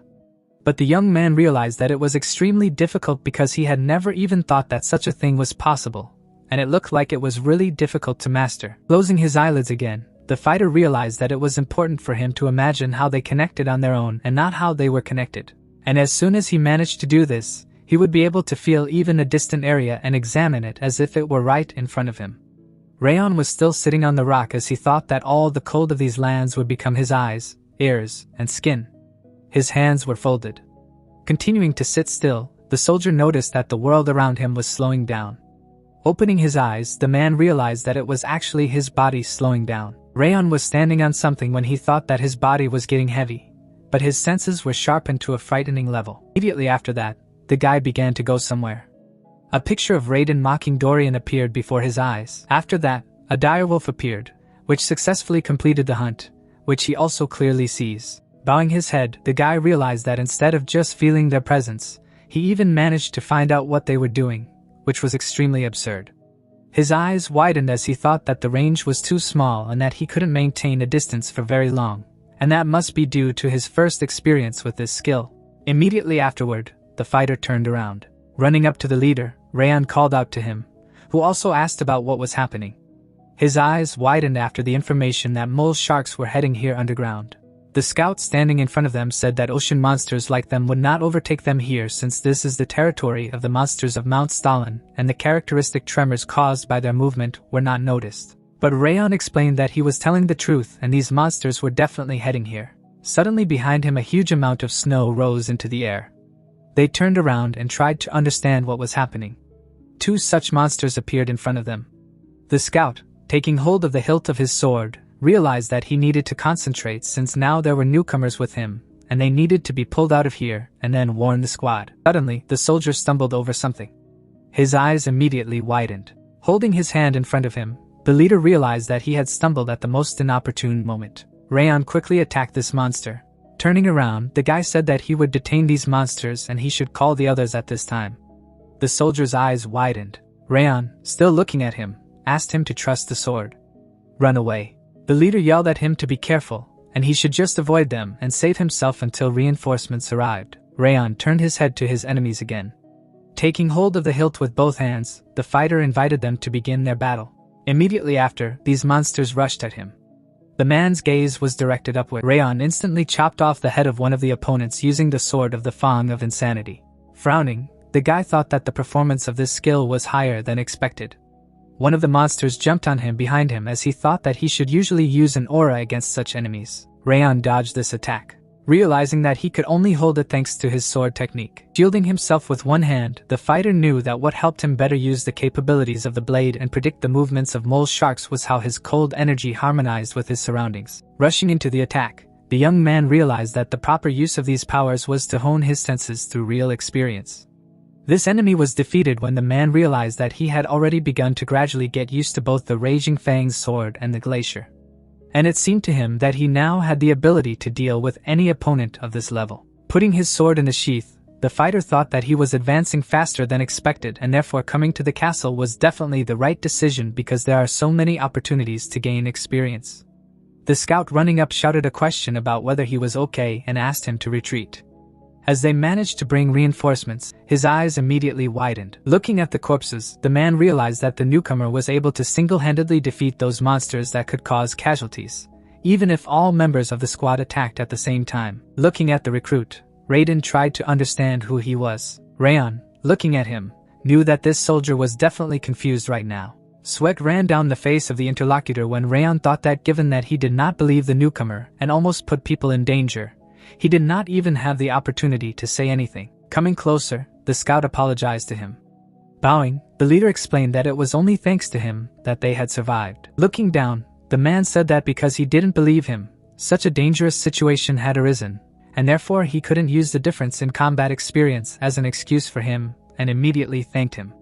The young man, looking ahead, realized that he hadn't even expected that he would ask for forgiveness so quickly. Putting his hand on his shoulder, the guy replied that everything was fine because he wouldn't believe the man who had just joined and started acting. His eyes widened as he told him that he had finally begun to understand what this newcomer was. But he asked again as he thought he might have guessed that they belonged to the Sieghart family. Taking the rookie's hand, the scout called him an angel from heaven who had come to save them all. Raising his hand, the man shouted that in honor of the rookie's first mission, everyone should return and gather in the tavern to drink at his expense. While one of the guy asked what their miserly captain was doing, while the second noted that they had no reason to refuse free alcohol, a tavern building could be seen from which various words were heard. Raiden, raising his hand, repeated that his words were true and his recruit had definitely chopped them all down, and then turned around and told him to trust his sword. Then his partner asked why he would go to such a place as a beginner if he had such strength, because even if you just look at him, he does not even look at his 17 years old, and this is simply impossible. At this time Rayon was eating a slice of pizza while the leader asked his subordinate if he doubted his words and their newcomer. Wrath, with his eyes wide open, said that the combination of the fat content of the cheese and the acidity of the pineapple was the real pinnacle of taste. But the guy was trying to understand if there was a reason why they should eat this way. Dorian, turning his head, noted that the master's taste buds were quite unique and he asked again. His partner, smiling, replied that he had eaten this pizza before but could not tolerate its taste. Then the demon shouted that he was just a pig who knew nothing about food. The girl approaching the table noted that apparently the rumors were true because the elder sister said that the newcomer in the reconnaissance squad looked so that his face overshadowed even his skill with the sword. Holding the book in her hands, she introduced herself. Smiling broadly, the chef also asked if they wanted to look at other items on their menu. Rayon, taking the book, replied in the affirmative. At the same time, Wrath began to say that given that the tavern is located in such a remote place, the menu here is still quite diverse. The page depicted ice cream when suddenly the spirit screamed that he wanted to eat the same one with a mint chocolate flavor while Rayon whispered that he really did not want to eat it. The girl put her hands on her side and asked if he was interested in mint chocolate ice cream because their restaurant offered a version that was better than most other places because the mint that grew next to the castle tasted fresher than any other. And the young man tried to refuse such an offer. Immediately after, Wrath called him an ungrateful bastard because the king even taught him a secret technique, and he pays for kindness like this. The guy asked him to calm down, but he still couldn't understand why there was chocolate ice cream in the tavern at all. Raising his hand, the fighter said that he would take one. One of the soldiers turning to him asked if it was true that he had defeated 6 mole sharks alone. After all, the energy that his body radiated was not so strong. Another person sitting next to him asked not to misunderstand him, but explained that he was just wondering how he managed to become so strong at such a young age, and immediately thanked him for ensuring their safety. While Rayon thanked them and noted that they were praising him too much, the fighter, smiling broadly, asked what he meant, because a person with such skills would definitely get a promotion soon, and he just wanted to chat with him quietly until this happened, while the second agreed with his comrade. Dorian, raising his fist, noted that his friend had indeed achieved an outstanding result. While Rayon realized that he was still not used to receiving such compliments, the girl put the food on the table and said so, and then the demon asked him to eat it quickly. Wrath, smiling broadly, said that this refreshing taste instantly spreads, and when there is too much of it, the sweetness of the chocolate comes to the fore. The guy looking at the ice cream noted that he had felt it earlier when he used that skill. Wrath immediately shifted his gaze to the side as the master asked if there was only one way to use it. The assistant flying beside him noted that the man was on the right track since he could understand it. His eyes opened wider when Rayon offered him a 5-month bet. The demon, smiling, accepted such an offer, and immediately a corresponding notification appeared. The fighter, turning his head, invited his comrade to go to the dormitory. Dorian turned around when the girl asked them to wait a while because she needed to give them something before leaving. Holding out a small bag, she noted that they most likely really liked the pineapple pizza, and therefore wanted to bake pineapple cookies from the remaining fruit. The guy, taking the gift in his hand, thanked her, and the interlocutor said that she hoped that they would like this food. Smiling broadly, Yua asked to come to her more often. The two of them, leaving, said goodbye to her. A forest covered with snow appeared. The ladies were running quickly. One of them, gritting his teeth forcefully, realized that this was an emergency, and he urgently needed to return to report this to the commander. They were running away from some monsters called ice trolls. I could see the castle of Haben. The fighter, looking away, said that they had been ordered to destroy those monsters. Dorian, wide-eyed, cried out in surprise and noted that their first patrol mission had ended only yesterday. The interlocutor replied that he understood that it was difficult to immediately start a new mission after one mission, but this was the decision of his superiors. Sweat appeared on his face as one of his comrades asked the reason for this decision. The commander, crossing his arms over his chest, listened to the messenger's words that the second patrol team had discovered a group of ice trolls near the 4th underground ditch. The man sitting at the table began to say that there were 13 monsters. But it was likely that they would come again, and most likely it would be better to strike the first blow because the 4th pit was not far from the 5th. And in this case, they should immediately deal with these enemies and then investigate the mole sharks that appeared near the 5th pit. And also added that he had some bad feelings and therefore the deputy should go with him. The guy, closing his eyes, answered in the affirmative. Pointing his finger at the map, the leader asked him to take a team of mercenary wolves to get rid of the trolls and explore the northern territories and then return. Tarion, standing in front of him, said that he would take the 3rd patrol team on this mission. At the same time, the leader asked about the reason for such a decision. Then the interlocutor replied that he had been informed that Rayon had dealt with all the mole sharks on his own during the first mission. Looking somewhere ahead, the man also added that the rookie had done it quickly and without injury, and if true, his skills would be extremely useful, and besides, he would like to see him in battle with his own eyes. His comrade, frowning, remembered the words of the deputy that he was ready to fight on any battlefield, and that was why he should be taken. Turning around, the soldier said that in any case, they should prepare and go to bed early today. Immediately afterwards, the door slammed shut. Dorian, clutching his face, shouted that they were in for a difficult time, although they had just returned from the first mission, and it was unexpected that they would immediately be sent to the next one without rest. Crying, his comrade in arms asked if it was true that even swords did not work on those ice trolls. And Rayon answered in the affirmative. The young man, remembering one of these monsters, knew that they had thick and strong skin because they lived in cold conditions and were said to be difficult to kill unless the sword was filled with an aura. And besides, the monsters had outstanding regenerative abilities. His partner, hiding under the covers, said that they were missing and he was definitely waiting for death on this mission and he should have written the will.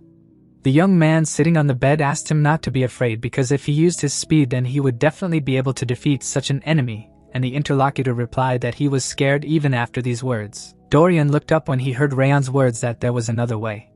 Taking the blade in his hand, the man explained that there was a way to get rid of the fear of ice trolls and added that after their duel, the troll would become an ordinary monster for him. Smiling, the guy suggested that he go train right away. He could see the buildings of this castle when Dorian shouted that now that such thoughts were beginning to come to his mind, These monsters really seemed to him weaklings.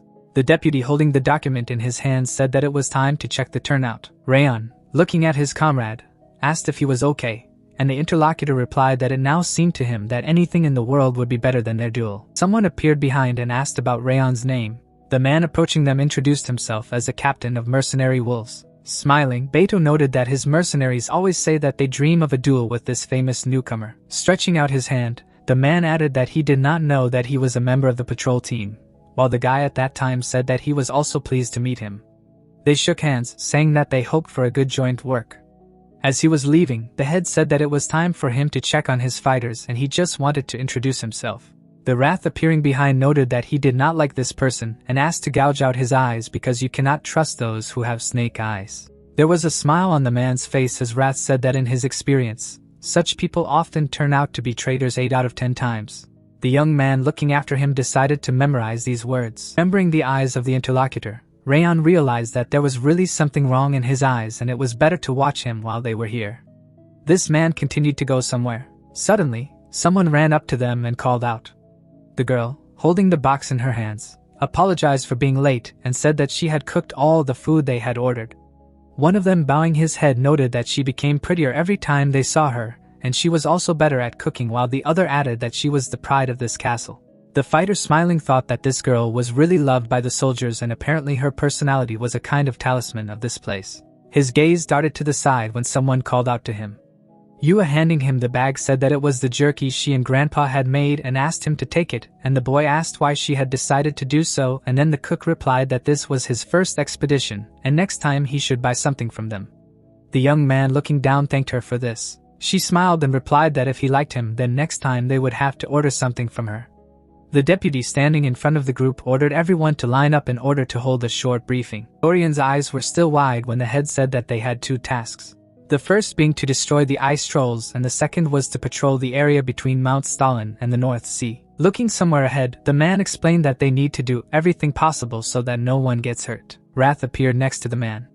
Then the guy noted that he now looks extremely serious. Mountains could be seen in the distance. When Wrath thought that this energy was coming from those places, although not very strong, but he managed to feel it. Frowning, Wrath replied that there was nothing wrong with his expression when he assumed that the same opponent would be there. They all began to move forward when the corresponding order came. Throwing up his hand, the man told the scouts to take all the bags. Turning around, he said that if they lost any of them, they would be punished in full, so they had better treat them like a loved one. Although they probably didn't know that they had never had them. The young man, glancing at Raiden, asked why the snow attack squad was asking the scouts to carry their bags, and after thinking about it said that this seemed to be his first mission. Looking at the backs of the people leaving, Raiden said that they say that they need to save their strength for the fight because they are the main fighters. Since these guys appeared here, the same thing has been happening every time. Rayon stared at the captain as he said that he was offended, but there was no choice. They were scouts. They had no power or authority. They could only grit their teeth and do what they were told. Seeing how one of the scouts happily asked for his things, the man said that now was not as bad as last time. Then even after the battle, they forced them to carry all the equipment, and also left the post-battle cleaning on them. Resting his hand on his side, the captain said that it was unfair. But he should try not to think about it. It would be easier that way because here force and rank are the law. Rayon looked down and mentally called everything absurd. As they prepare for battle, they risk their lives on reconnaissance. They are the first to fall into traps or stumble upon the enemy, and these people still treat them as inferior. Rayon, after thinking about it, said that he had previously thought that there would be a strong camaraderie on the front line. But there was no such thing. Raiden, scratching the top of his head, said that with the snow attack squad, all this weight was wrong. Glancing at Captain Ediquil at the front of the squad, he said that this guy really thought that such behavior was normal. Rayon narrowed his eyes, realizing that he just needed to break this guy around whom the rod had gathered. The man stopped abruptly, stopping walking. Tyrion's mouth dropped open in shock. Looking at the cave, he said that there were no ice trolls here, contrary to the report. Turning around, he asked Raiden if he was sure of what he saw. The guy raised his hand and said that he was sure that he had seen 13 ice trolls on the edge of the forest. Ediquil, crossing his arms over his chest, said that was why he had said that scouting squads should not go alone. At least one swordsman should accompany them on every mission.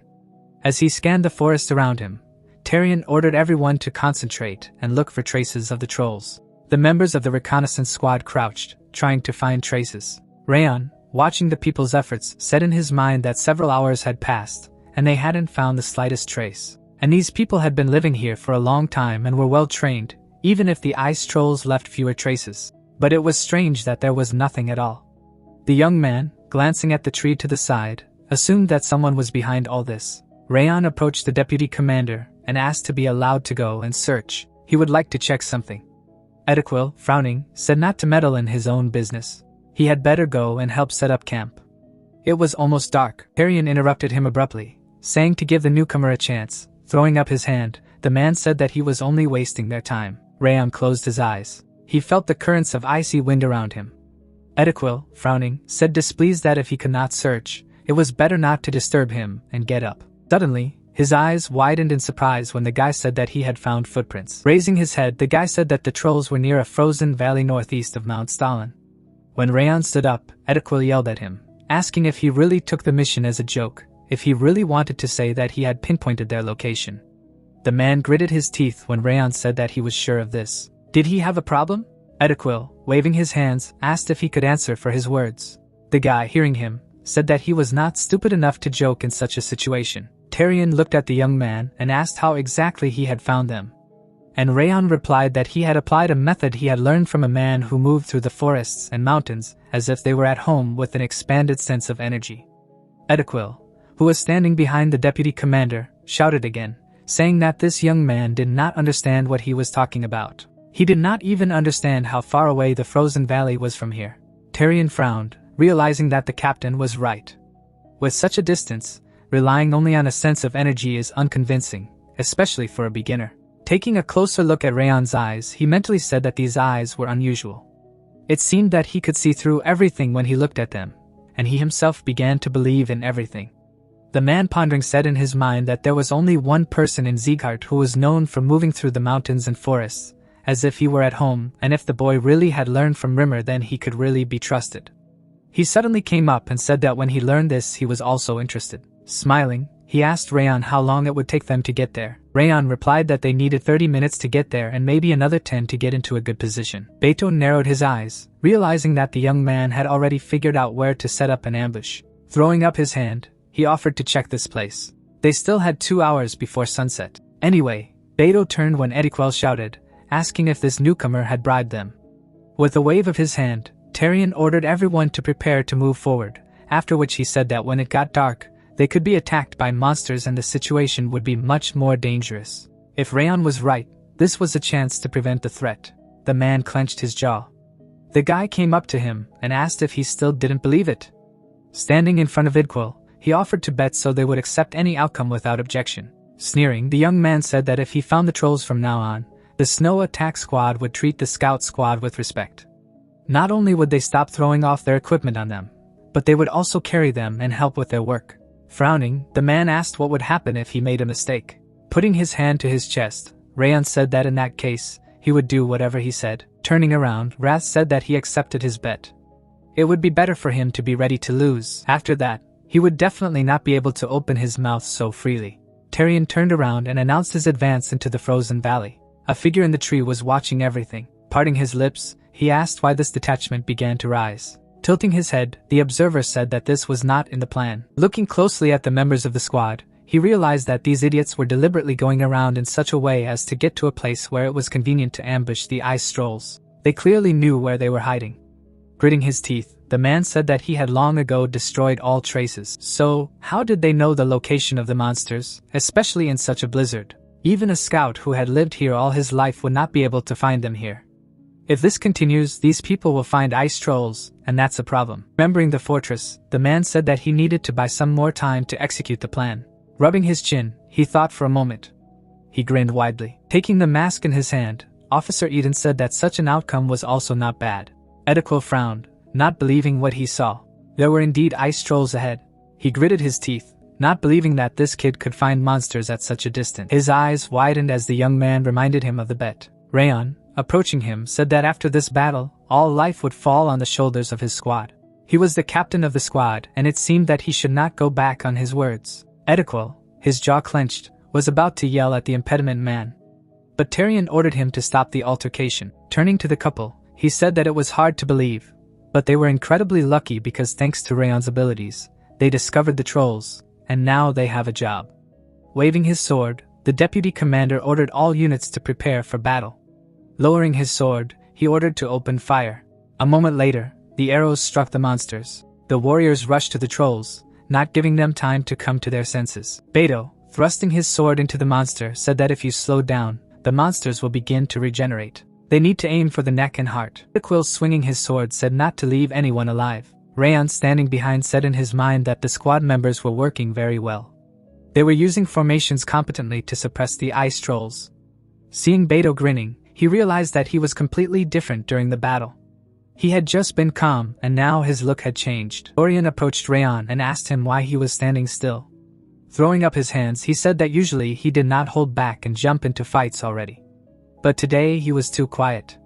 The young man replied, saying that now their mission was to protect the scouts. They would remain in their current position. Orion's mouth dropped open in shock when Rayon said that he already had an opponent. Rushing at the monster, the warriors shouted, telling the members of the reconnaissance squad not to approach and only support from the rear. Raiden, swinging his sword, ordered the swordsman to block the trolls from the front, while the crossbowmen were to cut through the formation, distracting attention. He smiled, seeing that the fight was going better than he thought. They took control of the trolls from the very beginning, setting up an ambush. The trolls still haven't recovered and are completely disoriented. Remembering the newcomer, Raiden said that everything was thanks to him. Suddenly, he felt an incredible pressure and froze. The man turned. Two monsters were walking straight in his direction. The warrior and shaman of the ice trolls opened their mouths. The warrior jumped straight towards him. Raiden held out his sword in front of him. He did not have time to dodge. Beto, appearing in front of him, blocked the shot. Arian, standing in front of the man, told him to get ready. If he delayed, he would die. Beto, closing one eye, said that the warriors were on a completely different level. Mana flashed in front of the couple. The deputy commander gritted his teeth and tensed. The shaman from the hills supports the trolls with magic. If you have to take into account his contribution to the battle, it will become too difficult. Frowning, Tarian shouted, ordering all units not to relax. Ediquil and the snow attack squad needed to suppress the warrior Beto was fighting. The man standing at the head of his detachment accepted the order. Raiden, turning around, ordered the crossbows to be reloaded. Eden sneered as he cast the frostbolt spell. Ice shards rushed towards the members of the reconnaissance squad. Rayon abruptly appeared in front of them and beat off the fragments. Straightening up, he said that the enemy had finally appeared. Stepping onto the battlefield, Eden derogatorily said that a small child was able to block his magic. Standing between the two trolls, the ghost said that the deputy commander and Rayon had impressed him. Arian, holding his sword out in front of him, shouted, saying that he used to wonder why the trolls moved strangely. It turned out that he was to blame. Eden grinned, forming a magic circle above him. He told Tarian not to lose his temper, for he would not let any of them live. The deputy commander felt incredible pressure. Ediquil and Beto staggered, dropping to one knee, and said that he was suddenly cold and his body stopped moving. Tarian narrowed his eyes when Eden said it was all in the name of their greatest revival plan, transforming. He said that today he would take their lives. The demon ordered him to die. Suddenly Rayon attacked him. Eden, gritting his teeth in pain, asked how he could move under the effects of his curse. Rayon, releasing an icy aura, said that he would not understand him, for he had always lived with a more terrible curse and a stronger cold. Rayon instantly wounded the enemy and found himself behind him. Upon landing, he said that he relied too much on curses. Turning around, Rayon said that as a result of this, he was no one in close combat. Ideal stood up and asked in surprise how this guy had freed himself from his shackles. Even though the deputy commander had not been able to do so, Tarian, swinging his sword, said that the fight was not over yet. They needed to finish off the trolls before they regrouped. A single cry of soldiers was heard in the mountains. Tarian, standing in front of Eden, said that he must have been disappointed. In the end, he had not been able to kill a single person. Frowning, he said that now he should tell them why they attacked them. Then he would show mercy and finish him off quickly. Sneering, Eden said that he did not need mercy. On the contrary, they should now want to kill him as soon as possible, since his goal from the very beginning was only to distract the forces of Haben Castle. One of the scouts, raising his hand, pointed to the side. Suddenly, an explosion thundered in the distance. Ediquil turned around and asked the deputy commander to look around. Far away, smoke rose over the castle of Haben. Arian's mouth dropped open in shock. Raiden, sweating with horror, said that Haben was an impregnable fortress. Eden, grinning, said that the original plan was to use them as bait to lure Miland here, but things didn't go as expected. Therefore, as a fallback, he used the spell to unleash a horde of trolls on Haben Castle. Looking up, the man said that the monsters had probably already wreaked havoc. Tyrion suddenly struck the prisoner. Grabbing him, he told him not to talk nonsense. The castle could not fall because of several trolls. Rhaon frowned, realizing that the deputy commander was right. Even if the elite units were elsewhere now, Commander Milland was still in the castle.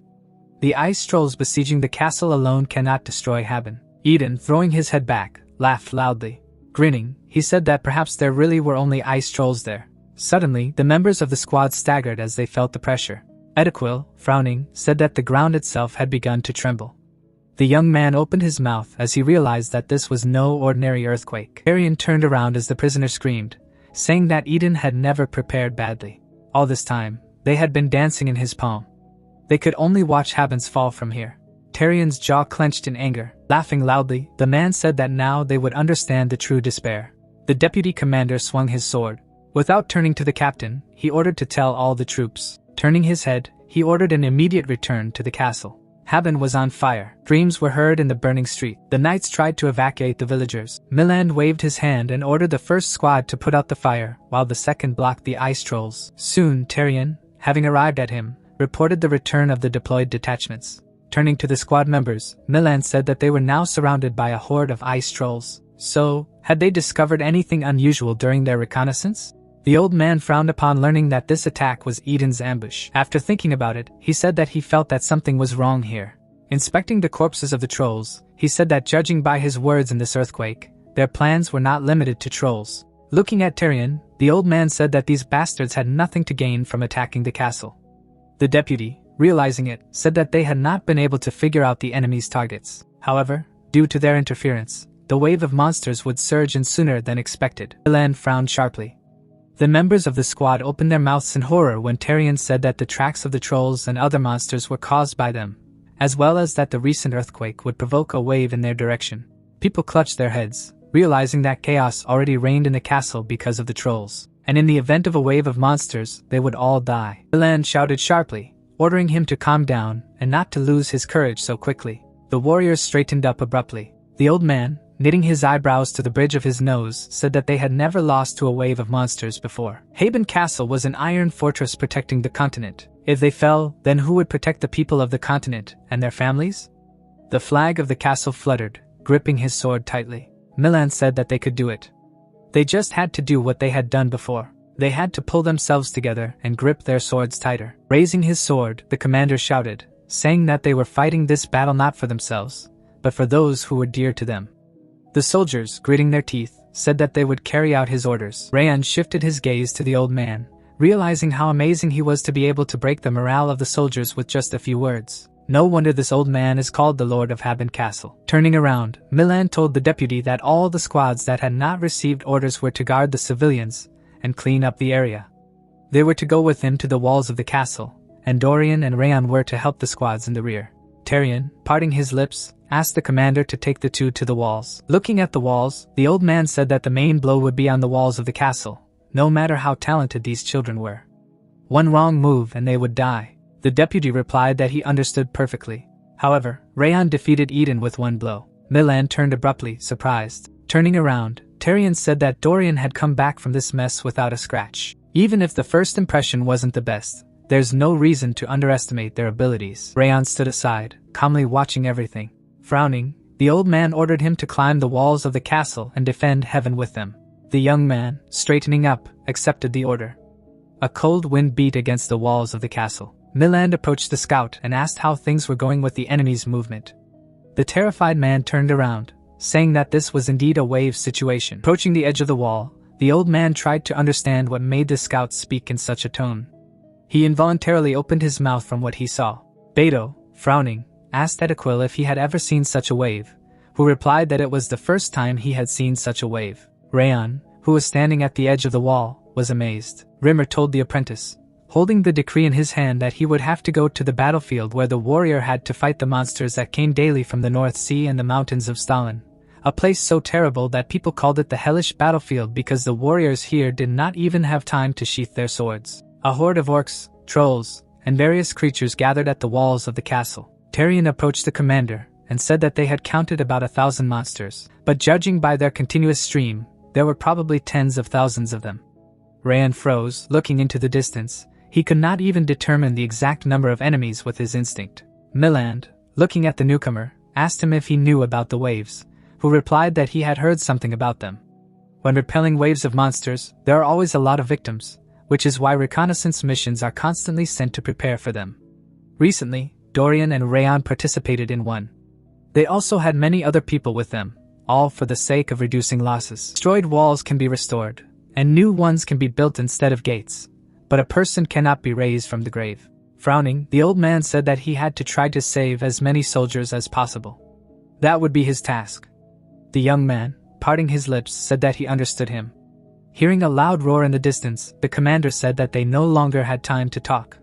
Turning to the soldiers, Milan said that he understood that they were all frightened by the scale of the wave, but that it was a test for anyone who had trained at Haben Castle, and as always, they would survive and defeat the creatures. The orcs rushed forward. Raising his sword, the commander shouted, saying that after the battle, they would celebrate the victory together. Archers drew their bowstrings. Shield-bearers and spearmen stepped forward to the walls. Lowering his sword, the commander ordered to open fire.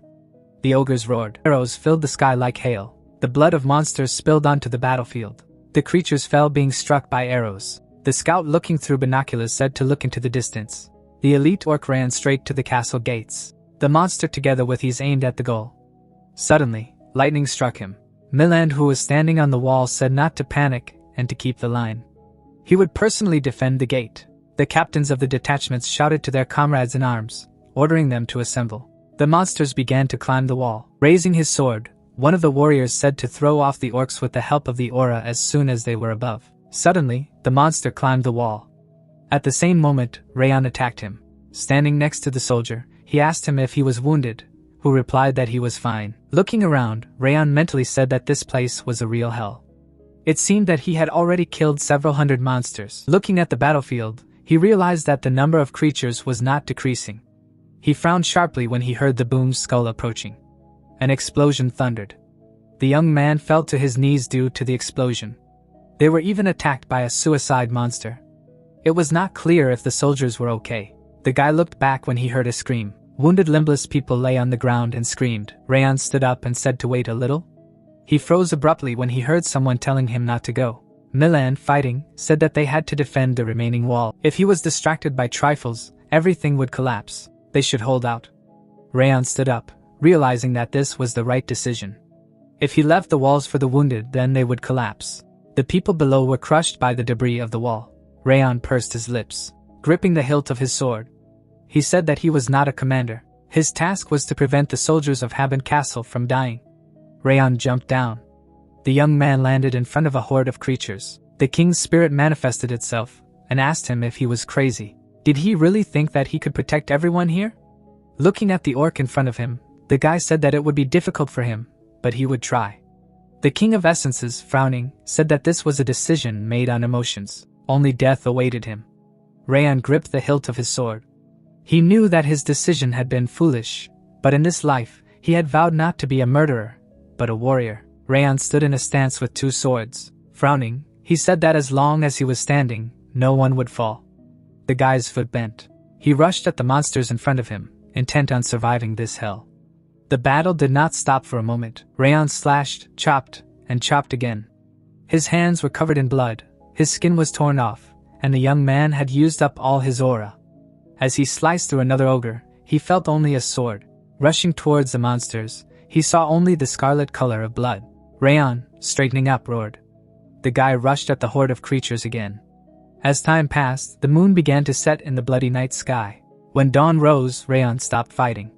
He was standing on the battlefield with only corpses lying around him. Rayan was breathing heavily, and there were finally no monsters left in front of him. Touching the orb, the demon laughed. Sneering, he said that he originally wanted to destroy Haben Castle and get the reincarnate. Looking at the sphere, he said that at this moment, an unexpected harvest had come to him. The sun's rays illuminated the walls of the castle. Rayan jumped out of bed. Sitting on the bed, Rayan said that he remembered seeing the destroyed walls of the castle and clinging to them until the abyss opened up beneath him. The young man looked away when he heard a shout. Yua walked into the room crying. The girl said that he finally woke up. Dorian, crossing his arms over his chest, said that he still hadn't woken up. They were very worried about it. Closing his eyes, he said that he hadn't shown any signs of life for 3 days. No matter what they did, everyone was already starting to think that he had really died. Rayan grinned and apologized for making them worry, and a special thank you to her for looking after him. The young man looked at Dorian when he said that he should not thank him at all. But Yua, glancing at the girl at the table, said that she had been around all this time and nursed him until he recovered. She was so worried about him, and she still had to work in the tavern. The girl deftly sliced the meat. Entering the Rayan room, she said that she had made soup. Yua walked over and said that he wasn't quite strong yet, so she used ingredients that were easy to chew, but he had to be careful. The soup was still hot. Rayan called out to the girl and she shuddered, smiling. The guy thanked her for taking care of him all these days. Yua smiled broadly, saying that it was just good manners. When he fully recovered, he needed to visit them in the tavern. He would help raise sales. Getting up, the young man offered to eat together today in the Frost Branch. He had not eaten this bland food for so long that he wanted something more nourishing. Dorian, turning his head and looking at his friends, said that he had to show himself to everyone first so that they could make sure that he was all right. Opening the door, he said that a lot of people were waiting for him. Rayan froze when someone shouted, announcing the awakening of the hero of Haben Castle. A huge number of people had gathered in front of Rayan. All of them were the ones he had saved, and now they were thanking Rayan. The crowd that had gathered offered him a drink at their expense, saying that they would never forget how much they owed him. Soon the young man saw Milland, who came up and said that he was glad to see that he was all right. This wave was not at all like the previous ones. Everything happened much faster, and the scale was much more serious. In a normal situation, even with a commander on the front line, they would have lost many fighters. The old man, turning his head, was amazed. The young man threw himself off the wall without hesitation. Thanks to his tenacity and bravery, they did not lose a single one. All because Rayan fought tirelessly to protect them. Smiling, Milland said that he had come here as a mercenary. But now they were indebted to him, and on behalf of the entire castle, he expressed their deep gratitude to him. Tyrion, glancing at his comrade, said that Edequil had something to say to him. Rayan's eyes widened in shock. Edequil telling him that he had been wrong about him all along. He had previously believed that he was only a rookie mercenary. Even after seeing his abilities, he continued to look down on him. Clenching his fist, the man said that when he rushed off the wall to save his comrades, he looked like a real swordsman. This was the challenge of the perfect swordsman that they all strive for. After bowing, Edequil said that he sincerely apologized for his previous behavior.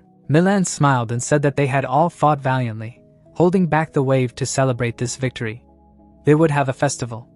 They would provide them with food and drink in the Frost Branch, which they could enjoy to their heart's content in the next 3 days. The soldiers, smiling happily, said that it was the first time they had seen such a thing since they had been in the castle.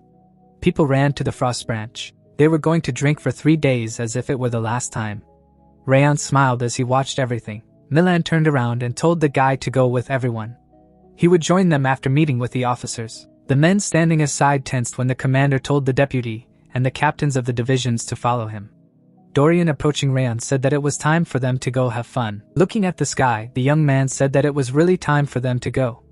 Crossing his arms over his chest, the old man asked the captains if they were going to repay Rayan only with empty thanks. Raising his hand, Tyrion said that they should give him the highest reward and a worthy compensation, for he had saved countless lives. The captain shuddered when the commander said that he was thinking about giving the guy something more valuable than gold. Clasping his fingers, he said that he intended to give him the artifact of Haben Castle. Raiden, his mouth agape in shock, asked if he was really going to give him the snow-covered sword, if he was going to make Rayan the next commander of the castle. Glancing at the sword, the old man said not to talk nonsense. It was just a symbol, not a real artifact, and he was going to give something else. The old man opened the chest and startled the captains, saying that it was an armor made from the mana stone of the Orc Lord. It was called White Soul Armor. Inside the suitcase was the armor of the White Soul. Frowning, Milland said that it was considered even more valuable than the snowy sword. But considering how much Rayan had done for them, it was the least they could offer him. Parting his lips, the old man said that the guy risked his life to save others. He would be calm if he could at least provide him with protection with this armor. Raiden, smiling broadly, said that this thing would make a great gift. Edequil, who had been standing motionless all the time, said he wanted to ask something. Standing in the middle of the captains, he asked who Rayan really was. Rayan's combat prowess was beyond the ordinary. Even the most talented mercenary wouldn't be able to reach such a level. Moving his lips, Edequil said that he had suspected for some time that he wasn't just a mercenary, But now he should reveal the truth to them himself. Milan thought about it and said that there were some reasons why he couldn't do it. Dorian led Rayon by the hand. Smiling, Milan said that he could only assure them of one thing, that the guy had never deceived them, that one day he would reveal his true identity himself. He was not marked by darkness, so they could not worry. The captains of the divisions narrowed their eyes. At this time in the Frost Branch, all the people were drinking and rejoicing. Snow covered the entire space around the castle. The young man sat admiring the mountains. 10 months had passed since he had arrived at Haben Castle. Looking into the distance, the guy felt that time had passed too quickly. A lot had happened during these months, and he had achieved a lot. Thanks to the blade of Requiem received from Kuberad, he learned to control the energy of spirits. Rayon fought and withstood a wave of monsters here at Haben Castle, which many refer to as a hellish battlefield. After 6 months of fighting the creatures, he had mastered a new way of using the glacier. Thanks to all this, the inhabitants of Haben Castle became his faithful companions who were always nearby. Rayon closed his eyes. Maybe it was because he had managed to successfully repel a wave of monsters, but the people had given him a new nickname. Rumors of his exploits spread across the continent, even reaching the desert, and Rayon did not even know about it. Events take us to the living desert. Bun was surprised and straightened up when he heard about the hero of Haben Castle. Smiling, his mentor said that people call him the hero of Haben Castle or the Sword Demon, saying that he is about his age with golden hair. Bun grinned, realizing that it was Rayon. The mentor drew attention to the young man's clenched fists. Sitting next to him, he asked the student if he was trying to surpass him. Bun stared at his mentor as he asked him why he was smiling in such a case. Should he not be angry or sad when the one he was so desperate to keep up with only grew stronger? The man chuckled when Bun said that he was actually happy now that he was equal to him. It would mean a lot more. Smiling, the young man said that the stronger the sword demon became, the stronger it would become. The mentor's lips stretched into a smile. Looking at the sky, he said that the two of them should be close. Events take us to Scion Canyon. Martha frowned when she heard that the golden-haired swordsman was called the hero of Haben Castle. Her master, who was standing in front of her, said that he had heard that he had helped stop the monster wave. So, he decided to tell her because he was always interested in what was going on around him. Closing her eyes, the girl said that one could expect the brat to get stronger. But how much more could he grow? Martha opened her eyes when her master said that rumors were often exaggerated, although he did not know who he was.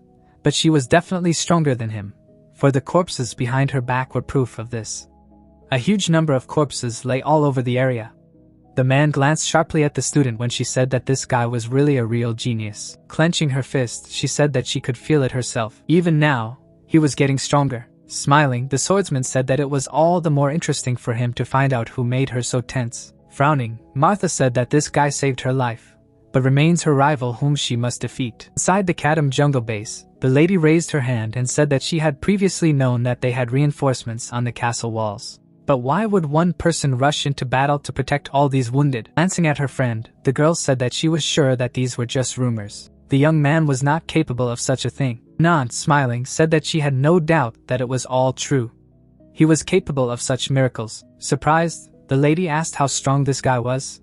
It seemed to her that he should be weaker than her. Lowering her head, Renan said that this warrior was stronger than her, both physically and morally. The girls in front of her were indignant, saying that there could be no one stronger than her. After all, she had made her way through this jungle in just 6 hours. The girl sitting on the tree said that she always changed somehow when it came to him. Was he her rival or something? Was she here to surpass him? Sieghart, after thinking, said that she was not here for this. Then the Amazon, smiling broadly, asked why she was there. Then bowing her head, Renan said that she wanted to become strong enough to be by his side so as not to be a burden and to help him if necessary. Looking at the mountains in the distance, Rayon thought about the time spent here. Closing his eyes, he said that the more he used Glacier, the more vivid his sensations became. Rayon could sense the aura of this technique, and it was amazing. Now he could see even with his eyes closed. Now the guy understood why the Essence King was so angry when he got this skill. Looking at the spirit, the young man thought that he had been too quiet lately.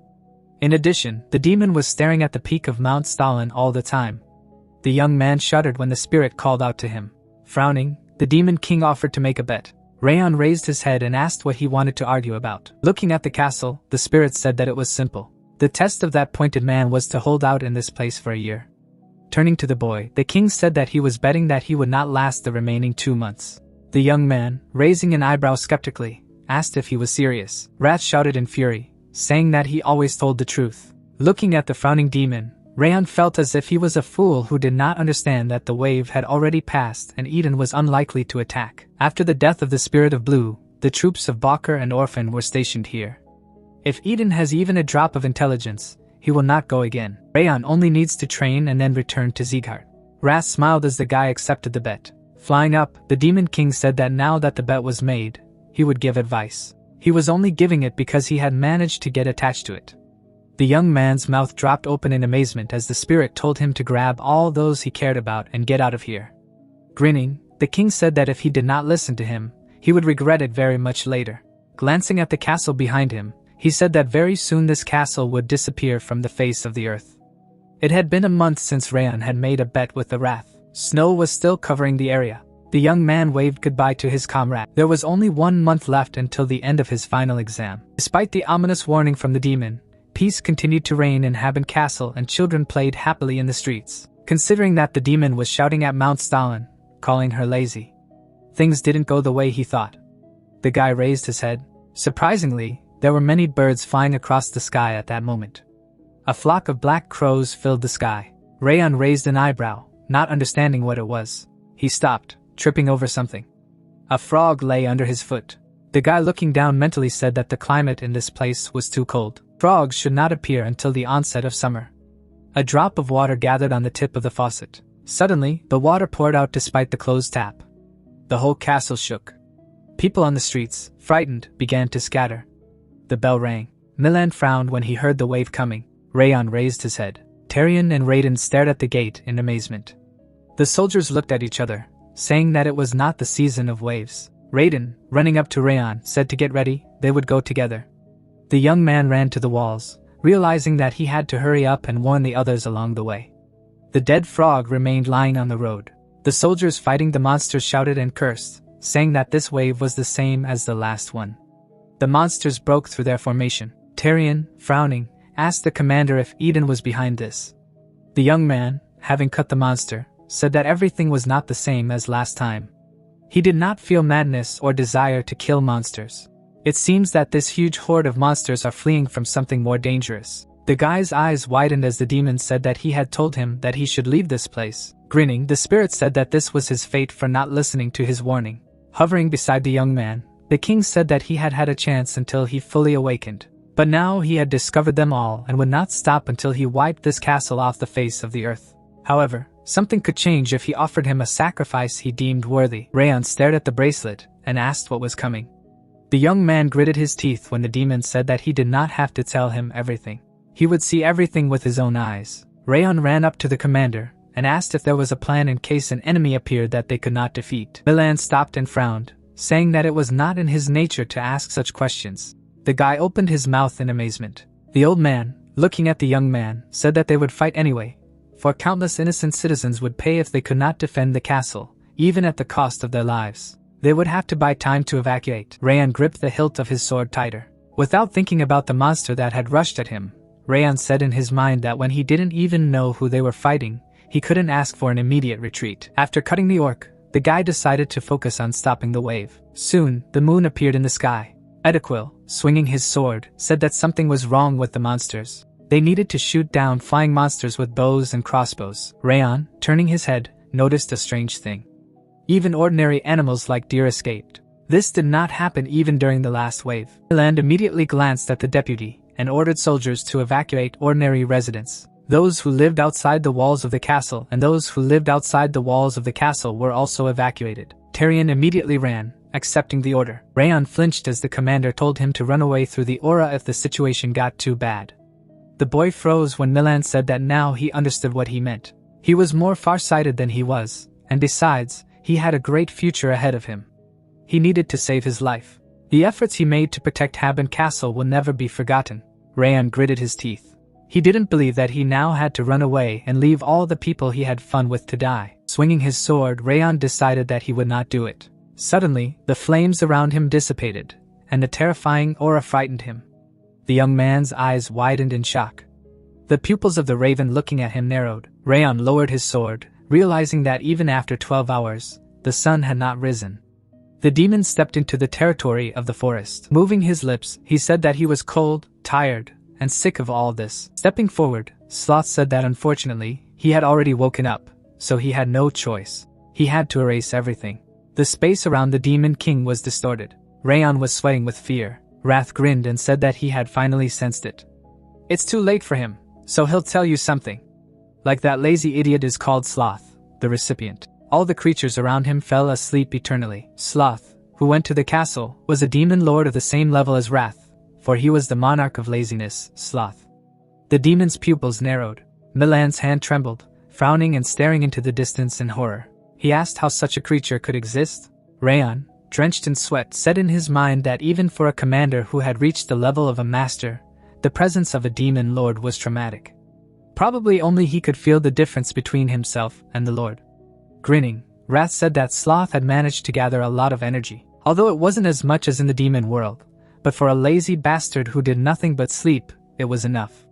The young man glancing at the demon asked if he was not the only lord who had condescended to the human world. Wrath closed his eyes and said that with his level he wouldn't understand anyway. Glancing at Sloth in the distance, the boy asked why he was there.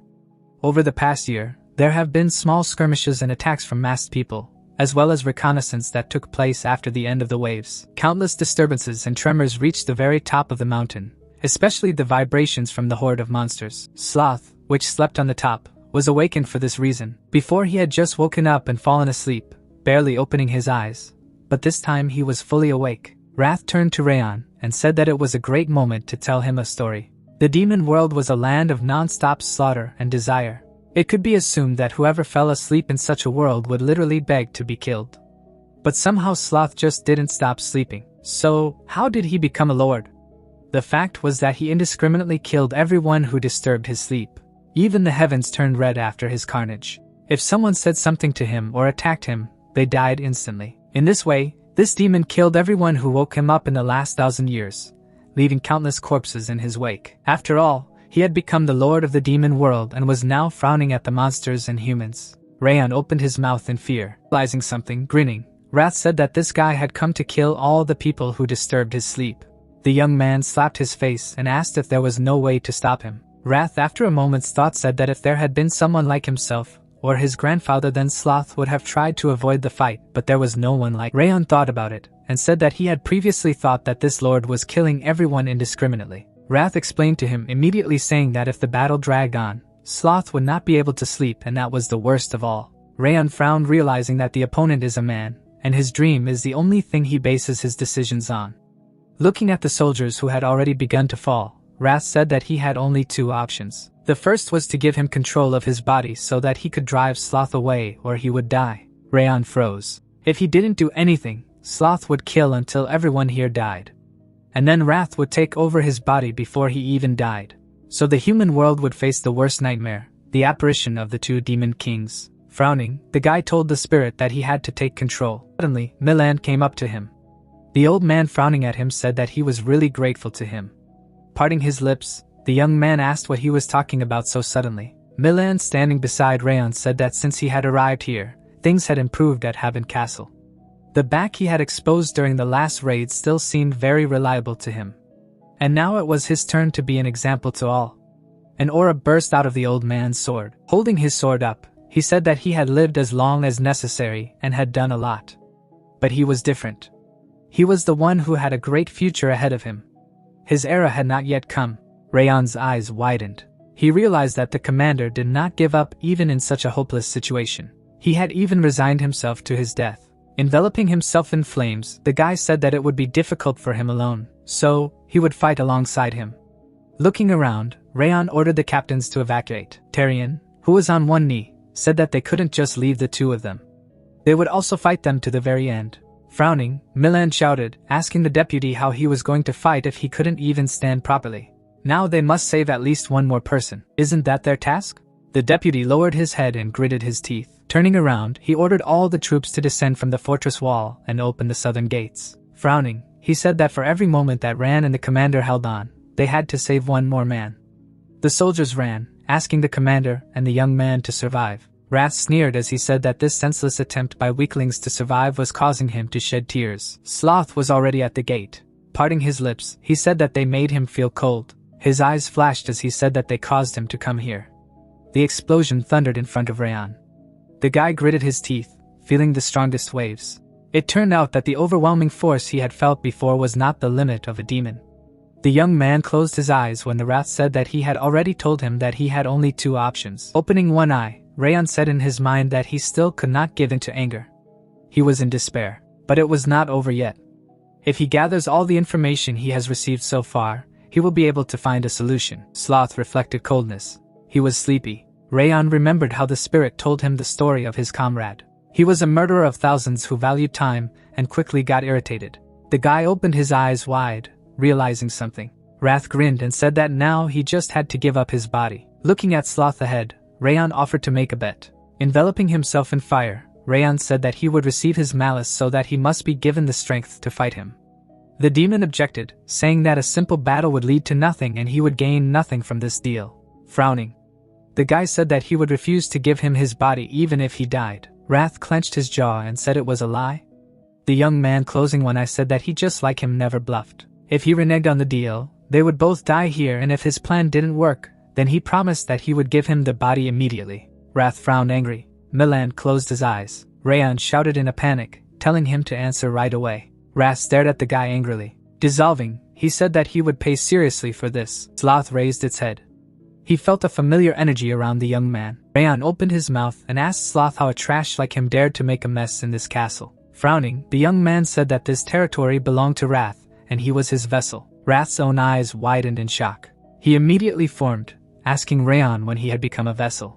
The guy narrowed his eyes. He was punishing the spirit for mocking him and hoped for a turning point in their favor. Sloth frowned as he looked at him. Wrath sweating screamed, asking why he decided to declare this insignificant castle his land. Rayan asked him to be silent. Sloth stopped and asked if he was a vessel of Wrath.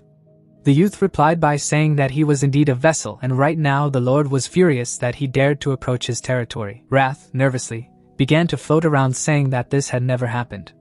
The guy narrowed his eyes, realizing that the protests of the spirit were meaningless. The only thing Sloth would feel below was the fury he had contracted to him.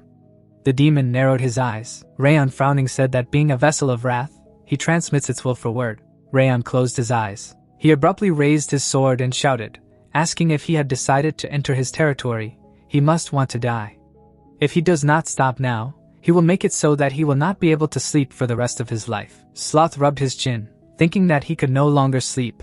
The guy looking down said in his mind that he had previously thought that these words would be like a lottery, but it seemed to have worked. Sloth raised his head as he heard the young man in a panic begging Wrath not to do this. Rayan, raising his hand and unsheathing the bracelet, asked him to refrain and not to descend into this world now. The demon got angry, asking what he was even trying to do. The young man, waving his hand, said that the power he was gathering was not for the likes of laziness but for the people of Haben Castle. Sloth parted his lips, realizing something. That flower bracelet on the man's arm definitely belonged to Wrath.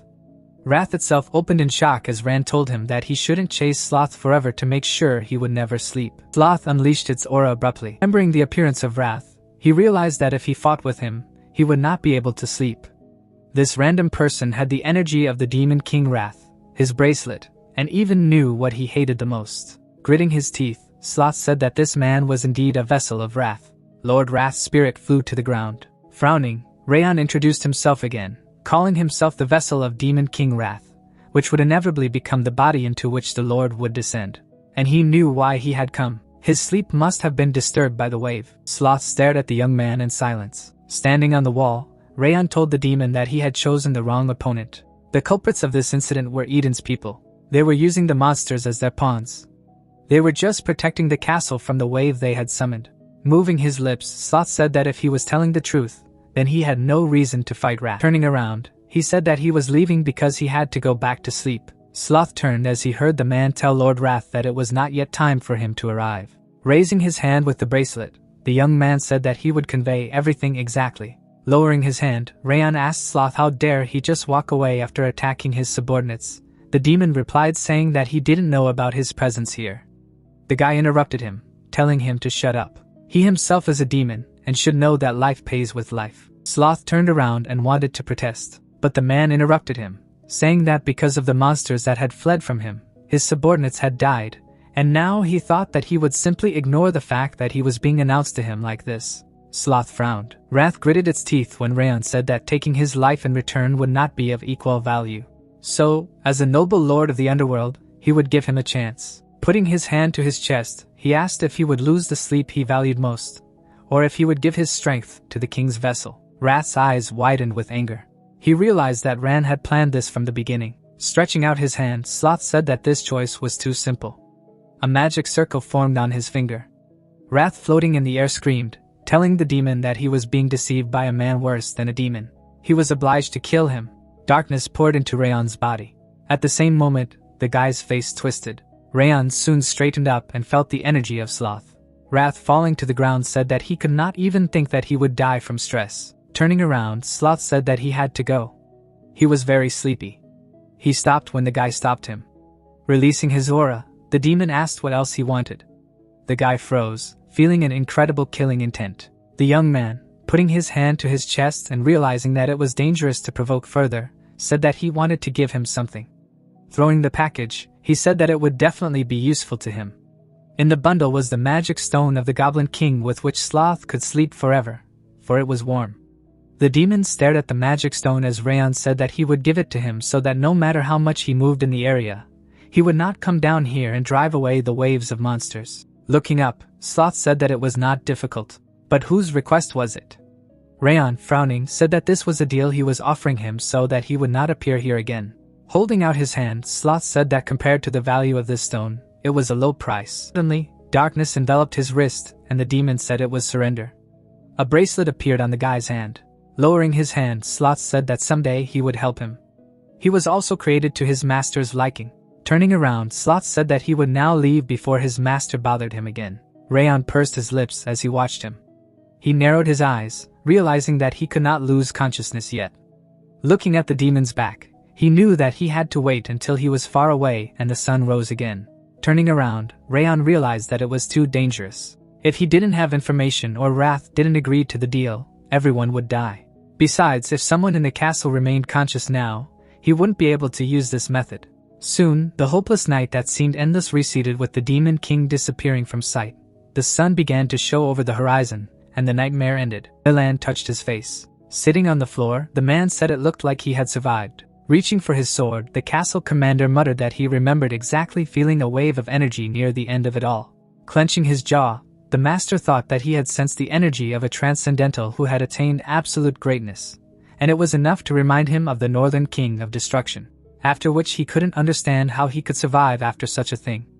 Tyrion, looking towards the head, asked if he was okay, to which he countered with the others. The guy replied that everything was fine, and Milan turning around clarified why he was so surprised. The man's pupils narrowed sharply. Rayon held a sword in his hand, grinning contentedly.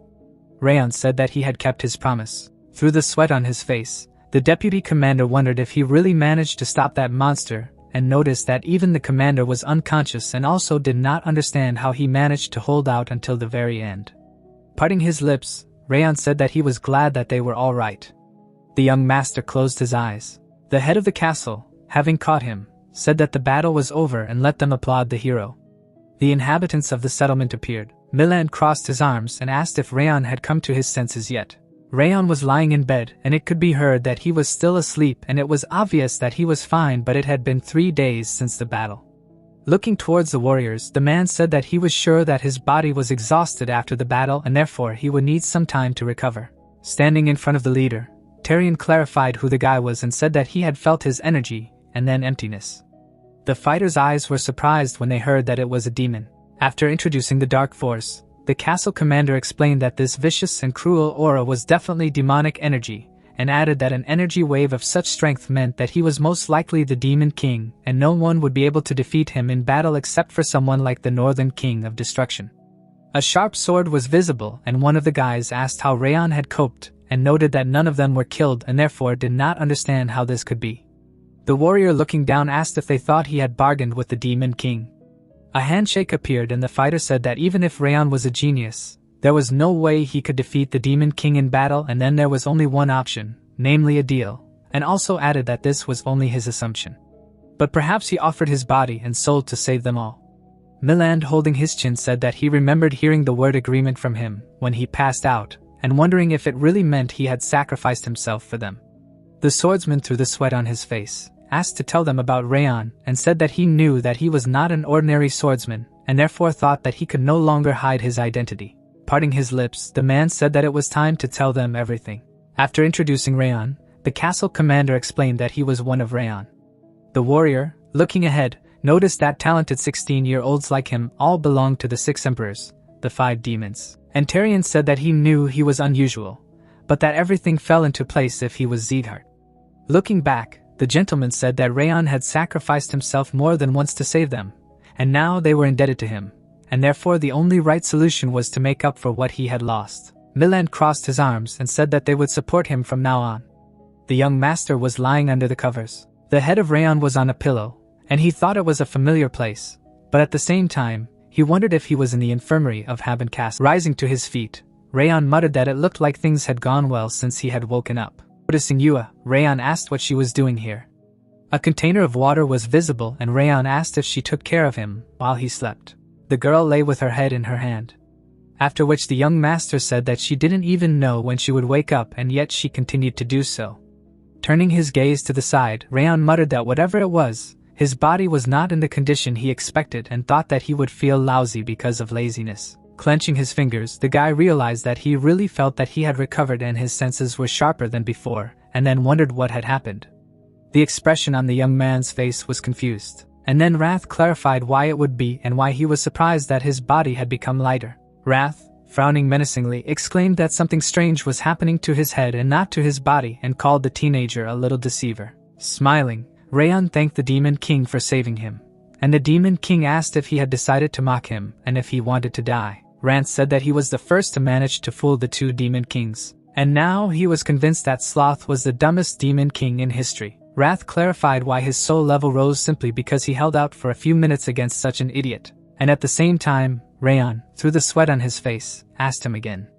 There were many notifications saying that his soul level had increased after fighting the transcendent being, and some techniques were now 4-star, as well as stats increased, and a new title was obtained. Raising his eyebrows happily, Rayon muttered that he had never been able to check because he had lost consciousness, but he did not expect so many rewards. The guy's gaze was surprised. The system reported that the trait of sloth had been created and the stats would increase while he slept. At which point, Wrath opened his jaw and was stunned. Stretching out his index finger, the young man thought that this made him feel as rejuvenated as he did after 24 hours of training and said that it was even better than he expected. Frowning maliciously, Wrath exclaimed that he should have just killed him. The Demon King asked how much his stats had increased, and then the teenager looked sideways. The young gentleman replied that he thought it was about 11, which caused the evil spirit to round his eyes in bewilderment. Hovering in midair, Wrath clarified how many of them he had ripped off from him. And at the same time, Rayon said that they had increased again because he was angry. Raiden entered the room and noticed that he had finally come to his senses. And Yua asked if he was okay, to which Rayon replied that they were all too worried. Standing in front of Rayon, the captain said that he had almost forgotten. Parting his lips, Rayon listened attentively to the fact that the commander wanted to see him as soon as he woke up. There was a view of the castle, and at the same time, the young gentleman greeted the commander, who said that it looked like he had finally recovered. With his arms crossed, Milan said that he had seen many geniuses, but none of them had developed as fast as he did and would soon surpass him. And Rayon said that he was just lucky. The man remarked that he shouldn't be modest and apologized for asking this so soon after he woke up, causing Rayon to raise his eyebrows in surprise. The leader of the castle asked how he managed to cope with that monster, after which sweat flowed down the cheek of Rayon. The warrior's expressions were serious, and Rayon muttered that these people didn't know much about demon kings and they could banish him if they thought they had something to do with demons. So, he needed to come up with an excuse. Suddenly, the head explained that he was not obliged to answer.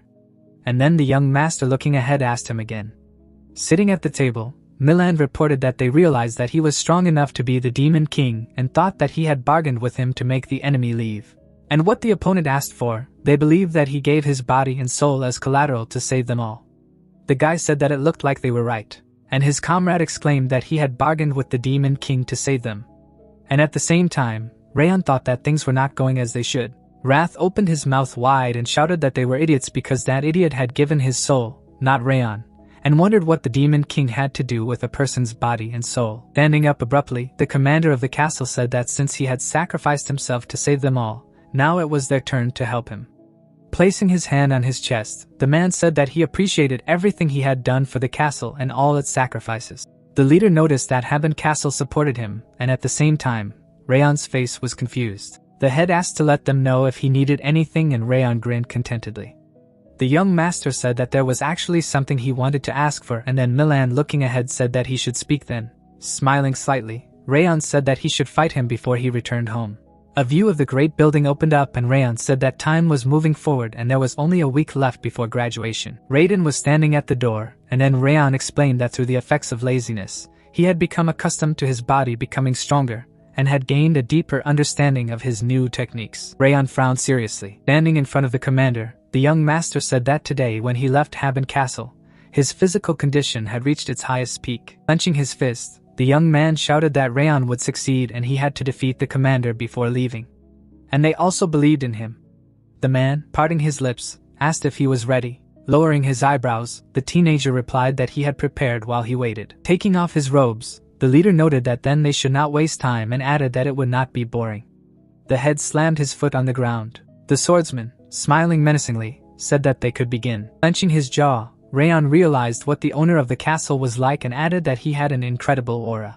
Rushing from his seat, Rayon exclaimed that he was starting. Rayon attacked his opponent. Milan frowned seriously. The guy watching the battle said that he could feel the blows even from here. Tyrion, through the sweat on his face, said that this was madness and he might be a genius, but he was still only an expert, and yet he was able to press the commander so hard, and his speed of growth and achievement was unmatched. Rayon held a sword in front of him, and the young man said that he agreed because at this level he was only one step away from becoming a master, and when he first came here he was weaker than him.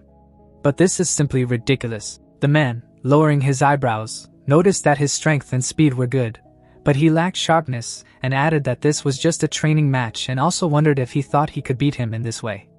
Lifting the corners of his lips, the young master replied that he had only just begun. Swinging his blade, Rayon used the Fang of Insanity sword skill. A moment later, Rayon slashed at his opponent. Looking at the warrior's belly, Rayon thought that this was a breach. Rayon's gaze was furious. The teenager clenched his fist sharply. Suddenly, the young master attacked the castle commander. Rayon opened his mouth in surprise. The swordsman grabbed Rayon's hand, and Rayon muttered that it couldn't be and wondered if he had blocked his attack. Suddenly, Milan pushed Rayon back, sliding on the ground. Rayon thought that creating a breach with a powerful attack would allow him to seize the moment, but he blocked everything and even counterattacked, and knows that the commander is stronger than him, but he doesn't even look tired. The young master's expression was confused, and at the same time, the man said that it looked like he was shocked. Bending his knees, Rayon said that he felt like he could predict all his attacks, and besides, he constantly emitted the aura and energy of a sword, but did not look even slightly tired. Clenching his fingers, the warrior said that he had a medium energy core, and that was the difference between the two.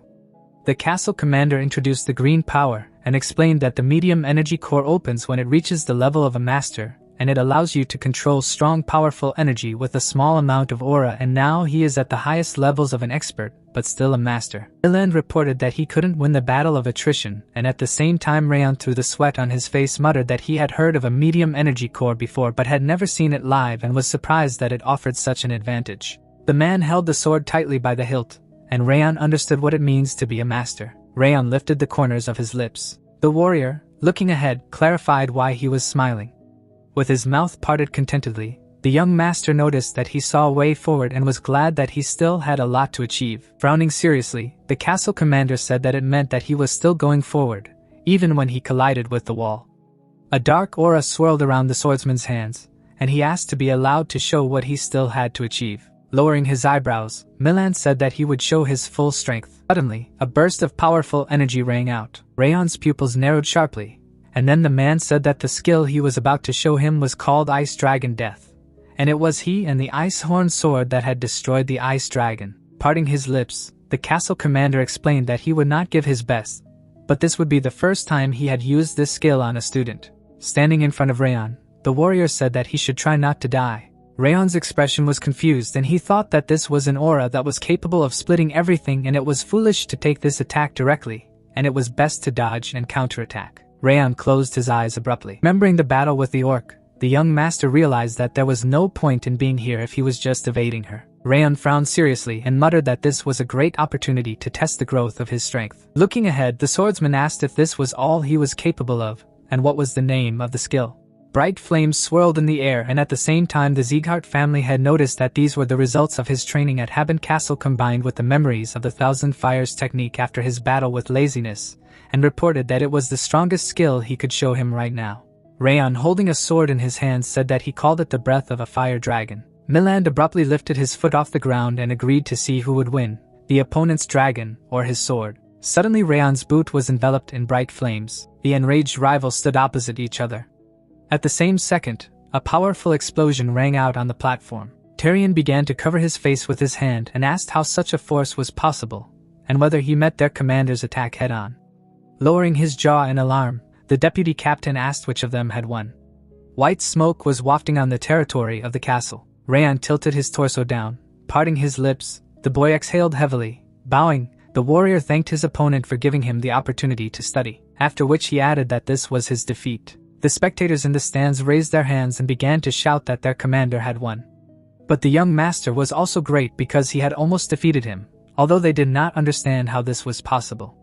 A joyful grin appeared on Rayhan's face while his comrades cheered and said that he was the best. Looking intently ahead, Milan said in his mind that this was an absolutely absurd guy and that he thought that his aura alone would be enough to overpower him. A memory appeared in which the opponents were facing each other. And then the man thought that he had even had to use protective energy. Closing his eyes, the commander of Castle Haben realized that his decision would be to support this fighter's journey. The young man waved to the audience, and his opponent suggested that this was the best decision he had ever made. A view of the fortress wall of the castle opened. Standing opposite Rayhan, Raiden said that it was time for him to go. After which he added that he was already used to being here, so he was sorry, and his colleague noted that he managed to do a great job. Approaching the captain, Rayhan thanked him for everything. He advised him to take care of himself. The guy explained that he could come back whenever he wanted if he missed him because he was always welcome here. Beto closed his eyes and admitted that he hoped they would see each other again. Suddenly, the soldier turned his head to the side. The man held out his hand in front of him in alarm and cried out that this would not happen again when asked if he was going to mock the patrol squads again just because he was not there. At the same moment, the boy stretched out his hand forward, smiling. The swordsman explained that he was just joking because he knew he wouldn't do that, and it was an honor for him to fight alongside him, and then added that he hoped that the next time they saw each other they would both be stronger. The defenders of the castle watched the heroes shake hands. Dorian waved goodbye to the students as they shouted that Rayhan should not forget that they would always support him, and that he needed to take care of himself, and then him for everything. Holding the sheet in his hands, the young man said that in this case they were leaving and then they would just go in a straight line. With his eyes rounded in surprise, the warrior noticed that if they continued to move without stopping, they should arrive before graduation when suddenly they were asked to wait. Turning his head back, Rayhan said that he was upset that she had not come to see him off and then said that he was glad that they were able to meet before leaving. Holding out an object wrapped in cloth, Yu exclaimed that she was late because she was preparing this for his journey when suddenly Wrath shouted enthusiastically about the pineapple girl. The evil spirit asked if she had a pizza with pineapples and Rayhan closed his eyes and thanked the interlocutor, after which he added that he appreciated it. Clutching her hands in confusion, the restaurant worker muttered that she had a request for him. A slight smirk appeared on the face of the boy. The child raised her eyebrows in confusion. Yua said that it didn't matter because she couldn't say it now, to which the guy lowered his chin and clarified why not. Folding her hands in front of her, the girl explained that she would tell everything later. Rayhan closed his lips sharply. After a moment, the Sieghart family head smiled and agreed with her, but asked her not to forget about it. Raising his hand up, Dorian shouted that the employee of the institution should be careful and they would see each other again. An embarrassed smile appeared on the young lady's face. Lowering her jaw, Yua said that she would tell one day and then added that she had once asked him to let her go with him on the same path he had chosen for himself in this life. Rayhan slowly shifted his gaze to his joyful comrade. A view of a tree with dense foliage opened up, and it was clear that a year had passed since the start of the final exams at the 5th training grounds. Students who gained experience and earned various achievements passed under the fortress wall of the parade ground. The swordsman walked around the territory of the 5th training ground, which had been empty until that moment. But the owl began to gather people, filling up with students who had changed. Rimmer sat on the edge of the stage while the guy asked if his friend thought that they had become much stronger over the past year, to which he exclaimed that at this rate he would soon be able to earn the title of expert. Turning towards the guy, the warrior admitted that he was interested in how much stronger the other guys had become. Rimmer grinned contentedly when one of the guy called out to him. Stretching his palms forward, the Sieghart clan head asked if young Master Rayon was there since tomorrow was his graduation, and the other noted that he was afraid that something might happen to him. Running a hand through his hair, the instructor asked if they had known him long enough, and if they thought he was one of those who might be kidnapped or something. The swordsman smirked happily and wondered if this was true when Rimmer advised them to stop worrying for no reason and better prepare for the graduation ceremony instead, after which he added that he was sure he was fine. Resting their palms on the wooden surface, Rimmer said that now they could go, to which they thanked him and exclaimed that in this case they would go to prepare. Rimmer closed his eyes happily. Suddenly, Rimmer began to cry and loudly asked for help. Clenching his fists, Lone stated that there was nothing he could do about it, to which the instructor shouted that Rayon and Dorian had not yet returned, and tomorrow was the graduation ceremony, although he was supposed to return even earlier. Putting his hand on his side, the butler asked why he did not quietly send a letter as he usually did, to which he cried out that he would do so if he could. In the past, the swordsman had put his weapon aside, and now Rimmer had told him that the Heavenly Blades Division had ordered the Shadow community to be guarded. There was a structure with sharp spikes on the ceiling of the room, and at the same time, Rimmer exclaimed that the path through which he had previously made his way inside was completely blocked, and they even attached traps. Looking at the interlocutor, the servant admitted that he would be happy to tell him everything he knew, but did not receive any information about the young master because of him, to which he clarified whether this was still happening and received an answer that the patriarch believed that the information concerning the boy was a secret of the highest level. The head of the house folded his hands in displeasure, and his assistant explained that he hadn't even told him anything lately, to which Rimmer asked if everything was so bad, after which he shouted that if he was so worried about his own grandson, then why didn't he show this concern on his face? Because it looked like the behavior of some stalker, and exclaimed that it is very annoying to him. Looking after the fleeing interlocutor, the butler asked where he was going, to which he replied that he would ask the patriarch everything himself. Raising his hand in the air, Rimmer cried out that he would not be killed for this, and that he would let the butler know that he would be answered. The man closed his lips and bewildered. His gaze was directed to the building with tall columns. Suddenly, a powerful explosion appeared at the side of the building.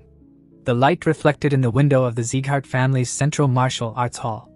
Folding his hands in displeasure, Karun wondered if Rayon could be dead. Standing in front of the chief, the subordinate said that the young master was supposed to return a month ago, so they sent a squad to check on him. But suddenly, the war broke out, so they couldn't get close to Haben Castle, after which he added that the wave had been stopped. But judging by the fact that they couldn't contact anyone, he assumed that he was either seriously injured or dead.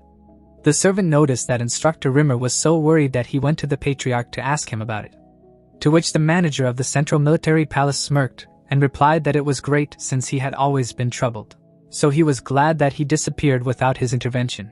The assistant revealed that he had heard rumors that he had defended Haben Castle in a battle against the Spirit of the Blue, so he wondered if Eden had attacked them, to which the leader turned his head back and explained that it was possible, but that he was sure he had caused them a lot of trouble. There was a document on the table, and at the same time the man said that the information that Rayon was dead was unreliable and began to talk about what would happen if he returned alive that night, to which he was told that even if so it did not matter. The guys were holding a paper in their hands, and unlike regular tests, the final exam evaluates the progress of students over the year, and uses these results to see if they are worthy of promotion to swordsman or not. So this process can take from a few days to a whole week. Karun said that the graduation ceremony was tomorrow, so even if he came back tonight, he would not have time to be appreciated. When suddenly the student parted his lips in alarm and muttered that he understood everything. Sitting on a chair, the manager of the Central Military Castle remarked that he would still be interested in watching his disappointed face when he failed, and then asked him to report to him immediately if he knew anything new, to which the subordinate agreed to carry out the order. With a sly grin, the man said that he had been racking his brains about what to do with him, but it seemed that this was his limit. Raising his head, the leader turned to Rayon and stated that he was a good source of entertainment. A view of the fortress wall of the parade ground opened. On the day of the graduation ceremony of the 5th training ground, the students walked around the grounds. Sylvia raised her eyebrows sadly and asked where her son was, even though it was graduation, and if it would really start without him, to which Helen replied that they would not hold the ceremony without the head trainee. The maid exclaimed that there was no need to worry too much. While Karun stood with his eyes closed, clenching his fists, the guy said that the day had finally come when they really graduated. To which his comrade exclaimed that this was so, because when they went on missions, he seriously thought that they would not last long. Holding on to the golden axlement with his fingers, the student said that it was very easy for them to fight the ogres. Now, when suddenly Bun called out to the two, the boy put his hand on his side and asked if they were chatting here, although graduation was coming soon. Looking ahead, the swordsman advised them to stop fooling around and return to their places, to which they agreed, looking after his departing partners. The young man asked when they would stop behaving like children. Suddenly, someone came up from behind and said that he thought he had changed a little when he returned. The interlocutor noticed that he still liked to hold a pose, to which the graduate turned his head back and said that he still had a sharp and angry tongue. Martha put her hand to the back of her head under her hair. Smiling broadly, the girl said that she did not care. After which, the student explained that if she wanted to swear, she could swear. Furrowing her brows angrily, Bun remarked that she should know that she would not be able to get away with it during practice, especially in the arena of heavy fighting, where they cling to every word, to which Bun replied that if they were slapped in the face, they would not dare to make a sound. A drop of sweat was dripping down the fighter's cheek as he decided to see how long her self-confidence would last. The wooden gate behind the students was opened, and at the same time the boy asked why this brat Rayon hadn't come yet, since there was almost nothing left before the graduation ceremony, and if Eden had really attacked him. Nan's back appeared declaring that the young master would definitely return. The lady looked ahead with concentration and said that this person was not one of those who lost to such bastards, to which the interlocutor replied that this was not a fact and asked if this was known in advance. Closing her eyes, the swordswoman explained that on the contrary, it was even better for her if he did not return, because then she would be able to come out as a representative in his place. Furrowing her brows menacingly, Renan shouted that the boy would definitely come, so she couldn't talk so thoughtlessly. Martha lowered her jaw and cried out that it was too late, because if he was going to come, he would have come long ago. Putting his hand to his forehead, Bun sighed heavily and asked his partners to calm down first. Suddenly, the graduates turned their heads back when they heard the cry that the graduation ceremony was about to begin. So, everyone needed to take their seats. Glenn was coming down the stairs, and someone was announced as the head of the Sieghart and the true master of the North entering. Glenn sat down on a red chair. The butler was standing near the king's seat when suddenly the host exclaimed that Glenn, who is the head of the family, had entered, and then people began to greet him. After clapping his hands, Rimmer said that 2 more graduates had not arrived, after which he asked if they could wait for them at least a little.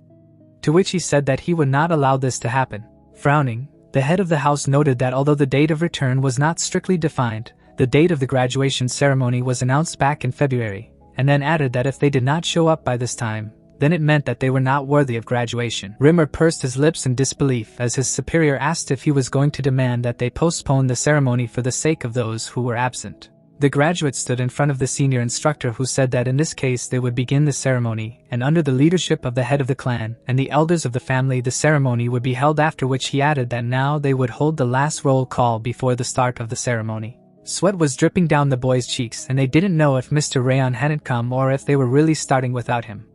While the host reported that there were 43 people in total, of which 41 were in place and 2 were missing, and then added that the report was complete. So they began the graduation ceremony. The servants were standing on either side of the wooden gate when suddenly they were ordered to close the entrance. Renan raised her eyebrows sadly. Martha and Ben closed their lips in confusion. The doors began to close slowly. Suddenly, a splash of air appeared near the shutters. Turning around, the guys wondered why the gate had stopped. And if this wasn't the first time it had stopped closing, the back of Rayon's head appeared. The boy entered the territory of the 5th training ground. The swordsman admitted that he didn't want to attract attention like that. To which Rimmer looked away and noticed that he was too late. After which he muttered that this guy always leads to headaches. Smiling, the warrior announced that he had returned. Running to their friend, the disciples began to call out loudly. Rayon apologized for being a little longer than he had planned when suddenly Renan took his hand and exclaimed that they were waiting for him, and Ben screamed that it wasn't a small delay. While Martha resented that if it had been a little longer, he would have stayed for a second year. The guys were surprised that the head trainee was late at such a moment, and at the same time Dorian standing behind them thought that he was also there. Exhaling heavily, Rimmer explained that they were tormented when they were waiting for him, to which he asked for forgiveness, and he was told to go faster because everyone was already waiting. Clenching his fist, Rimmer said that he should stand in front. After all, he was the head trainee when suddenly they were stopped. On the balcony, The young man noticed Karun. The man's expression was serious. Raising his hand, the head of the Central Military Castle noticed that the rest of the trainees had proved their eligibility for graduation a month ago, and Rayon had just arrived. After which he added that since he had not confirmed his qualifications, he should not be allowed to graduate. The swordsman turned his head to the side in alarm when the head said that these words were not meaningless. After all, the decision to admit to graduation was made by the instructor on the basis of a year's training. But Rayon, who had just appeared, did not prove anything. Furrowing his brows angrily, Karun declared that he was sure he wouldn't want to make everyone wait for him to prove his strength, and then told him to leave. Smiling, Rimmer informed Glenn that the qualifications of the boy could be proven right now, and then asked Rayon if this was true. Suddenly, both opponents were surrounded by magical currents. Her eyes widened in alarm, and Martha shouted that it couldn't be because she knew for sure that he was only at the level of an expert. Slightly lowering his eyebrows, Rimmer exclaimed that a swordsman should speak with a sword. Looking at his opponent through blazing bursts of energy, Rayon noticed that these were very appropriate words. At the same moment, a bright flash of light rose high into the sky. In the endless blue sky, an explosion of fireworks rang out. Sylvia's eyes widened in delight. Karun gritted his teeth viciously and thought that no matter how badly Rimmer's body had been damaged, the trainee would definitely not be able to withstand such an attack. The graduates raised their heads up and the man did not understand what had happened to him during all this time. After a moment, the leader of the central battleground turned his gaze down. Grinning, Rayon wondered if that would be enough to prove it. The man folded his hands and cried out in displeasure. Squeezing his eyes shut, the senior instructor said that he thought it was enough to recognize the qualifications of the boy and then asked if he could start the graduation ceremony. Raising his fist to his face, Glenn thoughtfully said that he had managed to turn the martial arts training hall into ruins, and he had more than enough arrogance, and then said that they would discuss questions about him after the ceremony was over. Rimmer put his hand on his side when suddenly Glenn allowed him to continue the ceremony. The host called the main trainee forward and then he took a confident step forward.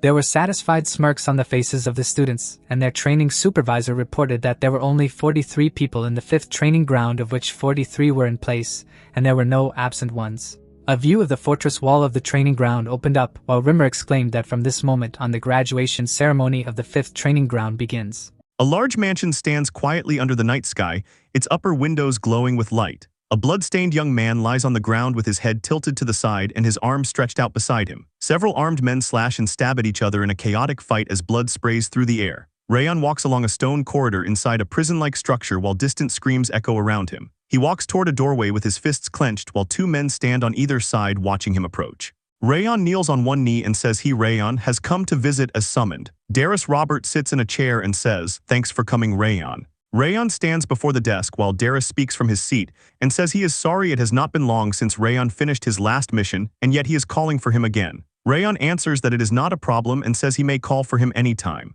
Rayon lowers his gaze slightly and says he is truly grateful to hear that, while thinking that Darius's benevolent mask is still disgusting. Darius Robert stands calmly with a gentle smile as 2 children walk beside him. Darius Robert is known as the Heavenly Sword Saint, one of the 6 emperors, a title granted by the heavens to praise his countless good deeds. A man's fist slams into another man's face as blood sprays outward, while Darius watches from above in a dark underground cavern where he kidnaps orphans, brainwashes them, and raises them as assassins.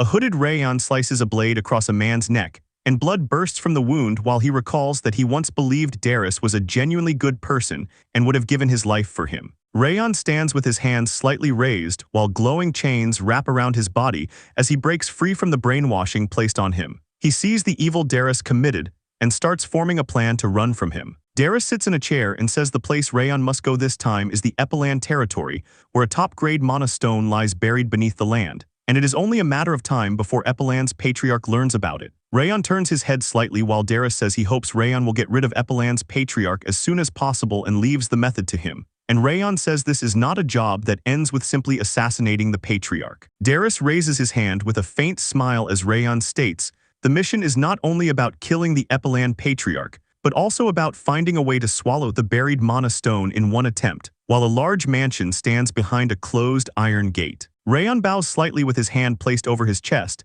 and says he received the order and will report as soon as the mission is complete, while Darius stands beside him and says he trusts Rayon will do well again this time. Rayon walks forward with his fist clenched as Darius sits behind the desk and says Rayon may leave for the mission. Darius sits silently in his chair with a calm expression. He sits by the window inside the room while light shines through the glass. A wide view of a town shows people walking along the streets between buildings and market stalls as someone asks what kind of person the Lord of Epilan is. A shopkeeper stands behind the counter holding a cloth and a bottle as he asks if the listener wants to know what kind of person the Lord of Epilan is. Rayon stands in front of the counter while the shopkeeper asks if he is not a resident here, and Rayon answers that it is his first time here while the shopkeeper says there are only good things to say about him. A well-dressed noble stands smiling among townspeople, while people say that during droughts he opens the granaries and gives food to the people, cuts taxes many times, and is a perfect example of a noble who thinks only of the territory. Rayon stands in profile while two men behind him laugh and raise their mugs, saying the owner is right and that there is not a single resident who has not received the Lord's help. A bearded mercenary sits with one arm resting on the table beside a wooden mug and says everyone has been in the Lord's debt at least once, and that even mercenaries like them have it easy because the work is clean and the pay is good. Rayon sits quietly at the counter with a wooden mug in front of him while the shopkeeper stands nearby, and someone explains that when mercenaries move, the Lord sends soldiers with them to ensure the monsters are exterminated, and that he often lends farmland to people. Rayon walks through the street among townspeople while people say there is no one else like their Lord in this world. A woman stands behind a tray of bread smiling while a man carrying a wooden beam walks beside her, and they say life would be truly hard without the Lord and that they are grateful to live here. Rayon walks through the town crowd with a calm expression as people pass by around him, and he notes that everywhere he goes there is nothing but praise for the Lord, and that the people deeply trust him. A man stands with his back turned as he is described as a patriarch who values people. Rayon's eye appears in close view as he stares forward and says, "So what?" Rayon stands holding a dagger while several bodies lie around him,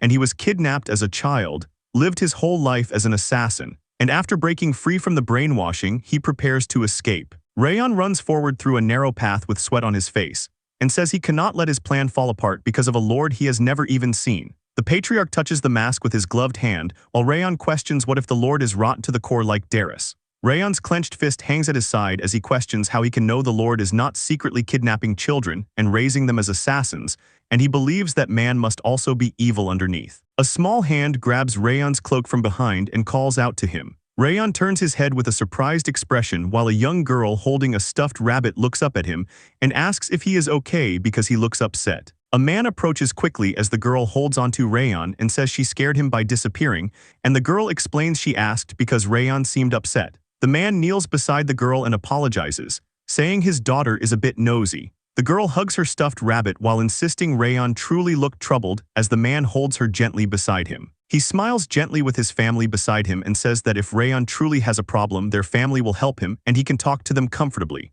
Rayon looks at them silently for a moment. He turns away, lowers his gaze, and says it is nothing and they do not need to worry about him. Rayon remembers someone asking if he is a wanderer and whether he has ever thought about settling down here. The man behind the counter says Epilan is a place that accepts even those who have nowhere else to go, and here he will definitely meet good people, start a family, and live happily, and he guarantees it. Rayon stands quietly with a mug on the table while the man says he does not know what brought Rayon all the way here, but if it is this place then he is sure Rayon will be fine. The man tells him not to make that face and try living a new life here, but Rayon lowers his head and thinks as if he would ever have a chance like that. Walking alone in the rain, Rayon remembers that living as an assassin he has taken countless lives, and among them there must have been innocent people too. Rayon stands in the rain as dark shadows of countless hands reach toward him from the water, and he realizes that even if he escapes from Darius, he will have to live the rest of his life as a fugitive. Rayon reaches his hand forward while thinking that for someone like him,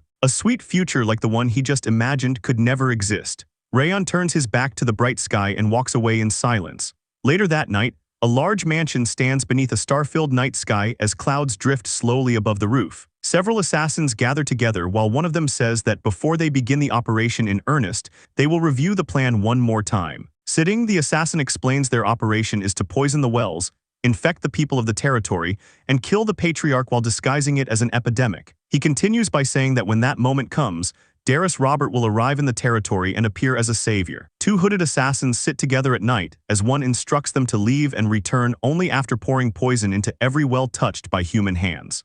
Rayon stares forward under the night sky and says he will personally handle Epilan's patriarch. He stands beside a stone pillar at the castle entrance and says he already gathered information about the Lord, adding that the Lord's wife has died and he has one son. He says there is not a single resident knight inside the castle. He stands at the bottom of a staircase inside the castle and says the target is as easy to kill as snapping a puppy's neck and that nothing will interfere with carrying out the mission. Rayon hides behind a wall inside a dimly lit room and looks toward a man sitting on a couch with his back turned. He says he will finish the job quickly like always and return. A hand pulls a thin needle from a small vial while he says it is fine and that finishing this mission will free him from Darius. The patriarch sits on the couch facing away while he says he will break free by killing this man. Rayon thrusts the needle toward the seated man's neck as he declares he will kill Epilan's lord. Rayon's eye widens and sweat runs down his cheek. A young boy holding an open book turns his head with a drop of sweat on his cheek and asks who is there. The patriarch and his son sit together as the hooded assassin stands behind them holding a thin needle, and the boy nervously asks who is there.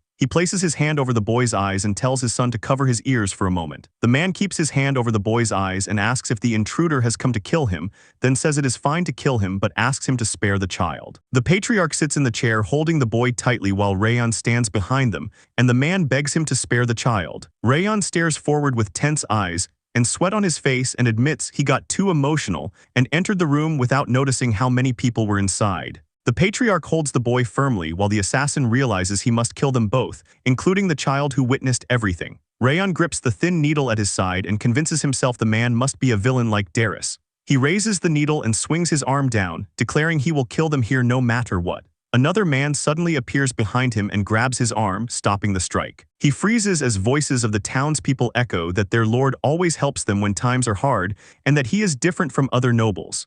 Rayon stands facing the man while the man pleads with him, begging him to spare the child. The patriarch kneels on the floor and bows deeply in front of the assassin while asking him to spare the child. Rayon lowers his head slightly and trembles in silence. He thrusts the needle into the man's neck. The patriarch winces and grabs his neck while begging the assassin to kill him however he wants, but to spare the child. He touches the side of his neck in confusion as the assassin tells him he is not dead and should get up. Rayon stands with his back turned while the man slowly rises, and he explains the poison will not kill him instantly before asking if there is a secret passage out of the castle. The empty wall of the room stands silent as the patriarch reveals there is a passage behind that wall leading to the back of the territory and connecting to a coastal cave. The patriarch holds his son in his arms as Rayon orders him to carry the boy and escape to the coastal cave immediately, saying he will stage their deaths. The man stands with the child while the assassin moves in the background, and the assassin warns him to leave now if he wants the boy to live and promises to bring the antidote later. Rayon holds a burning torch and states that if he piles up goblin corpses and burns them,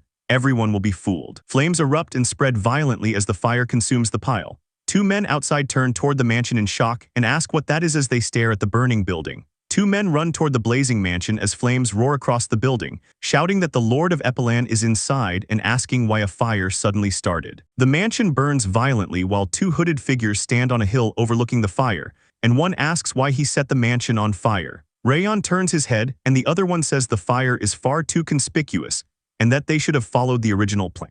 Rayon stares forward and explains that the most frightening part of Darius's brainwashing is that even while brainwashed, a person believes they are making the best decision themselves. A masked assassin listens silently as he says a brainwashed person cannot recognize the truth. Rayon holds a red book and explains the reason is the martial arts books and artifacts taken from Epilan's study, which he wanted to present to Darius. He raises the book and explains that if valuables disappeared it would cause suspicion, so he burned the castle and will disguise the event as Epilan's curse to avoid suspicion. Rayon turns away and orders the assassin to take the artifacts back to the Robert mansion while he checks once more to make sure there are no problems before returning. Under the quiet night sky near the coastal cave, the patriarch sits on a rock as the hooded assassin approaches. He looks up at him and says he knew he would come. Rayon stands in front of him and tells him to listen carefully, warning that although he may want to return home immediately, he must not. He stands under the night sky and explains that if the man returns now, both of them will die, and the outcome will be more cruel than anything he has ever witnessed.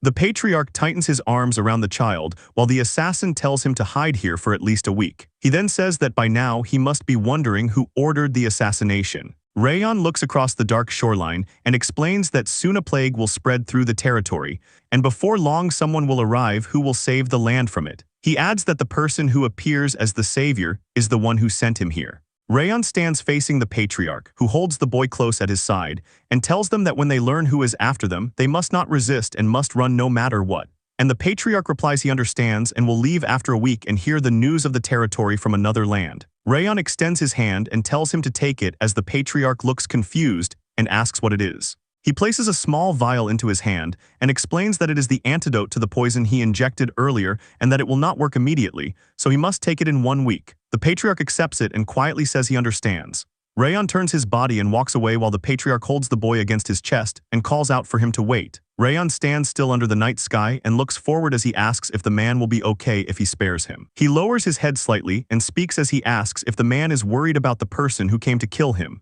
Rayon raises his hand to the edge of his hood as the patriarch holds the child, and the assassin asks why the man asked him to spare his son even if he died. Aren't people supposed to value their own lives the most? The patriarch rests one hand on his son's head and holds him close as he says that while living, people find something more precious than their own life, and explains that he only realized it after his child was born. Rayon asks if all parents end up thinking like him, while the man behind him says some parents do not think that way, but most do. The hooded assassin's face is shown in profile beneath his hood as he looks forward silently. A man and woman smile while holding a sleeping baby together as the child is identified as their child. Rayon's lips move slightly as he quietly says he understands. He walks away under the night sky while the patriarch stands beside the boy and thanks him for answering his question. The patriarch stands beside the boy and says they survived somehow and that they should evacuate somewhere safe because staying here will be dangerous. The patriarch and his son walk ahead while a hand behind them grips a dagger as the man asks his son if he is hungry. A hand drives a dagger into the patriarch's neck from behind as he speaks and asks his son if there is anything he wants to eat. The moon hangs over the dark sea as waves move across the water. Foaming waves crash along the shore beside a motionless arm on the ground while a small vial lies nearby. A quiet building stands under the night sky as tree leaves move in the wind beside its windows. Rayon stands beside a window and raises his hand toward the glass as he says it will happen tonight. He faces the window in silence and says the fog in his head cleared thanks to Epiland's patriarch and that he cannot stay in this land of demons any longer. He will escape this place and find a new path. Rayon turns his body away from the window as someone behind him tells him that Darius has summoned him. He steps forward and answers that he will go now. A packed travel bag rests on a surface in the room as he states that a new mission arrived sooner than expected and that he has already finished preparing to run. Rayon stands in the center of the room with a determined expression and declares that tonight he will escape hell. Rayon stands beneath a moonlit archway facing a distant mansion and says he will live freely from now on and that he has come as summoned. Rayon places his hand over his chest while facing Darius as Darius says it is good that he arrived. Darius smiles faintly under the moonlight and says Rayon did well again this time. Rayon stares forward from beneath his hood with widened eyes. Rayon stands silently beside a hanging spiderweb as he recalls the moment he faced Darius and was about to kneel. Rayon kneels on one knee in front of Darius under the moonlit courtyard as he realizes he will die by this man's hand today. Rayon sits forward on a red seat inside a bright room with his hands resting together. He sits beside a window and looks down as he wonders if he dozed off and thinks it is unusual to dream about his past life at a time like this. Dorian faces Rayon and reports that preparations for the expedition are complete as Rayon says good, they will depart at once. Several uniformed figures stand together under a bright sky as they head to the site of the Raging Wind Corps, first mission. Tree branches sway gently under a bright blue sky above a dense forest. A large horned beast rushes forward through the trees with its mouth open in a roar. Run-On swings her sword in a fast arc and strikes the charging beast as Martha moves beside her. Two uniformed fighters stand facing forward with swords in their hands while the fallen creature lies at their feet. Run-On looks toward Martha and says she was the one who cut it down, and Martha answers, "No, I cut it down." The two fighters face each other while one remarks that it seems everyone found a sword that fits their hand. Rayon walks toward them through the forest and says that compared to before, their swordsmanship and aura have become sharper. He smiles calmly and says their swords blend well with their aura, amplifying their power even more than before. Run-On and Martha hold their swords as Run-On notes it is different from the standard issue blades, and Martha says the village chief blacksmith made it for her and that Titan aura pairs well with the sword their father gave them. Rayon speaks while the two fighters appear in small chibi forms and explains that both of them still have things they need to fix, pointing out flaws in their aura control and sword technique. He stands with one hand on his hip and turns toward another fighter as he continues speaking. He looks toward Burin and says the same advice applies to him as well. Burin stands stiffly with a drop of sweat on his face while hearing that there is hesitation in his sword and that he is not bringing out the razor wind he created in the Levine Desert. A close view of Rayon's eye appears as he says the hesitation makes the cut surface less sharp and sloppy and tells him to let go of the hesitation and focus his aura. Burin lowers his gaze and apologizes, admitting that he is right. Rayon stands facing Burin in silence. He turns slightly and says they will keep moving. A grand, ornate building stands beneath a bright sky with tall arched doors and a chandelier visible inside, as a voice says several months ago the graduation exam ended, and they became official swordsmen before attending the initiation ceremony. 3 imposing men in formal military-style uniforms stand together as leaders from the Central Martial Hall, True Martial Hall, and Current Martial Hall, while the new swordsmen prepare to introduce themselves and choose the group they will enter. Several uniformed graduates stand together as it is explained that normal graduates usually choose a place known by everyone, but the graduates of the 5 training halls are different. The top instructor Lemaire sits on a throne inside the hall and announces that he will establish a new organization. Lemaire sits with his arms crossed and reveals the name of the new group, the Raging Wind Corps. A pair of hands holds a glowing light as the new group is described as a rising force that offers glory and honor and an opportunity more valuable than jewels or equipment. Rayon stands in front while 3 other uniformed graduates stand behind him as most graduates of the 5 training halls enter the Raging Wind Corps founded by Lemaire. Burin stands in the hall with Rayon behind him as he says the Raging Wind Corps is tempting, but he will go to the Central Martial Hall. He turns his head slightly with a faint smile and says his goal is his father. Burin walks away while Rayon stands facing the opposite direction as Burin says that even if their paths split nothing changes, and they should both become stronger. He stands facing the Grand Hall as a voice calls for anyone who wishes to recruit Burin Sieghart to raise their hand. Several officials in the hall raise their hands to recruit him. Burin turns his head with a sweat drop on his cheek and murmurs in surprise. He stands alone on the selection platform as it is declared that he has made his choice since no one else raises a hand. Burin's father sits upright on an ornate throne with his arms crossed and a stern expression. Burin stands with a shaken expression and lowered eyes as he asks his father why, and Burin is not chosen by his own father. A tailor gestures with one hand while speaking as Rayon stands beside him inside a room filled with uniforms, and Burin's heartbreak from the initiation ceremony persists even while the Raging Wind Corps uniforms are being made. A blacksmith grips a hammer beside blazing flames while Rayon stands behind him holding a weapon, as members obtain or forge their own swords and Burin joins the Raging Wind Corps in that state. Rayon walks through a forest with members of the Raging Wind Corps moving behind him as the Corps receives its first mission and marches out. Rayon walks forward in the forest while Wrath floats beside his shoulder, observing Burin's unusual silence. Rayon walks along the forest path with his head lowered while Wrath floats beside him, and Rayon says Burin's goal collapses and he must stand back up on his own. Burin stands quietly in the forest with a calm but heavy expression as Rayon says all he can do is watch. Lemaire walks ahead while Burin walks behind him along the forest path. He looks to the side with a serious expression. Limer and Glenn stand side by side on a cliff overlooking the city as Limer says he never expected Karun not to choose Burin and that Burin had grown greatly in strength, willpower, and maturity. Limer stands behind Glenn as Glenn asks what Burin is doing right now, and Limer replies that Burin has shut himself away.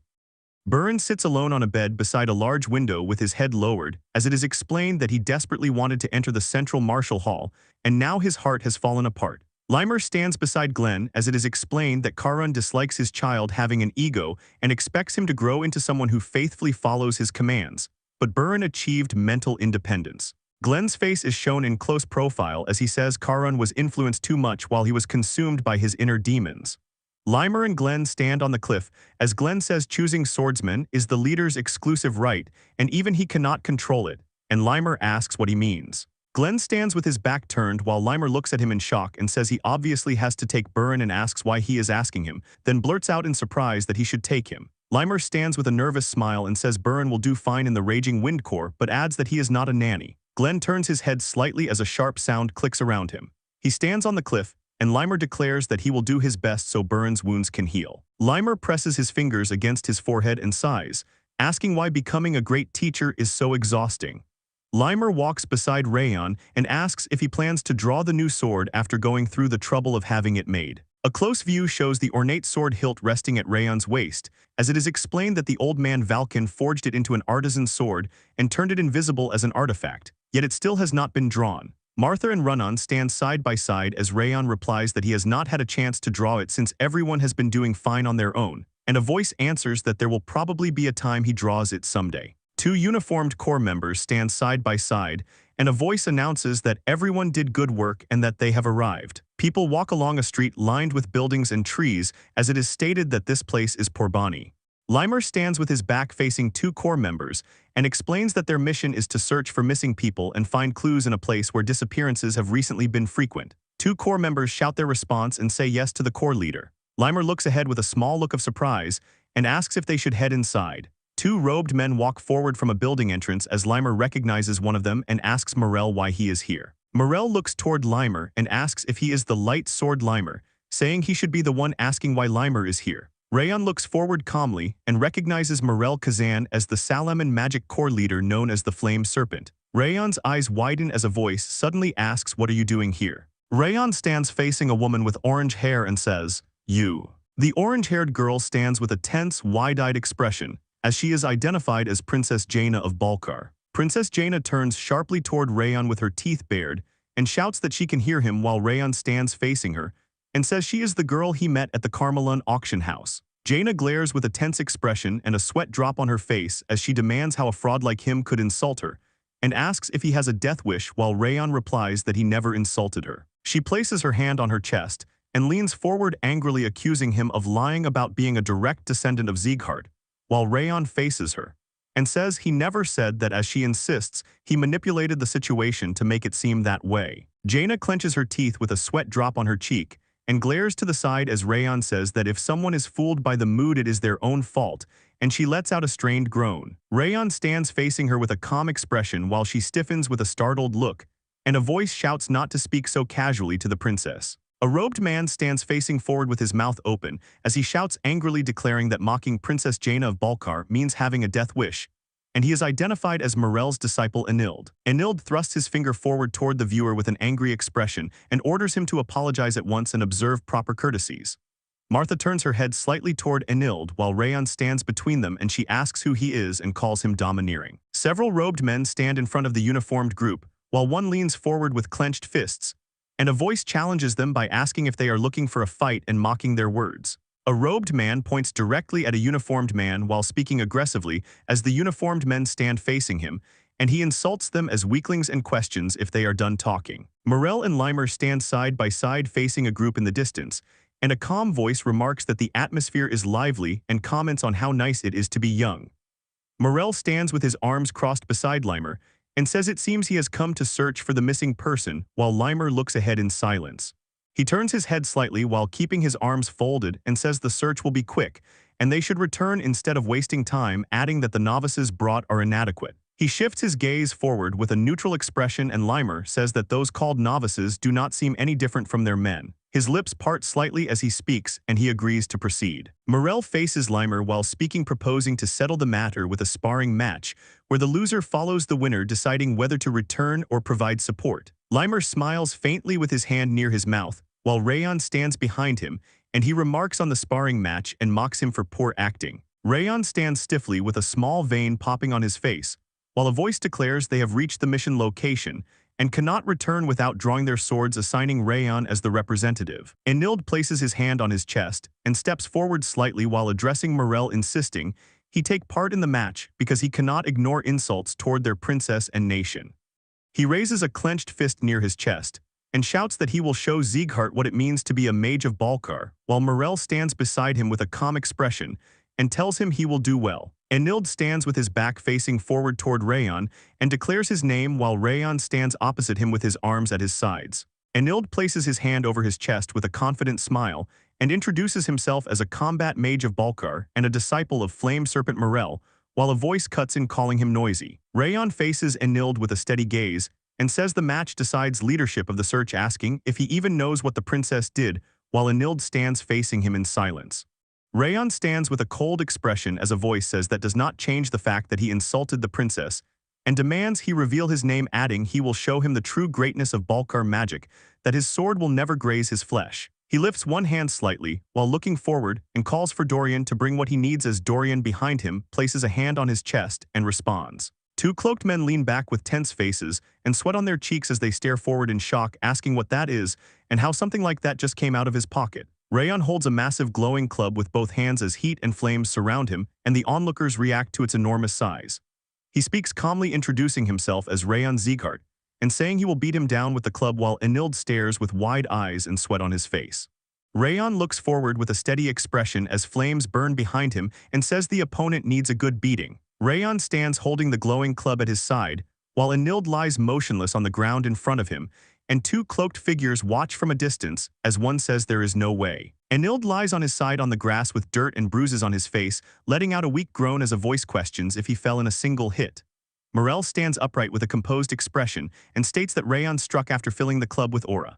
A sword held in a hand emits flowing aura, and larger and blunter weapons are harder to fill with aura, while most aura masters use swords. Several blunt weapons are displayed together, and only a few people use blunt weapons for that reason. Rayon grips the glowing club with both hands and looks down at it as a voice notes he used aura with such a large club, and he calls out Enild's name and says he was not much despite his talk. Rayon stands looking toward Enild lying on the ground, and someone calls him a coward. Princess Jaina points forward with her arm extended and shouts that he attacked during strengthening magic and has no honor, declaring the victory null. Rayon turns his head slightly toward her and asks if she will say the same thing on a battlefield as she stands behind him with a tense expression. Rayon stands with his hands at his sides as Jaina clenches her fists, and he says a mage casting magic is no different from the start of a duel, adding that if they argue like this then Enild is the real coward, while Jaina says this is a duel. Jaina lowers her head with her eyes shadowed and trembles as voices around her say the Vice Lord is right, and that they cannot support her, adding that even among the 6 emperors Balkar cannot do anything against Sieghart. She trembles with her head lowered and refuses to accept the result, saying she cannot accept Balkar losing to Sieghart. She leans forward and points sharply at Rayon while shouting that he used a cowardly trick and that Balkar could not have lost otherwise. She clenches both fists and shouts that Enild acted on his own and does not represent Balkar, declaring herself the true representative of Balkar, and so the duel is void. Rayon stands face to face with Jaina, leaning slightly forward as flames rise behind him, and tells her to stop. Jaina stiffens with a startled expression as Rayon declares the bet will not be voided, reminds her of their agreement, challenges her to face him, and speaks as the Vice Lord of the Raging Wind Core of Sieghart. Rayon looks down at her with glowing red eyes and a firm expression as flames flicker around him, warning that if she continues speaking he will take it as an insult and draw his sword. Jaina stares forward with wide eyes, her face pale and sweating as her body stiffens. She drops to her knees trembling and thinks in shock about who he is. Rayon stares forward with glowing red eyes as intense killing intent fills the air around him. Jaina clutches her chest and trembles, gasping for breath as she says she cannot breathe. A glowing magic circle forms in front of her as a hand extends toward it from above. Morel steps in calmly, placing a hand on her back as a glowing magic circle forms, instantly dispelling Rayon's overwhelming killing intent, and he says to leave things as they are. Jaina, still shaken and sweating, lowers her head and admits fault. Morel acknowledges her immaturity, agrees there is no excuse, and decides to apologize instead. Morel declares they will withdraw as agreed, stating that Balkar will step out of the matter, and begins to leave with her. Rayon stops them by asking where they think they are going as Morel turns his head slightly and says they intend to return to the kingdom. Rayon stands calmly and says he has not stated his demand yet, and the bet is not over, while Morel says the losing side usually leaves, and Rayon replies that by their own rules the winning side has the authority to issue orders. Morel turns back slightly wary as Rayon presents a contract. Rayon calmly reveals the condition under the contract: Balkar must serve the Raging Wind Core until the mission is complete. In other words, instead of simply backing out, they are now bound to work under Rayon. Limer stands behind Morel and laughs lightly, saying their Vice Lord is sharp when it comes to gains and losses, while Morel looks visibly stunned. A tall building with orange rooftops stands under a warm sky as a voice says then. An older man sits at a desk with his hands open in front of him and asks if Sieghart and Balkar will complete the mission together, located in Forbin Market Oest. Limer gestures with one hand while smiling, and Morel sits beside him with arms crossed as he says Sieghart will complete the mission, while Balkar serves them as servants, and the older man replies he understands. A hand rests near a cup on the table beside two documents as the speaker says there is a request regarding the mission and asks for the missing person search to be carried out quietly. Rayon sits beside Limer while listening as it is stated that Forbin is a trade city and spreading rumors of disappearances could ruin them, and he asks how widespread the disappearances are. The older man's mouth is shown in close-up as he says that 100 people have vanished this week. A shadowy figure looms behind as Rayon sits still, and it is revealed that one of the missing is a swordsman who has reached the level of sword expert. A large building stands under a cloudy sky as the Raging Wind Core splits into teams after hearing the full story from Mayor Oest. Rayon and Dorian walk down a stone path beside a railing as the investigation of Forbin begins with divided personnel. Rayon walks through a narrow alley with a steady pace, while Dorian beside him looks at him and asks why he came here, saying this is not even the area they are supposed to search. Rayon keeps walking with a calm expression as Dorian beside him looks slightly nervous and says everyone else is investigating the square and asks if they can really get useful information here. 2 other group members stand in the city as it is stated that those areas will be handled by Runnin, Martha, and Burin, and moving as a group would make them stand out. Rayon turns his gaze slightly downward with a serious expression and says that for this kind of information, they need to look below, not above. The mayor sits with a tense expression as it is revealed that the number of missing people has reached the hundreds, including many at the level of sword expert. Several civilians walk forward into darkness as none of their belongings are left behind, and only the people vanish without a trace. A dark figure with multiple arms stands above kneeling followers, as the incident is linked to one of the 5 demons, with the white blood cult having the highest likelihood. Rayon walks forward calmly while Dorian looks worried and says he is uneasy about not traveling together and that it would have been reassuring with the others. And Rayon turns slightly and replies that after knocking out Morel's disciple and leaving the princess in that condition, those people would not want to move with him. A girl lies still on a bed inside a room as it is revealed that they are resting at the infirmary, and the princess remains bedridden from the earlier aura burst. The girl remains lying on the bed near the window as it is stated that no one is guarding directly, but powerful detection magic is set to trigger alarms if anyone approaches. Rayon walks ahead with a steady pace as Dorian beside him looks at him and asks why he asked about security, and Rayon replies that it is nothing and he asked just in case. Rayon continues walking forward as Dorian behind him leans forward slightly and asks him to explain. They stop in front of a large building with people gathered around as the man looks surprised and says it is a casino. Rayon looks ahead with a faint smile while Dorian beside him looks confused and asks why they are here. And Rayon explains that a business of this size in a back alley must have backing, likely from an organization or an agreement with the mayor, and that casinos attract shady figures where information can be gathered. Rayon turns his head slightly while walking as Dorian behind him looks uneasy and says they cannot just interrogate everyone in the casino and calls out to him. Rayon continues walking toward the entrance while Dorian hurries after him and tells him to wait. A large wooden door stands inside as this is the casino owner's office.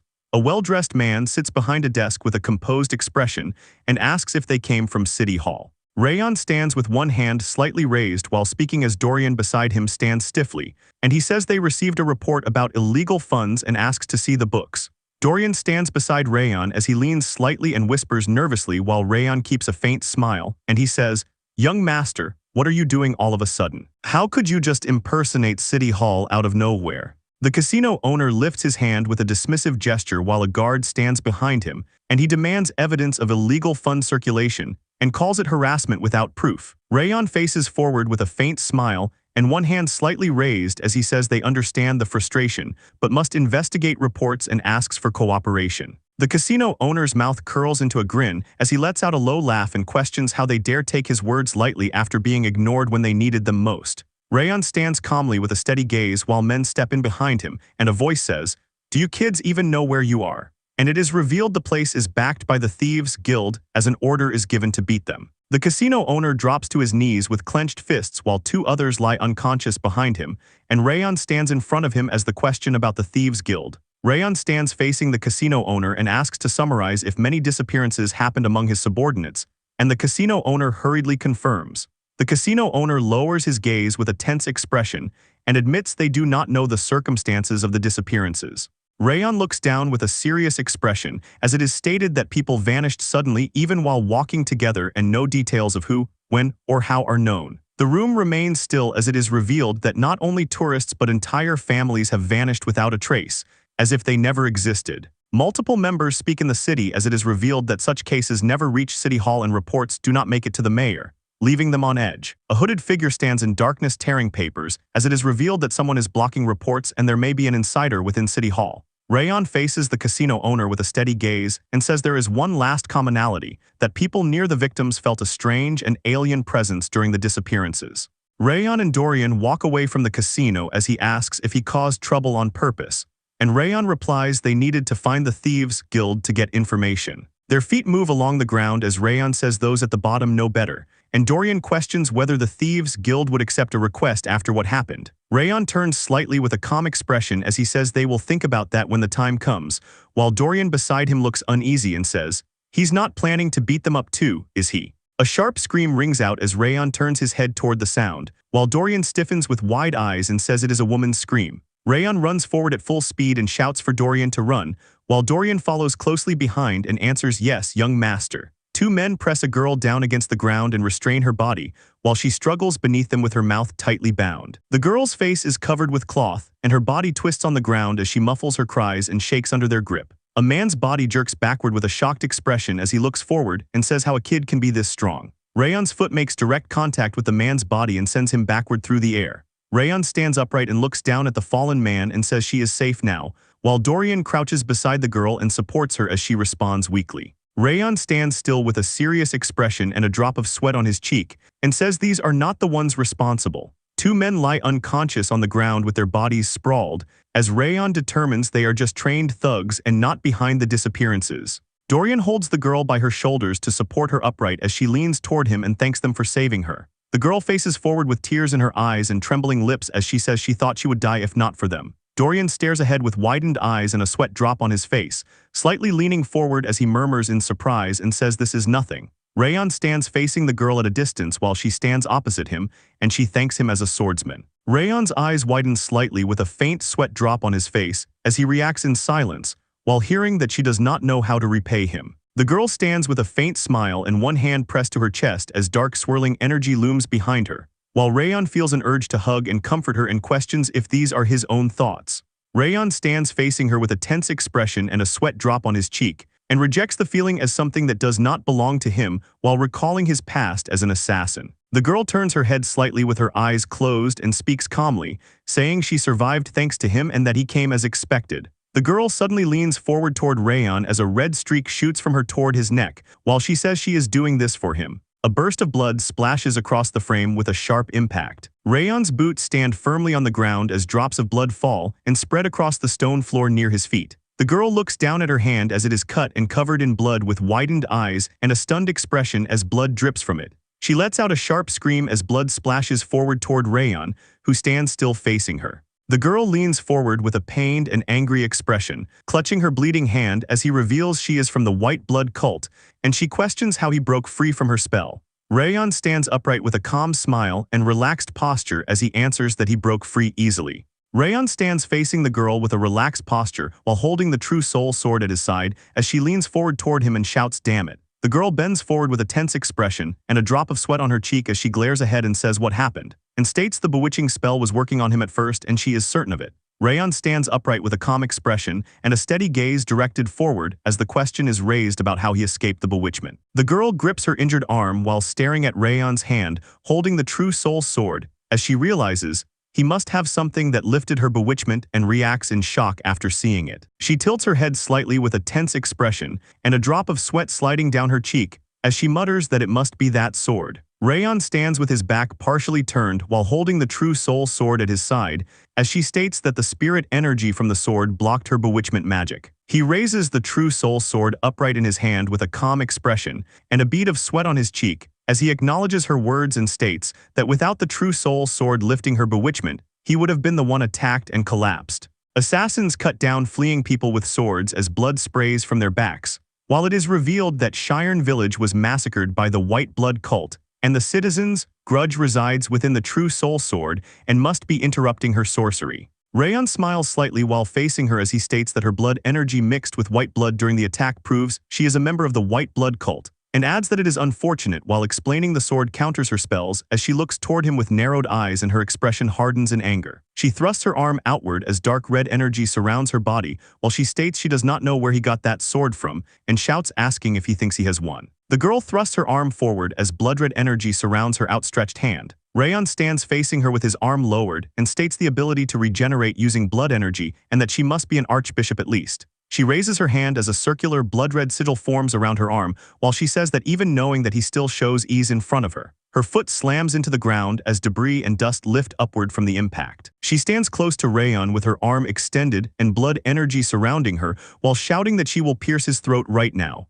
Her attack meets the ground as debris scatters outward from the impact. Rayon twists his body as a bright curved slash cuts across the incoming attack and deflects it. He grips his sword with one hand and swings it across his body while saying that since the sorcery is not working, she is trying to fight in close combat. She stands close again with blood energy surrounding her as he says that compared to sorcery, she falls a little behind but she is still an archbishop after all. She strikes the ground with a powerful direct attack while he avoids her strikes as he calls it simple but strong. She stands in the crater after the strike and glares at him while Rayon stands above on the ground as she angrily calls him a rat bastard and asks how long he plans to keep dodging and where that earlier power went. Rayon stands calmly in front of her and asks if she doesn't like it. He stands right in front of her at close distance as he says he will stop running then. He drives a powerful blow straight into her stomach as the impact sends force through her body. She staggers back coughing in pain while glaring at him and cursing under her breath. Her expression shifts as her eyes widen in shock. Rayon raises a glowing red sword above his head while facing the girl and says he is tired of her techniques already. His red blade strikes across the girl's shoulder as blood splashes outward while she recoils with her mouth open. The girl leans forward with blood spilling from her mouth as she cries out in pain, and her eyes widen. Rayon stands back in front of her holding his red sword low while she kneels hunched over bleeding as he says he figured the white blood cult was behind this, and she coughs and responds you figured. He stands upright holding the red sword near his chest with a faint smile as he says the only crude bastards who abduct people of all ages are the white blood cult, and that she attacked him thinking she could easily extract blood from him. The girl glares up at him with blood smeared across her face while clutching her chest and he says, but I don't think you'll ever get blood from me. She throws her arms outward with blood splashing around her as she shouts I'll kill you, with a furious expression. She stands rigid with her arms slightly out to her sides as a dark red aura surrounds her while her eyes stare forward in shock. Rayon stands watching her as she is pulled into a swirling dark red portal behind her while she shouts Darigan, what are you doing? And cries I don't want to go yet, let go. She thrusts her blood-covered hand forward with a furious expression while shouting my name is Celine, and I will kill you kid, as Rayon looks at her in shock. A large dark red portal churns in front of Rayon as he stands facing it while Celine declares I will kill you with my own 2 hands. A green swirling energy forms around a foot stepping into view behind Rayon as he stands with his back turned and a voice says oh really? She ran. Limer lands with 1 foot on the ground as green energy surrounds him and Rayon says unfortunately, she must have felt your energy and ran away. My lord, and he says you sure have a sweet tongue, and it didn't matter even if I hadn't come anyway. Limer looks forward with a slight smile as he says that the earlier energy was above average even for an archbishop, but to overpower her means he has grown even more since he went to make the sword. Dorian reaches out toward Rayon's arm while looking concerned and asks young master, were you not injured from that fight? As he stands calmly and replies I'm okay, there's nothing major. Limer and Rayon stand side by side looking ahead as Rayon says anyway, my lord, as we thought, it was the white blood cult behind the missing people incidents. And Limer responds yes. That interaction just now made that clear. A blood-smeared ground with cracks and shadows is shown as voices state that if they had caught her earlier they could have found the headquarters location, and that interrogating them is pointless, and that the headquarters location still has not been revealed. Limer stands facing forward while Dorian beside him looks surprised as a voice says they do not know where it is but adds but. Rayon stands with a faint smile while saying they may be able to find the white blood cult branch located in Porbin soon. A large building with an orange roof stands under the sky as ambient sounds echo around it. Rayon stands facing a group of uniformed men in a hall as he says that since everyone has gathered he will share the situation and that the culprit behind the abductions was the white blood cult. 2 uniformed men stand side by side with tense expressions as a voice states that the archbishop who came into contact has escaped and that she is seriously injured so she could not have gone far and that they will start tracking her. 2 men stand whispering on either side while Rayon stands between them as a voice says the white blood cult and the 5 demons must have intervened and that since an expert was abducted this is not an ordinary case. A close view of Rayon's face shows a bead of sweat on his cheek as he looks forward with a tense expression in silence. Martha in a uniform stands stiffly with a serious expression as a voice calls out Martha. Rayon stands facing forward with a calm expression while wrath floats beside him as he asks what is wrong with the beef girl, and he observes that it is not just fury but hatred. Martha stands among others with a focused gaze as he says she was obsessed with power and guesses she has a backstory related to the white blood cult. Morel stands with one hand on his hip while facing Rayon as he says not to rain on his parade but they will not appear anymore and that the white blood cult is the craziest of the 5 demons and still moves even after being revealed. Rayon turns his head slightly while a man in the doorway behind him leans forward with urgency as he calls out Sir Morel. This time there's trouble. 2 men in robes turn with shocked expressions and sweat on their faces as a voice shouts that Princess Jaina who was in the clinic has disappeared. A hospital bed sits empty with a small artifact lying untouched on top as a voice says the artifact did not react at all and was placed right on the princess's bed. A group of robed men gathers in panic as one tries to calm Sir Morel, but he snaps back angrily asking how he is supposed to calm down and warning that if they cannot find the princess, not only them, but Sieghart will be in serious trouble. Morel holds a composed expression as Rayon speaks calmly, saying it is fine, and begins mentioning the princess's location. Rayon stands confidently as he reveals that he knows both the princess's location and where the archbishop escaped to, saying, "I know it all." A loud scream echoes beside a mansion under the night sky. Celine grips her bleeding arm while trembling in pain and shouts that this awful, irritating affliction will not subside. She sits on a bed clutching her arm as she looks toward a robed figure and shouts for Daragan to do something about this. An elderly bald man stands with both hands on his cane while looking forward calmly and says to calm down, because she is too loud for him to think straight, as he is identified as White Blood Cult Porbin Branch Executive Daragan. Celine turns toward Daragan while holding her arm and angrily asks why he summoned her, and says that if she had just killed him she would not have to deal with this pain, as he states that the brilliant sword Lemaire has moved, and they would have been exposed if things continued. Daragan keeps his hands folded over his cane while glancing to the side and remarks that it is terrible spirit energy. Celine tightens her grip on her arm with a pained expression, as he explains that it disturbs regenerative abilities and prevents recovery, and will take time to erase. She sits on the bed and shouts that they need to kill that man to get rid of the pain, while Daragan stands below with his cane and says that the spirit energy comes from the sword, and killing the swordsman will not erase it, as she cries out asking if she must just sit still and suffer. She looks sideways with a startled expression as Daragan responds that is not what he means, and says that while she was fighting he was carrying out a plan of his own. Princess Jaina lies unconscious on the floor with her hands bound behind her back, as Daragan reveals that he used a transportation spell to kidnap the Princess of Balkar from the clinic, and states that with the princess in their hands, the kingdom of Balkar will be provoked, and may even wage war against Sieghart. Daragan turns slightly away while Celine sits on the bed as he tells her to calm down and wait patiently, because soon 2 apostles will visit, and she reacts in shock asking why apostles would come here. A dark red portal opens in the wall beside Daragan as he steps toward it, and states that the 7th apostle will arrive alongside the 10th for training, and orders her to stop talking nonsense and guard the princess, as she curses in frustration. A swirling red vortex expands in front of Celine as she faces it, and Daragan declares that once they arrive this situation will resolve itself. Celine turns her head with a strained expression and gritted teeth as she curses asking why this is happening to her, and mutters about that Sieghart brat. She sits on the bed and declares she will kill him when they meet again as a shockwave bursts through the room's wall. She steadies herself with a focused gaze as dust and debris settle around her, and a voice says, "Here they go." Rayon stands calmly amid drifting dust while looking forward and asks if this is the White Blood Cult's Porbin branch. Celine rushes toward Rayon wreathed in swirling blood energy as she attacks while screaming, "Sieghart, you bastard." Rayon lunges forward with a sharp, focused gaze and a powerful burst of speed. He slashes past her in a swift arc as he uses Rabid Fang Sword and Savage Fang Dance, leaving a curved blade trail that cuts across her. Celine's head jerks back as blood sprays from the slash, and she screams while he remarks that an archbishop is falling for the same trick. Rayon maintains a calm expression as he states that she is burning like a moth to a flame with no countermeasures against him or the true soul sword, and calls her pathetic. Celine drops to one knee clutching her chest as blood drips down while Rayon stands with his back turned. She pants heavily with her head lowered and asks how he knew they were here, as he responds that it is simple. She grips her chest while blood continues to drip as he explains that during their fight he slipped a pin that reacts to his aura into her clothes, and says she did not notice because of the pain in her arm. Rayon holds his sword handle while looking down and says that if she had changed clothes it would have caused him trouble, but he arrived before that happened and thanks her. Rayon stands holding his sword as Celine collapses to the ground behind him with blood splashing around her, and he states that he was only able to find this place because of her. He steps into a cell doorway facing forward as Jaina sits inside surrounded by hanging chains.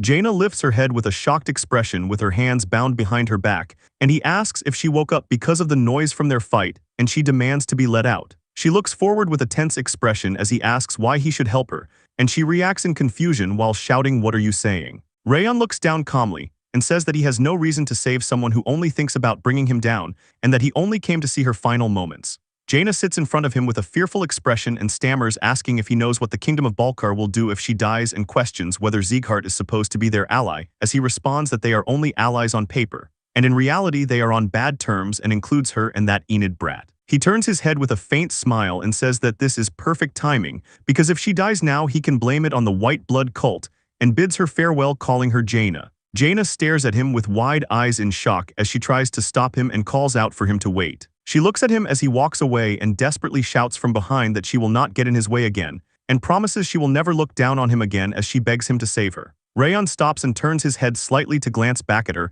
as he calmly asks if she is willing to take responsibility for what she just said, while she immediately nods and shouts that she will take responsibility and pleads again for him to get her out of there. He stops completely and says all right before pulling out a document and asking if she knows what it is as she looks at it with a confused and uneasy expression. Rayon holds the paper in front of her and explains that it is a special contract made in Balkar, which states that she will never act against him again and must carry out 3 of his requests, and coldly reminds her that breaking the terms of this contract will force her to pay a price. He crouches in front of her with a faint smile and tells her that if she wants to live then she should sign it. In the corridor outside, 2 members approach Rayon and report that all hostages have been rescued and that Team 2 along with the Salam and Magic Corps are evacuating them as Rayon listens calmly and asks about the others.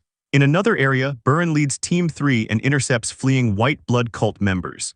Inside the building, Martha and Team 1 fight fiercely, cutting down enemies as the battle fills the area. Limer lunges forward with a green aura around him as his strike hits multiple cult members, and a voice says the Lord is taking out the executives by himself using transportation spells, while adding that things look like they are going smoothly. Rayon stands beside Jaina and speaks calmly as he orders Runan to take Princess Jaina and evacuate the hostages with Team 2, while also telling Dorian to meet up with Burin and help intercept the deserters. Runan stands behind Rayon and looks at him with concern as she asks if he is not coming with them, while Rayon replies that he is going to meet Martha and finish off the remaining White Blood Cult members. His eyes narrow with a serious expression as he focuses on eliminating the remnants while Martha's condition weighs on him, and he acknowledges that Burin should be fine but Martha is his concern. Martha stares forward with widened eyes as the thought states that she must be blinded by rage. She spins through the air as her blade cuts through multiple enemies with blood spraying outward, while she uses the continuous flow sword technique Riven Sword. She dashes through surrounding enemies as her sweeping strike sends blood flying in all directions, while a voice shouts why they cannot stop a single expert, and that they will all die at this rate. 2 uniformed members stand in a corridor as one shouts to forget the spell users and focus on supporting the team leader, and to attack the scattered cult members, while another complains that he cannot keep up because the team leader is too fast. Martha swings her blade across a cult member's body, with blood spraying out as the command to kill and leave not a single White Blood Cult member alive is declared. She stares forward with a fierce expression as blood splashes across her face,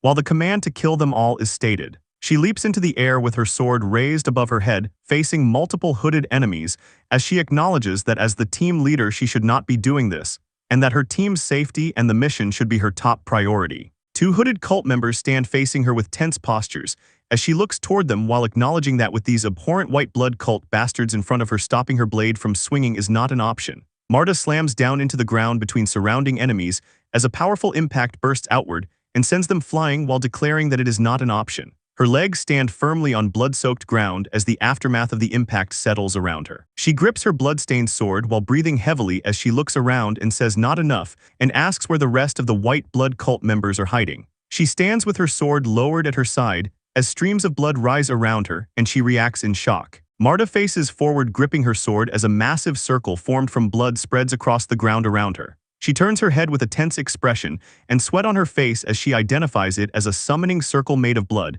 and says it cannot be. She stands facing forward with her sword in hand as blood sprays across the figure standing across from her and she calls out, "You." A man with long dark hair stands calmly amid the falling blood. As he says it appears the young of House Sieghart have broken in, and he is identified as the White Blood Cult Grandmaster 10th Apostle. Daragon leans against the tree surrounded by bodies and blood as he coughs in disbelief that his energy core was crushed while he still kept up with his spatial movement technique. Lemmer stands calmly in the snow with a faint smile and says rumors are always unreliable. Blood covers Daragon's robe as he says he has many questions, but suggests ending things first since he would never answer them anyway. Lemmer turns his head slightly as Daragon says he should have arrived earlier and asks what he means by that. Martha stands inside the blood-covered hall with her sword drawn as Daragon reveals that 2 apostles will arrive today. day, a dark-haired man stands amid rising blood as he warns that not even he will survive once the apostles arrive. Martha stands facing the apostle. Her eyes widen in shock as she realizes it is him. A young girl sits surrounded by flames and bodies as she remembers the day her village burned and half its people were slaughtered, while the others were kidnapped. She stares toward the cloaked man standing amid the flames, as she remembers the man who took her mother from her. The cloaked figure stands beside the burning village as she identifies him as a disciple of the white blood cult. Martha launches forward with her blade raised as she shouts, "10th Apostle." Her eyes suddenly narrow before she freezes in shock. A gloved hand catches her sword barehanded in mid-strike. She stares in disbelief as the apostle handles her titan aura and ambition like they are nothing.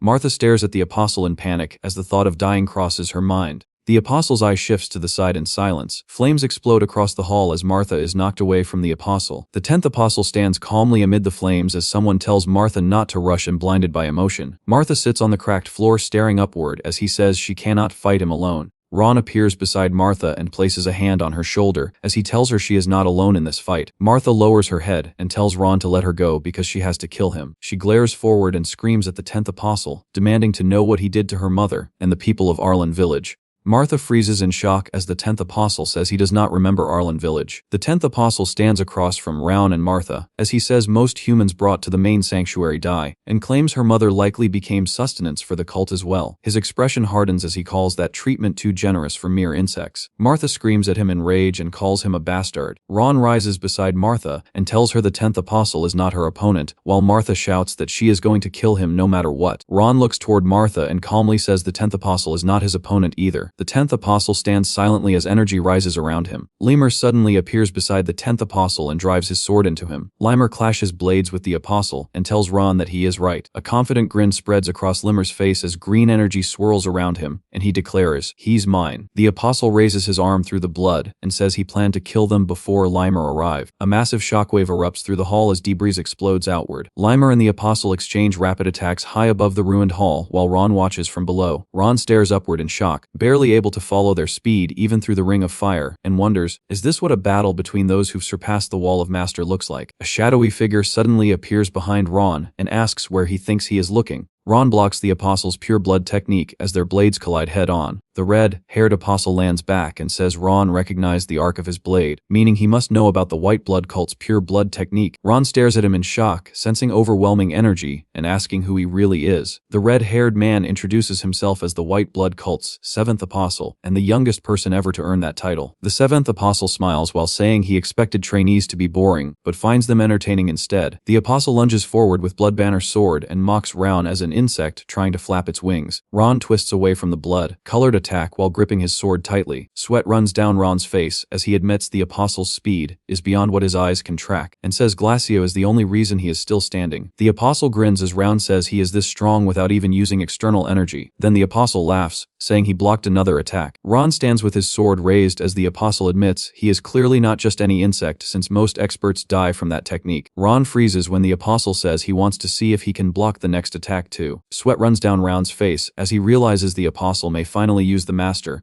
level technique granted only to those who surpass the wall. Dark red energy surrounds the 7th apostle as he raises his blade and releases eternal energy. Ron stares up at him while the apostle says he rarely uses external energy because it is exhausting. The apostle descends through the red energy while calling out to Ron from above, telling him that he is already using external energy, so Ron should do the same. The apostle raises his sword above his head and tells him not to die in a single hit. Flames surge around Ron as he glares back through the burning battlefield. The apostle unleashes a violent wave of crimson energy from above, forcing Ron to swing his flame-engulfed sword to deflect the massive impact. A massive explosion erupts above the estate. The apostle's boots settle onto the shattered ground through the dust. The apostle smiles and admits he honestly did not expect him to survive that attack either. Kneeling across the shattered battlefield, Ron looks up as the apostle asks who he really is. Breathing heavily behind his sword, Ron stares forward while the apostle declares that he has finally reached his limit now. The apostle looks down at Ron through the smoke and quietly says it looks like this is the end. Watching Ron kneel, the apostle realizes he managed to fend off external energy with nothing but sword energy, even though he should have been crushed together with his blade. The apostle lowers his sword and says Ron's weapon is clearly no ordinary sword, asking if that blade is what allowed him to withstand the attacks. A faint grin crosses Ron's face as he admits that is exactly right. Flames coil around the sword while Ron reveals the greatest heaven sword was forged through a secret method, and without the blade amplifying his aura, That strike would have left him with severe internal damage. Red killing intent engulfs the battlefield as Ron realizes the Apostle's external energy leaves him with no openings, and facing him normally will only lead to death. Holding his burning sword between them, Ron stares at the Apostle and quietly wonders what he is supposed to do next. Martha suddenly bursts into the battlefield from behind the Apostle with her sword raised. Watching her charge straight at the Apostle, Ron immediately realizes sneak attacks will never work against him. Ron stares forward in confusion, wondering why Martha would rush in so recklessly. Martha's expression stays completely focused as Ron realizes her eyes look far clearer than usual, and she is not acting impulsively. A sharp realization hits Ron as he grips his burning sword and stares toward Martha, leaping into the air with her sword overhead. Martha rushes straight toward the Apostle, while he casually notices another small fry was there too. Martha swings her sword down with killing intent blazing around her and screams for the Apostle to die. Her face twists with fury as she roars that she refuses to die to him. Martha's sword crashes down with the continuous flow sword technique, Great Mountain Cleaver. The Apostle's eyes widen in shock as the strike reaches him. Flames erupt around Ron as he lunges forward with his sword. Ron attacks through a storm of flames with the Thousand Flames technique, Setting Sun. Fire sweeps across the battlefield behind the Apostle as the attack passes straight through him. Grinding his teeth, Ron realizes the strike was shallow, and the Apostle twisted his body to avoid a direct hit. Blood runs down the Apostle's arm while he stares silently at the wound. Standing beside Martha, Ron watches the Apostle question how someone like him could actually be injured by insects like them. Red energy coils around the Apostle as he glares at Ron and Martha, vowing that he will never forgive them. Surrounded by dark red energy, the Apostle declares that he will turn them all to dust. Dark red energy erupts like a shockwave across the battlefield, throwing Ron and Martha backward. Ron braces himself with his sword raised as sweat runs down his face. Red energy whips across the battlefield, throwing Ron and Martha backward. Sweat trails down Ron's face as he realizes the Apostle is stronger than before and going all out. Ron's eyes widen in shock as the Apostle suddenly appears right in front of him. Ron grimaces in pain while blocking the Apostle's fist with his hand. Wrapped in spiraling red energy, the Apostle's attack overwhelms Ron and throws him backward. Ron collapses before the Apostle as he admits he never expected a mere expert to injure him and says, "And you're still alive too." Standing over Ron, the Apostle says he was only going to toy with him at first, but he has changed his mind. Red killing intent twists around the Apostle as he vows to kill Ron in the most excruciating way possible, before grinding his blood and drinking it. The Apostle pulls his sword back and roars for Ron to die. Flames ignite around Ron's sword as he declares that someone like you will never be able to kill him. Surrounded by flames, Ron walks forward and declares that the Apostle will be the one dying here. Flames coil around Ron's foot as he takes another step forward. Fire swirls around Ron as the technique Supreme Harmony steps activates, and the Apostle stares up at him in shock. Sweat runs down the Apostle's face as he realizes Ron moved behind him in an instant. Wrapped in blazing flame, Ron rushes toward the Apostle while using Thousand Flames technique, 10 Flames Fire Dragon's Breath. Grinning through the red energy, the Apostle mocks Ron and says those worthless flames will do nothing. Leaping into the air, Ron suddenly appears behind the Apostle and leaves him frozen in surprise. Reaching his hand through the red energy, the Apostle shouts that an ambush would never work on him. Flames spiral around Ron in midair while the Apostle raises his hand and mocks the attack as nothing more than a rear ambush hidden behind massive flames. Smirking through the rushing red aura, the Apostle declares that pure blood technique alone is enough to handle his aura. The Apostle's eye narrows in confusion. Ron rushes toward the Apostle as the Apostle stares in shock, realizing the blade has no aura. Red energy coils around Ron as he grips the soul sword and explains that the Apostle saw through the ambush and countered with pure blood technique exactly as expected. Holding the true soul sword overhead, Ron declares that this blade can cut through pure blood technique and destroy even an Apostle's defense. The Apostle's expression stiffens as he stares forward in alarm. Energy spirals around Ron as he raises the crimson blade and activates Ron Zeegart style sword technique first form. Blood bursts across the Apostle's body as Ron tears through him with frost barrage. Amid the shattered hull and drifting dust, the 10th Apostle stands before Lemmer.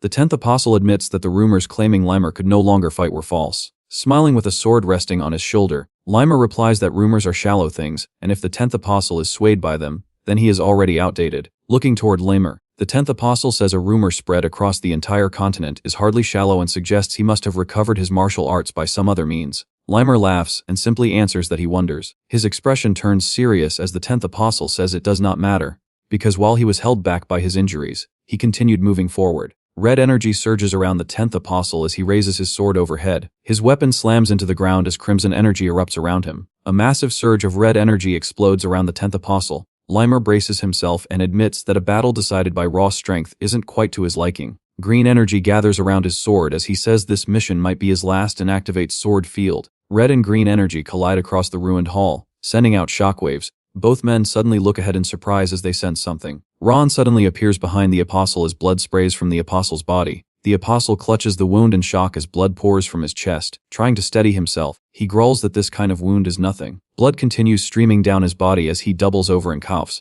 gripping the wound. The apostle realizes he is not healing fast enough because the 2 delayed sword strikes and the spirit energy within them are preventing his recovery. Staring at Ron's weapons, the apostle demands to know what kind of sword that is. Ron looks at him and realizes the apostle avoided a direct strike to the heart, admitting that a master would not survive this long for no reason. White energy swirls around him as he decides the apostle has reached his limit and should collapse at any moment. Rushing forward through a burst of energy, he declares that this attack will finish the fight. A red symbol suddenly appears in the sky above him, stopping him in his tracks. A massive pillar of crimson energy erupts directly in his path. Ron throws up both blades and braces against the explosion. Standing before the wounded apostle, the 10th apostle says he can hardly believe what he is seeing with his own eyes. Looking forward, the 10th apostle says that no matter how strong an expert may be, defeating a master is impossible. When the wounded apostle insists he can still fight, the 10th apostle tells him to stop the pathetic act because the battle is already lost. He adds that the apostle would already be dead without his intervention, and asks what he plans to do in that condition.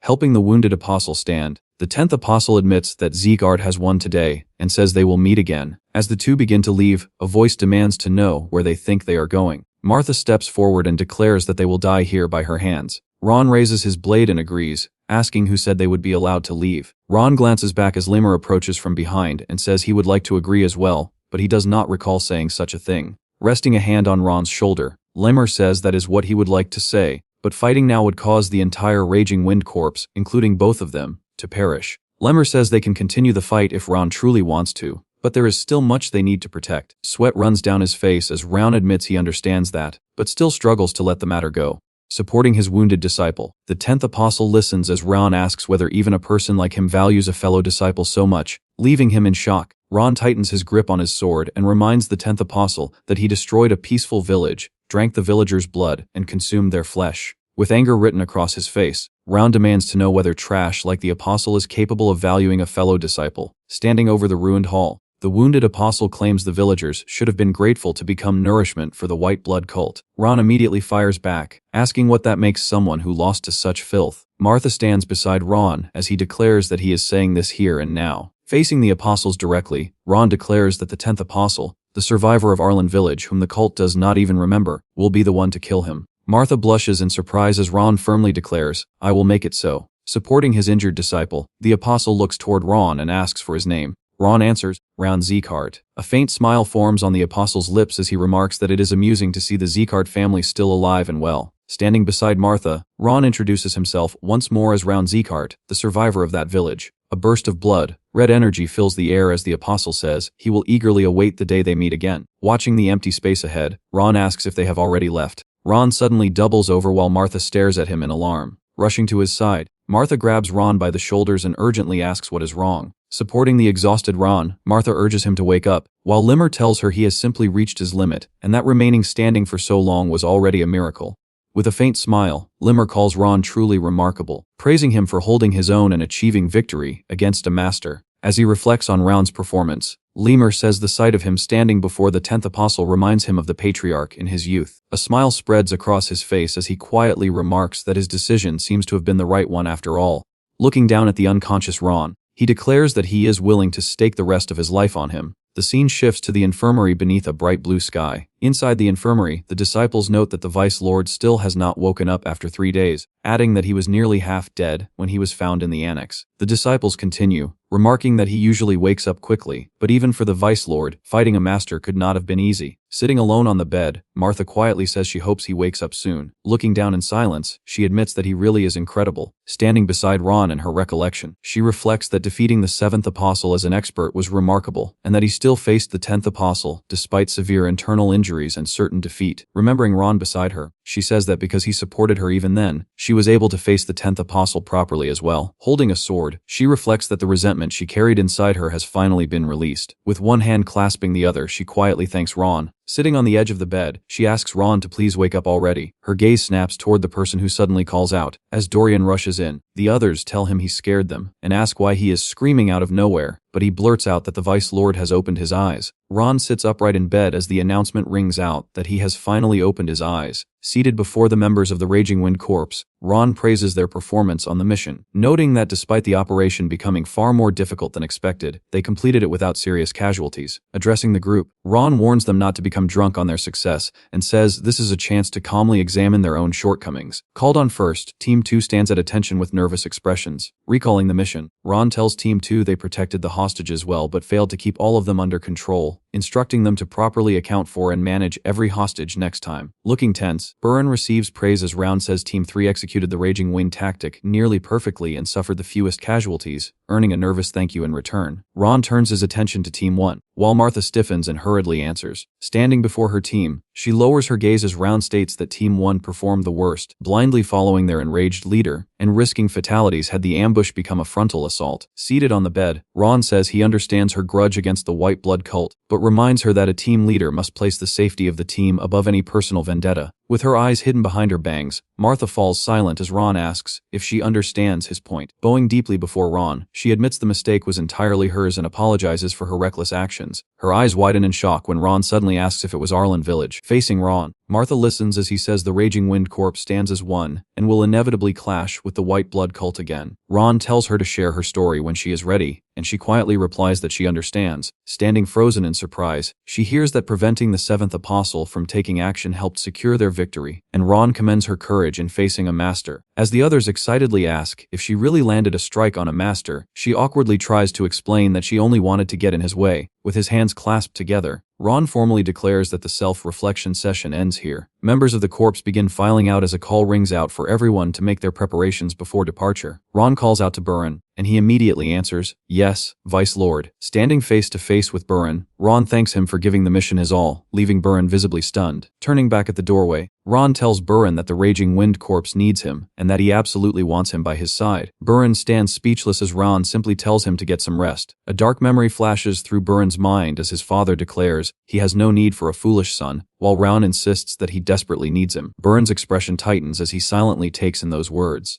Under the open sky, Burren walks away alone through the town streets. An overhead view shows the gathered members as narration states that the Raging Wind Corps' first mission in Porban has come to an end. After seeing Balker off, Ron stands among the departing group while narration explains that they met with Mayor Oist. A document rests on the table before Mayor Oist as narration reveals that the corps received compensation for completing the mission. Ron stands with a faint smile as the narration reveals that, since the Raging Wind Corps is a new unit in need of supplies, he squeezed extra compensation from the mayor. A grand building rises beneath the evening sky as narration explains that they returned home and Ron headed straight to the Patriarch's Hall to make his report. Standing before Glenn, Ron begins reporting everything that happened in Porban on behalf of the corps. Glenn listens from his throne while narration states that the full report on the events in Porban has been given. With one hand over his chest, Ron formally concludes his report. Glenn calmly recounts the report, noting that Ron won the competition against Balkar, located the White Blood cult's Porban branch, and defeated the seventh apostle. As Ron stands before the throne, he comments on how calmly Glenn is reacting, and Wrath remarks that such achievements are trifling matters for someone like him or the old geezer, prompting Ron to tell him to stop being so cheeky. Facing Ron across the hall, Glenn simply says, "Well done." Glenn praises the corps, saying that despite the pressure of their first mission as swordsmen, they performed admirably and even succeeded in making Balkar support them. As Glenn adds that facing one of the 5 demons without a single casualty is worthy of praise, the corps members stare in disbelief that the Patriarch is personally praising them. Lowering his gaze, Glenn warns that the most important part comes next. The corpse stands before the throne as Glenn explains that many people will continue to look down on them, while others will test whether the rumors about their strength are true, so what they need now is unity and power. Snapping his fingers, Glenn acknowledges their unity from training together in the 5th training hall, but bluntly states that they still lack strength. Towering bookshelves appear behind Glenn as the members stare in stunned silence. Surrounded by endless shelves, the corps members stare in awe at the Library of Enlightenment, hardly believing they are seeing it with their own eyes. Standing beside Dorian, Ron listens as Glenn declares that the library is their reward, and that each person may summon one martial arts book by raising a hand toward it. Ron then tells Dorian, "I'll take mine last, so you all can go first," and Dorian thanks him. Holding newly summoned books, the corps members learn that the Library of Enlightenment automatically understands what each person lacks and provides a martial arts manual suited to their needs. Studying the book in her hands, Martha hears Glenn urge them to use these manuals to grow stronger. Dorian stares at the strange symbols on his book and nervously wonders if it has something to do with payments. As Glenn calls for Ron Zagart to step forward, Ron calmly realizes that it is finally his turn. Raising a gloved hand toward the library, Ron focuses on obtaining footwork to complete the Supreme Harmony steps, which he currently possesses only in part. Standing before the towering shelves with his hand raised, Ron waits for a martial arts book to answer his call. Sweat runs down Ron's face as he reaches forward in confusion, while a warning declares that the Library of Enlightenment is crying out. The Library of Enlightenment continued crying out as strange light rippled through the endless shelves surrounding Rayon. However,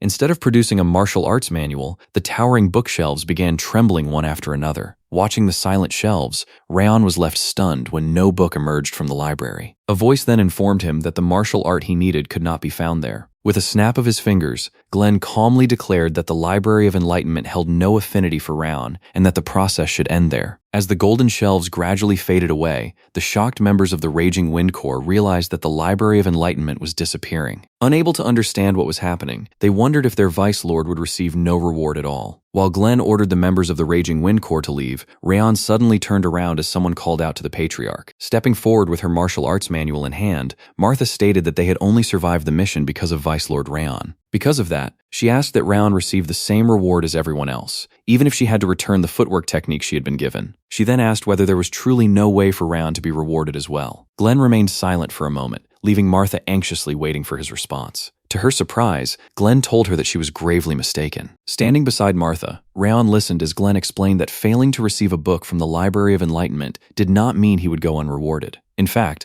a different reward was already being prepared for the Vice Lord of the Raging Wind Corps. Hearing that, Martha immediately relaxed and hurriedly thanked the Patriarch before apologizing for speaking out of turn. After Glenn dismissed her concerns, Runan remarked that such concern was unusual coming from Martha. The comment instantly earned her an embarrassed shout in return. Stepping forward before the Corps, Rayon ordered the Raging Wind Corps to salute. The entire Corps knelt together and thanked Glenn for the gifts granted to the Raging Wind Corps. Watching from his throne, Glenn admitted that he had never expected Martha to make a request on Raon's behalf. When Rowan asked what he thought about Raon, congratulating his subordinates, despite receiving no reward himself, Glenn replied that no one who witnessed that scene could still view the Raging Wind Corps as a newly formed unit. As Rowan listened quietly, another voice suddenly asked who deserved credit for all of that. Limmer immediately struck a dramatic pose and proudly declared that the answer was, of course, the Lord of the Raging Wind Corps, Limmer himself. According to him, everything had only been possible because he maintained order. Glenn gave a brief acknowledgement, allowing Limmer to laugh confidently before him. Still smiling, Limmer pointed out that the mission had been completed entirely by those children. He added that surviving an encounter with the 10th Apostle at their age was far beyond simple luck. As the image of the 10th Apostle appeared, it was revealed that he had already broken through the second wall and reached the realm of a Grandmaster. Not only that, but the White Blood Cult, the Fallen, and even the Heavenly Demon had all been present, making the situation impossible to avoid. Seated on his throne, Glenn stared ahead in silence. Limmer then casually remarked that no one spoiled a grandson quite like a grandfather. The unexpected comment prompted Glenn to ask what he was talking about all of a sudden. Recalling what had happened in the audience chamber, Limmer openly accused Glenn of blocking the book that had been about to emerge from the Library of Enlightenment. He suggested that the Patriarch had done so because he wanted to teach Raon personally, rather than simply hand him a martial arts manual. Before he could continue, Glenn firmly ordered him to stop. Spreading his hands with a bright smile, Limmer quickly changed the subject and cheerfully asked whether he could receive a reward as well. Closing his eyes, Glenn replied that he had already planned to reward him. As Rowan confirmed that a reward had indeed been prepared, an excited voice immediately thanked them. Unfortunately for Limmer, Glenn followed that up by declaring that his wrongdoing would be corrected before he received anything. Confused, Limmer asked what wrongdoing he was talking about. In response, Glenn held up Limmer's mission report. The report proudly stated that Raon had defeated the 7th Apostle. Surrounded by a menacing aura, Glenn pointed out that despite such an incredible achievement, Limmer had submitted a report that was only 2 lines long. Limmer nervously explained that he had written it in a hurry because of the circumstances. Glenn's expression immediately darkened. As flames of aura surged around him, he sharply declared that enough was enough. Later that night, the Zeegard Annex stood quietly beneath a bright full moon. Sweat covered Raon's body as he paused his training and looked up in confusion. Standing before him was Glenn. The Patriarch's sudden appearance left Raon visibly surprised. Raon immediately knelt beside his sword and respectfully greeted him, asking what had brought him to the annex so late at night. Glenn simply noted that Round had already been training and remarked that the timing was perfect. Facing him directly, Glenn calmly instructed Round to prepare himself. The unexpected order left Round completely puzzled. Glenn then reminded him that he had promised a different reward earlier. Hearing that, Round couldn't help wondering why the Patriarch had personally come to the annex in the middle of the night just to deliver a reward. No matter how hard he tried, he could not read Glenn's intentions. Standing face to face in the courtyard, Glenn asked how far Round had progressed with the Supreme Harmony steps. Round honestly admitted that he had only mastered the first step. With a disappointed look, Glenn acknowledged that mastering the first step was impressive. Even so, he warned that anyone satisfied with only that much would never advance any further. Round quietly apologized. To his surprise, Glenn declared that the situation was actually fortunate. Instead of teaching him a new martial art, Glenn announced that he would personally teach the Supreme Harmony steps once again. Standing before Raon, he firmly stated that he would hear no complaints and added that Raon had only himself to blame for neglecting the technique. Raon's eyes immediately widened. He eagerly thanked Glenn and admitted that being personally taught the ancient Supreme Harmony steps was the greatest reward he could possibly receive. Golden energy swirled around Glenn as he spread his cape. Announcing the start of the lesson, he ordered Raon to watch closely. A powerful shockwave erupted above the annex and rippled across the night sky. The scene then shifted beneath a crimson sky at the White Blood Cult's main branch. As a stone statue stood silently within the cult hall, a voice quietly responded that it understood. Kneeling before the cult leader, the 10th apostle reported that the 7th apostle had been defeated by a child of Zegart. He further praised the boy's extraordinary potential. Still kneeling, he explained that the boy had defeated the 7th apostle, declared war while standing on the verge of collapse, and possessed the potential to become a major obstacle to the White Blood Cult in the future. Lounging on a sofa with a faint smile, the White Blood Cult leader asked whether the boy had truly reached such a level. She then remarked that despite everything, the 7th apostle had still lost to an expert, failed to secure the sacrifice, and brought shame upon the White Blood Cult. A crimson eye peered through strands of black hair as she calmly wondered whether the 7th apostle should be executed. The 10th apostle lowered his gaze and remained silent while an icy pressure filled the hall. After a brief pause, she dismissed the idea. Considering the investment that had gone into raising that child, she felt that executing him over a single failure would be excessive. Instead, she issued a new order. If the 7th apostle failed again, Raon was to be brought before them alive. She then revealed that she intended to make the boy her disciple. As flames rose around the image of Raon, she referred to him as Zegart's greatest talent and wondered just how far that boy could go. A faint smile spread across her face as another thought crossed her mind. She wondered what expression that decrepit old man would make if Raon accepted the White Blood Cult.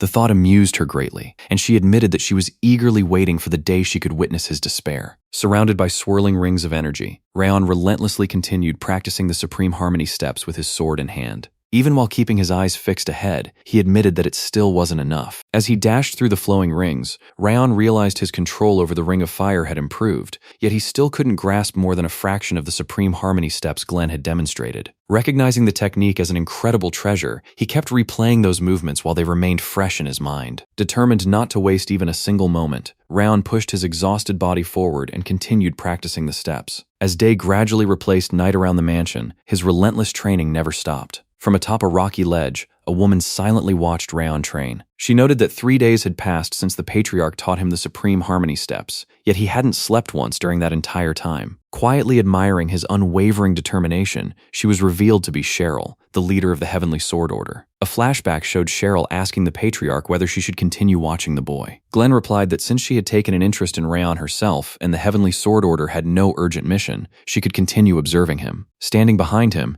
Cheryl answered that protecting the Patriarch was her duty, and whenever she had no assignment, she simply followed his orders. Pleased with her response, Glenn praised her for remaining as vigilant as ever. The Patriarch then instructed Cheryl to watch over Raon until his training ended, warning that once the boy became completely focused, he lost awareness of everything around him. Leaning against a tree with her arms crossed, Cheryl continued observing him, while remarking that mastering the Supreme Harmony steps would take an incredibly long time. As Raon reached toward the image of a shining chalice, the narration explained that the Supreme Harmony steps were like a poisoned chalice, causing even geniuses to waste their lives pursuing something they could never truly attain. Although Cheryl admired Raon's determination, she concluded that he still wasn't ready to master the technique. However, her expression suddenly changed after noticing something unusual. Golden energy wrapped around Raon's foot as he took another step. Bathed in swirling golden light, Raon continued moving through the Supreme Harmony steps, and for a brief instant, the Patriarch's silhouette appeared beside him. The sight left Cheryl frozen in complete shock.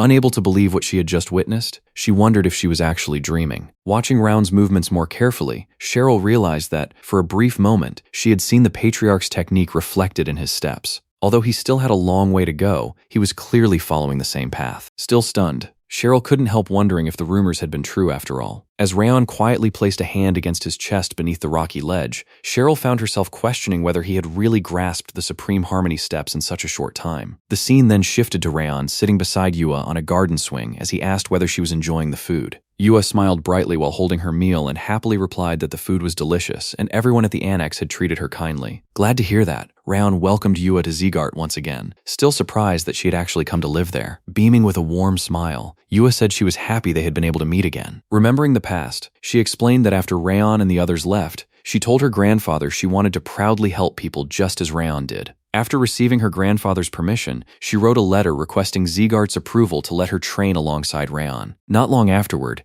Zeegart came to bring her over, giving her the opportunity to meet the Patriarch in person. Returning to the present, Yua looked down and explained that after telling the Patriarch everything about her past, he suggested she stay at the annex, although she had secretly hoped to surprise Rayon with how much she had grown. Rayon then asked whether her sound lessons with Lowen were going well, and Yua happily replied that she understood every lesson and could sing much better than before. Unable to hide her excitement, she eagerly offered to sing for him, and Rayon smiled before telling her to go ahead. Standing in the garden, Yua began singing with a bright smile, her beautiful voice filling the air. As Rayon listened, unfamiliar emotions suddenly overwhelmed him. The melody stirred memories of fierce battlefields, making his heart pound as he imagined drawing his sword and standing atop fortress walls against countless enemies. Lowen suddenly appeared behind Rayon and calmly explained that a god was hidden within Miss Yua's voice. Standing beside him, he revealed that although Yua didn't realize it herself, she possessed the power of a siren, allowing her voice to directly influence the hearts of those who heard it. Looking toward Yua as she continued singing, Lowen added that even Eden coveted her extraordinary talent. If they had obtained her,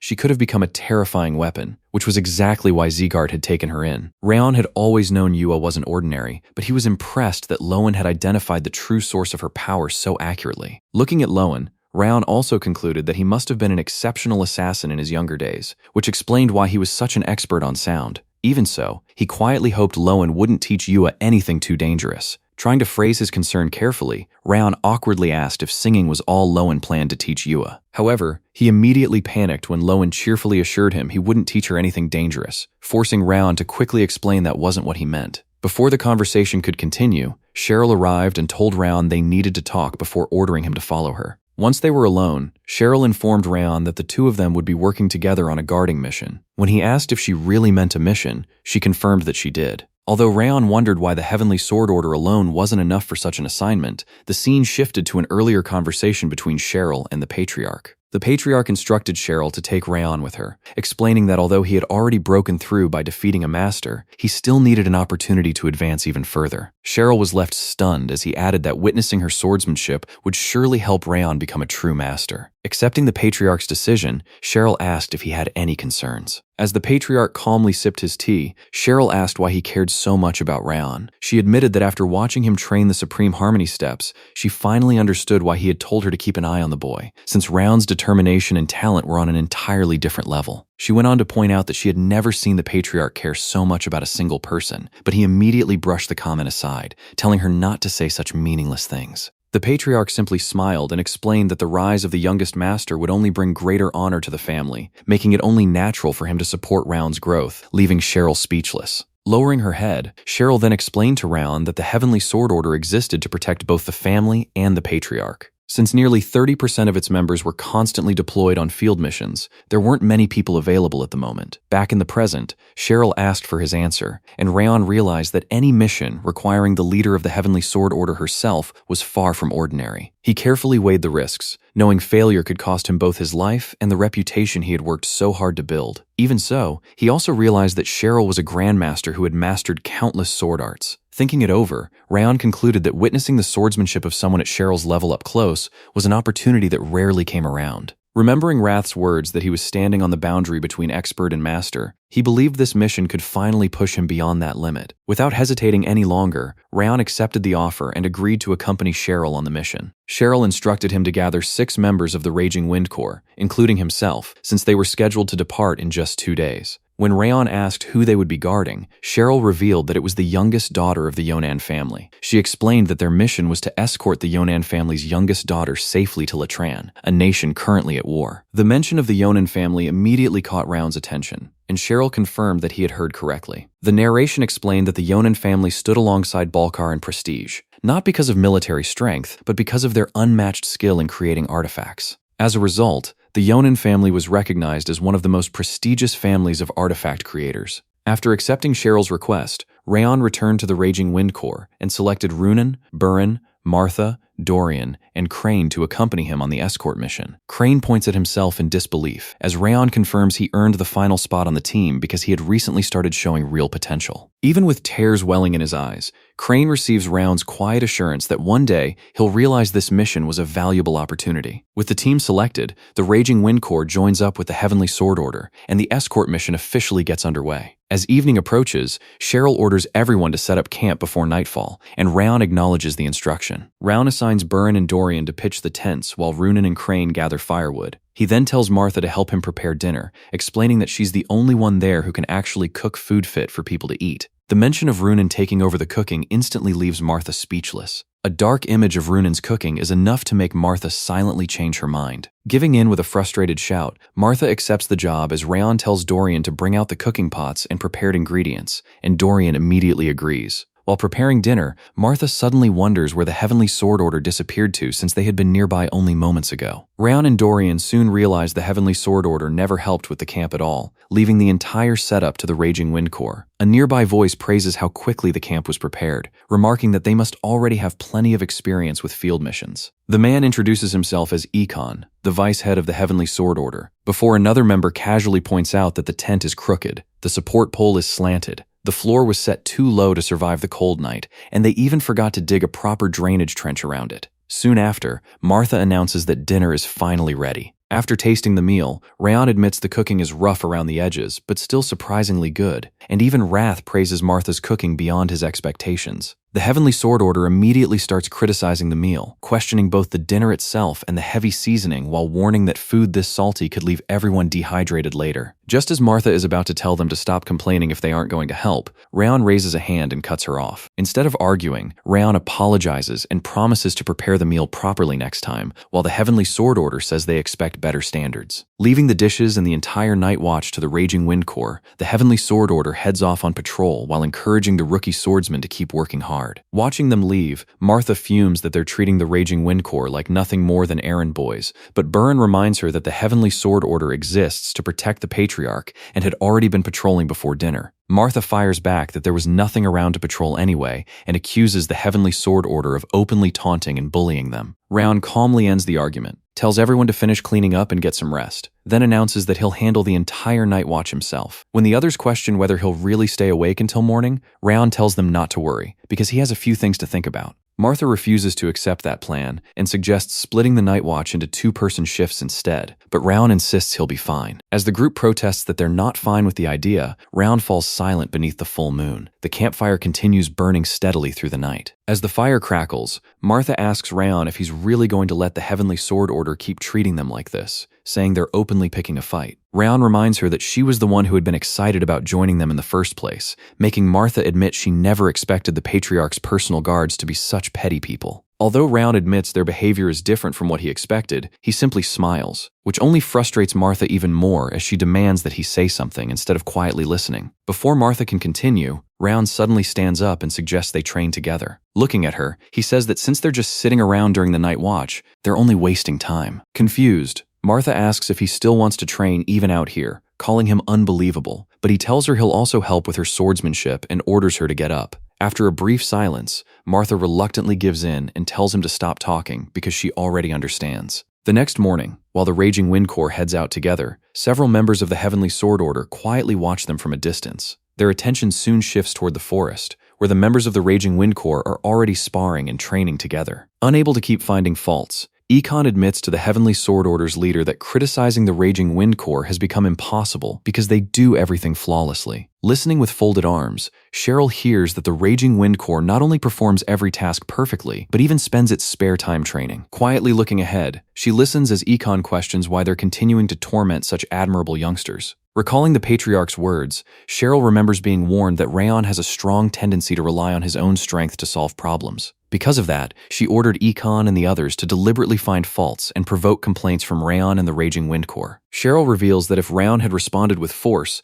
the Heavenly Sword Order would have overpowered them to teach them the difference in ability and prevent arrogance. Looking down in silence, she remarks that it's remarkable for someone Rayon's age to already possess such composure. Placing a hand on his chest, Ikon is told to stop the needless criticism because, starting tomorrow, the Heavenly Sword Order will share the workload with the Raging Wind Corps. As Cheryl starts to leave, Ikon calls out and asks where she's going. Cheryl replies that she's going to see the Raging Wind Corps, guessing they're probably training once again. Looking toward the Raging Wind Corps, she says they deserve compensation for the unfair treatment they received. When Rayon looks surprised by the offer, Cheryl reveals that she knows they've been secretly training during every night watch. Smiling at the news, the others are told that until they reach the Yonan mansion, she'll personally observe their swordsmanship because they may need those skills during this mission. After thanking Cheryl, Rayon asks why she's willing to teach them, leaving her visibly puzzled. Turning toward him, she admits it was frustrating to watch them train tirelessly every night while seemingly making no progress, and Rayon quietly remarks that he suspected something was unusual. Standing with her arms folded, Rayon realizes the Heavenly Sword Order would never behave so petty without a reason and concludes they were simply testing how the Raging Wind Corps would respond. Standing before the group, Cheryl praises them for silently enduring everything and faithfully carrying out their duties,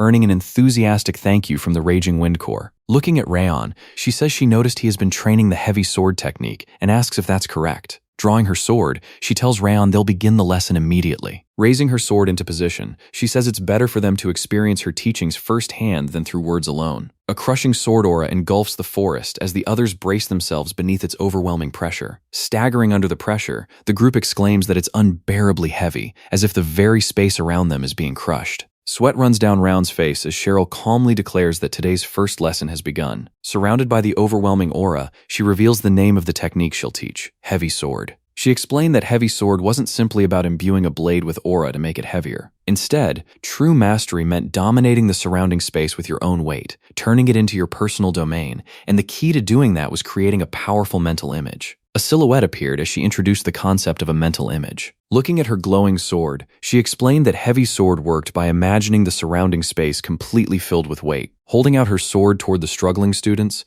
she said it currently carried only the weight of a single log. Still pointing the sword forward, she asked what they thought would happen if she replaced that weight with the weight of a massive boulder. The crushing pressure intensified, forcing Rayon to bend even lower beneath the overwhelming weight. Dorian clutched his chest and gasped that he couldn't breathe anymore, while Crane admitted he couldn't endure it any longer. Bracing himself on one knee, Rayon said that even with aura supporting him, it felt as though the space itself was pressing down on his entire body. As sweat ran down his face, he realized she probably wasn't even using external energy and wondered how much heavier the pressure would become if she fought seriously. Facing the overwhelming pressure, he realized this was the true heavy sword wielded by a grandmaster. Lowering her sword, she said they had experienced enough and ended the demonstration. As the crushing pressure disappeared, the exhausted students struggled to catch their breath while she explained that the lesson had only demonstrated the basics. Standing before the group, she explained that the more detailed a mental image became, the stronger its effect would be, and advised them to train that mental image every day if they wanted to reach greater heights. She added that once they reached the realm of Heavy Sword, they would be able to crush space itself and might even defeat swordsmen who used Fast Sword.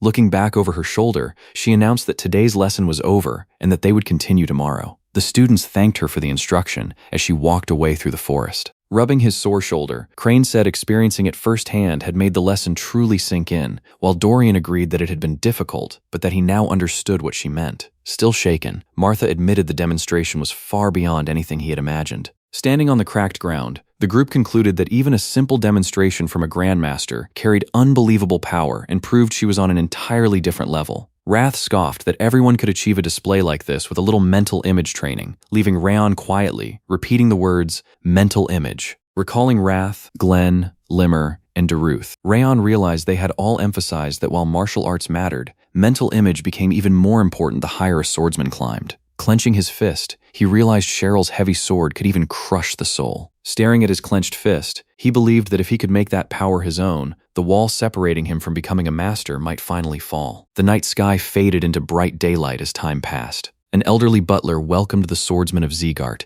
saying the Yonan family had been waiting for them. A magnificent estate came into view as they were welcomed to the Yonan family. Looking over the enormous mansion, Rayon noted that a single family's estate occupied nearly a quarter of the city, and its legendary crafting skill clearly wasn't exaggerated. The butler respectfully announced to the patriarch that the guests from Zeegart had arrived. Patriarch Michelle Yonan praised the butler's work and politely asked that the honored guests be escorted to the reception room. Cheryl greeted Patriarch Michelle after their long time apart, and Michelle said she was relieved to see both the Heavenly Sword Order and the Raging Wind Corps safely return from the battle against the White Blood Cult. Closing her eyes, Michelle said they would skip the formalities and get straight to the main matter since their guests didn't have much time, and Cheryl agreed. Michelle revealed that she had a precious youngest daughter named Ensaya. She explained that Ensaya was loved by everyone, blessed with exceptional talent, and was even considered worthy of inheriting the family's leadership. Michelle revealed that everything changed midway through last year when mysterious problems began appearing throughout Ensaya's body. She explained that the pain first began in the joints of Ensaya's fingers, feeling as though they were being pierced by burning needles. Despite examining her, every doctor insisted there was nothing wrong with her condition. Michelle said the pain soon spread from Ensaya's hands to her entire body, growing far more unbearable with each passing month. With a sorrowful expression, she said that neither renowned doctors nor famous priests could help, and that the agony had become so severe that Ensaya had given up on treatment and only wished to die. As a final hope,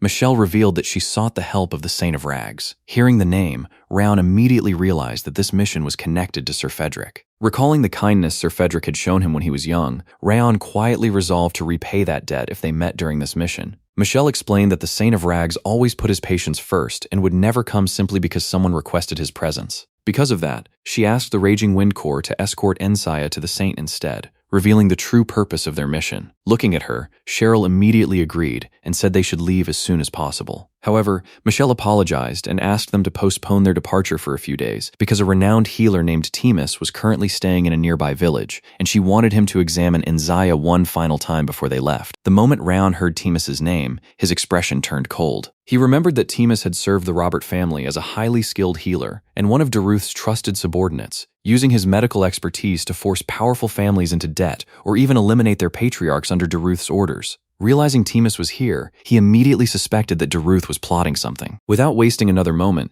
he asked if they could see Ensaya first so he could assess her current condition and prepare for any problems that might arise while transporting her. Michelle hesitated, explaining that Ensaya had become extremely sensitive and recently refused to let anyone examine her or even check her pulse. Even so, Cheryl agreed with Raon and said they needed to see Ensaya in person before making any plans. Michelle hesitated but agreed to let Raon see Ensaya as long as he only observed her outward condition without examining her directly. Rising from the sofa, Raon thanked Michelle for allowing the visit. Michelle admitted she still felt worried, but said that with Raon there, everything might be all right, leaving him stunned. Michelle led Raon to Ensaya's bedroom, where the young girl lay weakly in a large bed as they quietly entered. Lying in bed with sweat on her face, Ensaya remained visibly exhausted while Michelle gently asked Raon not to agitate her too much. Standing beside the bed, he quietly observed her and noted that her condition was extremely severe. Focusing on Ensaya's swollen, reddened hands, he observed that the energy within her body was barely present,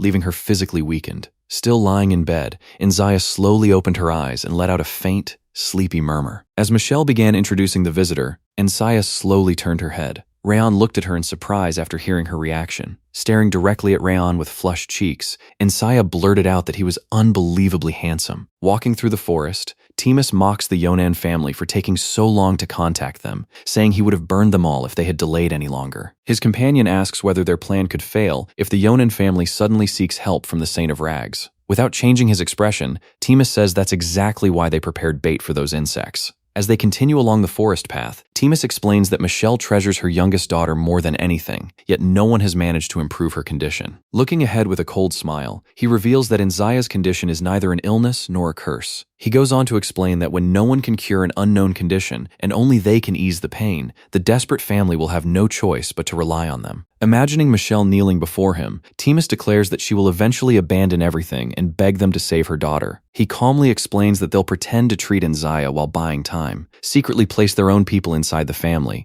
drain its wealth and artifacts, and eventually swallow the entire Yonan family. His eyes narrow with unwavering devotion as he declares that everything they're doing is for Lord Daruth. Meanwhile, Daruth walks through a town with his followers and asks whether they made sure to inject that into the Yonan family's youngest daughter. After receiving confirmation that her pain will soon reach its peak, he says the family will have no choice but to seek their help. With a wave of his hand, Daruth reminds Timus that they've spent 10 years preparing to take over the Yonan family. He warns him not to respond immediately, even if they ask for help, or they might grow suspicious. As Timus respectfully bows, Daruth tells him to wait until the family is truly desperate before reaching out and squeezing even more out of Michelle. Timus quietly agrees. Closing his eyes, Daruth says he trusts Timus and promises to reward him generously if he handles everything properly. Timus lowers his head with a faint smile. Looking up at the grand Yonan estate, the two men declare that it's only a matter of time before the entire Yonan family falls into their hands. Still lying in bed, Inzaya stares at Raon and blurts out that he's unbelievably handsome and absolutely perfect. Sitting beside her, Michelle quickly apologizes, explaining that her daughter can't control her habit, while Raon calmly asks what's going on. Michelle explains that the Yonan family has been blessed with an exceptional sense of beauty for generations,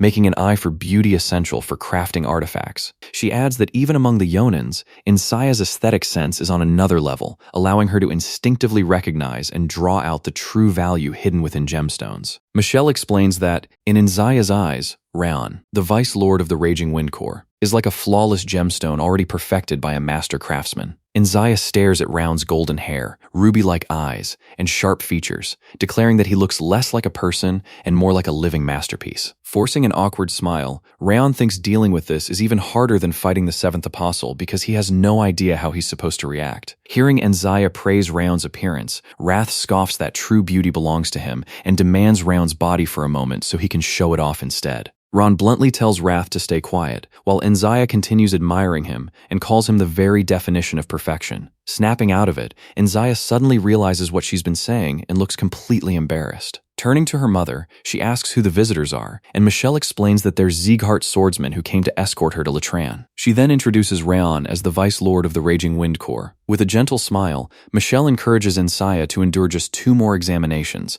hoping they'll finally find a way to cure her. Looking back at Raon, Inzaya shyly asks if he'll be the one escorting her to Latran, and Michelle confirms that he will. Both Michelle and Inzaya turn toward Raon. The rest of the escort team quietly watches the conversation unfold from the side. Inzaya suddenly agrees to go to Latran for treatment, but only if Raon comes with her as her escort. Hearing that condition, Raon can only stand there speechless while the others silently look like they've completely lost the will to live. Before leaving, Raon politely asks if he can examine Inzaya's pulse, and she happily offers him her hand without any hesitation. As Raon checks her pulse, Cheryl is surprised that he even knows medicine. Raon explains that he learned medical theory from his mother and later received additional guidance from Lord Fedric. Still confused, Cheryl wonders how someone like Fedric ever ended up teaching Raon medicine. Closing his eyes, Raon carefully suppresses his aura, mixes in Glacia, and traces the flow through Inzaya's mana circuits to pinpoint the source of her illness. The deeper he examines her condition, the more shocked he becomes after discovering that her mana circuits have narrowed to less than a hair's width and her energy core has nearly melted away. The fact that she's still alive is nothing short of a miracle. As Inzaya lies on the bed, Raon realizes this isn't a natural illness at all and concludes that something artificial is causing her suffering. As he desperately searches for the source hidden inside her body, Raon's eyes suddenly widen after noticing something unexpected. Tracing the source of Inzaya's illness, he is stunned to discover that a hellworm has been planted near her head. The horrifying sight instantly reminds him of the rage worm once implanted in his own heart, making him realize that Daruth's research had actually succeeded despite being considered impossible. Clenching his teeth in anger at such a cruel experiment, Raon realizes he can't remove the parasite yet because Inzaya's weakened body wouldn't survive the process. Instead, he uses Glacia to temporarily freeze the hellworm in place, preventing it from moving until her condition improves. After finishing, Raon apologizes for the brief pain and asks if she's feeling any better. To everyone's surprise, Inzaya excitedly says the pain has eased dramatically, leaving both Michelle and Cheryl stunned by the immediate result. Turning back to them, Raon calmly explains that he only suppressed the source of the pain for now, and that Inzaya must first recover her strength before the parasite can be safely removed. Hearing that she can actually be cured, Inzaya can barely believe her ears as hope finally appears on her face. Filled with new determination, Inzaya tells her mother that she wants to go to Latran because she doesn't want to die anymore and wants to craft artifacts again with her own hands. Michelle is overwhelmed with emotion, but their conversation is interrupted when a voice announces that Lord Timus has finally arrived. Wondering how to turn him away, Michelle is stopped by Raon, who tells her to let Timus examine Insaya as well because he's curious what treatment the famous healer will suggest. After apologizing for the delay, Lord Timus explains that he rushed over after hearing about Insaya's condition and believes it may be connected to something he's currently researching. He confidently says he should be able to help, but before he can continue, Insaya immediately declines his treatment. Timus is left speechless as Insaya points out that Raon already said he could cure her, so she'll receive treatment from him instead. Raon quietly watches the conversation with a faint smile. A furious shout echoes through the forest as someone curses that worthless brat, venting his rage after what just happened. Lord Timus fumes in disbelief, angrily calling out Raon Zeeghart and seething over the humiliation he just suffered. He recalls questioning Insaya's decision, arguing that Raon was only an inexperienced swordsman, not a healer, and accusing her of trusting him solely because of his appearance. Raon calmly cuts him off, saying that's a rude assumption. He explains that he's confident in his medical skills too, but Timus immediately scoffs, insisting Raon could never surpass him in medicine and dismissing his treatment as baseless. Raon's mention of learning medicine from the Saint of Rags and the Mad Sword of Zeeghart instantly leaves Lord Timus visibly stunned. Without backing down, Raon states that those two were his teachers and asks if Timus truly considers their teachings baseless, leaving him speechless. Insaya happily backs Raon, saying that ever since he examined her, her pain has eased, her body feels much lighter, and she completely trusts him. She even shyly adds that he's handsome too. Trying to recover, Lord Timus insists Raon merely got lucky this time. He warns that recklessly meddling with Insaya's mana circuits will eventually end in disaster, but Raon quietly replies with a single number, 108. Raon explains that there are 108 fatal points on the head where aura can prove deadly, and he knows exactly which areas can be touched safely and which require extreme caution. He tells Lord Timus not to jump to conclusions before knowing the full story. Insaya becomes completely smitten, thinking Raon is unbelievably handsome, incredibly knowledgeable, and almost too perfect to be real, while Raon can only react with an awkward, speechless look. She tells her mother that although Lord Timus is an excellent physician, she wants Sir Raon to treat her because she believes he can cure her faster. When asked why, she answers without hesitation, it's because he's handsome. Meanwhile, Lord Timus grits his teeth in frustration, cursing Raon for barging in and taking over while blaming Insaya for caring only about looks and her mother for believing her so easily. Realizing their plan will collapse if Insaya reaches the Saint of Rags, Timus decides they must stop her from leaving. He orders his subordinate to raise the Hellworm's activity and range to 80% that very night. Even after being warned it could put Insaya's life in danger, Timus coldly insists it's necessary if they want to keep her away from the Saint. Timus declares that trapping them will also give them the perfect chance to deal with that damned brat. Consumed by hatred, he vows to peel away every last bit of Raon's skin, make him suffer slowly, and only then kill him to satisfy his revenge. To eliminate every possible threat, Timus orders assassins to be sent after the lunatic in Letran as well, and his subordinate immediately accepts the command. Thinking ahead, Timus says they'll also need the Yonin family's strength, explaining that no other family on the continent can create artifacts of such exceptional quality, especially considering how much the Patriarch has already invested in this plan. Outside, Timus swears that whatever they're after must never fall into Zeeghart's hands, or those of the Saint of Rags. Back inside the mansion, Raon urges them to leave at daybreak, explaining that every moment they wait will only make Insaya's condition worse, so her mother immediately agrees to prepare the carriage. Raon quietly sends an aura message to the matriarch, asking her to stay calm, dismiss the maids naturally, and listen carefully because he has something important to tell her. She quietly agrees. Without raising suspicion, the matriarch orders the maids to prepare the carriage for tomorrow's departure and clean the guest rooms for the Zeeghart visitors. After the maids leave, Raon thanks her for trusting him and warns that what he's about to say is only his personal suspicion, not part of his official mission. He then drops a shocking revelation, saying the person responsible for harming Lady Insaya is hiding somewhere inside this very mansion. Raon explains that Insaya's illness isn't natural at all. Someone deliberately created it and targeted her on purpose. Both mother and daughter are stunned, insisting it can't be true because their maids have served them faithfully for years and were treated like family, making the accusation almost impossible for them to believe. Raon tells the matriarch he understands how she feels, but for both her sake and Insaya's,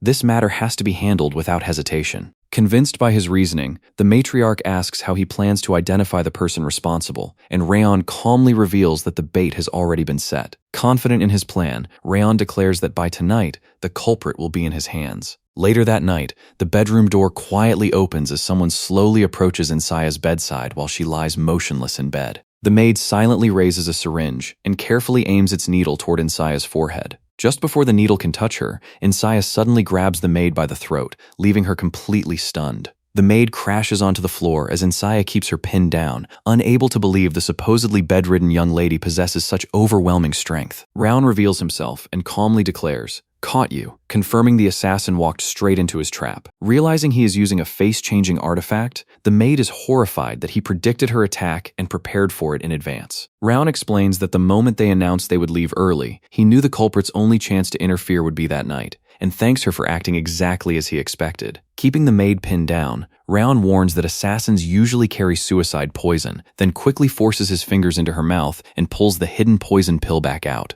Staring at Round in disbelief, the maid wonders how an ordinary swordsman could possibly know even that secret. The maid freezes when a voice calmly calls her by name, leaving her completely stunned. Watching in disbelief, Insaya quietly asks if Lauren had really been trying to harm her. Panicking, Lauren desperately denies it and insists she only acted for Insaya's sake. Without hesitation, Round knocks Lauren unconscious before she can continue speaking. Round shows them the poison capsule hidden inside Lauren's mouth and explains that the instant it's bitten, it melts the victim's organs. He adds that spies always carry this kind of poison because they never know when their identities will be exposed. Shaken by the truth, Insaya can't believe Lauren has stayed by her side since she was 8 years old, yet still tried to betray her. Rayon explains that deception and patience are the very nature of spies. He suggests locking Lauren up for now, admitting they may not get any useful information from her, but it's still worth trying. With the plan changed, Round announces they'll leave the day after tomorrow instead and tells Insaya to get some rest. Grateful for his help, she quietly thanks him. As the night grows quiet, the scene shifts. Elsewhere in the forest,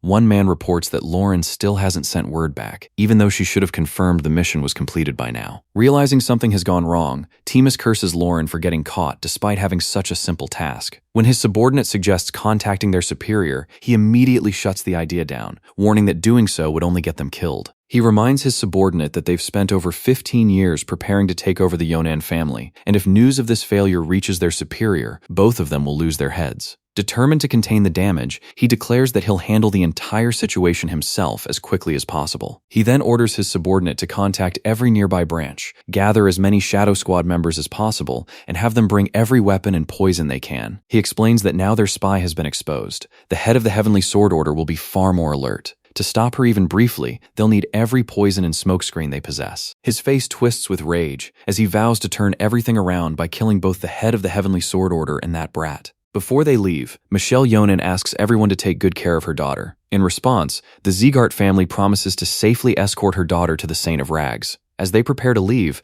Burin says that being prepared is always a good thing, and Rayon simply responds with a puzzled look. Looking at the artifacts, Burin questions whether they really need to accept all of them. The group has been equipped with several rare artifacts, including anti-poison, enhancement, weight reduction, and impact mitigation artifacts. Even with enough money, these are extremely difficult to obtain, making the whole setup feel a little excessive. Round explains that the artifacts were originally prepared for Lady Inzaya, and the matriarch gladly lent them out for this journey. They'll simply return everything once they get back. Looking at the situation, Rayon suspects Timus must have thrown the plans off course, but he's sure Timus will do whatever it takes to fix things. And considering the murderous look in his eyes and how much he hates being humiliated, there's no doubt he'll come after them for revenge. With that in mind, there's no harm in being over-prepared for the journey. Once they cross the forest, they'll reach Latran. The group sets off through the forest, traveling without stopping until they reach their destination. When the order is given to keep moving, everyone agrees. The horse suddenly reacts to the changing terrain, leaving Cheryl startled as she realizes something is wrong. Burin and the others are caught off guard when the ground itself begins shifting beneath them. As the terrain shifts around them,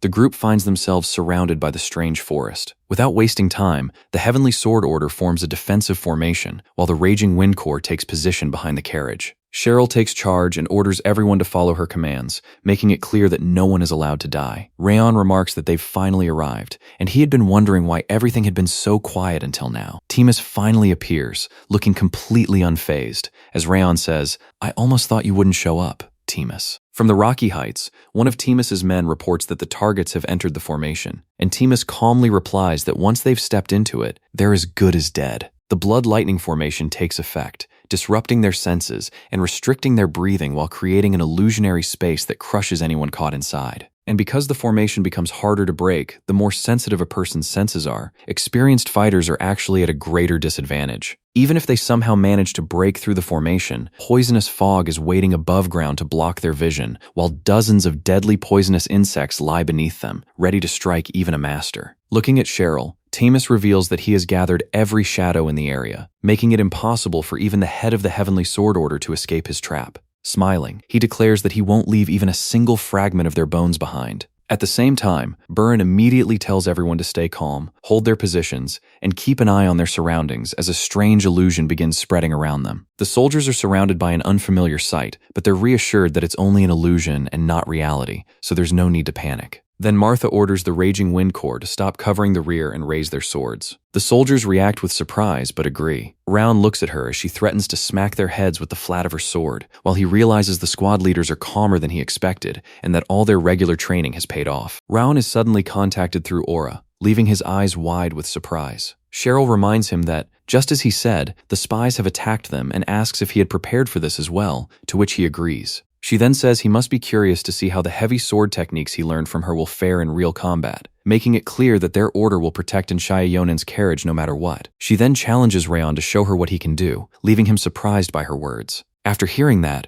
Rayon smiles quietly, deciding that he can't disappoint her. With his sword drawn, Rayon takes the lead and says, "First, we'll deal with the poisonous fog. To the north and west, just as we planned before leaving." The others respond, "Yes, understood." Martha lands in front of them and raises her sword with a determined look, while Burin readies himself for battle, and Runon prepares to strike as well. Martha then activates an artifact called the Whirlwind Lotus, unleashing a powerful gust of wind across the battlefield. The sudden whirlwind tears through the poisonous fog, completely clearing it and exposing the hidden attackers. Realizing their concealment has been blown, the enemies are caught off guard. Even with the fog gone, the enemy tells everyone not to panic, explaining that they have already inhaled the poison from the fog pellets and that the blood lightning formation is still active. Glancing to the side, Rayon calmly explains that their plan won't work because the core of the poison fog pellets is the poison itself. That's exactly why he prepared the Whirlwind Lotus along with anti-poison artifacts. He realizes they've badly underestimated him, thinking that someone who was once the head of the Shadow Squad in his previous life would obviously know all their tricks. Looking at the glowing artifact in his hand, Rayon reveals that it is more than enough to deal with the poison, while the luminous stone can neutralize the blood lightning formation. The formation suddenly starts shaking, leaving the assassins confused about what's happening. One of them can only wonder what strange artifact he used this time. Even with the formation becoming unstable, one of the assassins tells the others to stay calm, reminding them that they still have the numbers to overwhelm them. Rayon unleashes a powerful burst of force with his sword, sending several attackers flying through the air. Watching Round respond so calmly, Cheryl realizes that the boy is extremely thorough when it comes to preparation, as if he had already expected everything they would do. She's even more surprised, because it has only been a few days since she taught him how to use the heavy sword, yet he can already wield it to this level. With a slight smile, she admits that he is exactly as expected. He's no fun to teach. As another powerful blast erupts ahead of them, two assassins watch in shock, with one asking Timus what they should do. The subordinate admits that Rayon seems to know exactly what they're planning, but Timus remains calm, saying that although the formation has become unstable, it's still holding. He then says that there are poisonous insects hidden beneath the ground. Rayon grips his sword with both hands and drives it into the ground, unleashing a powerful force that tears through the earth and sends a swarm of poisonous insects scattering through the darkness. As the force reaches the formation's core, the dark orb cracks under the impact. With the core destroyed, the formation collapses, leaving everyone staring in surprise. The soldiers celebrate the formation's collapse, praising the Vice Lord for pulling it off exactly as expected. Cheryl says she understands how Round noticed the poisonous insects beneath the ground, but she's impressed that he could channel the weight of his heavy sword into his aura and destroy the formation's core. Round warns that it's not over yet, leaving her surprised as she points out that there aren't many enemies left. Are there? Facing her, he says they need to capture the mastermind behind this attack and root out the remaining enemies completely, which would also help the Yonan family. He believes the enemies must still be hiding somewhere nearby. Cheryl understands his intent, but says that even she can't locate enemies concealed like this, explaining that they must have taken careful measures to avoid detection. Even so, Round says he wants to take a look himself, assuring her that it won't take long. Seeing Round's expression, she realizes that he has come up with something and tells him to go and return quickly while she and the others deal with the remaining enemies. Just then, Round calls out to Wrath, who appears and asks what he wants. Round looks at Wrath and calmly asks, "Shall we make a deal?" Timus slams his fist against the ground in frustration, realizing the situation is slipping further out of control. He can barely believe what happened and wonders how every plan he prepared so carefully could have gone wrong like this. His frustration turns toward Raon as he blames everything on a mere 17-year-old brat. One of his men asks what they should do now, warning that their location will be discovered at this rate. But Timus immediately shuts him down and tells him not to be ridiculous. The hidden area turns out to be protected by a double-layered formation placed beyond the range of normal detection. He even questions whether that brat could really sense something that the Heavenly Sword Order leader couldn't. He orders everyone to stop talking nonsense and prepare to leave, but suddenly, his subordinate is attacked and collapses to the ground. Then Raon's voice reaches him, taunting him for hiding here like rats. Timus turns around in shock and finds Raon standing there with a calm smile. He says he's been waiting a very, very long time to see that expression on Timus's face. Seeing a fallen man on the ground, Timus angrily accuses him of killing an innocent person and asks if he's lost his mind. Raon dismisses the excuse, saying he expected better from the great Timus and is disappointed. Timus can only stare at him in confusion, asking what he's talking about. Raon holds up the formation resonance flute, pointing out that a top-grade artifact capable of activating formations came tumbling out of his disciple's clothes. He asks if Timus is still going to keep pretending he knows nothing. Raon reminds him that they were trapped inside a formation, yet he still tried to escape with such a flimsy excuse. He adds that Timus probably never imagined they would actually catch him. Timus finally loses his temper and demands to know what Raon is, asking why he won't just die instead of ruining all his plans. He also wants to know how Raon managed to find this place. Raon calmly explains that he has a friend with very sharp senses. Earlier, while searching for Timus, he had made a deal with Wrath. In exchange for helping him find Timus, Raon promised 3 boxes of ice cream, and Wrath happily agreed. Back in the forest, Raon walks toward Timus and tells him he's run out of excuses and that they should finish this quickly. Knocked to the ground, Timus desperately begs him to hear him out. Even after being ignored, Timus can only glare at him and mutter that he's a bastard. He then asks if Raon really came here alone, and Raon points out that bringing several people just to capture one person makes no sense. Hearing that Raon came alone, Timus suddenly laughs, clearly pleased by the news. Covering his face with one hand, he declares that heaven still hasn't abandoned him. He reminds himself that Raon only knows him as a physician and has no idea that he also knows how to use poison arts. As Raon approaches him, Timus plans to strike with poison in a single blow, believing Raon has no idea what he's capable of, then escape before the Heavenly Sword Order arrives. Raon stops and raises his sword high, while Timus desperately reaches out toward him with a clawed hand. Raon smiles, revealing that he already knew Timus would try something like this. His sword comes down in a swift strike, cutting Timus's arm and leaving him staring in shock, his eyes wide as he struggles to react to the sudden attack. Raon drives his sword into Timus's chest, pinning him to the ground as Timus groans and curses him. He calmly points out that with his left arm gone, he looks like he's finally out of tricks. Looking down at him, Raon asks, "Then shall we have a serious conversation now?" With Timus slumped against the tree, Raon stands over him and continues the questioning. He asks where the Shadow Squad branch is located and what his master's goal is, but Timus admits he doesn't know either, saying his master only told him that he had something to do. Raon presses him about his master's martial realm, saying he knows his master has reached the absolute realm but not his exact level. Timus admits that his master never tells him things like that and desperately asks Raon to believe him. Raon decides he has gotten all the information he can for now and says he'll continue the interrogation after they return to Zeegart. He then declares that Timus is now a prisoner of Zeegart and will be escorted back to the family. Timus suddenly spits out blood before screaming in desperation, "Master, why are you abandoning me?" While Raon simply stands there, calmly watching him. Looking at that reaction, Raon recognizes it as a rage worm. He realizes that Darus had even implanted a rage worm inside Timus, his closest subordinate, and the moment Timus sensed fear, the worm activated and killed him before he could reveal anything. Raon looks down at Timus's body and calls Darus a ruthless bastard.